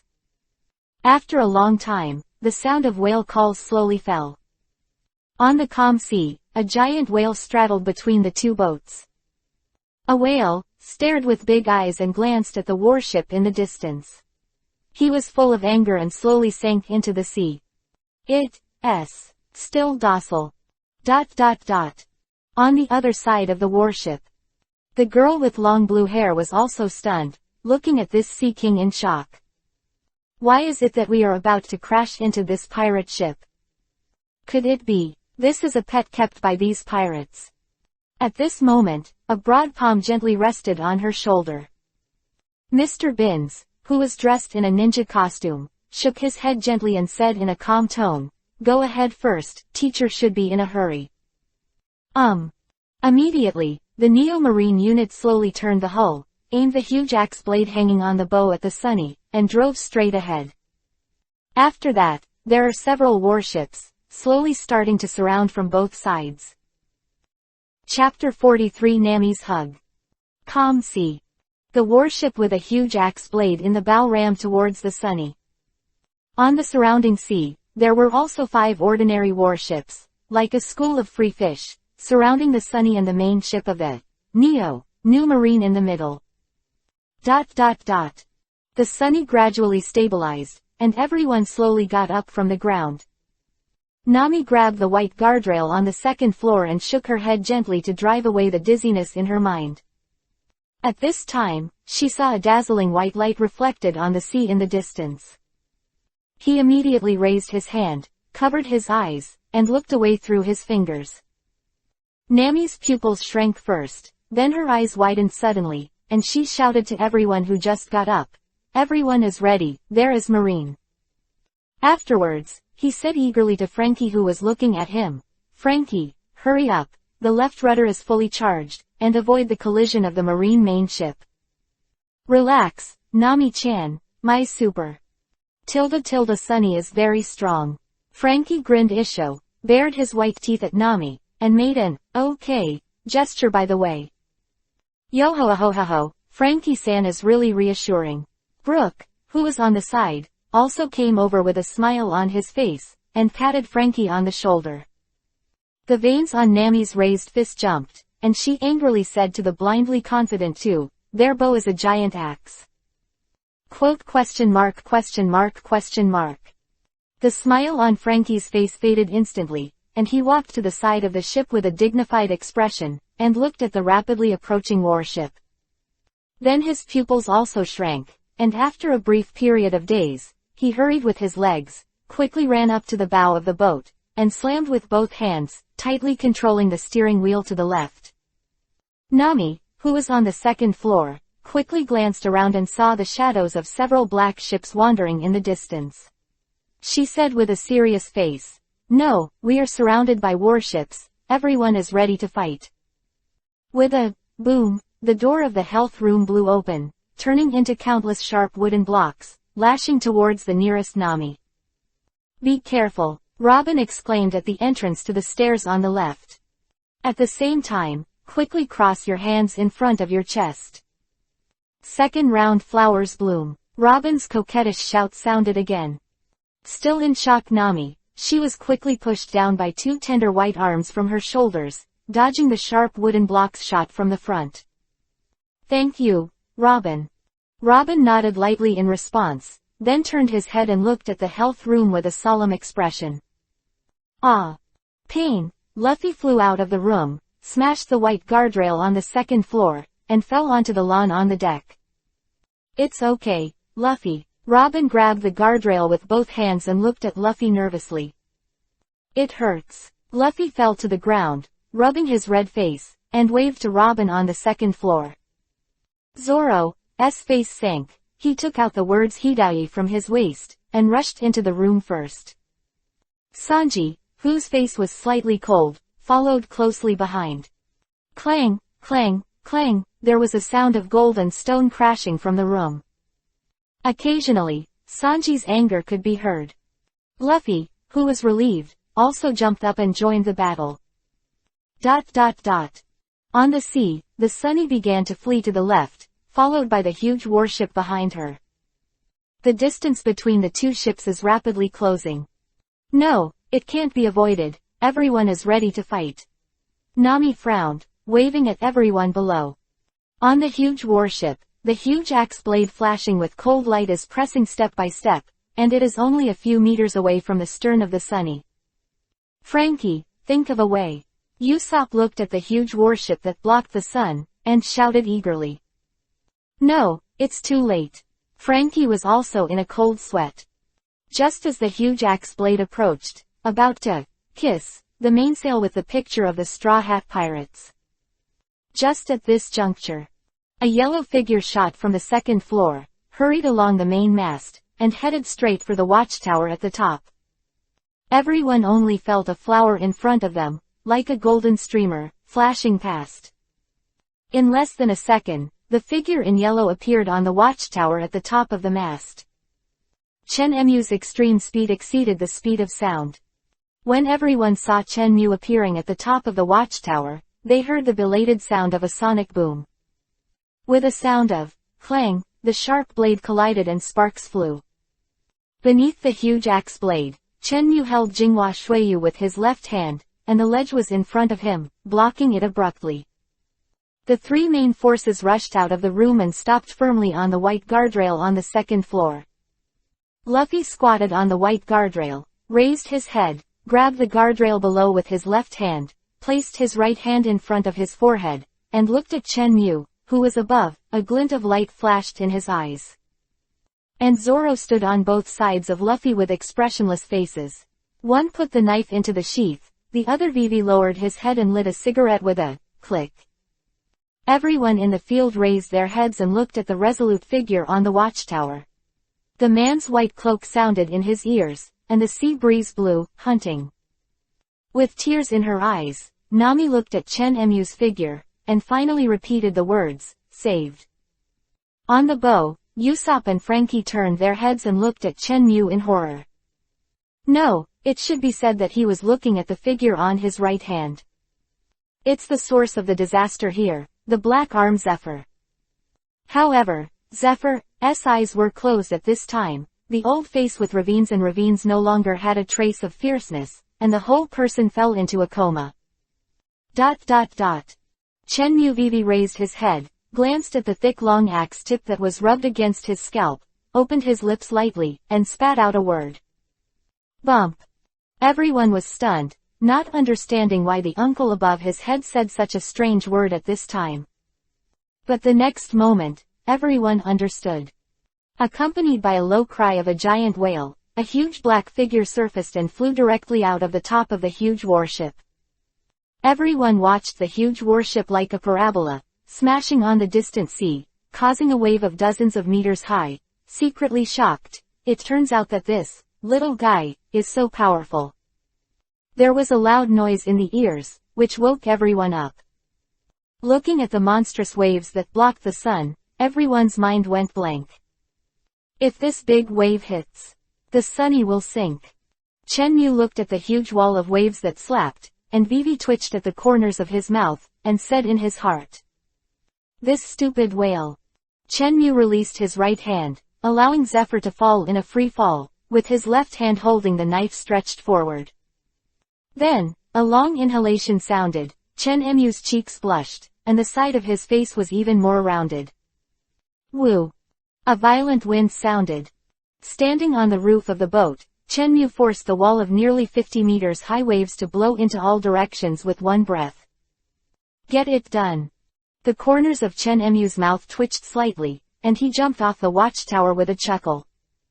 Everyone looked at this figure like a divine soldier descending from the sky, and for a while, they were a little crazy. After a while, Nami was the first to come back to her senses, and with tears in her eyes, she rushed towards Chenmu's arms. "Uncle bastard," Nami sobbed softly. Chenmu was stunned for a moment, his hands were in the air, and he didn't know what to do.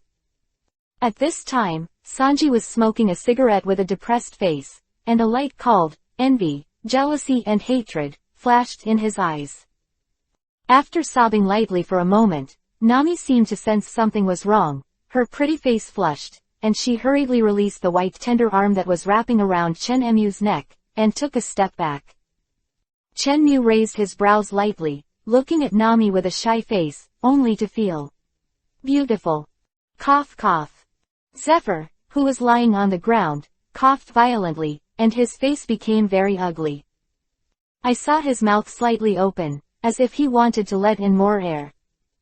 Chopper hurriedly ran over to check it out. After examining it carefully, he turned his head eagerly. He has severe asthma. Everyone pursed their lips and didn't answer, but the flashes in their eyes showed a trace of unbearable. Are they still so soft-hearted? Chenmu noticed the expressions of everyone and sighed in his heart. Everyone, looking at the unresponsive crowd, Chopper's eyes began to burst into tears. Chenmu shook his head, walked to Chopper's side, hooked his right foot lightly, carried the thrown Zephyr on his shoulders, and walked towards the stairs leading to the second floor.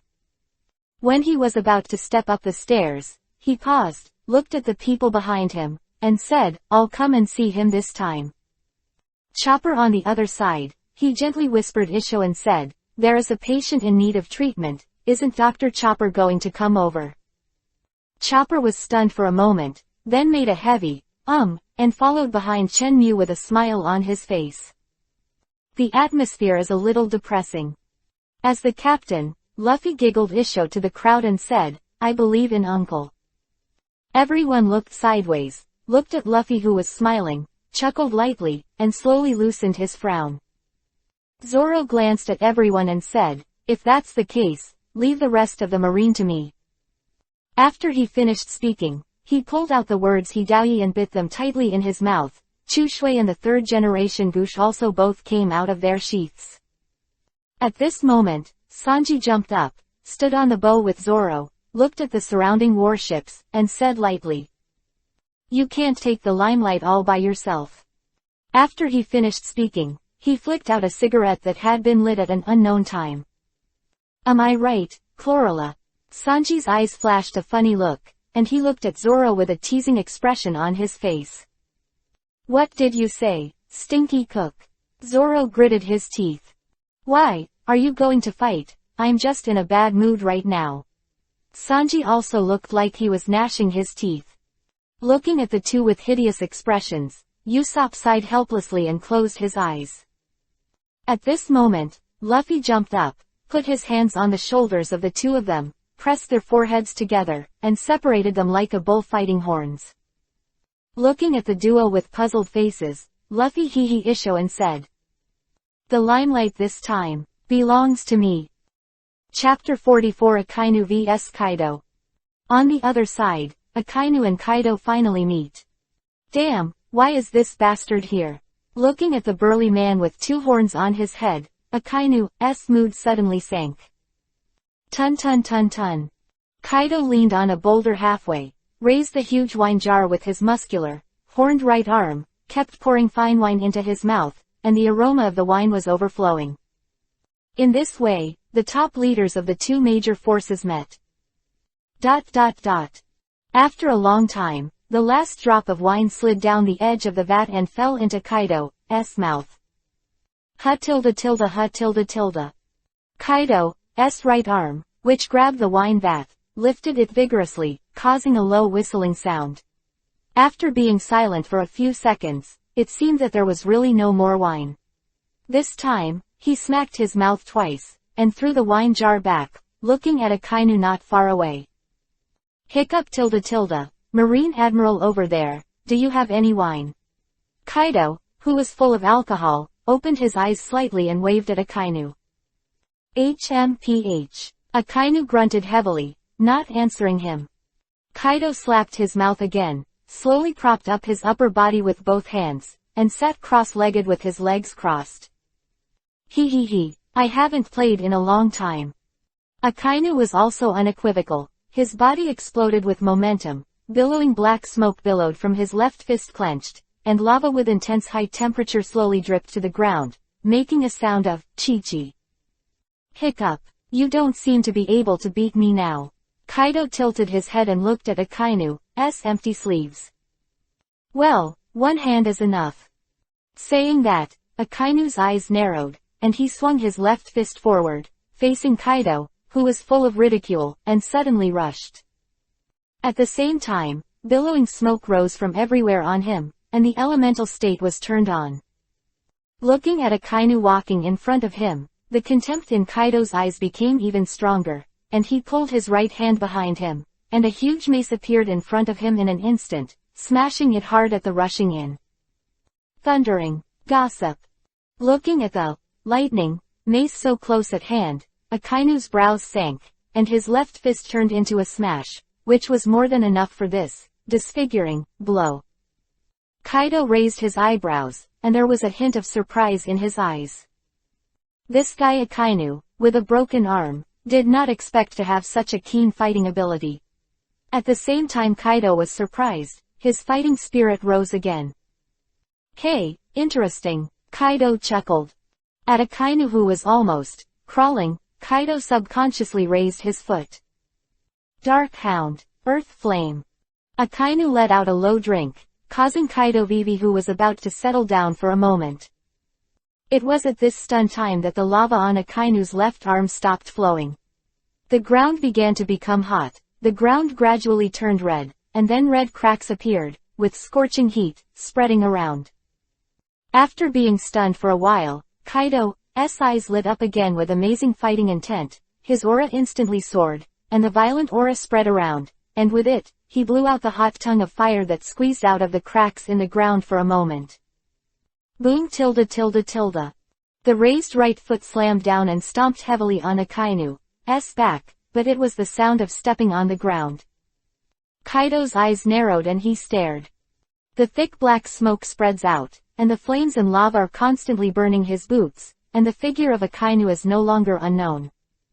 Kaido, who felt that he was being played, only felt a suffocation in his chest. He couldn't help but raised his head and roared. The whole person rushed into the air in an instant and turned into a dragon. Akainu. A roar with endless anger resounded throughout the island. Akainu, who had dived into the magma underground, slowly appeared behind a giant tree. Big breath, fire. After 2 years, Akainu used this trick again. However, this time, only the left arm can be used for him. Akainu couldn't help but think of the strange scene that happened in the cabin 2 years ago, and remembered the unpredictable blow of the Straw Hat Boy. Sooner or later, I'll make you pay back 100-fold, Straw Hat Boy. Akainu gritted his teeth bitterly. Thoughts. Akainu stared at the huge dragon shadow in the sky, and the power of lava accumulated on his left arm had reached its peak. The giant lava fist, almost the size of half a dragon, charged towards Kaido in midair with a frenzy aura. The furious Kaido felt something in his heart. The huge dragon head looked down, and his pupils shrank suddenly as he looked at the rapidly approaching lava giant fist. Kaido, who was experienced in combat, subconsciously exhaled a more scorching dragon breath. The violent wind howled, and two extremely high-temperature attacks collided. Boom tilde tilde tilde. The collision of the two violent attacks only maintained a second of calm. Then came the deafening roar, and the monstrous flames that covered the entire island. On the sea, waves of ripples spread, pushing the lifeboats docked on the side of the island to the far sea. The eyes of the four marine soldiers were wide open, unable to return to their senses for a long time. The other side of the island. On a pirate ship that was gradually moving away, a man with double horns and mist all over his body looked at this fire island with a face full of resentment. Damn, it's time to find a new lab. In the sea at this time, the pirates heading towards the safe island, going, and under the reminder of their own navigators, changed their course one after another, and moved towards another island, going, where the pointer shaking was not particularly violent. As for why Punk Hassad, who was originally recommended by the safety pointer, suddenly became dangerous, the pirates didn't think much about it. The new world is so dangerous. On the other hand, Luffy Zoro Sanji also successfully fought with Neo Marines. It's just that Zoro was the one who forced the warship to stop this time, and he also took advantage of the situation to split the huge axe into two pieces. Wearing a blue cape and short hot pants, Miss Ain jumped down first. Seeing this, Sanji's heart beat faster. Return the teacher, or you will face a salvo of artillery fire from all the warships. Ain's eyes flickered with cold light, and he stared at everyone on the sunny with hatred on his face. Leave the swordsman to me. Zoro put the knife in front of Sanji and walked towards Ain with a calm expression. Ha tilde tilde tilde. A slight wind sounded, and Mr. Binns, who was dressed in a black-bottomed ninja suit and had a yellow cloud pattern all over his body, instantly appeared behind Ain and stood quietly on the edge of Sunny's white boat. Damn, then leave this strange man in disguise. Sanji glanced at the tall and slender Miss Ain reluctantly, then withdrew his gaze angrily, and stared at Mr. Binns in the ninja costume. Binns. At this moment, Luffy's laughter sounded, and Zoro Sanji turned to look. Yeah, second gear. Luffy lowered his head and drank lightly, his skin instantly turned red, and bursts of white steam rose from his skin. Then he looked up, facing Zoro Sanji Isho, his lips parted again. Rubber jet, pistol. Speaking, Luffy's figure appeared directly on the upper right of Ain. The left palm spread out and stretched forward, and the right fist that had been gaining momentum for a long time slammed into the past. Ain looked back, only to hear a boo sound, a slight sonic boom, and then, what he saw was a big hole that the green vine was blasted out. Thank you, Mr. Binns. Ain said without looking back. Tilde you're welcome. As Binns's voice fell, Luffy flickered back to Zoro and Sanji's side. Hey, Luffy, leave the swordsman to me. Zoro protested indignantly. He. Luffy was still smiling, ignoring Zoro who was full of resentment. Sanji didn't participate in the boring conversation between the two, his eyes were slightly calm, and he stared solemnly at the weird ninja with a long green sword on his back. That guy is fast, leave it to me. After saying that, Sanji rushed out, leaving Luffy and Zoro with a dazed face. Crowded. Binns, with a mustache on his face, snorted softly. I saw several thick green vines growing on the green grass in an instant, entwining towards Sanji who was rushing fast. Sanji paused, looking at his feet in shock, seeing the thick vines that had clinging to his thighs. Clang. The cold sword light flashed, and the vines on Sanji's body were instantly cut into several pieces and fell down. Don't thank me, stinky cook. Zoro waved the ghost in his hand casually and said indifferently. This green algae bastard. Sanji's forehead jumped wildly, but he couldn't refute it, he could only grit his teeth and look at Binns angrily. Binns raised his eyebrows and let out a small murmur, and there was a hint of surprise in Zoro's eyes. He is a prosperous fruit person who can control nearby plants and speed up the growth of plants, but when he encounters an enemy who uses a sharp blade, he will become very tasteless. Just when Binns was distressed, Ain said in a timely manner, "Mr. Binns, go to the other party's eyebrow curling, the swordsman will be handed over to me." After saying that, Ain crossed his arms, put his two blades on his chest, and charged towards Zoro. Curly eyebrows. Sanji suddenly felt an inexplicable sense of frustration in his heart. And Zoro laughed heartlessly. Luffy looked left and right at the two of them, and then looked at the warship behind Binns. After confirming that there was no third enemy, Luffy pouted, jumped to the guardrail on the second floor, and looked at the four who were about to fight. Clang, clang, clang. There was a sound of sharp blades crashing, and Zoro only used the one knife flow, Chu Shui to face Ain. On the other hand, Sanji, who was worried about being bound by the vines, used aerial walk, and ran towards Binns from the air. Main force of the Straw Hat Pirates and the new marine generals of Neo is in full swing. In the health room, Chenmu shook his shoulders gently and threw Zephyr onto the hospital bed. Chopper climbed into the swivel chair with a worried look, and prepared the medicine on the table full of medicines. Chenmu glanced at the pitch-black pothole beside the hospital bed, and said to Chopper beside him, "Chopper." "Huh," Chopper replied without raising his head, his hands still fiddling between the medicines, and he muttered, "The medicines for asthma have not been prepared yet. Don't care, let's try it first." Chenmu's eyes twitched, and he swallowed the words he was about to say. At the same time, he looked at Zephyr on the hospital bed with some pity. Chapter 45 The Evil Blackbeard Pirates Part 1. Time passed quietly. The sound of fighting outside the room gradually ceased. Chenmu, who was resting against the wall, slowly opened his eyes, frowned slightly, and couldn't help but complain. It took so long. Just when Chenmu shook his head in disappointment, a soft sound came from his ear. Chenmu turned his head and watched as a burst of green smoke slowly dissipated in the air. The corner of his mouth couldn't help twitching. Chopper on the swivel chair, with a shining light in his eyes, gently shook the test tube containing the green medicinal liquid, looking eager to try. Accompanied by a puff footsteps, Chopper came to Zephyr's bedside, raised his head, and blinked his big black eyes at Chenmu who was standing beside him. Chenmu looked down at each other and understood what it meant. Knife to his right hand, he grabbed Chopper's collar with his left hand, lifted Chopper directly, and placed it beside Zephyr's pillow. Watching Chopper pinching Zephyr's nose and slowly pouring the green potion into his mouth, he couldn't help but hold a moment of silence for the elderly uncle.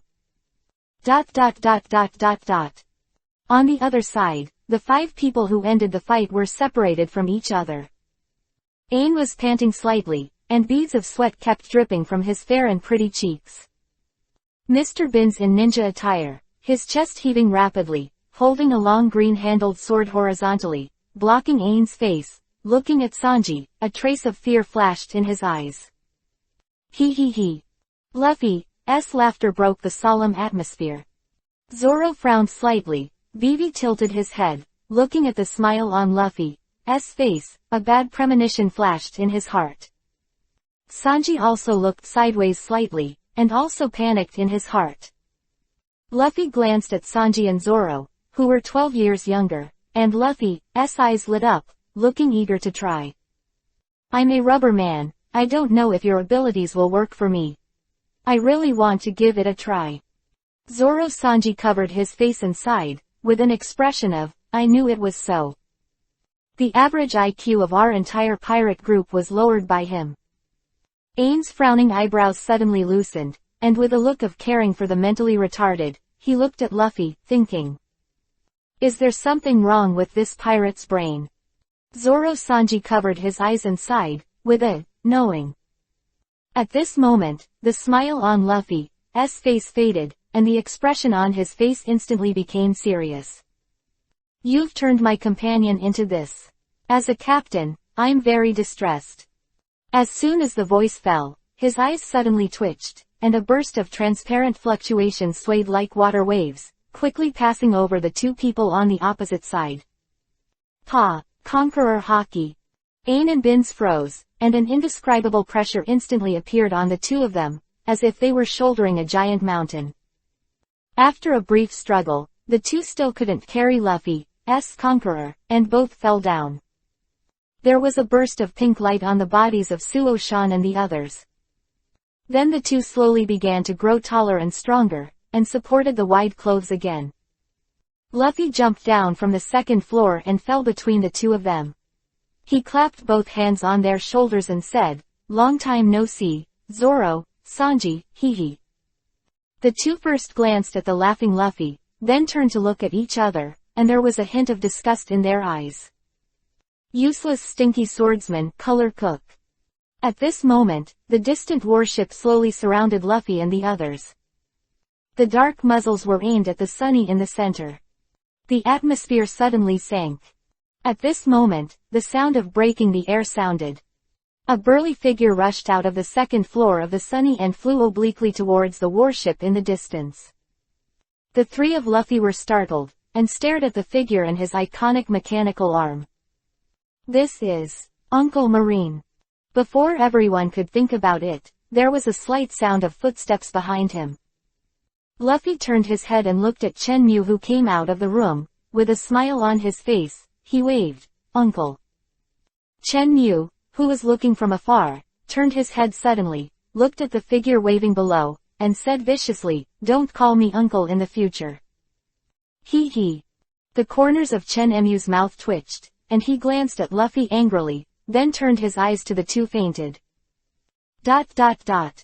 Shenmue turned around and went downstairs, walking slowly towards the two of Ainbin's, with a solemn expression. Walking closer, he slowly bent down, put the two of them one after the other, carried them on his shoulders, and said without looking back, "I'll come when I go." Without waiting for Luffy and the others to reply, he jumped overboard. The sound of crashing, splashing, sounded, and a whale instantly surfaced, and Shenmue just landed on its large, thick black back. Shenmue sat cross-legged on the back of a whale, folded his arms across his chest, and looked at the warship in the distance with a serious face. Ain and Binz were also put down by him. After a while, Shenmue rode a huge black whale to the side of the warship. A group of soldiers stood beside the boat with nervous expressions on their faces, and at the same time, they aimed the black muzzles in their hands at Shenmue, 10 meters away. Zephyr, who was still in a coma, was also guarded in the center of the crowd. New Marine, whose face was covered in a brown hood, Shenmue pouted and whispered, "If it wasn't for the spears in your hands, I would have thought you were magicians." In this way, Shenmue sat on the black whale and looked at the soldiers on the warship with a calm expression. Seeing that the incoming person didn't seem to have any intention of attacking, Vivi breathed a sigh of relief among the soldiers. Shenmue's oracle moved, and an extremely subtle voice entered his ears, and he turned to look at Ain beside him. I saw that Vivi got up from the ground, her eyes were closed, and she covered her forehead with a look of pain. After a while, he slowly opened his eyes and began to look at the scenery around him, and the bald man who suddenly appeared. "Who are you?" Looking at the bald young man who suddenly appeared beside him, Ain's pupils shrank. He subconsciously touched his back, took out two Higan fire gun, aimed at Shenmue and fired two, bang bang, shots. The corners of Shenmue's mouth twitched, and his body sitting cross-legged instantly leaned back, dodging these two deadly bullets. The sound of gunfire here naturally attracted the attention of everyone on the warship, but due to the size of a whale, the soldiers could not directly see what was happening above, and could only scratch their heads and stare at each other. Cough cough. Just when the soldiers didn't know whether to attack or not, a faint coughing sound came out. Zephyr, who was slowly propping up on the ground. Zephyr's mouth was open, his breathing was short and rapid, and a look of exhaustion appeared on his face after all the vicissitudes of life. After a short while, Zephyr's breathing gradually eased, and he slowly opened his eyes, looking at the excited soldiers, Vivi Isho, and said, "I'm all right." Then, looking left and right, a bad omen came to my mind. Where are Al Ain and Binz? Everyone bowed their heads and did not answer. The atmosphere stagnant for a moment, and fell into a dead silence. After a brief silence, a burst of gunshots sounded, and at the same time a very familiar voice sounded. Overgrown.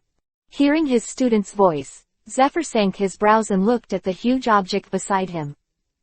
This is Aquaman class.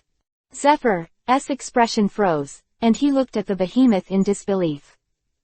The surrounding warships are inlaid with a large number of sea stones. How can there be sea kings close to? After a short period of shock, Zephyr's eyes narrowed, and without hesitation, he jumped over the heads of everyone, moved around, and reached the top of the warship. At the same time, I also saw the scene on the back of this behemoth. Chapter 46. A new round of blind box fishing is about to begin. It's him. Zephyr's pupils shrank, seeing the situation on the back of the behemoth. Seeing the very familiar white-robed baldback, and the students Ain and Binz who were in a hard fight, Zephyr was stunned for a moment. And the man who almost crushed his head was sitting cross-legged with a dull face, letting the sharp blade slashed on his bare forehead. The sound of banging could be heard. Oh, are you awake? At this moment, Chen Mu, who was aware of it, turned his head leisurely and said to Zephyr, whose eyes were a little out of focus, I'm almost falling asleep waiting for it. Having said that, Chen Mu yawned in response to the occasion, and at the same time, the back of his head made another bang, and received a jump cut from Binz. Teacher. Ain, who was panting, also saw Zephyr on the warship, and a flash of joy flashed in his eyes. Then the complexion became solemn again, and the tone was a little heavy. Teacher, hurry up, this man is too strong, we will hold him back. Yeah, teacher, hurry up, Binz added eagerly. The reactions of Binz and Ain reminded Zephyr of the traineeship incident many years ago, and the bastard pirate with a long-handled naginata sounded.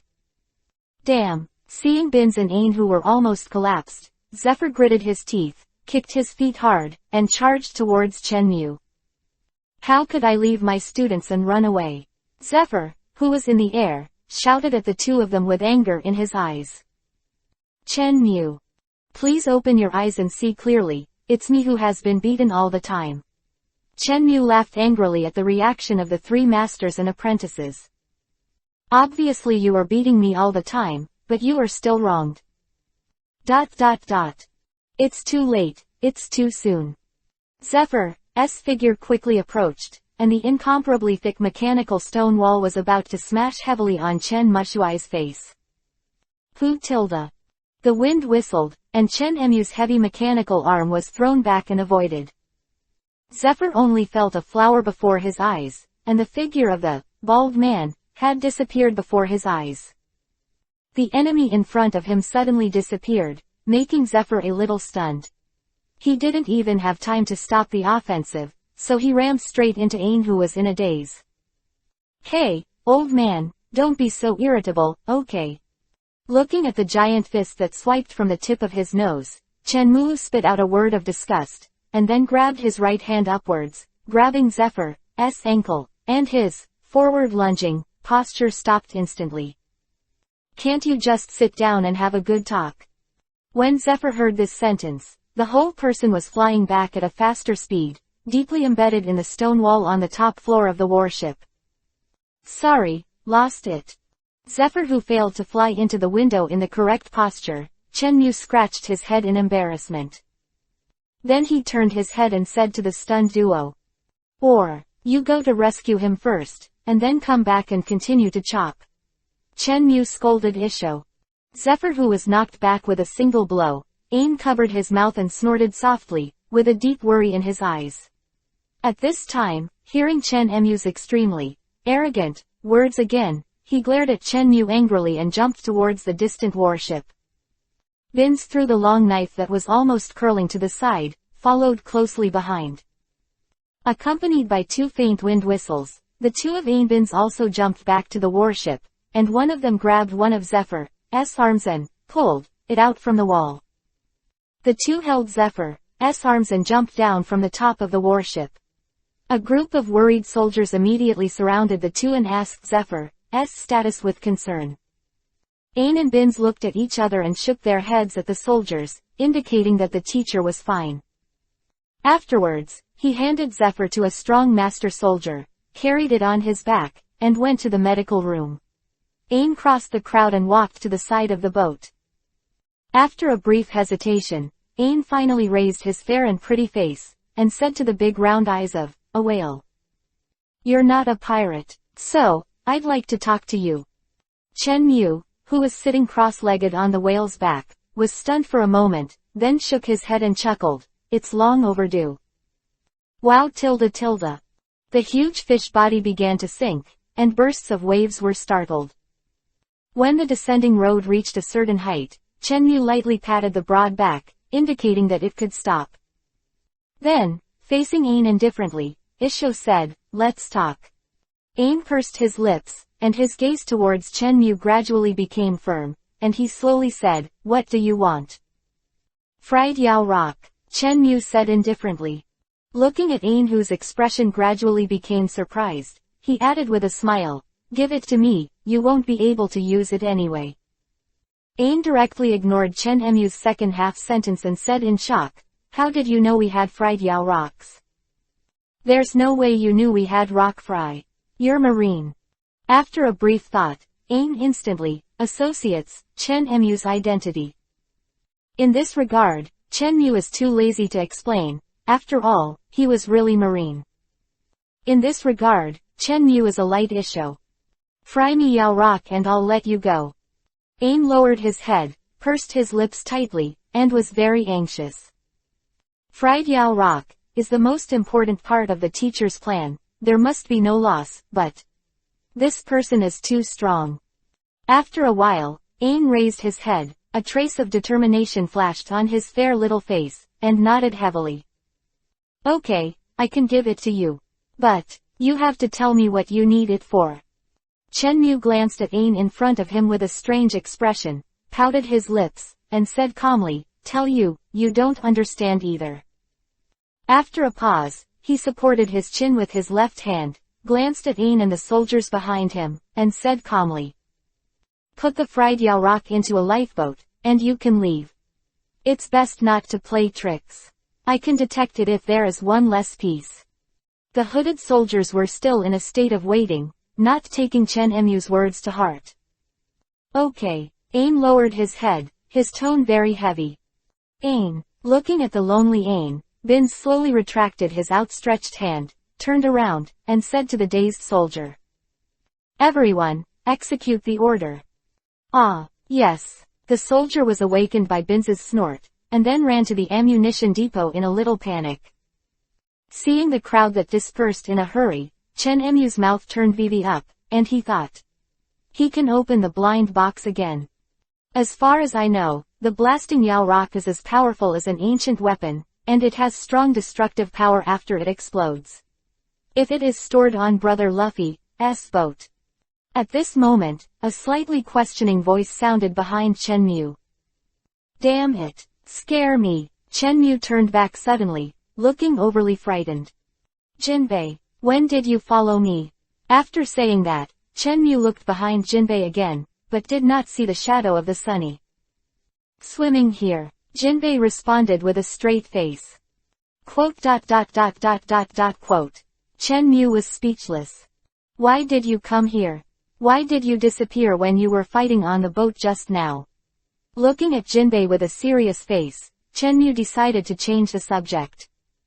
"The sea kings you summoned almost overturned the Sunny, and I was slid into the sea." "Oh," Chen Mu glanced at Jinbei lightly, with a, "Guess I believe it or not," look. "You haven't answered the old man's words. Report. All the fried rocks have been deposited on the lifeboat." At this moment, a soldier saluted the backs of Binz Ain and the two of them, loudly reporting the work, and at the same time, it also attracted the attention of Chen Mu Jinbei. "Well done," Chen Mu secretly praised, then got up and jumped onto the boat full of red canned liquids. Without turning his head, he said, "Ah Jing, take Jinbei back to the boat first, I will come later." After saying that, He lay on the stern of the boat, grasped the edge of the boat with both hands, took a sharp breath, and then blew it hard. Call. The rushing wind sounded, and the oared boat instantly turned into a motorboat, causing 2 white waterlines to shoot straight into the distance. It didn't take long for Chenmu to disappear in front of everyone's eyes. Chapter 47 Fragment Progress stuck at 99%. A small boat floated quietly on the boundless sea, surrounded by only the boundless blue water. Chenmu stood at the stern of the boat, rubbing his hands excitedly, and muttering in his mouth, "Let me see what strange, legendary items the system sent me this time." Someone was thinking about it without knowing it, completely forgetting the last blind box draw, and what he drew was a useless legendary item. Ding! Congratulations to the host for successful fishing with fried Yao Rock, get a blind box 1. Chenmu ignored it and quickly picked up the liquid frying pan from the side. The glass jar, the bait and the rod are thrown, the whole set of actions is smooth, all in one go. As for why the automatic reloading system is not used this time, Chenmu's mysterious issue. How can the mysteries of metaphysics be comprehended by your little system? With the passage of time, the red tanks full of boats quickly decreased, and the exquisite gift boxes with black bottom and red surface that were caught were piled higher and higher, gradually forming a 3-meter-high hill.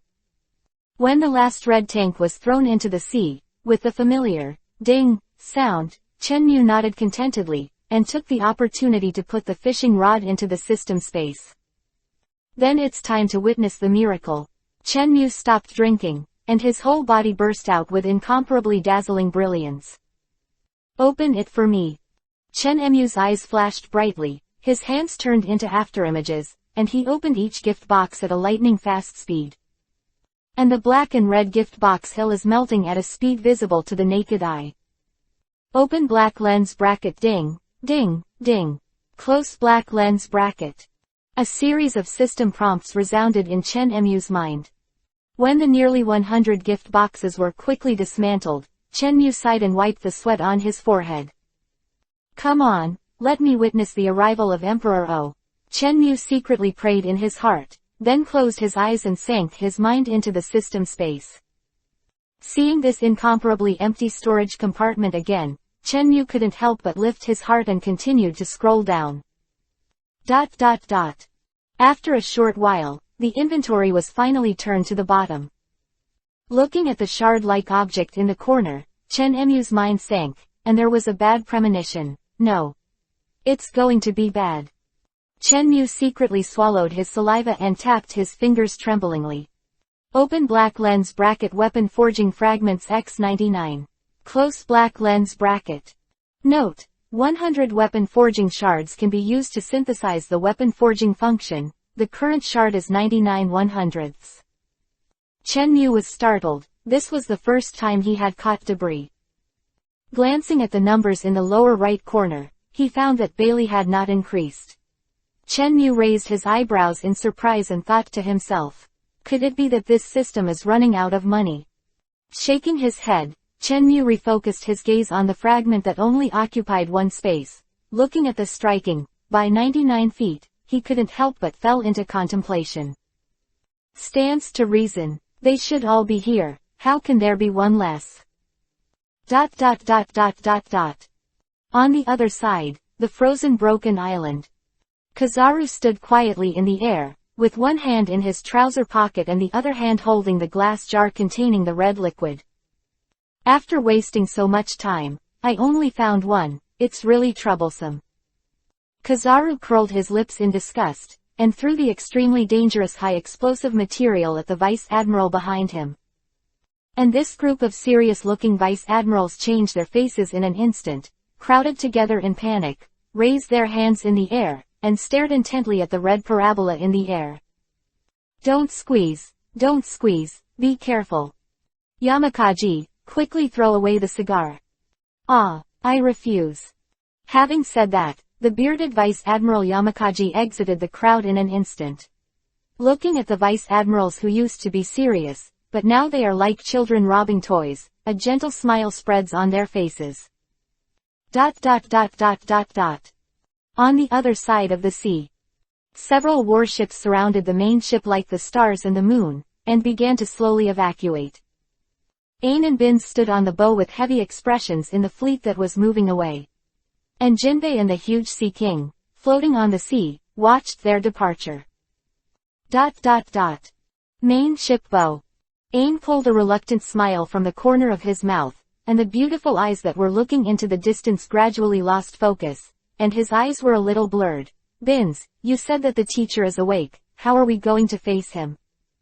Teacher, I don't know either. Binz laughed miserably and shook his head. The two bowed their heads and said nothing, making the atmosphere instantly heavy.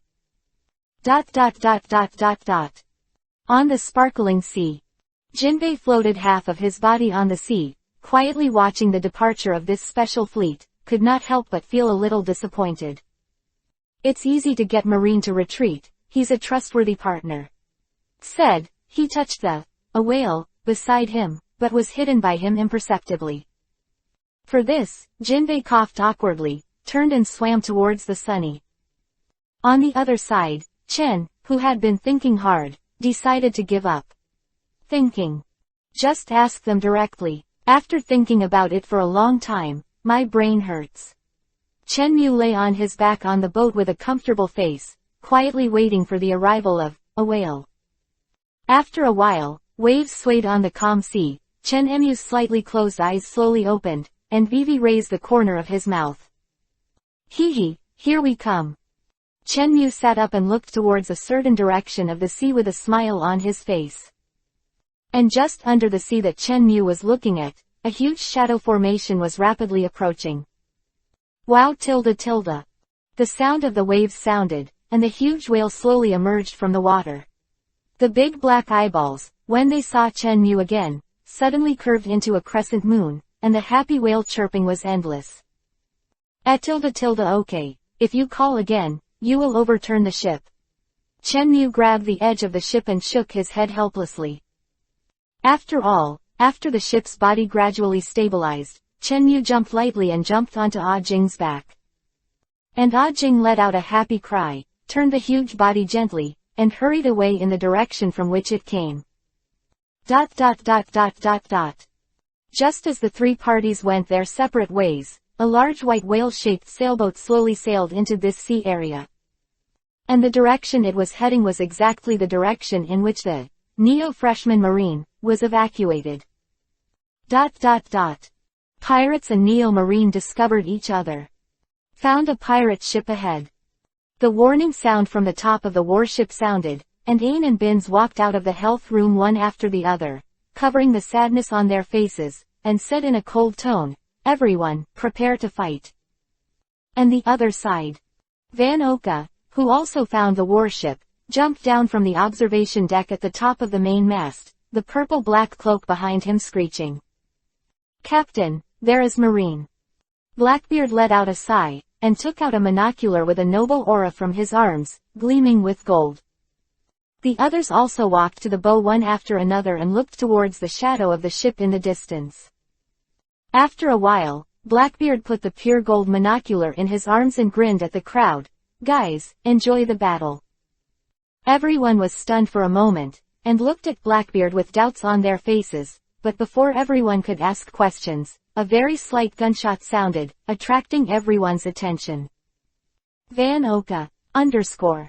Seeing that Van Oka had opened fire on Marine in the distance, everyone no longer hesitated and entered the artillery room one after another, preparing to give the guys on the opposite side a round of wonderful artillery baptism. Neo's new Marine main ship.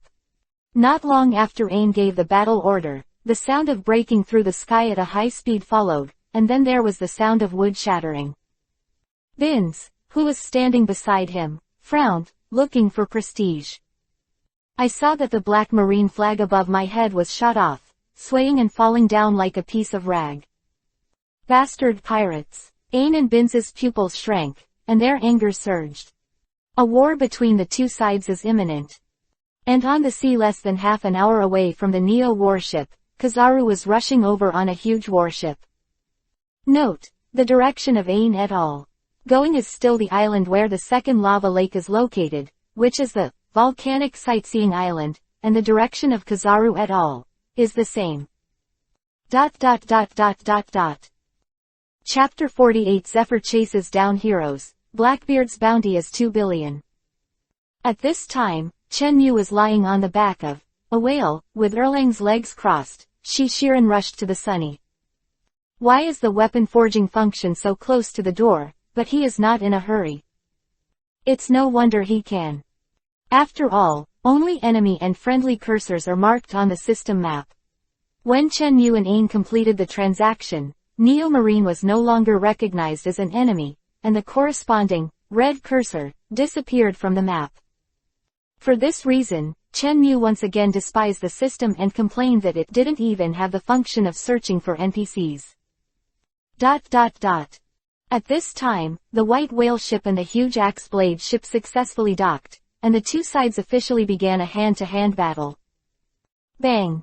Badgers, whose body was bulging, jumped onto the warship first, laughed arrogantly, bent his hands like claws, and went straight to the slender Ain.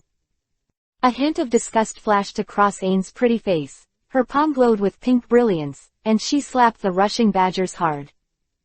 Bang! Palms connected. Ain was repelled by Badger's tremendous force, and the black high-heeled shoes also fell into the deck due to the tremendous force. Although she was tense all over, the strength of Badger's was too strong, so that she had no way to control the body that was retreating rapidly, and plowed out 2 long ravines on the ground. Fortunately, Bins rushed behind her in time and blocked her, which prevented her from being knocked out of the boat by a giant force and falling into the sea.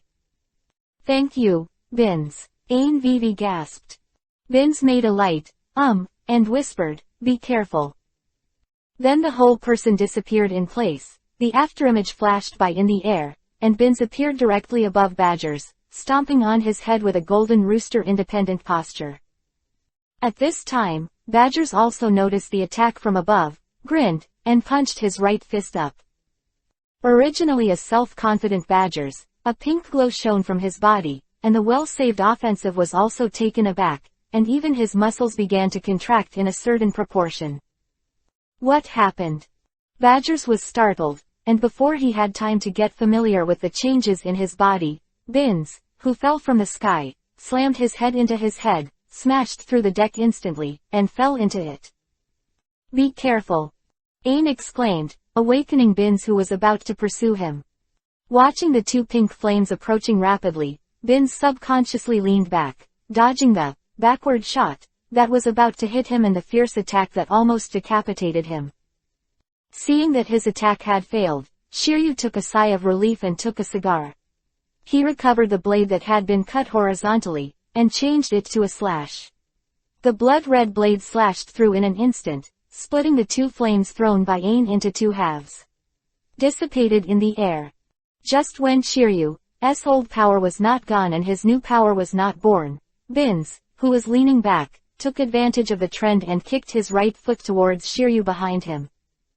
Shiryu's pupils shrank, and he couldn't react in time, so he could only turn his head to the side, hoping to avoid this fierce kick. With a bang, Lafitte with a purple cane arrived in time, and the bottom of the cane hit Bins's instep hard, blocking Shiryu's fierce attack. Regardless of the pain in the back of his feet, Bins knew that he could not hesitate at this moment. He stomped his right foot, which was kicked back, and tightened his abdomen instantly. He rushed forward in a relay, and hurried away in the direction of Ain. After a sudden roll forward, Bins's vigorous posture instantly twisted his waist, turned around, and stopped firmly beside Ain. In this short period of confrontation, Teach and others all jumped to the warship, and Badgers, who was 12 years younger, also jumped out of the pothole. Teach glanced at young Badgers, then turned to look at Ain, with a flash of greed in his eyes. Hee, what an interesting ability. Teach grinned, and the dark aura on his right hand began to surround. Lafitte pushed up her hat with her left hand, and with a slight push with her right thumb, the blade in the staff flashed a cold light. Vasco's shot at the back of the crowd was even more exaggerated. He took out a huge barrel directly from the seam of his chin, carried it directly on his right shoulder, and aimed at Ain and others not far away. All of a sudden, the sound of the sword being unsheathed and the sound of bullets being loaded can be heard incessantly. The atmosphere suddenly became tense. Kick, kick, kick. A burst of heavy footsteps sounded, causing both sides who were about to fight to stop. Everyone turned their heads, looked up. I saw a sturdy old man walking out of the door on the second floor. Teacher. Ain lightly covered his mouth, tears flashing in his eyes. The soldiers also cheered, and the heavy atmosphere instantly dissipated. Other hand, Teach and the others frowned and pondered, looking at the eyes of the old man on the second floor with deep doubts. This old man is a little familiar. Just when everyone was puzzled, Shiryu's breathing gradually became rapid, and he stuttered, yes. It's Black Arm Zephyr, the marine powerhouse at the same time as Sengoku Garp. Everyone was startled, and their faces gradually became solemn. I remember this person, the current Admiral Kizaru, Akainu, and Marshal Kuzan, all seem to be his students. Sanyuan Wolf's gruff voice also came over. What? Everyone trembled, only to feel that this time they might have played a big game. Teach swallowed hard, and with his left hand behind his back, made a gesture of preparation to attack. Everyone's heart froze, and then they understood in an instant. It's definitely impossible to walk, so let's get rid of them quickly before marine support arrives. At this time, feng shui took turns, and a heavy atmosphere descended on the heads of the Blackbeard pirates. ...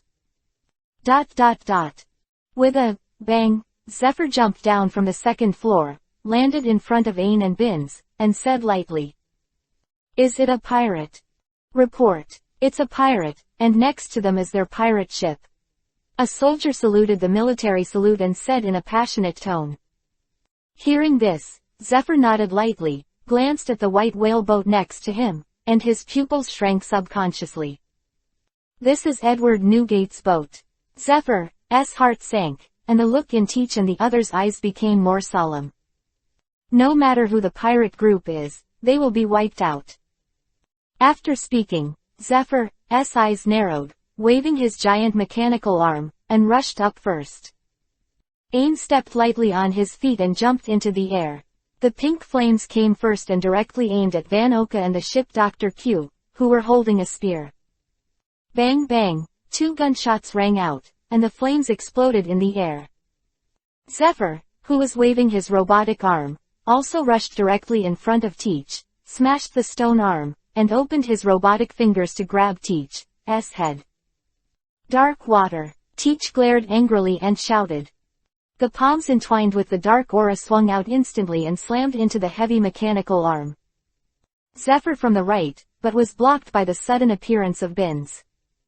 Lafitte's cold Isho turned and came out from the other side, and the slender blade that glowed with cold light stabbed directly into Zephyr's abdomen. Clang tilde. A sound of gold and stone colliding. Lafitte's pupils shrank, and she looked at the black arm that was holding her cane and sword tightly. This is armament hardening. And how could this old man react so quickly? Thinking of this, the confused Lafitte looked up, collided with Zephyr's eyes, looking at the deep contempt in the other's eyes. Lafitte's heart trembled, she gritted her teeth angrily, and let go of her hands. The sword of the stick quickly retreated. The attacks of the crowd were blocked by Ain and Binz one after another. At this time, Blackbeard's strength was exhausted, his hands were tightly clamped by Zephyr's stone arms, and he lifted them up, and the screams of pain resounded in everyone's ears. Captain! Everyone exclaimed. The calm and Kamju hitter, Yinyu, Van Oka quietly retreated to the back of the crowd, and pulled the trigger on Zephyr from the gap between the crowd. Shoo! An extremely subtle sound of breaking through the air sounded, followed by the sound of bullets shooting through the flesh. Zephyr's body trembled imperceptibly, a trace of blood dripping from the corner of his mouth. On the left chest, there is an extra transparent hole. Teacher!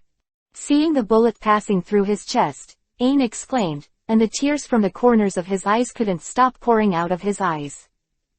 Hearing Ain's piercing cry, Binz's heart trembled. he forced Shiryu to retreat, and quickly retreated to Zephyr's side. "Teacher, you," Binz said worriedly. Zephyr threw the slender blade aside, wiped the blood from the corner of his mouth with the back of his hand, and said weakly, "I'm fine." Cough, continued to attack. "No, teacher, you need treatment now." Ain ran over eagerly. "Ahem, I said it's fine, I can't let these damn pirates escape again." Zephyr's cough got worse, and at the same time, looking at Teach's eyes, a flash of madness flashed. Damn pirates.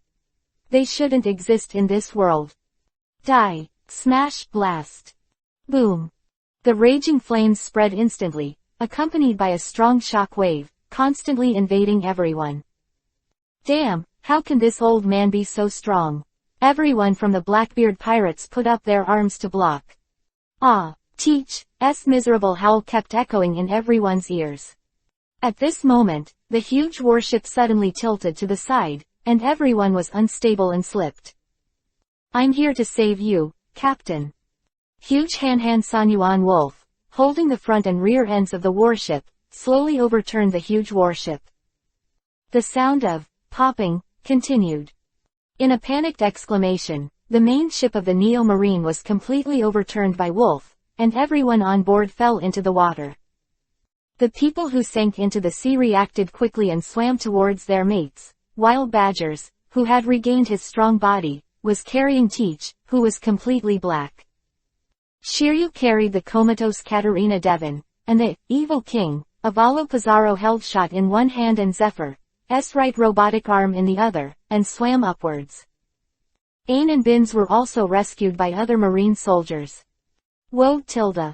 Shiryu and the others surfaced one after another, and were supported by a huge palm and placed on their shoulders. Ain and Binz were carried by the soldiers into the lifeboats and headed to several other warships. After a long time, the capable people who fell into the water woke up one after another. Ain and Binz, who were lying in the treatment room, choked a few mouthfuls of seawater one after another, and sat up in pain. Ain shook his head, opened his beautiful eyes and looked left and right, only to find Binz who was coughing violently, but not the respectable figure, so he couldn't help but hurriedly said, "Where is the teacher?" The eyes of the soldiers around him dimmed instantly. "Speak up, teacher." Seeing that everyone didn't answer, Ain couldn't help but feel even more worried. "You, get out of the way for me." Ain, who had already guessed the result, burst into tears in an instant, pushed away the soldiers who were blocking the door, and walked out staggeringly. "Hey!" Binz chased after him, sighed softly, and patted Ain on the shoulder. 2 lines of clear tears fell, and Ain tightly covered his cheeks with his hands and sat down on his knees. At this time, only this one remained in their fleet. The rest, either chopped in two by Shiryu, or smashed to pieces by Wolf. If Admiral Kizaru hadn't arrived, I'm afraid they would have been completely wiped out here. At this moment, Kizaru's voice came from above everyone's heads. "Well, I've caught up. If there's nothing else, I'll hang up first." The other end of the phone to respond, Kizaru directly closed the phone bug watch on his left hand, hung up the phone, and then jumped and landed on the guardrail in front of Ain and Binz. He opened his mouth and yawned, and asked weakly, "Where is the fried Yao rock?" Glancing at the sad two, Kizaru frowned slightly, and said in a cold tone, "Where's Teacher Zephyr?" Woo! Ain was still sitting on the ground and weeping. Binz raised his head with a haggard expression, glanced at Kizaru who was aloof, gave a miserable smile, and shook his head. Kizaru frowned and looked at the soldier behind the two. The soldier at the forefront hesitated for a while, and said angrily, "Killed by those damn pirates." Kizaru's pupils shrank, and his expression became solemn. Although he and Zephyr had never been at odds, hearing the news of his death was another story, and... I see. After saying that, Kizaru turned into thousands of light spots and gathered towards the huge warship beside him. After a while, the top of the warship. Countless photoelectric lights converged into a single figure, Kizaru glanced at the busy people below, and calmly removed the hat on the phone bug's head. "Hello, Kizaru." Kuzan's voice called on the other end of the phone. "Well, it's me. What's the matter? Tell me quickly, I'm a little busy right now." Kuzan's tone was a little hurried, and from time to time there was the sound of flipping documents. "Well, it's nothing important, just to tell you that Mr. Zephyr is dead." Kizaru's tone was flat, as if he was talking about a very common thing. "Well, it's fine, then I have to keep busy." "What? Teacher Zephyr is dead?" Seeing the phone bug jumping up, Kizaru took it away with a look of disgust, and plucked out his deaf ear with his pinky finger. After a while, Kizaru slowly brought the phone bug back in front of him, and said with a firm tone, "Well, dead." Kuzan's heavy breathing on the phone. After adjusting his breath for a while, Kuzan calmed down a little, but the tone became a little cold. "You killed." Hey, it's none of my business, Blackbeard did it." Kizaru had a "don't wrong me" look on his face. Later, he added, "When I arrived, I saw that they were destroying the warship, and after 2 random kicks, they fled, and I also asked you, it was you who told me to let me leave them alone." Hearing this, Kuzan on the other end fell silent for a moment. "What about fried Yao rocks?" "One of those ragged icebergs was found, and the one in their hands seems to have been snatched by a bald man." "Steal it, I see," Kuzan mused. Pause, he continued. "You escort the rest to Impel Down, the matter of fried Yao rock. You don't have to worry about it." Then, without waiting for Kizaru to respond, Kuzan hung up the phone. After a long time, Chen Mu, who arrived late, only saw an empty warship and some warship wrecks. To this end, Chen Mu scratched his head in confusion, then clicked on the map, glanced at the yellow cursor, representing neutrality, patted the big head of a whale, and signaled it to catch up and take a look. In the days following the incident, Marine Headquarters issued 2 world-class announcements.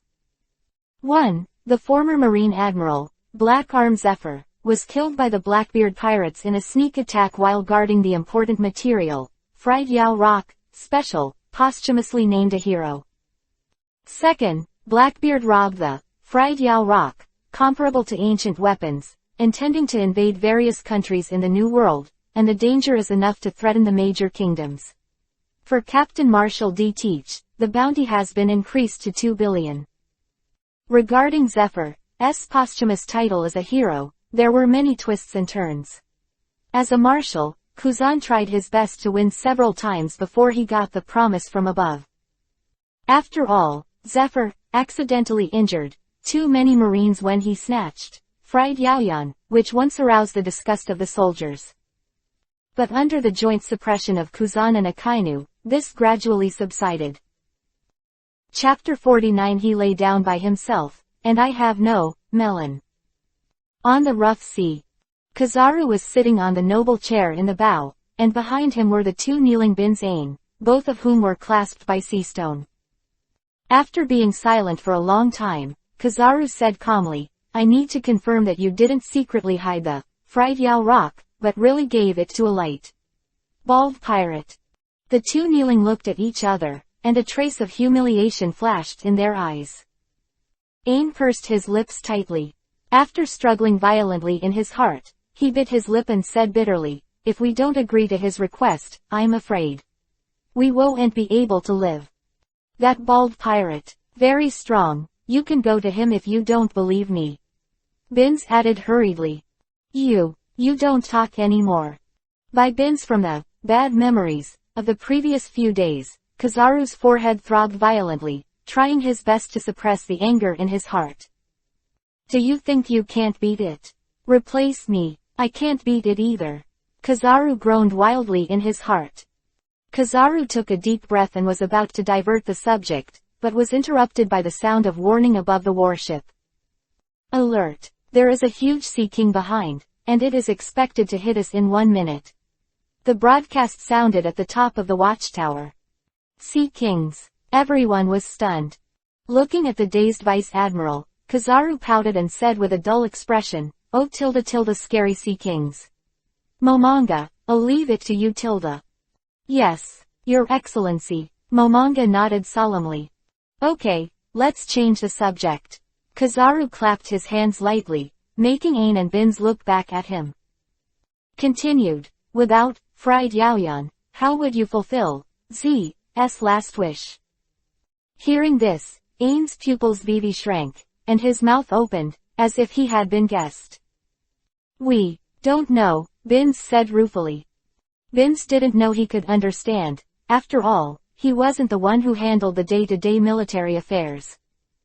Don't look at Kizaru's sleepless appearance, but someone who can become an admiral is definitely not an ordinary person.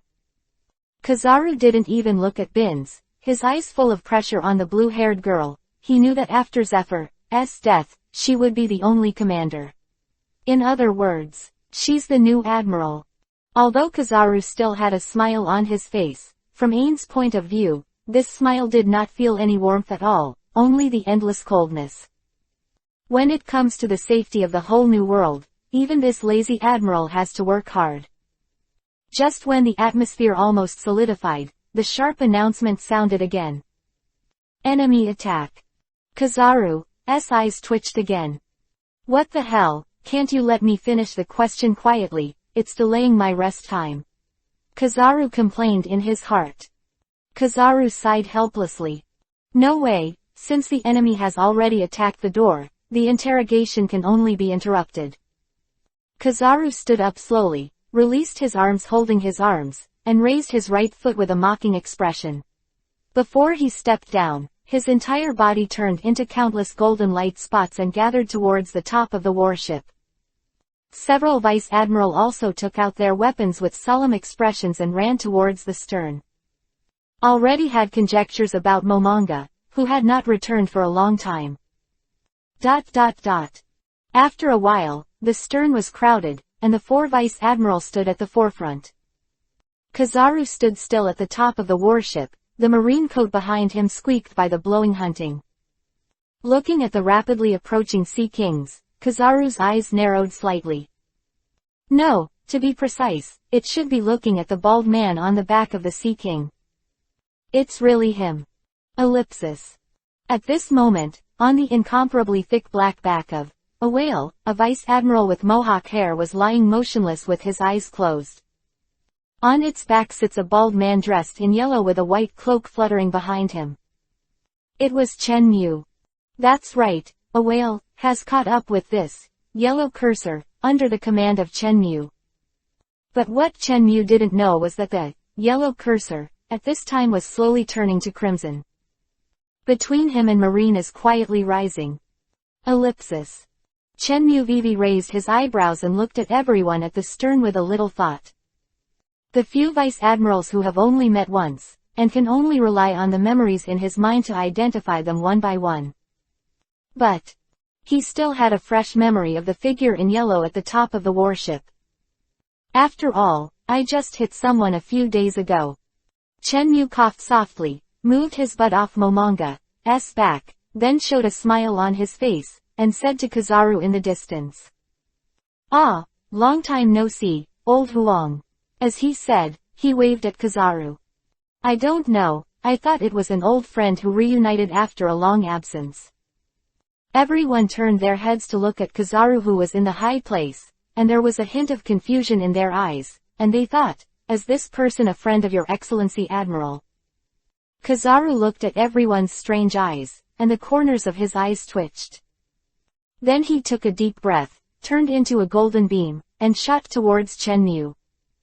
Looking at the golden light that shot quickly, the smile on Chen Mu's face did not diminish, and he still had a calm look. He knew that Kizaru wouldn't do anything to him. Or, he dare not. Sure enough, the light beam spread out, and Kizaru appeared 10 meters away from Chen Mu, and said with some disgust, "Unknown person, why are you following again?" Pause, he added, "Let's talk first, I don't want to fight this time. If you want a boat, just take it directly."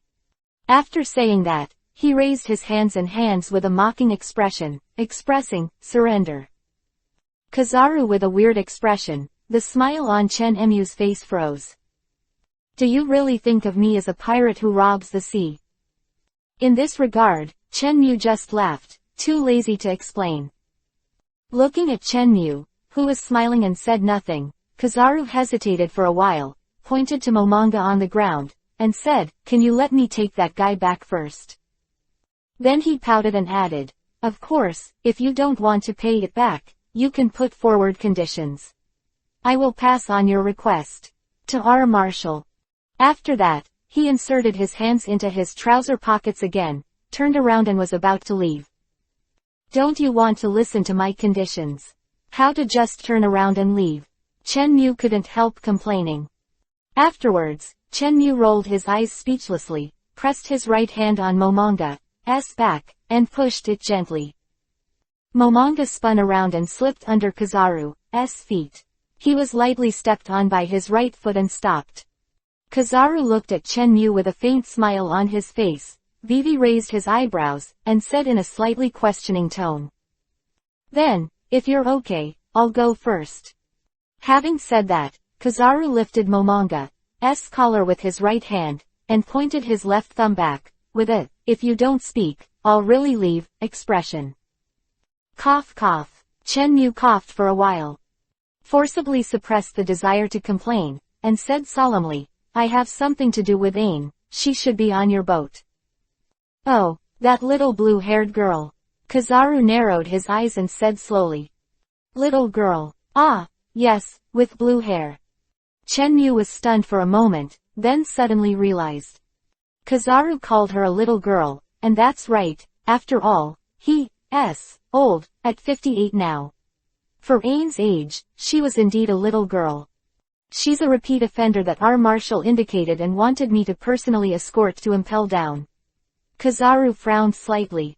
Pause, he pondered. "The boat can be given to you, but people can't." Chen Mu raised his eyebrows. "I'm just asking a few questions, don't be so nervous." Saying that, he gave Kizaru a kind smile. Kizaru obviously did not fully believe Chen Mu, and said with a teasing expression, "Re-offenders change hands. I'm not good at dealing with the marshal." In response, Chen Mu rolled his eyes and said speechlessly, "Or, I kick you into the sea first, and then go and snatch someone back." "Oh what a terrible person." Kizaru raised his hands and said mockingly. Without waiting for Chen Mu to react, he turned into a beam of light and shot at the warship. It seemed that there was no nostalgia for him, but he still left a whisper, which echoed in Chen Mu's ears. "You only have 10 minutes, out of date. War." Chen Mu shook his head helplessly. "I always felt that Kizaru's words were not like a joke. Is this ambiguous justice?" Chen Mu shook his head secretly and smiled bitterly. "Am I that scary?" Chapter 50. The last piece is in hand. Be long until Kizaru returns to the warship. Chen Mu jumped lightly and landed in front of several vice admiral. Glancing at the people who were staring at him, Isho calmly. Except for the big pirates such as the four emperors and Shichibukai, they have never seen unscrupulous pirates, and their faces are a bit ugly for a while. But the supreme commander of the warship, Kizaru, didn't say anything, and they were not easy to attack, so they could only silently make way for Chen Mu to go with him. Ignoring the hostility in the eyes of everyone, Chen Mu walked by with a calm and collected face. After a while, Chen Mu came to the bow and saw the two kneeling in the middle. Kizaru was the first step, sitting on the golden and red aristocratic chair, with Erlang's legs crossed, looking at Chen Mu with all his leisure. Obviously, Kizaru didn't intend to let Chen Mu out of sight, and he was also a little curious. Can make this man willing to fight against the entire marine and even ask for it. Hearing the footsteps, the two of Ain turned to look. At this moment, the pupils of the two suddenly contracted. "It's you." Looking at this familiar figure, the two of them were shocked beyond words. Chen Mu didn't speak, and looked back at the two of them calmly. For a while, the only sound of the sea wind whistling was left on the crowded bow. As time passed by, Chenmu didn't want to endure this strange feeling of weakness any longer, so he took the lead and said, "Where is the last, fried Yao rock?" Hearing this, Kizaru's pupils shrank not far away, but he quickly regained his lazy attitude, and even Vivi yawned. Chenmu didn't notice Kizaru's abnormality, looked at Ain and the two, and said impatiently, "I'm impatient now, you better tell the truth." As Chenmu's words fell, the atmosphere on the whole ship instantly became depressed, and even the gentle sea breeze made people feel a biting chill. It was a quiet scene. At this moment, the sleepy expression on Kizaru's face subsided, and he said in a slightly heavy tone, "You still have 5 minutes." Chenmu glanced lightly, but did not take his words to heart. Looking at Ain, who bowed his head and said nothing, Chenmu frowned. Kyoka Shueyu held in her left hand, turned it around and inserted it towards the deck with a reversed grip. The sharp blade was like cutting tofu, completely submerging the entire blade under the deck.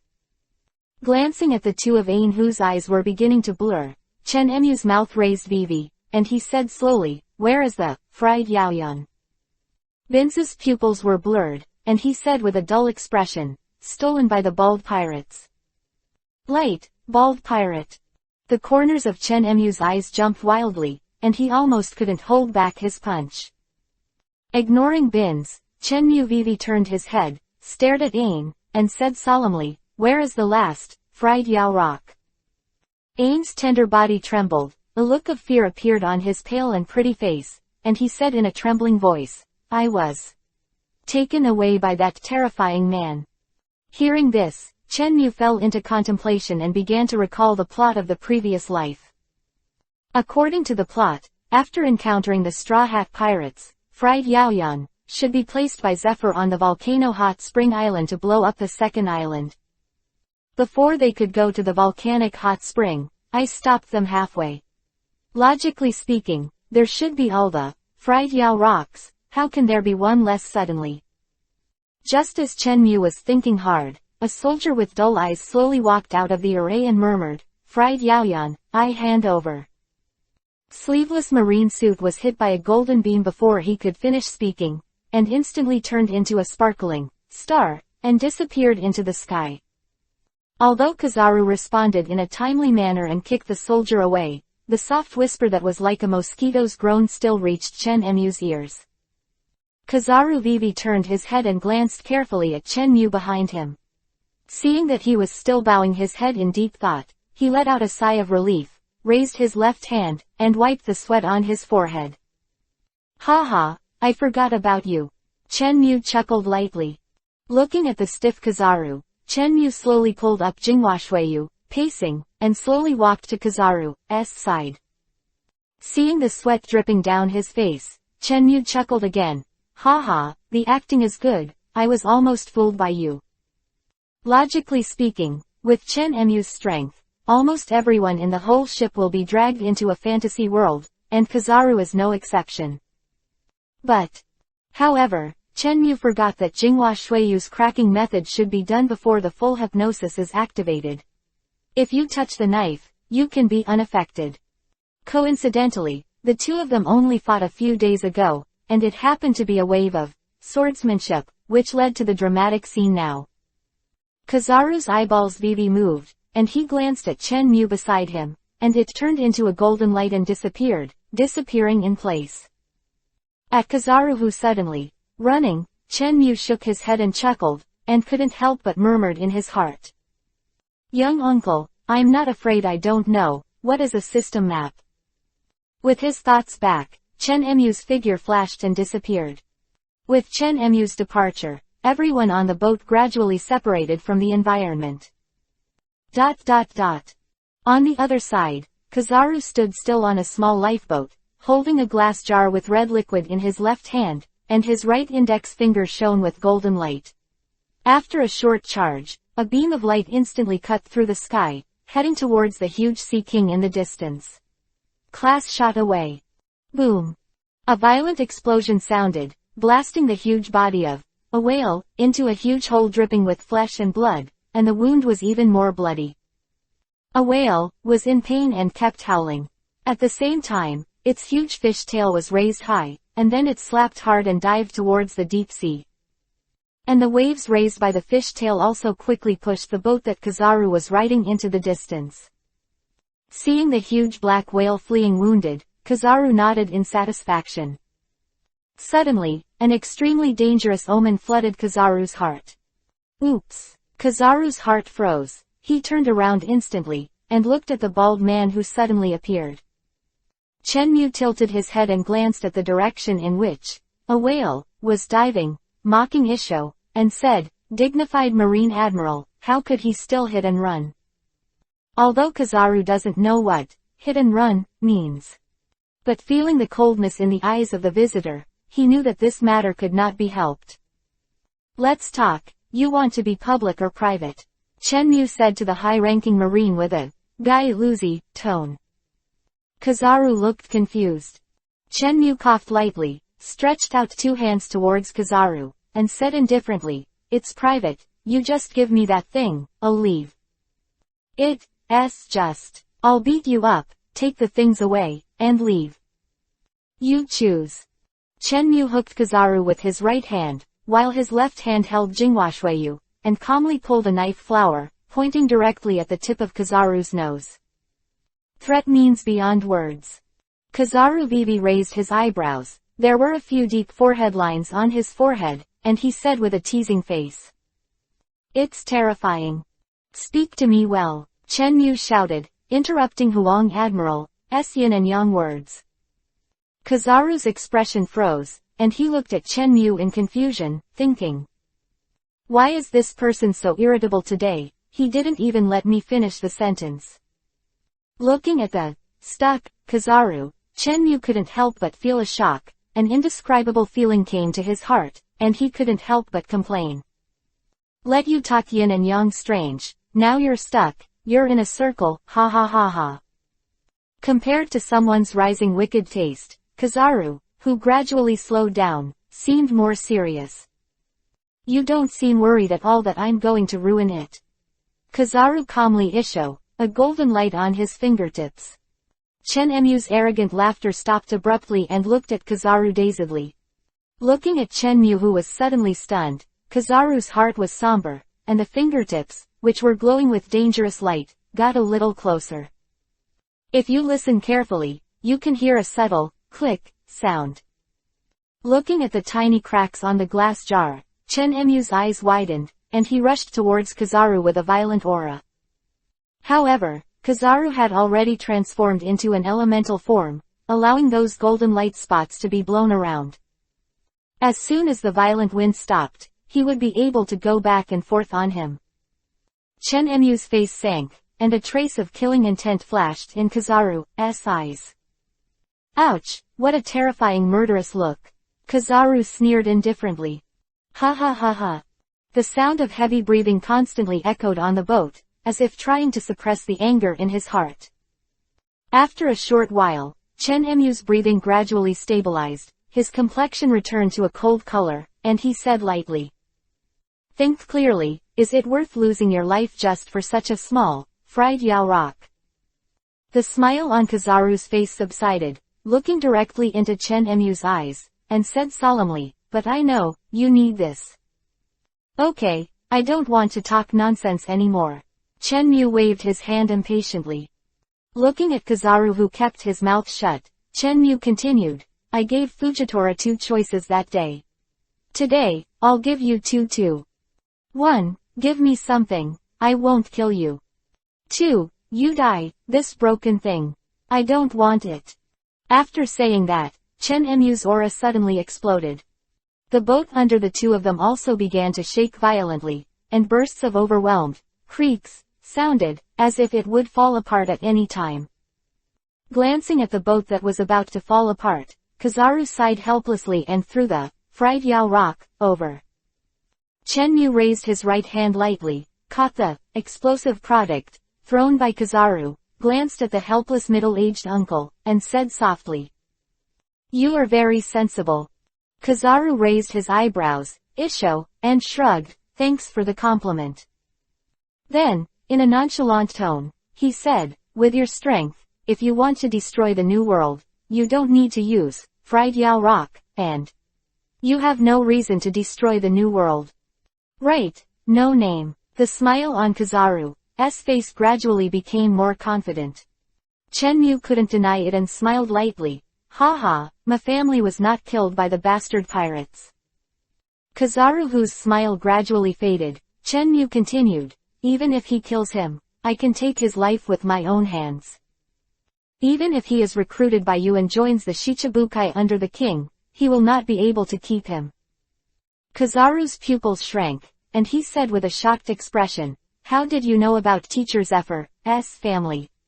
Judging from your age, it is impossible to know." Chenmu raised his eyebrows and smiled without answering. Kizaru also knew that the man in front of him would definitely not tell him. After all, in the current situation, enemies outweigh friends. At the same time, there was a deep sigh of relief in the bottom of my heart. I know this person in front of me. There is a high probability that I will not use fried yaoyan to destroy the world. After all, he didn't have a good reason. Looking at Kizaru, who was in deep thought, Chenmu put the fried yao rock into the storage space with no expression. Then pretend to interlock the index finger and thumb of the right hand and put it in the mouth. Ha tilde tilde tilde. Looking at Kizaru, who was standing still, accidentally sprayed with saliva by himself. Chenmu was embarrassed by Isho, turned around quickly, jumped forcefully in a certain direction, and left without any worries. ... Not long after, the waves on the sea swelled, and a black giant whale broke out of the water and caught Chenmu, who was falling rapidly. Then the giant tail flicked, carrying young Master Chen, and left gracefully. Leave Kizaru alone in the wind. ... Not long after they parted. A huge black whale floated quietly on the sea, with a bald man sitting on its back, swinging the fishing rod expectantly. Ha tilde tilde. A slight whistling sound passed by, followed by a dong sound. The bait goes into the water. Soon, a mechanical voice sounded in the man's mind. Ding! Congratulations to the host for obtaining weapon forging fragments X1. The current shard is 100/100ths, and the conditions for enabling the weapon forging function have been reached, whether it is fused or not. Close black lens bracket. Fusion. ... Chapter 51. The forging function is open. Chenmu is injured. Ding! Congratulations to the host, the weapon forging function is open, rewards are being distributed. Ding! Congratulations to the host for getting the original stone bait 1 advanced. As the sound of the system fell, Chenmu, who had been looking forward to it for a long time, couldn't wait to look at the main panel of the system. Ha tilde tilde. Fortunately this time the icon is bright, not like that blind box. After quietly letting out a sigh of relief, Chenmu's eyes lit up, and he clicked on the icon of the weapon forging system with anticipation. After clicking lightly, Chenmu began to wait quietly, waiting. Time passed slowly, and the smile on Chenmu's face gradually disappeared. I knew that this cheating system was not so kind, and it really tricked me. Chenmu roared in his heart. That's right, after Chenmu turned on the weapon forging function, the screen was blank and there was nothing. However, based on Chenmu's knowledge of this pit system, he can guess that there are 9 out of 10 preconditions, or items missing. Well, if you can't get it for the time being, then forget it. Anyway, now he has nothing to lack. Chenmu raised his eyebrows and comforted himself. But just when Chenmu was about to leave the system space, his mind flashed. Preconditions or items. Chenmu, who seemed to remember something, returned directly to the main page of the system, and then switched to the storage space. Focus on the last frame of the first row, the strange bait flashing the new logo. Open black lens bracket rough stone bait *1 close black lens bracket. Note: the original stone bait can only catch the raw materials of the major worlds, and it is only used for weapon forging. Ness. Chen Mu's mood suddenly became more comfortable, and he tapped the system fishing rod that was always arranged in the first grid. Auto reload, rough stone bait, is selected. Afterwards, he left the space full of joy. On the sea, Chen Mu sat on the big, thick black back of a whale, and with a face full of spring breeze, he took out a long fishing rod from behind, with a pebble inlaid at the top of the hook. Chen Mu held the fishing rod in both hands, raised it lightly above his head, and then threw it hard. Boom! Hearing this familiar voice, Chen Mu couldn't help recalling his childhood. There's a guy in there who likes One Piece, King of Pirates, more than he does. Thinking of this, Chen Mu couldn't help but chuckle, shook his head, and sighed. Take your time, maybe, there will be a day when you go back. Ding! Fishing is successful. Congrats to the host for obtaining the scorching rough stone, forgeable inlaid. Close black lens bracket. Chen Mu mentioned it vigorously and closed it. Chen Mu held the fishing line lightly and looked at the black stone on the hook with a puzzled expression. This thing is also worthy of being called burning flame. Inflammation. The corners of Chen Mu's mouth couldn't help twitching. After being systematically tortured, he was no longer able to complain, so he could only sigh helplessly. That's all, this pit system. Chen Mu shook his head and sighed, while pointing at this dark and ugly rough stone with his index finger. With the touch of the fingertips, the imaginary coldness did not appear, but hey hot. Like an electric shock, Chen Muan quickly pulled his index finger back and blew hard. What the hell, it's so hot. There's no fire. Chen Mu looked at the ordinary stone with resentment, but this time, there was a trace of contempt in his eyes. Is this a white flame? Chen Mu frowned slightly, looked at this dark round stone, original stone, carefully, and found that there were traces of space distortion around this unremarkable stone. How hot is this thing? Attacks of the Four Emperors and Admiral. To put it bluntly, no one in this world can make him feel pain. But today, it was scalded by a small stone. Although he was not injured, this long-lost pain made him re-examine the existence of the system. Looks like the system can't be taken lightly anymore. Chen Mu's heart sank, and he gradually realized that he was not completely invincible. Just like the current system, the new items that appeared were already strong enough to sting him, so wouldn't the items in the future? Thinking of this, someone suddenly felt a chill on his back. However, this feeling of panic only lasted for a moment. After all, I am its host.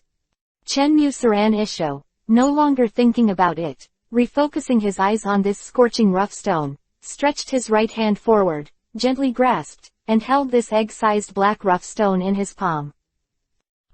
Preliminary identification. This thing not only looks like a black egg, this temperature. Also like the egg that has just been peeled. In this era when the system has no identification function, Chen Mu only needs to end up in person and test the poison with his own body. Chen Mu put this rough stone into the storage space, and with a change of mind, he sank into the weapon forging page. Weapon forging function. Close black lens bracket. Scorching flame stone. It can be used for weapon fusion, inlay. Close black lens bracket. Unsurprisingly, this forging function really requires preconditions. The corners of Chen Mu's mouth twitched, and he raised his chin quite proudly. But then again, this weapon forging function can only be inlaid and fused. What about forging? Make it. Chen Mu couldn't help but complain. Open black lens bracket ding. Close black lens bracket. Reminder. The size and availability of forging materials will determine the direction and scope of use of the item. Close black lens bracket. Oh, someone responded without emotion. Che, really stingy. Chen Mu tilted his head, complaining about the system again in his heart. But this time, the system did not respond to him. After waiting for a while, after confirming that the system no longer responded to him, Chen Mu had to focus his gaze on the forging page again.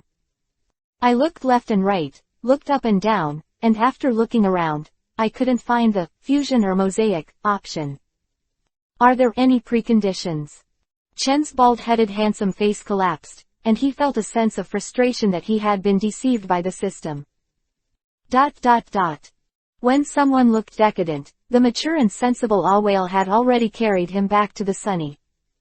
Ah Jing let out a soft cry and woke Chen Mu up. Huh, it's here. Chen Mu looked around blankly, and gradually came to his senses when he saw Zoro, who was sweating like rain in the observation room. Zoro also passed through the rectangular window of the observation room, glanced at Chen Mu outside the window, walked to the other side calmly, turned his back to him and entered the state of exercise again. Outside the window, Chen Mu on the giant whale scratched his head in embarrassment, always feeling that Zoro knew something. Sure enough, I still have to give Jinghua Shuiyu a new shell, otherwise, sooner or later, Zoro will give it a real hammer.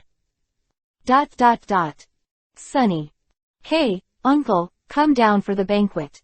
Luffy raised his head and shouted to Chen Mu above. Banquet. Chen Mu's expression changed rapidly, and he was instantly happy.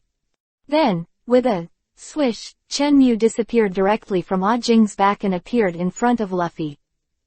Sanji made it again and it's delicious. Oops, dizzy. When someone heard the food, he rushed down so stupidly, he forgot to take out Kyoka Suzuki and gave himself a buff. After all, Chen Mu, who is used to the food of the 21st world, really has no confidence in the food of this world. Moreover, after several years of trying, it is not worth his expectations. But Sanji is no ordinary cook. What he makes is always delicious. After a while, Chen Mu walked into the restaurant on the second floor while holding the mirror. Glancing at the brand new and bright room, I had to praise Frankie's bullshit.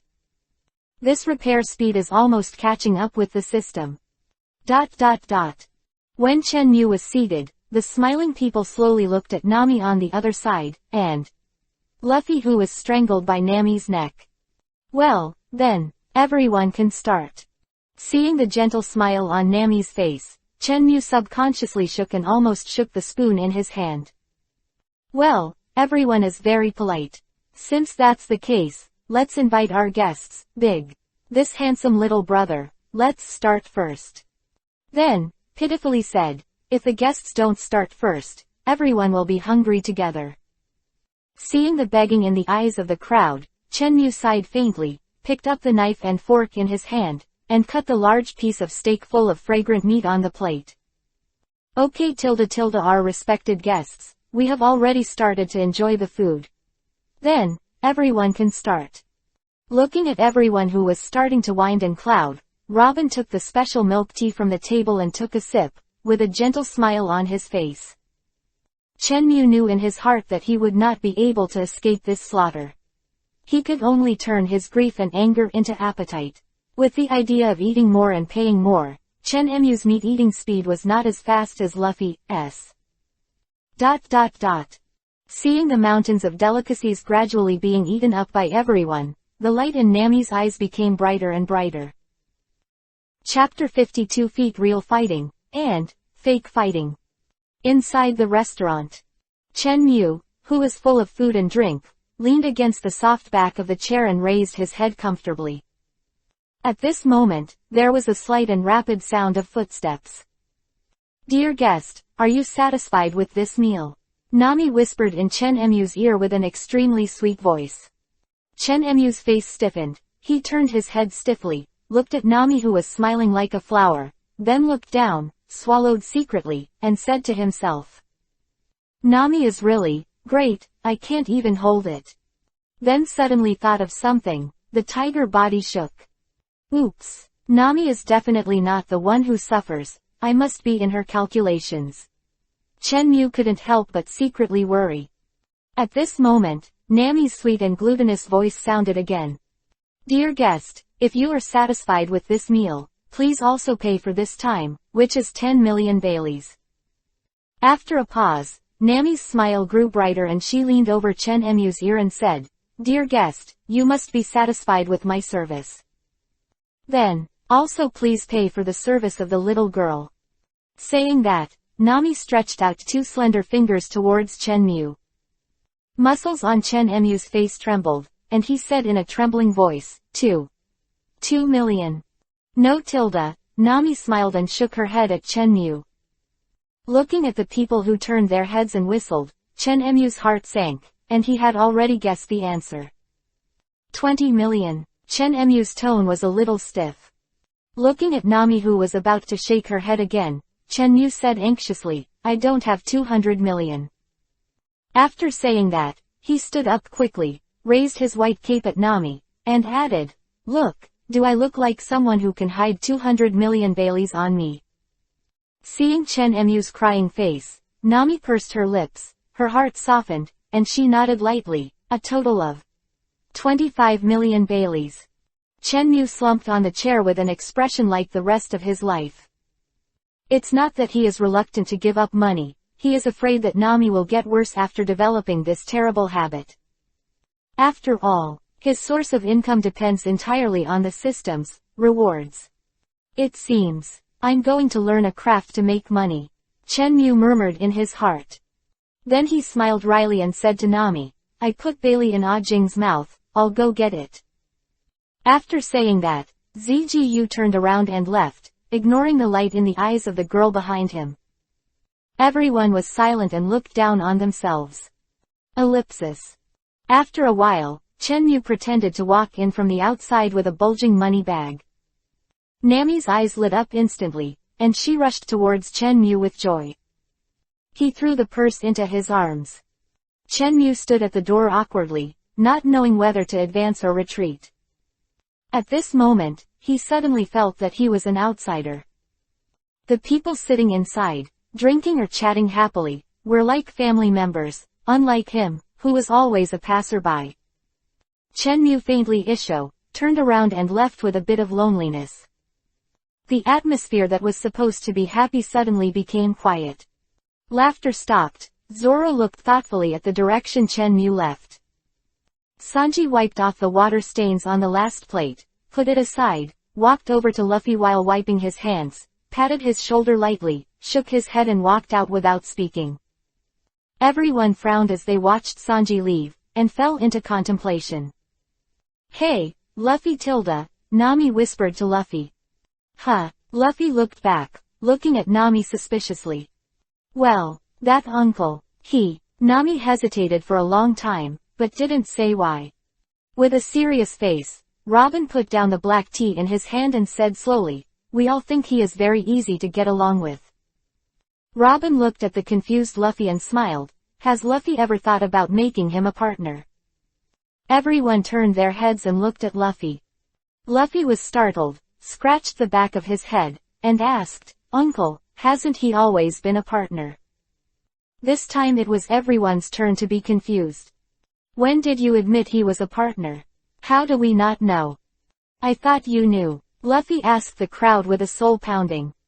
You are the captain. If you don't tell me, how could we know that he is a partner? The crowd roared wildly in their hearts. Knew Luffy very well, covered his mouth lightly and smiled gracefully.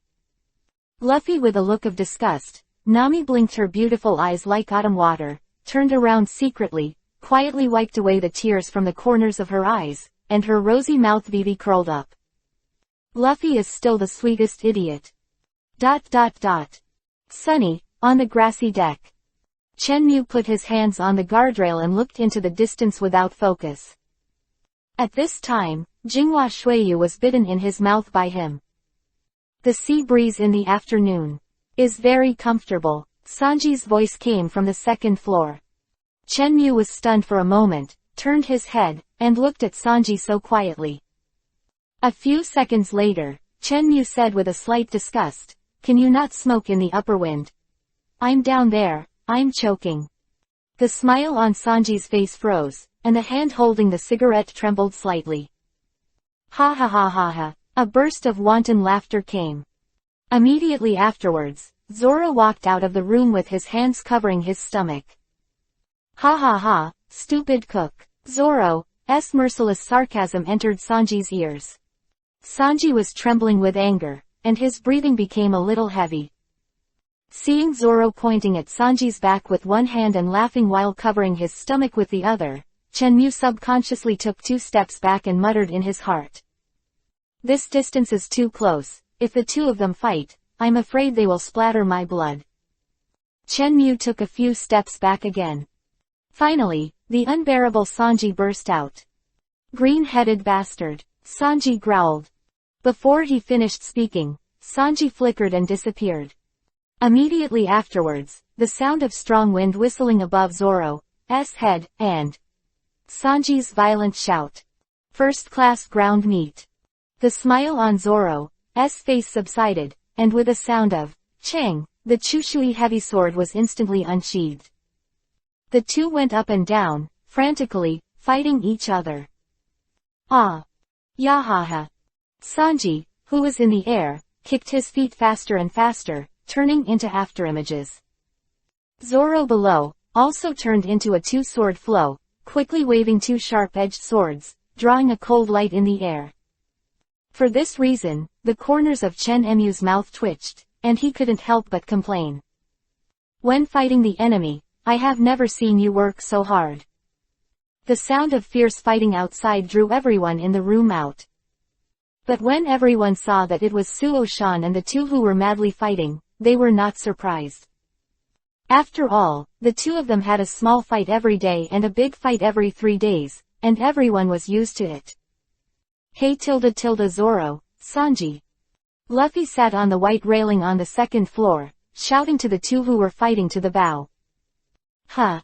When the 2 heard the sound, they looked at each other tacitly, tried their best to make a move, and each retreated.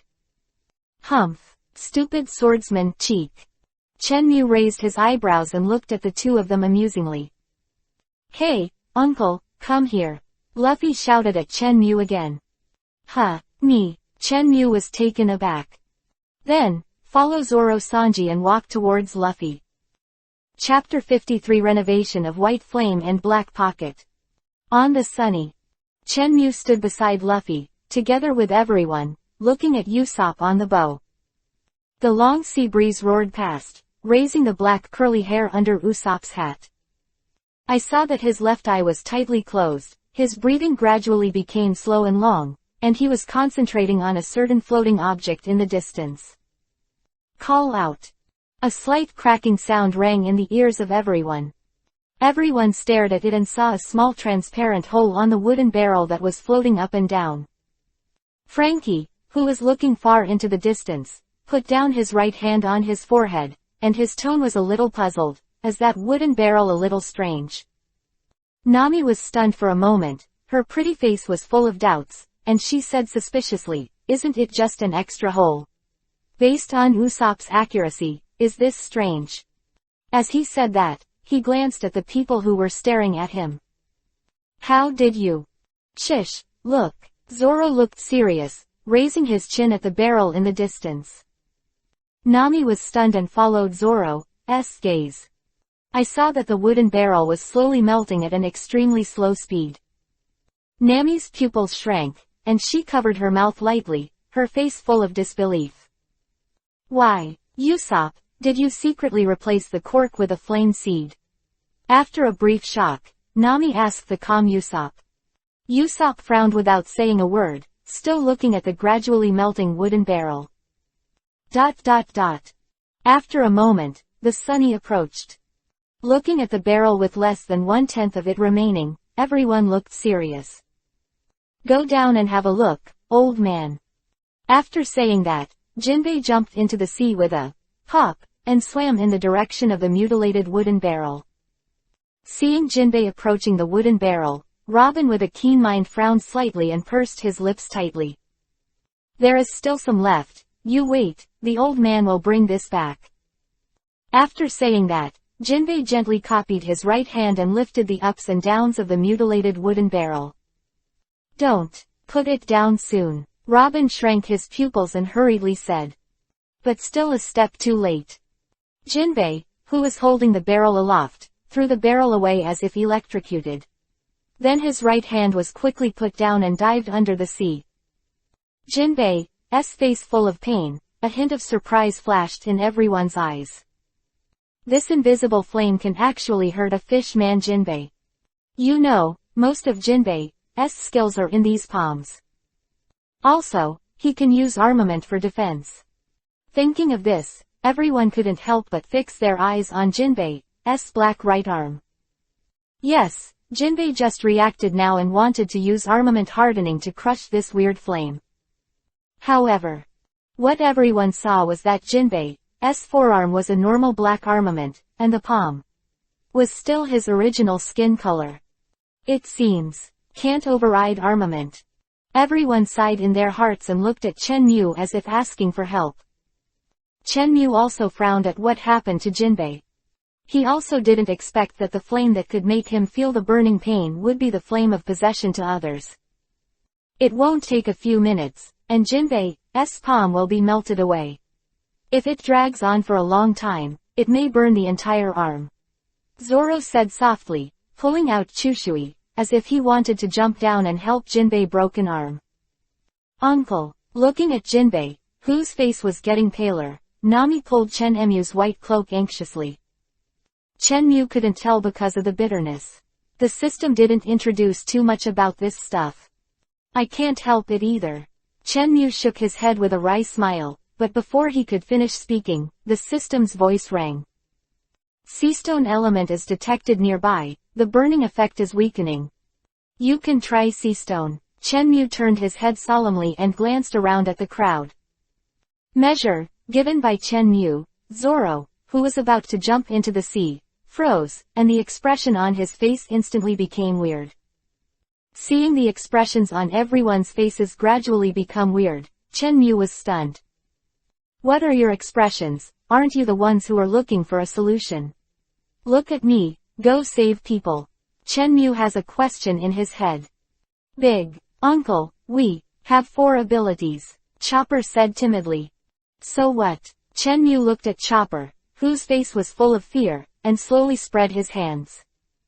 Nami covered her eyes and said helplessly, so every time we go to the island to purchase, we don't pay special attention to this thing. Frankie, who looked calm, also added, Seastone. I seem to have seen it in a black market auction. Its price is very expensive, and it can almost buy half a treasure tree atom. Chen Mu. Good guy, let's just chop off your hands. Chen Mu, who was powerless to complain, suddenly had a flash of inspiration and remembered the system's prompt. Seastone element detected nearby. Having figured out the key point, Chen Mu suddenly squatted down and jumped towards Jinbei, who was struggling to support him. Jinbei, dive in, Chen Mu shouted loudly. Jinbei only felt a thunder in his ears, and he instantly woke up with a dazed expression. At this time, Chen Mu appeared on top of Jinbei's head, spread out his left hand, and pressed him under the sea. With a puff, Chen Mu pressed Jinbei's head, dived under the sea, and headed for the deep sea. The two dived for a moment, and the system prompt sounded again in Chen Mu's mind. Seastone element is detected nearby, the burning effect is weakening. It's near. Chen Mu held his breath and increased his diving speed by 1 more point. The sight around him was getting darker and darker, and it was pitch black in the end. Chen Mu knew in his heart that the depth at this time was probably more than 1,000 meters. Ding! There are a lot of seastone elements nearby, and the burning effect is dropping sharply. Here it is. Chen Mu pressed Jinbei's figure down again, and with the help of this reaction force, he quickly swam upwards. Just stay down there for a while. In the dark and silent deep sea, a blue-skinned fish man, with his eyes closed, sat cross-legged beside a tattered warship. Chen Mu, on the other hand, was sitting in the mouth of a black giant whale. After a while, the giant whale surfaced and opened its mouth at the same time, revealing Chen Mu, who was sitting on his knees. Uncle! Chopper yelled happily. Chopper Vivi Isho, Chen Mu jumped into the sea and swam towards the Sunny. On the way to the Sunny, the scouring force of the sea washed the mucus from his body. After a short while, Chenyu climbed up the rope ladder that Frankie had put down. Luffy and the others hurriedly gathered around, their eyes full of anxiety. Seeing this, Chenyu Vivi Isho said softly, "Don't worry, it's all right." When everyone heard the words, they breathed a sigh of relief, and they trusted Chen Mu's words. As the atmosphere on the boat gradually became more relaxed, Usopp rolled his eyes, put Chen Mula aside, and asked quietly, "Hey, Uncle, is Jinbei really all right?" "Well, it's fine." Chen Mu nodded. "Oh." Chen Mu raised his brows and looked at him strangely. "How do I feel? You're not very happy to meet him." No, Uncle, don't talk nonsense. How can I Usopp be that kind of person, ha? Ha ha. Looking at Usopp with an awkward smile, Chen Mu rolled his eyes and said, "Tell me, what do you want to know?" Hee, Uncle is really good." Usopp hurriedly gave a thumbs up. After a pause, he continued, "I just want to know, this fire, is it afraid of sea stone?" Chen Mu nodded. "Okay, I see." After that, Usopp walked back to the crowd with a decadent look on his face. "This guy." Chen Mu shook his head and chuckled. Of course he knew what Usopp was thinking. It's nothing more than a broken dream of invincibility. ... On the other side, the dark deep sea. Jinbei opened his eyes calmly, and the moment he clenched his right hand, the black armament instantly wrapped around him. How can I be stumped by the mere flames? The fire of confidence in Jinbei's eyes ignited again. Then, he turned his head and looked around, a trace of confusion flashed in his eyes. Where is this? How am I here? What about the guy holding my head? ... Chapter 54 Preliminary Test of Yanwei. On the sunny Chen Mu stood beside Luffy, together with everyone, looking at Usopp on the bow. The long sea breeze roared past, raising the black curly hair under Usopp's hat. I saw that his left eye was tightly closed, his breathing gradually became slow and long, and he was concentrating on a certain floating object in the distance. Call out. A slight cracking sound rang in the ears of everyone. Everyone stared at it and saw a small transparent hole on the wooden barrel that was floating up and down. Frankie, who was looking far into the distance, put down his right hand on his forehead, and his tone was a little puzzled, as that wooden barrel a little strange. Nami was stunned for a moment, her pretty face was full of doubts, and she said suspiciously, "Isn't it just an extra hole? Based on Usopp's accuracy, is this strange?" As he said that, he glanced at the people who were staring at him. "How did you?" "Chish, look." Zoro looked serious, raising his chin at the barrel in the distance. Nami was stunned and followed Zoro's gaze. I saw that the wooden barrel was slowly melting at an extremely slow speed. Nami's pupils shrank, and she covered her mouth lightly, her face full of disbelief. "Why, Usopp, did you secretly replace the cork with a flame seed?" After a brief shock, Nami asked the calm Usopp. Usopp frowned without saying a word, still looking at the gradually melting wooden barrel. ... After a moment, the Sunny approached. Looking at the barrel with less than 1/10 of it remaining, everyone looked serious. "Go down and have a look, old man." After saying that, Jinbei jumped into the sea with a pop, and swam in the direction of the mutilated wooden barrel. Seeing Jinbei approaching the wooden barrel, Robin with a keen mind frowned slightly and pursed his lips tightly. "There is still some left, you wait, the old man will bring this back." After saying that, Jinbei gently copied his right hand and lifted the ups and downs of the mutilated wooden barrel. "Don't put it down soon." Robin shrank his pupils and hurriedly said. But still a step too late. Jinbei, who was holding the barrel aloft, threw the barrel away as if electrocuted. Then his right hand was quickly put down and dived under the sea. Jinbei's face full of pain, a hint of surprise flashed in everyone's eyes. This invisible flame can actually hurt a fish man Jinbei. You know, most of Jinbei's skills are in these palms. Also, he can use armament for defense. Thinking of this, everyone couldn't help but fix their eyes on Jinbei's black right arm. Yes, Jinbei just reacted now and wanted to use armament hardening to crush this weird flame. However, what everyone saw was that Jinbei's forearm was a normal black armament, and the palm was still his original skin color. It seems, can't override armament. Everyone sighed in their hearts and looked at Chen Mu as if asking for help. Chen Mu also frowned at what happened to Jinbei. He also didn't expect that the flame that could make him feel the burning pain would be the flame of possession to others. It won't take a few minutes, and Jinbei's palm will be melted away. If it drags on for a long time, it may burn the entire arm.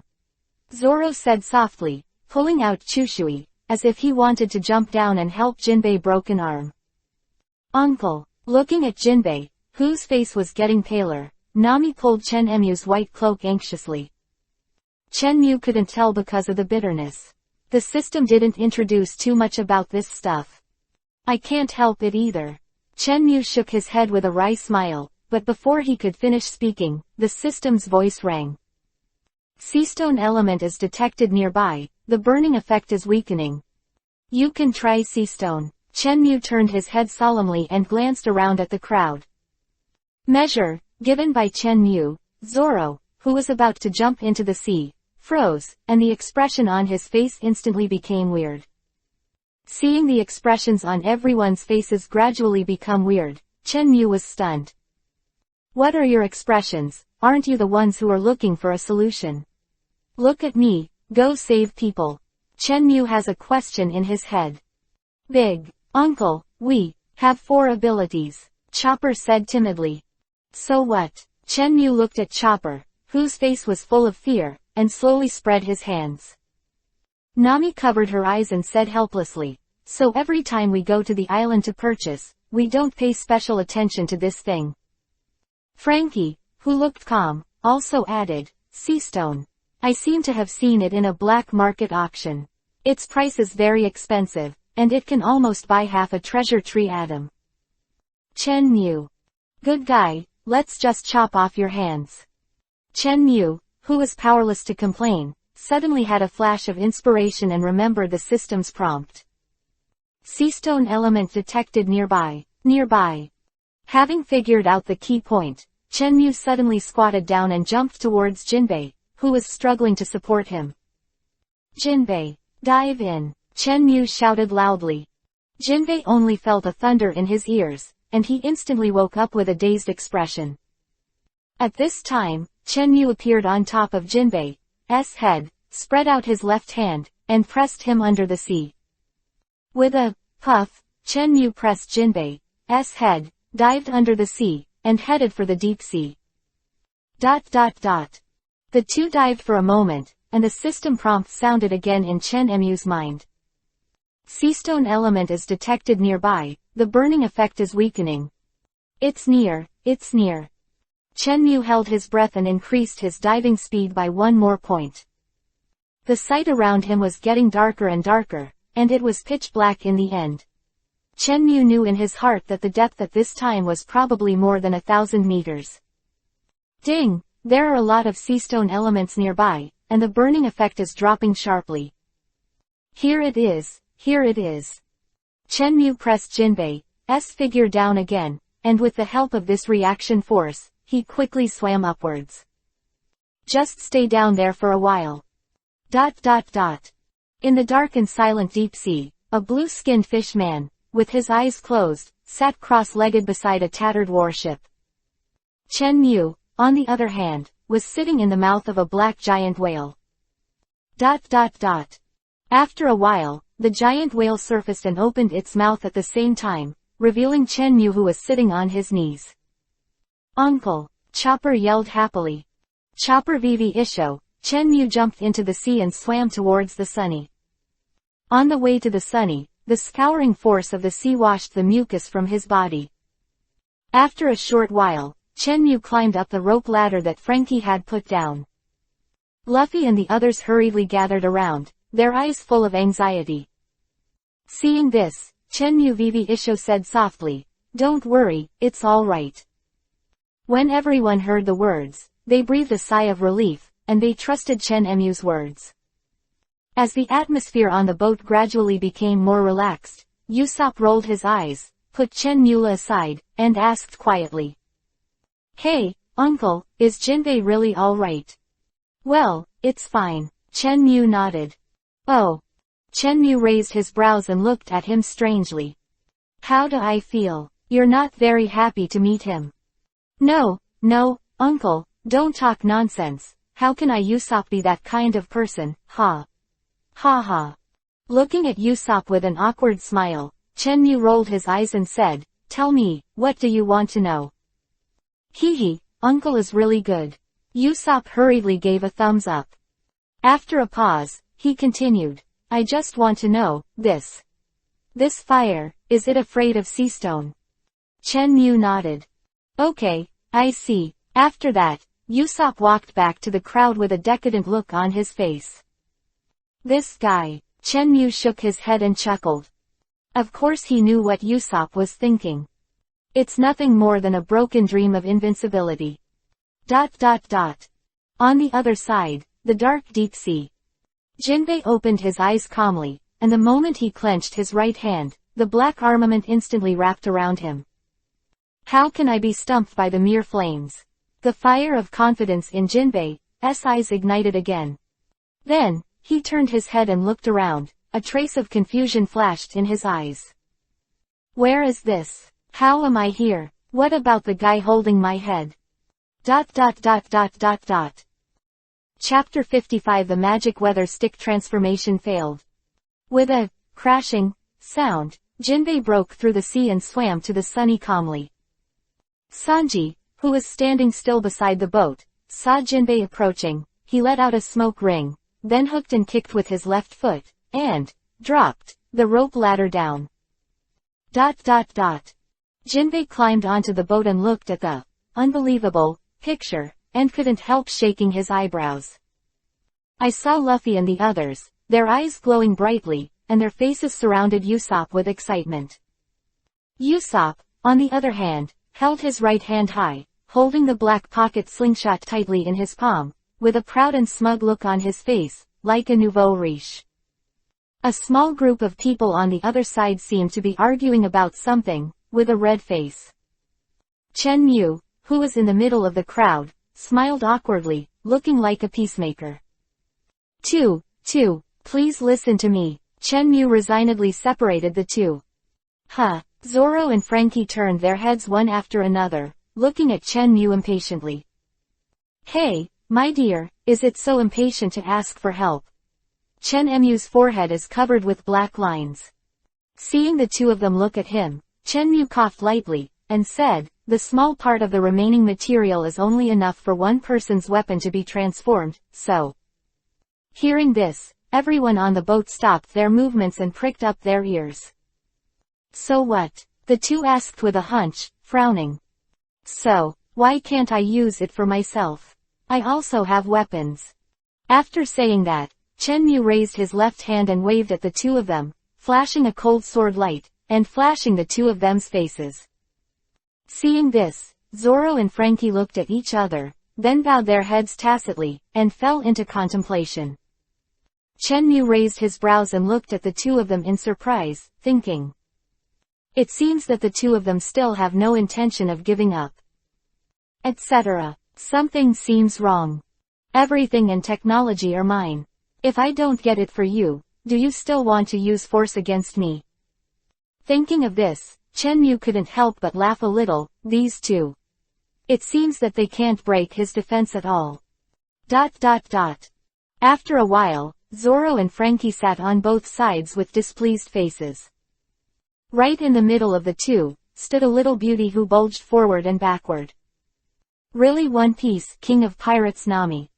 Uncle, are you really going to help me transform the weather? Nami's eyes lit up with little stars. Chen Mu lowered his head slightly, a faint issue. Yeah, I know that Uncle is the best. Nami jumped up excitedly and hugged Chen Mu's neck tightly. Then, as if feeling a little inappropriate, she let go of her hand with a slightly red face, and took a half step back. Then, that Uncle, he wouldn't ask me for Bailey, would he?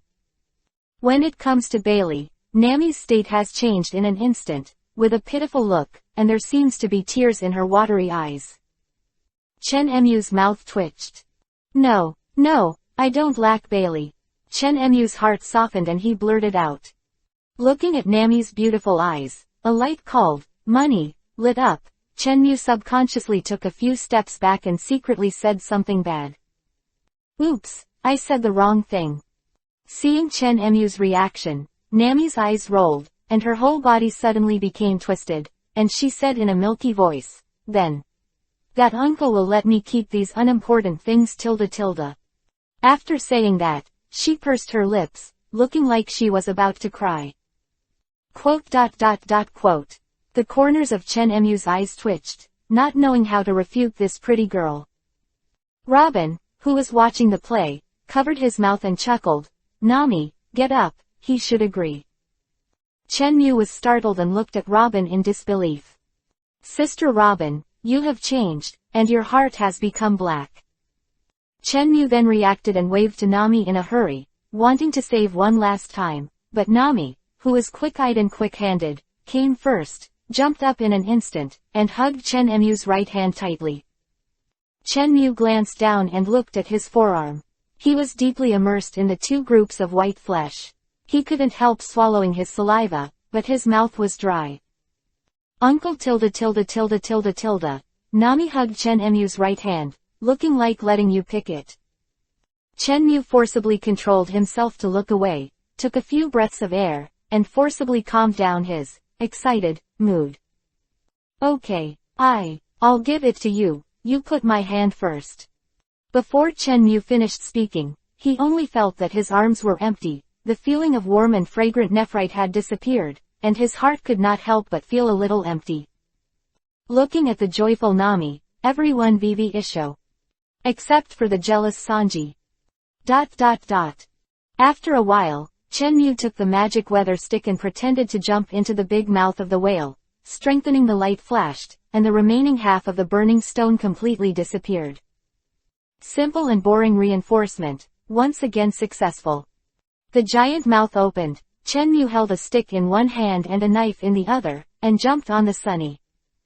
As long as he sees the boat, Chen Mu will always subconsciously take out the Zanpakudo, which seems to have become a habit. ...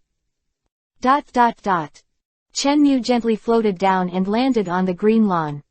Seeing the hopeful light in Nami's eyes, Chen Mu vivi isho stretched out his right hand and handed over the magic weather stick. Nami's eyes flashed, and she took the magic weather stick in her hand and looked at it carefully. Uncle, why didn't see that flame, Nami said pitifully with a small mouth. Hearing this, Chen Mu was also taken aback. After the strengthening was successful, he also jumped out in a hurry, without taking a close look. After all, Ah Jing's mouth is black and sticky, and the comfort is not generally bad. After thinking for a while, Chen Mu pondered, you try bubbles. A trace of confusion flashed in Nami's eyes, and she nodded blankly. With a boo sound, a reddish bubble emitting hot air flew out from one end of the magic weather wand. Then what? Everyone quietly took a step back, then looked away from the bubble and locked on Chen Mu. When did these guys become so timid? Chen Mu secretly pouted. Rubber pistol. Luffy's soft shout rang in everyone's ears. Then, everyone turned their heads to look. I saw an arm quickly stretched out, and the black armament hockey was also wrapped around the fist that flew at high speed. Call out. Bo tilde. The hot bubble was broken by a black fist, and the frenzied aura spread to the surroundings instantly. Luffy. Everyone exclaimed and retreated frantically. He. Luffy laughed heartlessly. Different from the retreating crowd, Chen Mu frowned slightly, took a step forward, and entered the shrouded range of the heat wave. This temperature is not right. Standing in the pale red heat wave, Chen Mu pondered secretly. Everyone looked at each other. Luffy, do you feel hot? Usopp whispered, bumping Luffy beside him with his elbow. Hot. Luffy tilted his head. ... Everyone was speechless, and Quan Dang didn't ask. Nami Vivi pursed her lips, and after a brief struggle, she slowly put her fingers into the reddish mist. It's so hot. Nami retracted her fingers like lightning and blew hard. Chopper! Sanji shouted solemnly. Oh, it's coming. Chopper responded hastily. Afterwards, he was hugged by Sanji and squeezed in front of Nami. How is it, Chopper? Sanji's voice was a little hurried and seemed rather nervous. It's just a normal scald. Nami is fine. Chopper checked it carefully, took out a green ointment from the small bag behind him, and smeared it lightly. That's good. Sanji's voice was still low. Hey, Chopper. A rather helpless voice sounded. Chopper turned his head and looked at Usopp, whose face was speechless, waiting for his next words. Hey, Nami is fine, but Sanji. After that, Usopp pointed to Sanji behind Chopper. Huh, Sanji. Chopper was startled. Looking at Sanji's nosebleeds, Chopper exclaimed, Doctor, where is the doctor? There are patients who need treatment here. After a pause, he suddenly realized, I'm a doctor. Everyone. Then everyone stepped back to make room for Sanji. Living up to expectations, Sanji slowly fell down with a smile on his face. The white shirt has been dyed red. In a noisy atmosphere, a new round of treatment began. Chapter 56 Almost Extinct Red Heat. Sanji is out of danger. Chopper wiped his sweat and sat down. Everyone breathed a sigh of relief. Seeing that Sanji is out of danger, Nami turns her attention back to the new, failed to transform, magical weather bar. Nami pursed her lips and walked towards Chenmu. Uncle, Nami said aggrievedly. Vivi twitched at the corner of Chenmu's mouth, and nodded awkwardly. Isn't my weather great? It's not what you think. You listen to me first. Chenmu looked at Nami cautiously, watching the tears swirling in her eyes. There was no tendency to fall, and he was secretly relieved. Immediately, he said softly, Nami, I think, because there is only one bubble, it can't be effective. Hearing this, Nami's face stiffened, and then her eyes gradually lit up. I'll try it now, Nami said excitedly. Then, he hurried to the bow of the boat, pointed to the sky, and shouted, hot bubbles. Electric bubbles. There were two soft sounds of boo, and 2 bubbles of different colors emerged one after another from one end of the weather bar. The crowd held their heads high and waited with bated breath. For a time, the atmosphere was as quiet as death. With a click sound, the electric bubble exploded the moment it touched the thermal bubble. Everyone retreated behind Chenmu, looking cautiously at the gradually expanding pale red bubble. Gulong tilde. Someone's Adam's apple throbbed, and he swallowed with difficulty.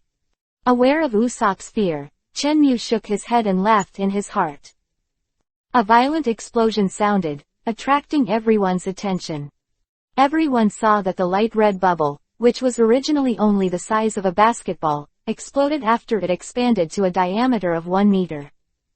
Pale red ripples spread rapidly in the air, covering a radius of 100 meters, all covered by heat. Although the ripples are only on top of everyone's heads and spread out horizontally.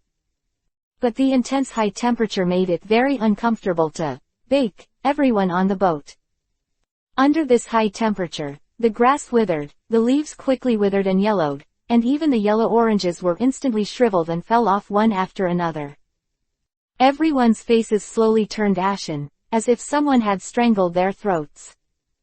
Chenmu also took a breath, and his pupils shrunk instantly. This air wave actually burned the surrounding air out. And Nami, who was closest to the heat wave, had already passed out. Jump into the sea, Chenmu shouted. Then, he quickly ran up the long ladder, picked up Nami, and jumped off the bow. Everyone jumped into the sea one after another. For a time, there was an endless stream of puffing sounds. Ellipsis. The people floating on the sea were still having difficulty breathing. Except for the 4 capable people, even Jinbei under the water began to show signs of dizziness. No, there's still no oxygen, uncle. Usopp clutched his throat and hissed. Without Usopp's reminder, Chenmu had already noticed it. But, even if it is him, in the absence of a prompt from the system, there is still no way. Just when everyone was at a loss, preparing to swim to the range of air waves that troubled to a kilometer in diameter, a huge ocean current rushed into the sky in an instant. Ocean current, over the shoulder fall. Jinbei, who took a deep breath at the bottom of the water, quickly moved the seawater and crashed into the reddish air waves in the air. For a time, the sound of chi-chi was heard, and a large amount of seawater was quickly evaporated into white water vapor. It was these slowly rising white vapors that gave everyone a breathing space. Although the air would also burn their lungs, it was better than lack of oxygen. Jinbei, do it again, send everyone on the boat. Chenmu groaned. Then he turned his head and said to Frankie, after getting on the boat, prepare for the wind to burst as soon as possible. Frankie was stunned for a moment, and there was a hint of doubt in Chenmu's eyes. The wind will burst and the sunny will be pushed into the air. Wouldn't that be closer to the intense red heat? Don't worry about it so much, or everyone will die here. Chenmu scolded. Immediately, he said, I will say that a large amount of seawater is blasted into the air, and everyone should be careful to be scalded by the steam. Uncle, won't you come with us? Sanji's pupils dilated and his voice was a little hurried. You go first, I won't be in danger. Chenmu said firmly. Get ready to get on the boat. Chenmu handed Nami into Frankie's hands with a heavy tone. Boom tilde. The seawater fluctuated violently, and then rolled the crowd and rushed into the air. As the momentum of the sea stagnated, everyone gradually began to descend from the air. Dang, dang, dang, all landed on the boat one after another. Sanji, I'll leave it to you. Frankie put Nami Robin down and quickly ran to the control room. Rumbling tilde. The wall of giant waves, several times larger than the waves created by Jinbei, quickly rushed into the sky. For a while, everyone who was still on the board was covered in white steam as far as they could see. Zoro was the first to react and shouted, Go! With Luffy and Brook tucked under his arm, and then biting into Chopper's backpack, he rushed into the first floor cabin. Usopp, Jinbei, and everyone who was in a coma on their backs followed closely. Ellipsis. With a loud bang, the sunny rushed into the white steam. The wind burst also needs to inhale air to start it. If the white vapor is dissipated, the wind burst cannot be started normally. The violent wind howled, and the sunny, carrying the crowd, quickly broke through the air. Chenmu floated on the sea, his cheeks flushed. Glancing at the little lion sailboat that had broken through the air, his eyes instantly became extremely firm. The clenched right fist was quickly blasted out after a short charge. Boom! A wave more violent than before, quickly rushed into the sky. The height of the huge wave set off this time even exceeded the reddish heat breath. The collision between the seawater and the high-altitude heat source quickly produced a large amount of steam. The sea area where Chenmu was located suddenly turned white. Alas, if it wasn't for the fear of shattering the sunny, I would have long ago. Chenmu sighed in his heart. Then he shook his head, threw the distracting thoughts out of his mind, and swam in the direction of the sunny. After a while, Chenmu saw the sunny parked on the sea, and a huge whale floating beside it. Ah Whale groaned softly and was extremely happy. Hearing Ah Jing's soft moan, everyone hurried to the stern and saw Chenmu who was approaching quickly. Frankie, put down the boat. Nami, who was pale, put her hands on the edge of the boat and whispered to Frankie behind her. Frankie nodded heavily, then ran to the control room. Hey, Uncle, Luffy waved to Chenmu with a smile on his face. Chenmu was stunned and couldn't help sighing. As expected of the protagonist, he was soaked by seawater and inhaled high-temperature air. In such a short period of time, he seemed to be nothing. Watching Chenmu board the boat, Sanji turned his back and lit a cigarette. Zoro, on the other hand, squinted slightly, staring at Chenmu's left hand. Chapter 57 The Sunken Seastone Warship. After a while, Chen Mu took the Mini Mary number 2 and entered the exclusive dock from the number 2 wicket. Enter the dock and, with the help of Frankie, successfully secure the 4-person steam shopping boat. Then, with one hand, he jumped out. This small Mary is quite. Chen Mu's tone choked and stopped abruptly. Sensing the sudden interruption of the words of the person behind him, Frankie turned around curiously. I saw Chen Mu standing stiffly in the same place, with a pale face and a shaky look. What's wrong with you? Frankie asked subconsciously, frowning. Then, I suddenly remembered that the pale-faced man in front of him seemed to have serious seasickness. Hey Chopper, there's a patient here. Frankie called out, putting his right hand to his mouth. Ah, okay I'll come down. Hearing Chopper's characteristic footsteps from far to near, Chen Mu's forehead was covered with black lines. One by one, more excited than myself. With a flash of white light, the cyan hilt instantly appeared in the left hand, and the gleaming blade of the cold light also flashed a misty brilliance, and then instantly converged, as if nothing had happened. I'm here, where is the patient, where is the patient? Chopper ran to the two of them and asked anxiously. Frankie turned his head and pointed his right hand at Chen Mu. Huh. Looking at Chen Mu's face as usual, Frankie opened his mouth wide and looked at him with a confused look. On the other hand, Chen Mu glanced at Frankie lightly, and walked towards the stairs with a calm expression. Passing by Chopper, he took advantage of the opportunity to pick up the group pet with a question mark face, put it on his shoulder, and left the small dock together. Leaving Frankie with a confused face, doubting life alone. ... With the sound of stepping on the stairs, Chen Mu pushed open the small wooden door on the first floor and appeared on the deck. At this time, Nami had returned to the girls' dormitory on the second floor and went to rest. If it weren't for choosing a route and waiting for Chen Mu's return, she would not have forced her to come to the bow. After all, at the moment when the heat burst out, she was the first to bear the brunt. Under that heat, even Chen Mu felt that his throat was on fire, let alone other people. Walking out of the door, feeling the comfortable warm sun, I couldn't help stretching and said with a happy face. It's really comfortable. Ha ha. A pleasant chuckle came down from above Chen Mu. Chen Mu took 2 steps forward, then turned to look.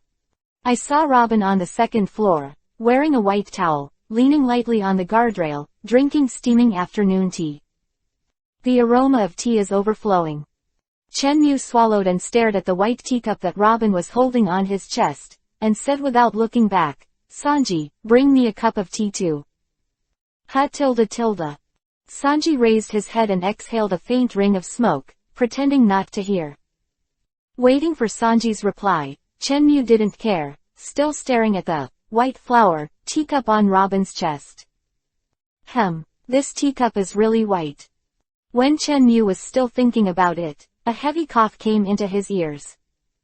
Cough, that, just now, the old man found a tattered warship on the bottom of the sea, and these things were scattered around. After saying that, Jinbei stretched out his right palm towards Chen Mu, who was expressionless, revealing a few broken stones. Chen Mu did not speak, and stared at him quietly with those emotionless eyes. Jinbei raised his eyebrows with a puzzled look, a little puzzled. Is there something on my face? Just when the two looked at each other awkwardly, Robin on the second floor let out a soft cry. This is sea stone.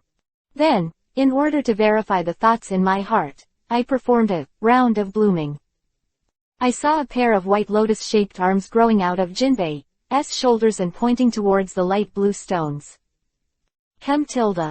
Robin groaned softly, leaning on the white guardrail, unable to sit down. Then, he took 2 breaths and said softly, yes, this is sea stone. Seeing that Robin tried to confirm the truth, everyone on the boat's eyes flashed, and looked at Jinbei cautiously. Where did you get this sea stone from? Chen Mu narrowed his eyes slightly, his tone slightly dark. Jinbei looked back at him quietly, not answering. At this moment, Sanji jumped over from the bow of the boat.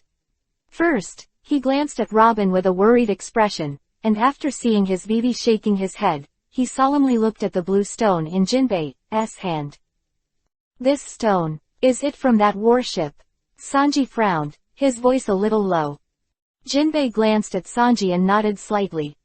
Could it be the sea stone at the bottom of the warship? Chen Mu seemed to have thought of something and asked. Jinbei didn't stay silent this time, shook his head and said, I don't know either. For a while, the atmosphere on the ship instantly quieted down. The crowd fell into deep thought.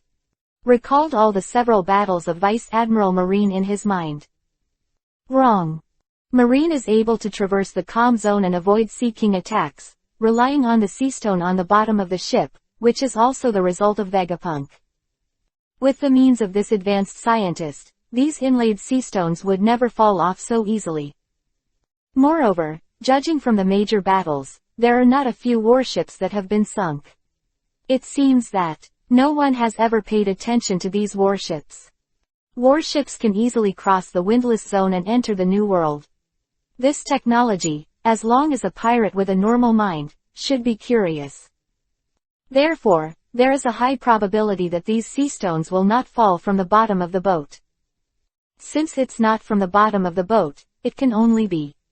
Thinking of this, Chen Mu's pupils shrank suddenly, and said to Sanji who was holding a pointer. Quick, turn around and go back, that warship is transporting sea stone. Everyone was stunned for a moment, and then, one by one, their breathing became rapid. At this time, with a bang, the door on the second floor was violently pushed open. Nami, who was pale, clenched the doorknob with her right hand, and stubbornness money flashed in her eyes. Listen to uncle, hurry up, turn around quickly. The voice was very urgent. Frankie, you go to the control room, immediately start the wind to burst, and leave the steering to Jinbei. Nami continued to give orders. Frankie paused in his running posture, then turned around without hesitation and ran to the door on the first floor. At this time, Jinbei stretched out his hand stupidly. Jinbei, if you don't take the helm, Nami will go crazy.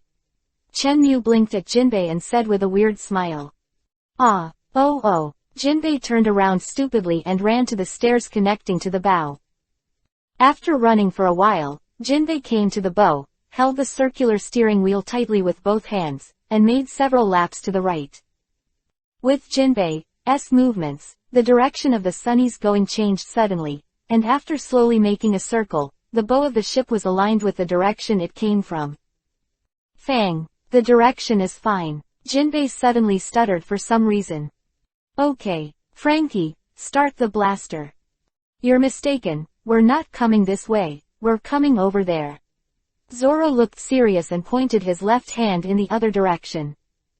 The corners of Chen Mu's mouth twitched, and he thought to himself, do you have some knowledge in your own mind? Don't be ashamed of your sense of direction. Sure enough, the corners of Nami's eyes twitched wildly, looking at Zoro with an angry face, and shouted, Zoro, don't talk. Frankie, activate the wind cannon. Nami Zhao shouted. Wind, come, burst, crack. Frankie's high-pitched voice sounded in everyone's ears. Then, with a bang sound, the Sunny took a violent wind and flew in the direction it came from. Fortunately, the red-hot breath was neutralized by the wave of Chen Mu's shock, otherwise, they would not dare to look back. Even if Nami is greedy for money, she still has to worry about the personal safety of her friends. After all, she is a navigator on the ship, and her duty is to send everyone safely to the next destination. Chapter 58 Shark 3 debuts. Under the soft sunlight, a two-masted sailboat with a lion's head was breaking through the air. With the rapid whistling of the wind, it was quickly smashing into the sea. Bang tilde. This medium-sized sailboat with dozens of people fell on the sea, causing a wave wall dozens of meters high. As the swaying Sunny gradually stabilized, everyone slowly climbed up from the board. Nami covered her head, her face even paler. Nami, you haven't recovered yet, hurry back and rest. Chopper, with a worried face, patted Nami's straight and slender thighs lightly. Well, wait for me, I'll finish it soon. Nami shook her head stubbornly. Afterwards, he stood up with the help of the white guardrail and said to Chen Mu, who was swaying, Uncle, about the location of that warship, I'll leave it to you. And Jinbei. Chen Mu raised his head a little stiffly and blinked his eyes forcefully, indicating that there was no problem. Nami smiled wearily, turned and walked into the room, followed by Chopper. At this time, Frankie also pushed open the door and walked out. For a time, everyone on the deck looked at Chen Mu in unison. On the one hand, he was expecting him to point out a specific direction, and on the other hand, he was secretly amazed. I was amazed how he dispelled the terrifying heat that enveloped a kilometer in a short period of time. It is estimated that Marine Admiral, No, Kuzan, who is the current Marine Marshal, may be able to do it reluctantly. However, that Marine Marshal is capable. He won't just rely on this body. Thinking of this, everyone suddenly became dumbfounded, and there was a hint of disbelief in their eyes. Chen Mu glanced at everyone indifferently, without speculating on their thoughts, he pointed in a certain direction. Seeing Chen Mu pointing out the direction, everyone quickly dispelled the distracting thoughts in their minds, and there was a hint of impatient excitement in their eyes. Frankie hurriedly ran to the long ladder leading to the bow, and only then did he remember halfway. Is the current helmsman me? That guy Jinbei? Thinking of this, Frankie turned around quickly, facing Jinbei's back, and shouted loudly. Hey Tilda, Jinbei tilde, now you are at the helm. Jinbei, who was in deep thought, had a look on his face, turned around with a little doubt, pointed to his nose, and said in a confused tone. Me. Ah, that's right, it's you. Frankie grinned Isho, showing his snow-white teeth and even reflecting a harsh white light. Everyone was caught by this confident smile, and hurriedly turned their heads away. At this time, Jinbei, with a confused face, walked towards the long ladder. At this moment, Chen Mu rubbed his nearly blinded eyes, and said in a calm tone, this time it won't work, we still need Jinbei to go into the water to confirm the location of the sunken ship. Everyone was stunned and looked at Chen Mu with a puzzled expression. Are you pointing in this direction? Looking at everyone's questioning eyes, Chen Mu rolled his eyes and couldn't help but slander. Do you think I am a god? How can I remember the exact location? This is the sea. Afterwards, Chen Mu ignored the dazed crowd and walked to the second floor on his own, leaving a handsome back to everyone. The location of the wreck is right here. The water is too dark, I can't see it. Let Jinbei find it.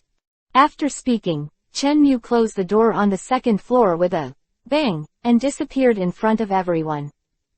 Everyone looked at each other, and then they all locked their eyes on Jinbei. Jinbei was a little dazed by everyone's stares, and took a step back subconsciously.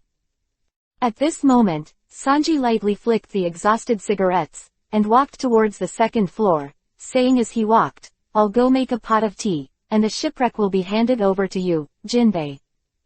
Oops, before you know it, it's exercise time again, then, the task of sinking the ship is up to you, Jinbei. That, Zoro patted Jinbei on the shoulder, yawned and left. I'm going to help Chopper. Usopp just opened his mouth when Jinbei turned his head and gave him a stern tone. Immediately, he put his right hand on his forehead, and said in an extremely weak tone, I may have a disease that makes me faint when I hit the sea. Having said that, he pretended to be about to fall and sit down, but was helped by Frankie who suddenly appeared beside him. We can go down to the submarine. Frankie gave the thumbs up again. Submarine. Usopp and Jinbei froze for a moment, looking at Frankie with a confident smile. Super. Sunny, but everything, you go to the waiting room first, and I'll open the third dock. You can take 3 people. Frankie turned his back to the crowd and compared 3, and then walked to the control room without any hesitation. Hearing this, Luffy's eyes immediately lit up, and he raised his hand and said, let me go with Usopp Jinbei.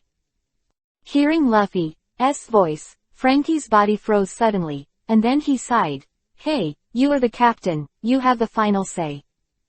Immediately, he said, then let Usopp control the little shark, and I can rest assured. No problem, Luffy agreed. After a while, the small gate of Channel 3 rose, and a submarine shaped like a blue shark drove out from the small gate, and then slowly sank into the sea. Inside the submarine, Luffy Jinbei sat in the back row, while Usopp sat alone in the front row. Because this small submarine has only one pilot seat. Just when everyone was amazed, the phone bug on the right side of the console suddenly rang. Usopp put down the grip in his hand and reached out to pick up the phone. Hello. Usopp was interrupted by the person on the other end of the phone. Super. Usopp, isn't Sunny's Shark 3 great? Hey, can you hear Luffy, isn't he handsome? Frankie's very excited voice came from the other end of the phone, and immediately rang through the entire submarine. Oh who, Frankie, he's so handsome. Luffy's eyes lit up as he squeezed in from the back seat. Luffy, go back now, I can't breathe. Usopp's eyes turned white, and his panicked hands fluttered in the air. Usopp, the #1 cautious character of the Straw Hats, buckled his seatbelt first after getting on the boat. Little did Luffy pounce directly from the back seat, nearly having him strangled by a safety belt on the spot. Huh, Luffy smiled and looked at Usopp under him with some doubts. Fortunately, Jinbei responded in time, grabbed Luffy's arm, and dragged him back, otherwise, their driver, Comrade Xiaowu, would have burped on the spot. It was also because of Jinbei's timely action that Usopp, who almost fainted, got a chance to breathe and took a deep breath. Anxious voice of Chopper on the other end of the phone. Usopp, are you alright? You must not die, I can't bear you. As he spoke, he choked up.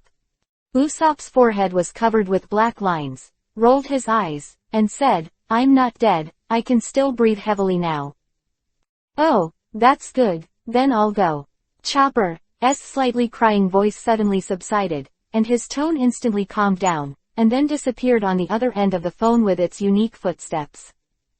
Chopper went bad, must have learned from the Zoro guy. Usopp groaned in his heart, and quickly turned Chopper's face into the pot, and threw it directly on Zoro's head. Ah, sneeze. Someone who was exercising suddenly sneezed. Chapter 59 Deep Sea Workers. 1,000 meters under the sea. In the dim deep sea, a blue shark submarine shot 2 yellow lights from its eyes and moved slowly. After walking slowly for a while, Usopp drove the Shark 3 to a stop, and the dim yellow light suddenly shone on the rust-covered hull of the warship. Inside the submarine. Is it this warship? Usopp turned his head and looked at Jinbei. Through the glass in front, Jinbei also saw the tattered warship under the beam. After thinking for a while, Jinbei said with a serious expression. Go down and have a look, old man. Soon as he finished speaking, Jinbei raised his hands directly, propped up the round hatch above his head, and was about to push the door out. Stop, don't open it there, or we will die. Usopp hurriedly shouted.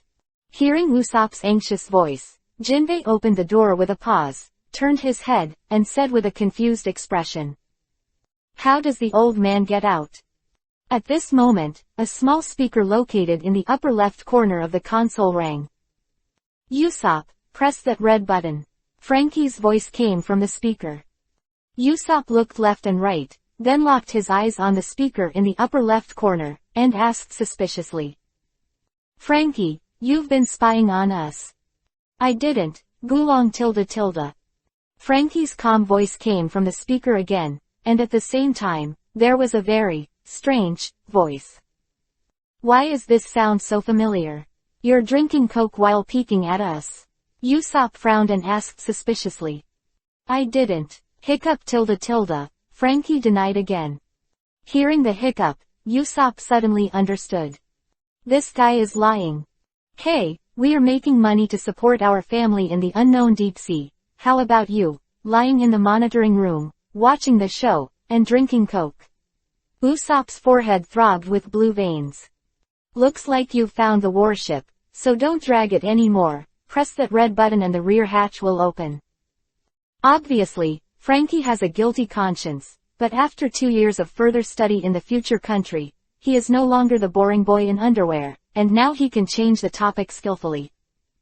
Usopp is also aware of the importance, and even lowered his head and looked at the full red buttons. You are all red buttons. How do I know which one? The corners of Usopp's eyes twitched wildly, and he couldn't hold back the anger in his heart, and roared loudly at the loudspeaker. Luffy and Jinbei cleaned their ears in unison, looking a little bored. Frankie, who was on the other end of the phone, didn't come out of nowhere after a long while. This time, Usopp couldn't sit still. He immediately unbuttoned the safety buckle, stood on the chair, and roared frantically with the loudspeaker above his head. Don't tell me you forgot. Otherwise, I will fight with you when I go up. To mention, Usopp's roar does have some effect, at least. No more, sounds. For a while, the atmosphere became extremely quiet. After a few seconds of silence, Frankie's voice came out from the speaker again. Gulong gulong, ah, cola is so delicious tilde. Frankie sighed comfortably. Then, the atmosphere at this time sounded a little out of place, and immediately changed his tune and said, there is a special pattern on that button, which is a human face with a long nose. A face with a long nose. Usopp was taken aback, always feeling that something was wrong. But considering his own situation, he stopped thinking about it and pressed the special button directly. With a puff sound, as if the air valve had been opened, the 2-meter-high rear hatch completely fell. Fortunately, a layer of bubbles appeared in time, and the sea water was blocked outside. Super. Bubble shark farts. Frankie's screams suddenly came from the loudspeaker, which startled Usopp, who was engrossed in it. Shut up for me. Usopp jumped up in exasperation, raised his knife, and slashed several times into the speaker. After a short vent, Usopp panted heavily, looked at Jinbei and said, "The next thing is up to you, Jinbei." Well, rap it on the old man. Jinbei nodded solemnly. There is a red button with antlers in the upper left corner. Press it to launch the fishing net. The horn sounded again. Well, I see. Usopp drooped his eyelids and responded lightly. Just as the trio at the bottom of the sea was carrying out the salvage work in full swing, at the end of the line between the sea and the sky, several huge ship shadows appeared. ...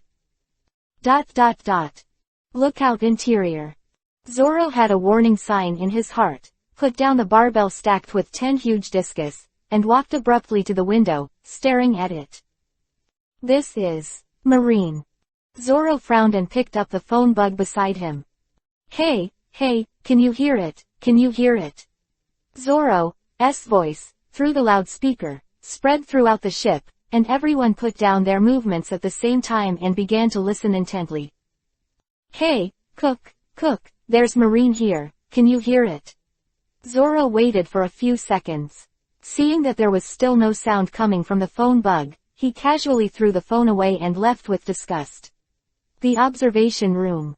Walking, he muttered, why put a rotten phone bug here? No, I will discuss it with Nami later, and buy a new one after going to the island. Unknowingly, his voice had spread throughout the ship, especially Sanji in the kitchen, who was trembling with anger, and even dropped the spoon in his hand to the ground. This green-headed bastard. Sanji gritted his teeth. Different from the runaway Sanji, the rest of the people on the boat came to the deck with serious expressions. Looking at the warships that were gradually approaching, everyone frowned and prepared for battle. On the other side, on the most central warship, a silver-haired man with a cigar in his mouth and a big back, slowly put down the monocular in his hand, and said calmly, "It's the Straw Hat Pirates." Oh, Akainu, standing beside Smoker, raised his eyebrows in surprise. Then, with a sneer, he slowly opened his mouth and said, "Let's go by." "Yes," a soldier replied respectfully. Soon after, the group of warships marked with G5 slowly surrounded the Sunny in the center. Smoker folded his arms grimly, and glanced lightly at the Sunny below. Long time no see, everyone. It's him. Sanji frowned and his tone became a little heavy. No, look behind him, there is a figure.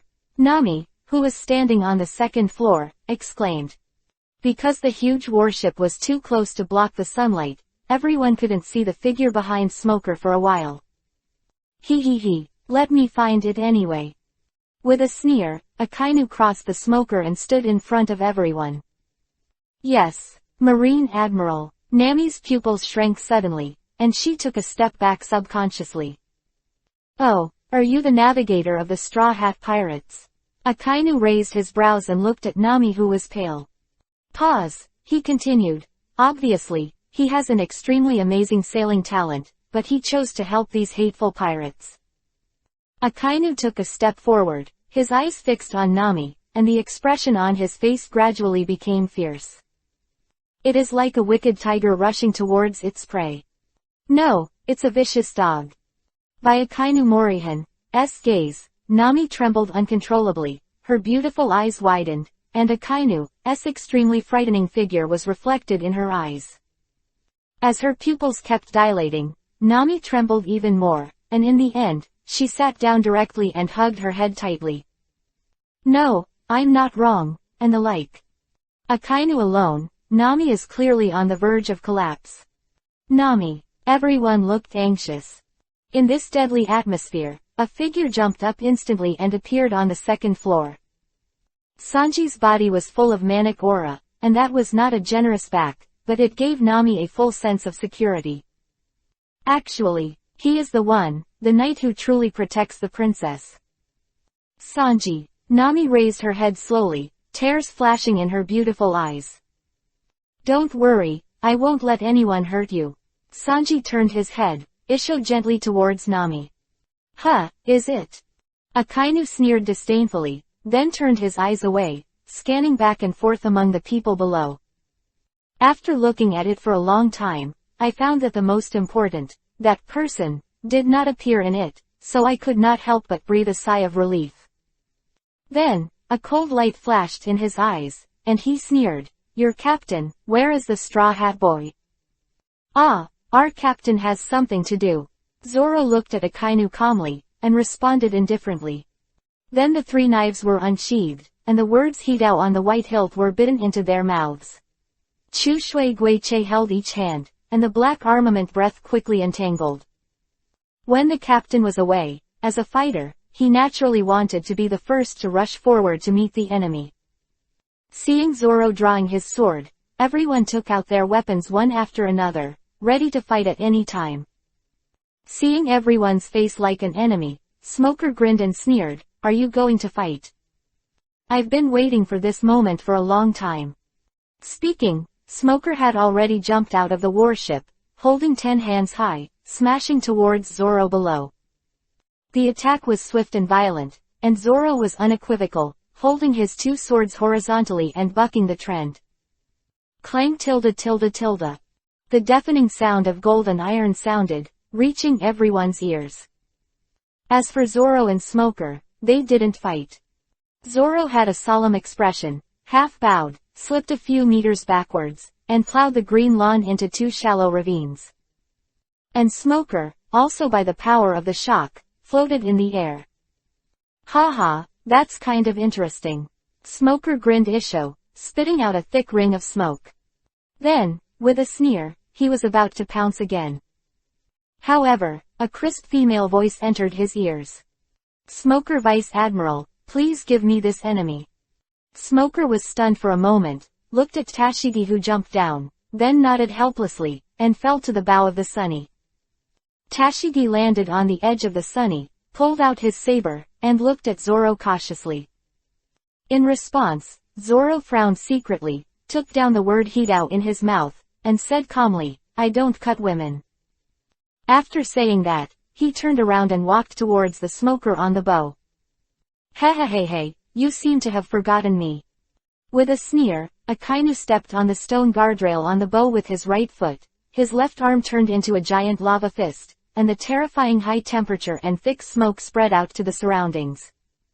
For a time, everyone only felt that the violent and hot breath rushed towards them, suppressing them in place.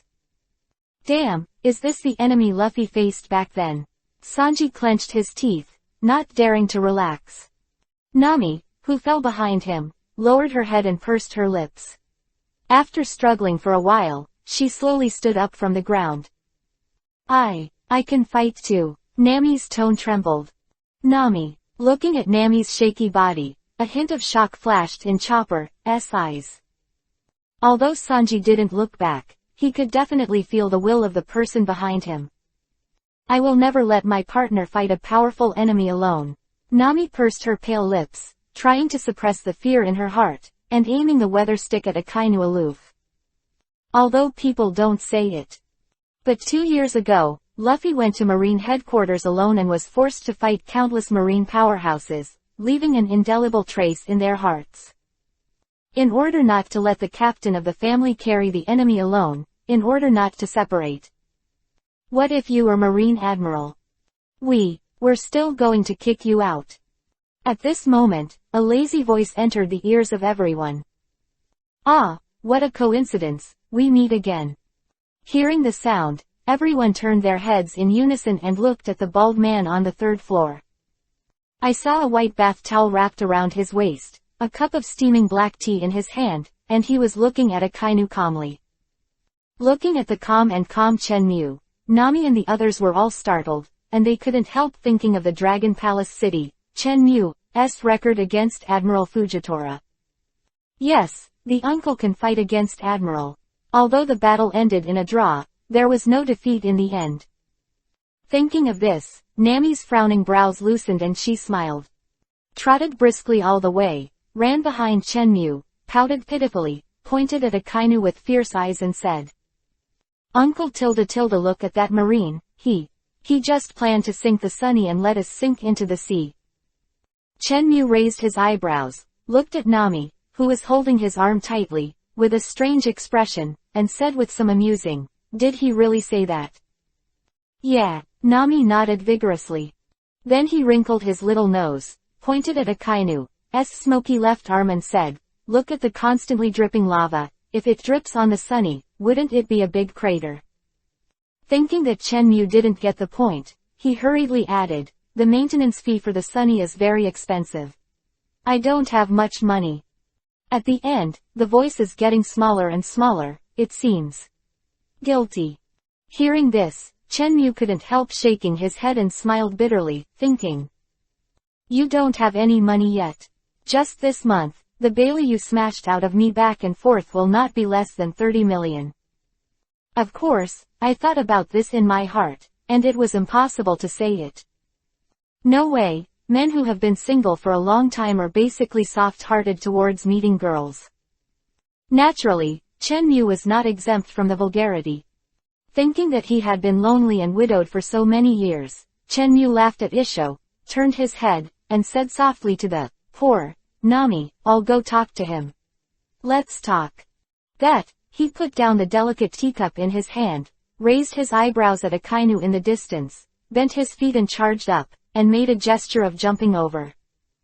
However, Akainu, who was familiar with this person's horror, did not give Chenmu time to act, and said directly. HMPH, I'll let you go this time. Then, glanced at Smoker who was still in a daze, and said coldly. Retreat, go back to headquarters. Waiting for Smoker and Tashigi to react, he turned around and left, disappearing into the bow of the boat. Seeing this, Tashigi frowned slightly, looked at Smoker on the bow, and hesitated, then Smoker glanced at everyone coldly, his tone was calm, and he said. Retreat and obey orders. After all, the thick smoke flew directly onto the warship. Tashigi frowned slightly, glanced at Zoro hesitantly, then bit his lip hard, jumped softly, and chased after him. As the two left, the fleet of warships surrounding the Straw Hats also slowly dispersed, heading into the distance. Immediately, the tension on the ship dissipated. Chapter 60 Toolman Xiao Chen is online again. After Marine left, a blue shark submarine surfaced, dragging a heavy iron fishing net full of blue stone handcuffs by its tail. As the gates of dock number 3 opened, the blue shark submarine drove in and docked. When the Shark 3 came to a complete stop, with a bang, the round hatch above the submarine was pushed open by a pair of strong blue arms, and Jinbei with a ferocious face slowly showed his head from the entrance. This entrance is really too crowded, the old man has to go to the rear cabin next time. Jinbei put his hands on the submarine and climbed out with difficulty. There is no next time, don't tell me if you have, I will not accompany you to that dangerous deep sea again. Usopp's incomparably disgusting voice came from inside the submarine. He never wanted to see those fierce sea kings dangling before his eyes again. Even though he was ashore now, he was still in shock. When Jinbei dawdled out of the entrance, Luffy jumped out with an excited laugh, followed by Usopp. Ha ha ha, I didn't expect this guy, Frankie, to even prepare coral bubbles. It's really unexpectedly reliable. Luffy, who had a good time in the deep sea, had his hands on his hips, laughing non-stop. On the other hand, Usopp patted his chest with lingering fears, looking like he was the rest of his life. Finally, come back safely. Seeing this, Luffy patted Usopp on the shoulder pretending to be mature, nodded to him, and then strode forward.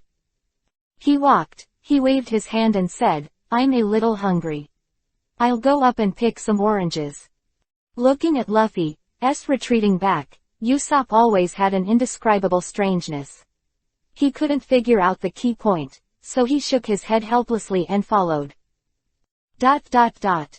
After a while, the trio of part-time workers who returned from the deep sea gathered with everyone in the ammunition arsenal, on the negative floor.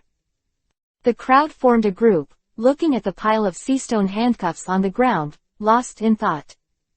If they are all handcuffed, it won't sell for much money. No, I have to find a way to process it. This is Nami. This stone is much harder than iron. If it can be processed, I can definitely improve the General Frankie, again. Frankie. With these stones, my 10,000 T sledgehammer is the real #1 in the world. Even if Marine Admiral comes, I won't, forget it, let's change the target. This is Usopp. As far as the current situation is concerned, only these 3 people are interested in this pile of seastone handcuffs. And the 4 Luffys who are capable people, except Robin, all slumped on the pile of stones with their eyes white. I can't use my strength at all. Luffy stuck out his tongue and said vaguely. Yeah, I'm out of strength, if Robin-chan could show me panty. Brook lay on Luffy's right side and stretched out his sinful hand towards Robin. Robin moved to the side without changing his face. Am I going to die, doctor? Where's the doctor? Chopper lay on Luffy's left side with his arms raised, his expression was very cute, then he took a deep breath and straightened his chubby belly. He said firmly. I'm the doctor. Then, rolling his eyes, he fainted completely. Seastones salvaged, the piled hills are almost 2 meters high and cover an area of 5 meters. Luffy, who were unconscious on the side of the hill, happened to be in the blind spot of Nami and the others, except for Robin. Fortunately, Big Sister Robin didn't ignore them completely, and when Chopper fell into a coma, she gently hugged him. And Luffy broke in two, but they don't have this treatment. The second flower blooms. Robin whispered, and 2 tender white arms grew on the ground. They held Luffy's and Brook's ankles respectively, and then flicked. With 2 clicks, the 2 of them were thrown to the wall and slowly slid down against the wall. Several people in deep thought did not notice this weird sound. They all look like thinkers, thinking about how to maximize the value of this pile of rare materials. On the lawn deck, 2 figures were coming and going, and they were having a lot of fun. Green-headed bastard, you must be doing it on purpose. Sanji, who was in the air, stepped towards Zoro with a full of anger. The lecherous Kappa always says things that people don't understand. Zoro closed his eyes and looked unconcerned, answering Sanji's roar while digging out his ears. Then he dodged sideways, dodging Sanji's volley. Then, with a click, there was a slight cracking sound on the floor, and the broken grass was also shaken into the air. Zoro Vivi was startled and thought, is this guy for real? Zoro who looked surprised, Sanji couldn't help but shout again. You stupid swordsman, scolding me in front of Nami and Robin, I fought with you. Having said that, Sanji stood on his left foot, kicked his right foot horizontally, and kicked Zoro straight in front of Zoro with a howling wind. And Zoro didn't bother to explain, so he directly took out the black knife and chose to be hard on the front. The two of you came and went, and the offensive got worse and worse, until at the end, it turned into one black and one green, with two afterimages. Just as the two were frantically fighting, Chen Mu slowly pushed out the door and appeared in the corridor on the second floor. Holding the saucer in one hand and holding the handle of the teacup in the other, he drank leisurely. Don't say it, Sanji's craftsmanship is really not bad. Chen Mu nodded with satisfaction and took a sip. Then go on to the show. Just when Chen Mu watched with interest, Nami and the others appeared at the corner of the corridor on the second floor. Chen Mu was taken aback for a moment, then turned to look at Nami. The sea-stone handcuffs in her hands. Raising his eyebrows slightly, he said in surprise, I found it so quickly. Seeing Chen Mu speak, Nami showed her beauty issue, nodded lightly, and asked softly. Uncle must know sea-stone very well, right? After all, those watery eyes stared at Chen Mu's Kurome without blinking. It seems that staring into his eyes can see if he is lying. Chen Mu scratched his head, looked at Nami with a little doubt, and replied, Well, I understand a little bit, why are you asking this all of a sudden? That's fine, I believe Uncle. Nami smiled. Then he grabbed a sea-stone handcuff with his left hand and pressed it against his right wrist. With a click, he directly handcuffed it, then repeated his right hand, and with a click, again, handcuffed his left hand as well. Chen Mu was taken aback by Nami's sudden act of coquettishness. What are you doing? Nami pursed her lips, pretending to be a whore, and said timidly, Uncle. They brought back a lot of sea stones, but they are all useless handcuffs, so I think. Chen Mu seemed to have guessed something, blinked and pretended not to understand. Seeing Chen Mu pretending not to know, Nami glanced at him angrily, bit her lower lip, and said with some resentment, So I want Uncle to see if I can transform this stone. So you put this thing in your hands. Chen Mu's mouth twitched, not knowing how to complain about the silly girl in front of him. Tilda, Nami pursed her lips and murmured softly. Chen Mu's facial muscles twitched, and black lines hung on his forehead.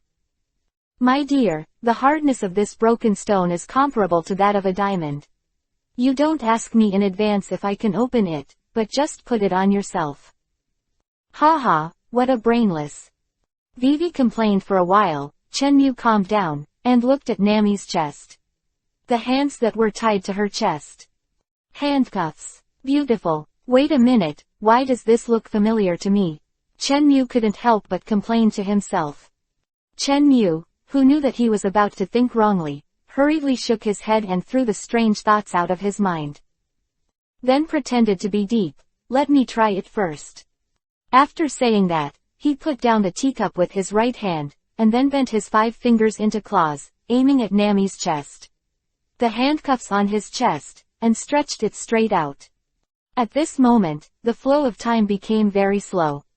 Nami just stared at the sinful wolf claw so stupidly, and stretched it out to her chest. Clap. Fortunately, Chen Mu's will was firm, and he caught Seastone's handcuffs accurately, and he could not help but secretly breathe a sigh of relief. Saved my poor little wallet again. Okay, I'll try it now, but I can't guarantee that it can be opened. After all, the hardness of this sea stone is comparable to that of a drill. Before he could finish speaking, he heard a click. Chen Mu was startled, his eyes widened, and he looked at the handcuffs on Nami's wrist. I rely on This thing, is it so fragile?